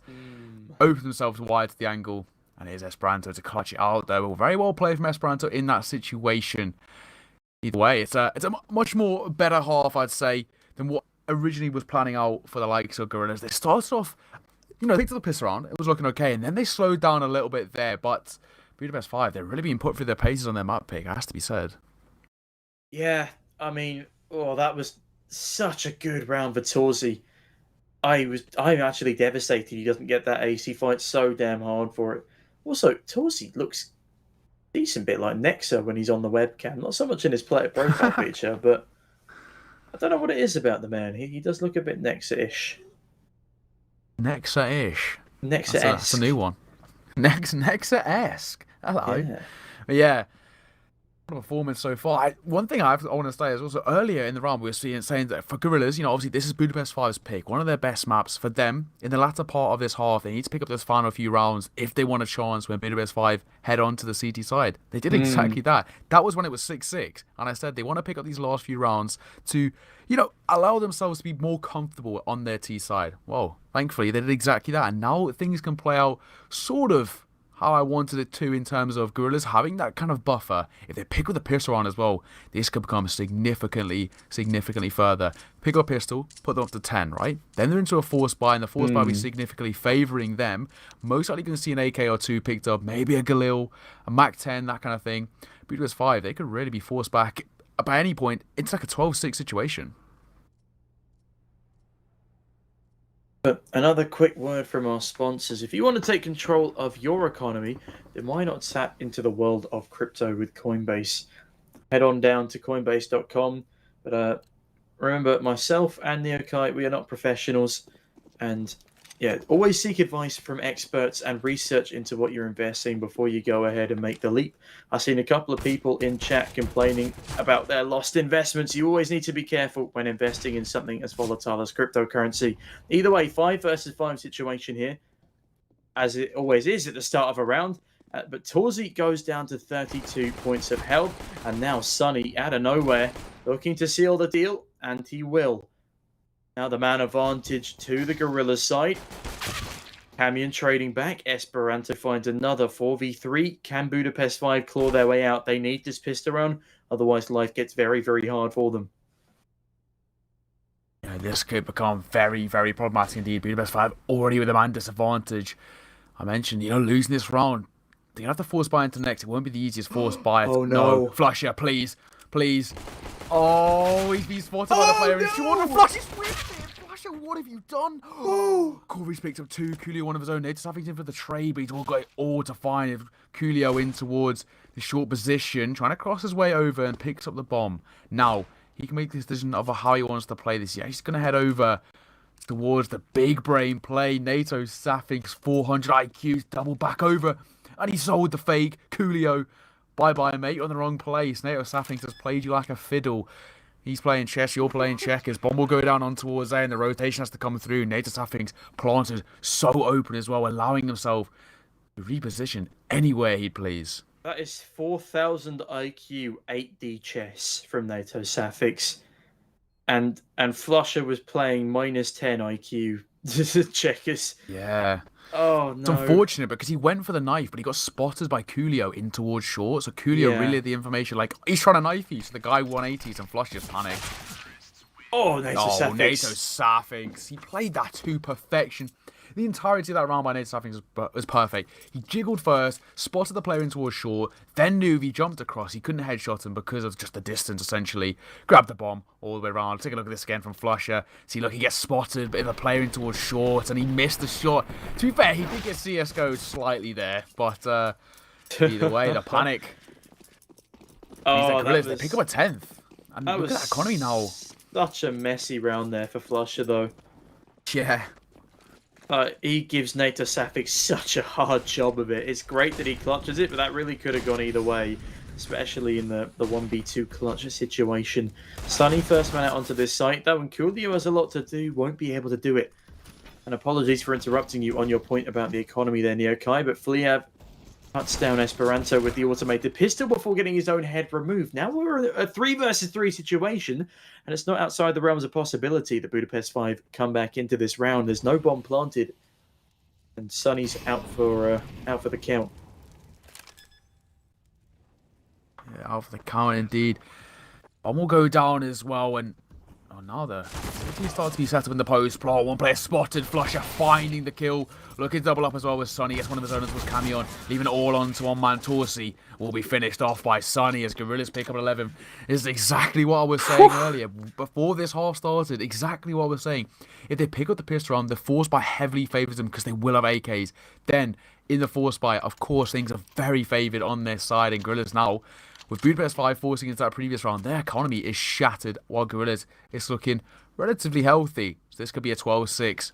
Yeah, and I meant Sunny was cut out, not out for the count. That's my apologies, because it was, of course, Sunny to play clean up there with a great double kill in round number 2. Esperanto against the Deagle with a Mac 10, and he comes out on top with barely a shot missed. Very impressive stuff, and Sunny chimes on in, and that's a free A bomb site. Goodness, this has been a quick round. Torsi not really able to do a thing as he's put down to 20 HP. And Sunny and Esperanto looking to make this one flawless. Camion last alive with nothing more than a USP or a Deagle should he choose to accept it. But no, that is 900% of Gorillaz' 12th round. Yeah, no, exactly that. And well, Camion, he's going for the knife, maybe? Yeah, attempting it, but I don't know if it'll work in his favour. We'll pick himself up a Deagle. Maybe might make it slightly more of an expensive round, but Gorillaz once again pretty comfortably flooding their way on towards the A-bomb site. With the superior weapons, they know the economy of Budapest 5 is shattered, so it's going to be a pretty easy round either way, no matter whether it's a stack or not. The flashing towards ramp, they're just trying to clear all the angles, so Cameo on the last remaining player, and I think Esperanto's aware he's been spotted, but no frag found for the time being. They're trying to spam their way through. Cameo will just about remain alive with a Deagle in hand. Not really the best thing to save anyway, but 12-6. What trying to say? I called it. By 12-6 for Gorillaz, they're looking very, very comfortable here. Fortunately, though, for Budapest 5, they will be able to buy into next. Again, this is long-term problem that we speak about time and time again. Of course, yeah, they can buy into next, pick up an AWP, pick up M4s. If they lose it, though, economy is once again reset, and it's back to a double eco. And okay, don't forget to DM me those last 3 numbers you mentioned earlier, because you've been eerily good at predicting scorelines in this at least final best-of-3 series. What can I NATO say? Safix, though, misses a... NATO Safix, though, misses a shot on the AWP, but look who does have the AWP in hand. It's the man of the hour himself, as Sergey looks to be a better passive AWPer, and already a 2 KD on the man. So, you know, massive respect to him for especially how he performed earlier on. But Torsi, though, cuts through Sunny. 50 cal through the body. Always particularly painful. Oh, there's no way Fliav loses that fight. There really isn't. Esperanto, that is just naughty.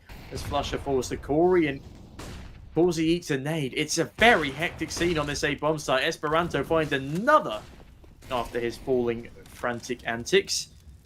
And Flusher, like the fanatic he is, has unfortunately gone down. Is that going to spread?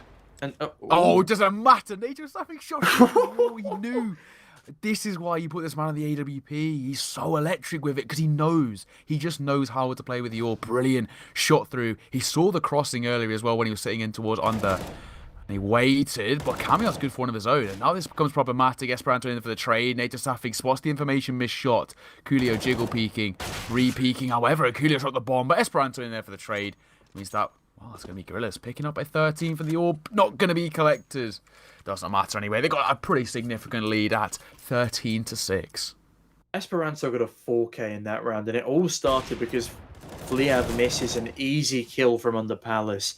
And that was such a great 1v1 at the end from Esperanto. He keeps his cool despite Coolio wiping through his squad.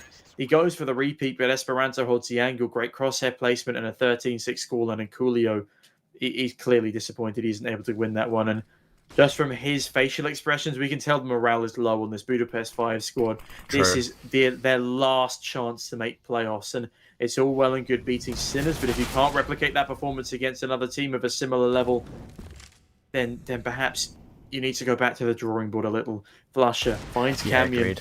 Oh, but Flusher will fall to the Desert Eagle of Tordsey. Now, back to another 4 versus 4. Corey holding Palace. Will he cut Sunny down in his tracks? Exactly. Can he do this in this current situation? Well, I mean, already one down. It's 4 versus 4. Oh, a little bit of damage done and Sunny just about remaining alive there. The Deagle shot not quite connecting. But they've got control of the A side. Nature Staffing's good for one more on towards Torsi. Making now a 4 versus 2 as the bomb goes down. And now, Fliav and Coolio, they have a rather difficult challenge of retaking once again, and Fliav opts not for trigger discipline, which could come back to bite him, and it will. Nater Safix kills his teammate, and 1 versus 3 with the MP9, it's not possible. And Sergey does get caught up by the Fliav smoke, but Fliav whiffs his shots. He's not had a great series so far. Does escape with a frag, but Esperanto spams him down to 8 HP, and it's not looking too hot for him. Surely. Oh, Fliav if he finds that, but no. Esperanto capitalizes, and now a 14-6 scoreline for the Gorillaz as they're looking rather poised to pick up our last spot in playoffs. Ladies and gentlemen, exactly. If you want to pick up, apologies, Neokai, your very own Red Magic smartphone, you can stay in the lead with 165 Hz refresh rate, as the Red Magic 6 series is the world's smoothest smartphone. But back to you, Neokai. Just agreeing with your point, absolutely spot on, to be honest. Gorillaz did a fantastic job so far, 14-6, and Flusher does not care. There's a Molotov, and he's going to go down to it. Corey gifted a free frag, but Flusher good for the entry. Brought back to a 4 versus 4. The one thing to mention with Budapest 5, of course they fully expended into this round. Esperanto going to punish Corey as well, with Trade Central as Camion finds one before Sergey trades him out. The problem is, Budapest 5, they've gone for the full expenditure, and by doing so, losing this round, their money's reset, and that's essentially GG. If they don't win this, they've lost this game. Yeah, and it's now a 1 versus 3 for Coolio, with Sunny decapitates poor old Torsi. Coolio, he's gone to the wrong bomb site, and it's not going to matter. Sergey having one of the best games of his, probably not career, but definitely his tenure on Gorillaz, as he flies high 20-11. And now Budapest 5, on only 6 rounds on their map pick, they put up a far better fight on Nuke against Gorillaz on theirs. It's a complete role reversal, and this is not the same BP that we saw defeating Sinners in a crazy, crazy game. Gorillaz instead are looking far more like the tier 1 pros we're used to seeing, and now this could very well be the last round of the series, the day, and the group stage. And that would it's quite a weird way to end, I honestly think. Yeah, no, I have to agree. I do have to actually agree with you here, but I mentioned, that money's not going to be looking the greatest, and well, it's actually more of the same here. They're not looking fantastic in terms of that long-term economy or the economy in this round. MP9, 2 Famouses and 2 M4s, but not a lot of utility at all. Oh no, and Fliav gets spammed down to 15 points of health from the staircase. Esperanto in a similar situation with the T's. They're swarming onto this A bomb site. They're trapped out behind the smokes. Fliav tries to find a gap. There's a leg of a man right next to him, but of course he doesn't have X-ray. Torsi is the man to double kill so far, and Corey finds another. They are not done fighting just yet. Sergey and Nato Safix have everything to do It's still a winnable 2 versus 5 with the health on 3 of these players, but they need to find a kill quickly, and Coolio in the backline is causing absolute havoc. Sergey, he's going to find one, but will eventually fall. And with the bomb planted, all that needs to come in now is a defusal, and Budapest 5 keep themselves in the game as they net themselves a 7th round. Yeah, just about as well, but fantastic stuff. One thing to mention, I'm going to say it again, but Sergey's been playing so well on Mirage. He's very, very good at isolating the fight, and I think no matter what weapon he's using, when he's been using the rifle as well, we saw it in last round, but he's good at finding those frags. He knows his positional awareness very well, and the supporting utility he's been using has been brilliant. Hence why he's currently sitting 21-12. What a performance from him so far. Been looking very, very confident. One of the driving factors for this scoreline that Gorillaz have currently. Yeah, definitely. And this is definitely the most convincing map we've seen out of Gorillaz since their dominant win on Dust 2 yesterday. Yeah. And so, yeah, today, this is their best performance. They've showed up as a team, and that's a rarity for this squad. If they can continue this level of consistency as a team, then they have a bright future together. But that's a big if. Esperanto, though, doubling up on those one-taps with the AK. This man is a menace, and he is absolutely determined to shut things down here and now. Flasher, oh my goodness, it's a double from him. No. Cavion only finds 1. Coolio left in the 1 versus 3, finds 2. Coolio can still win this. Native Safix on 15 points to help, but Esperanto is the real deal here. He's hopping around in middle. Is he going to realize Esperanto is peeking in from the window? And ladies and gentlemen, Gorillaz will take the second map 16-7, eliminating Budapest 5 from Blast Rising, and they themselves have made it through to the playoffs. And Neo Kai, what a day we've had today. Thank you so much for joining me. And pleasure. Well, pleasure is all mine. I mean, what a performance today from these two sides, but it was, of course, all Gorillaz.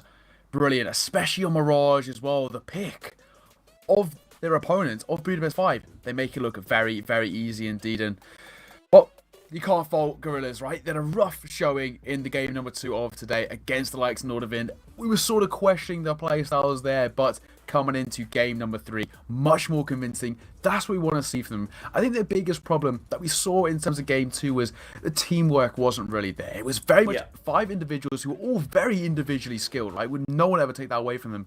But the synergy wasn't there. Because of that, Nordavind were able to capitalize on it. They played like a team, they had to trade, but coming to game number 3, a completely revitalized side. Synergy was there, teamwork was there, the utility support, the trading each other, entering together, all of those worked perfectly. And because of that, well, they pick up a pretty comfortable 2-0. And commiserations to Budapest 5, but it's congratulations to Gorillaz for making it through to the playoffs. yeah, and Gorillaz, it's very, very hard fought, and obviously hard won. I think they go 2-3 in record to get through to this stage. So no, I mean it's great that they finally come out through the light at the end of the tunnel. Agreed. They claw their way across, and there's a lot more potential for this roster than I've been giving them credit for. I must admit, I am especially harsh when it comes to casting these matchups, because I know that these teams have so much more to give than what they usually give up when I first see them. And a roster like this, a star-studded lineup, should not be struggling as much as they did against a team like Nordavind, especially after hammering them home 2-0 just yesterday in a dazzling fashion. It's one of those things with this tier, isn't it? You can just you get one day we get a 2-0 to 1 team and it kind of flips on its head. It's very much how you turn up on the day. I think we even get that at tier 1 to a degree, but I think it's especially prevalent at tier 2. Very, very much about how you turn up on the day. Fortunately for Nordavind, they turned up today against Gorillaz, and Gorillaz revitalized themselves heading into game number 3, I must say. Especially on Nuke. It was exciting to see them finally play Nuke, because teams are like, nah, we're going to ban you. We're not letting that one happen. And it was a decent game on Nuke. Like, it wasn't massively one-sided. Admittedly, when the Gorilla side went onto their CT half, then they started to run away with things a bit. It was a close couple of rounds. Like, they kept it exciting. They kept it, they kept us on the edge of our seats on the Budapest 5 squad, especially with Torres on that AWP, some absolutely god-tier fragging, but it just wasn't quite enough to pull them over the line. And Budapest 5, they have been together for quite some time now. Haven't quite been able to push the boundaries, and this is the sort of national squad versus international squad argument. Agreed, Do you yeah. bring in an international player to spice up your roster a bit and sacrifice perhaps the cohesion of 5 countrymen? True. Or do you just look for another player within your region? And we've seen like Virtus Pro, they tried to recycle the same Polish talent again and again and again until eventually they were forced to close that roster up and they brought out a Vanguard. And see how that went for them. They have a sort of... It's a regional roster, but it is still international. They got Kazakhs, they got Russians, and a Latvian. Exactly. And well, I'm massively spiraling now, and Neokai, I can see you want to jump into the conversation, so I'm going to stop here for just a moment. No, it's all good. I was just talking essentially just about the teams, but either way, I mean, brilliant performance. I think the MVP of that series was Flusher, a 1.44 rating, plus 15 KD with a 91 ADR, so very, very strong performance from him. Overall, throughout the series, very, very confident and consistent as well. That's the Flusher we know and love. On the other side, I mean, a special mention has to go out to Torsi though, right? The only player on his side finishing with a plus KD rating, plus 7. Yeah. 81 ADR, 1.16 HLTV rating. He had a very good series despite losing both maps. So, I mean, I do have to say, you know, fair play to him there, but of course, Flusher, 1.44. That's the Flusher we know and love, even though he did slightly whiff earlier. Yeah, we ignore that knife round in the pistol. And Torsi is actually statistically the best player for Budapest 5, putting up a startling rating of 1.20 in a stark contrast to Bedito and Coolio, who are 0.92 and 0.96. And am I going crazy, or did Bedito not play today? No, he didn't. I think he is being one of the changes, if I'm right in saying. He is one of the changes who's... They are slightly making roster changes, but I think it's, you know, how many domestic players are there in towards Budapest 5 right now? How many domestic players are there in towards Hungary who can speak the language, you know, mesh into this team? But either way, we've been given information that there will be an interview coming in over after this game, but it doesn't matter anyway. What a fantastic series that we've had on our screens. Flusher, no, I would have loved to say hello to him, but unfortunately not today. But that's it. Blast Rising done for the day and done for the weekend. What a fantastic few series you've had this weekend. It has been spectacular, and that's all from us until I believe it's Monday, where we're straight back into the swing of things. But Neokai, again, thank you so much for standing in at last minute for both myself and for White. White, big shout out to you. Hope you are recovering well at home. And I saw him in the chat a couple of times screaming out Flush's name, so it's good to see he's doing all right in that sense. But yeah, ladies and gentlemen, it has been our absolute pleasure to deliver once again to you some fantastic Blast Rising matches, and the playoffs is looking to be incredibly spicy. But Neo, unless you have anything else to add, I think that's all from us for the weekend. Yeah, I was going to say thank you very much for having me on. It's been an absolute pleasure. Sneaky, of course, lovely to work with you again, and lovely to work with everyone behind the scenes for bringing me on. Been a fantastic day of Counter-Strike, and well, congratulations to the teams who have made it through, and commiserations to those who haven't. Best of luck to all of those in the playoffs. I'm sure you'll see me in the chat there, here and there anyway. But for now, enjoy the rest of your evenings or mornings or wherever you are in the world. And for myself, Neokai, and Sneaky Beaky, we'll see you all very, very soon. Peace. Miss the cold, but I do miss the sand. It takes some adjusting, and I know that I can. And I tell you, I am no righteous man.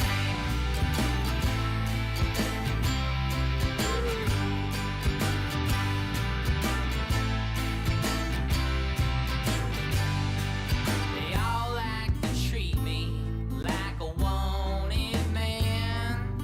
They come from far and wide just to spit in my hand. I came in September to run from the cold. The young, they tolerate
from up north Newfoundland. My mother, she was a teacher, my dad a fisherman. I don't miss the cold, but I do miss the sand. It'll take some adjusting, but I'm sure that I can.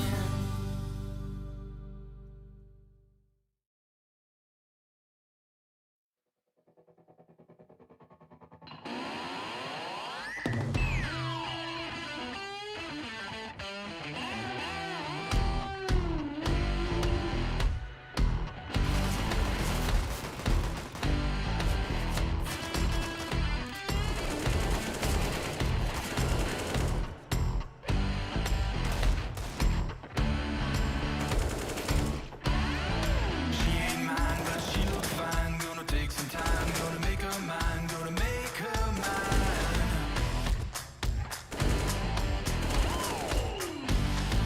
I'm the man, I got the plan. When it hits the fan, do all I can, do all I can.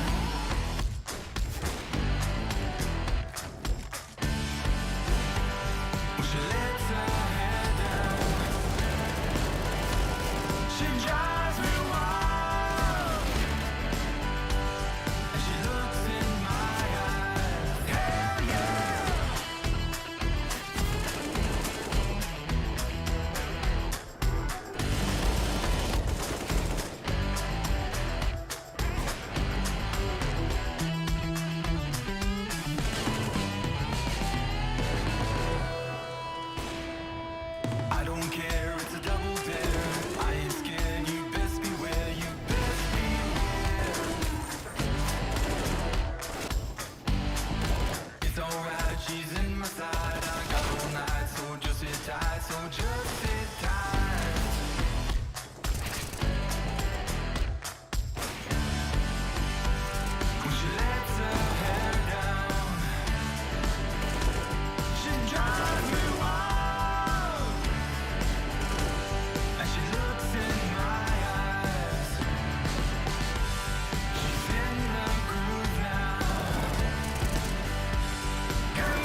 me sway, darkness falls and we all pray, hoping for the light of day. Down to the river, I have held the devil's hand, felt weight in my own sin, burdened by the heart of man. Down to the river, down to the river. Oh, bury me, carry me, oh, far beneath, oh, fire and water me, going down deep, saying, oh, bury me, carry me, oh, far beneath, oh, fire and water me, watching me clean, kerosene creek.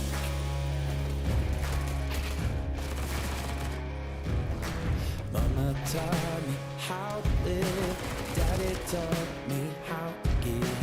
Both of them had their own sins. Down to the river, every man is filled with shame. All our blood, it runs the same. Father, hear us as we pray.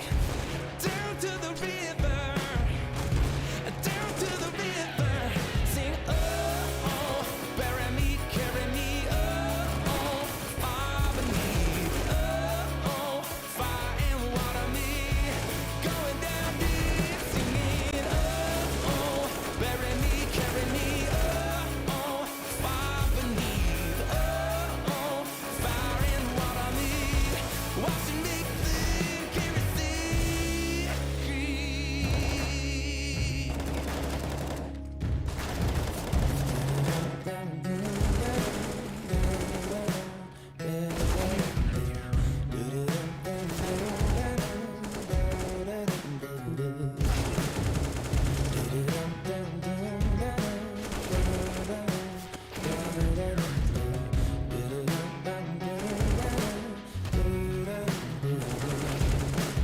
Oh, bury me, carry me, oh, far beneath, oh, fire and water me, going down deep, sing, oh, bury me, carry me, oh, far beneath, oh, fire and water me, watching me clean, kerosene creek, yeah. Oh, kerosene creek, down to the river, yeah.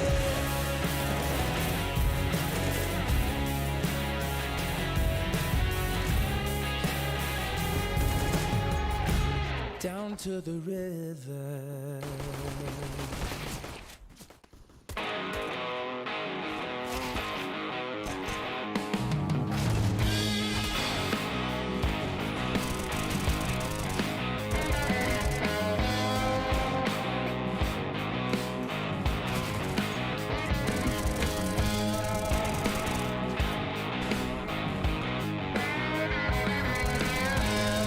Thought you'd leave me, but you never tried.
spark in me. This highway's never ending, it brings you to your knees. But no one's love is like it is.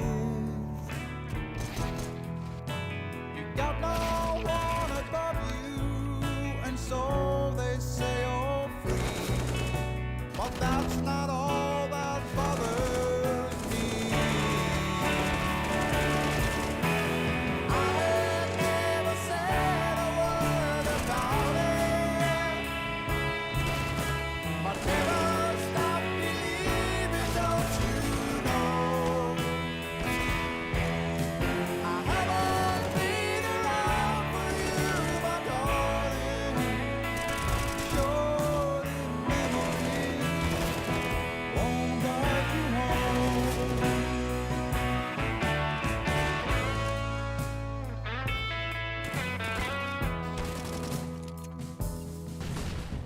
Somewhere in this desert, I will find my peace. I don't know how long it will be. I shall just keep on breaking. Inside, I long to see the pearl that shows you what is real. Many people gathered from side to side, but that's not all that's on my mind. I have never said a word about it, but never stop believing, don't you know?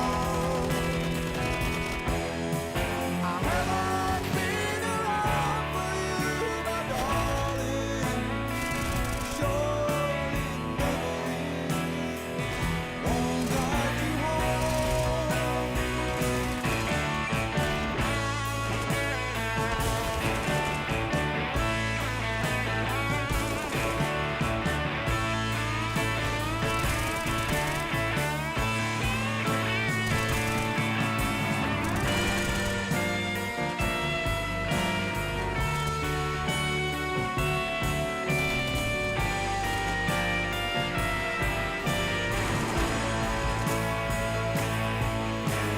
I have never said a word about it, but never stop believing, don't you know? I haven't been around for you, my darling. Surely memories won't guide you home. I haven't been around for you, my darling. Surely memories won't guide you home.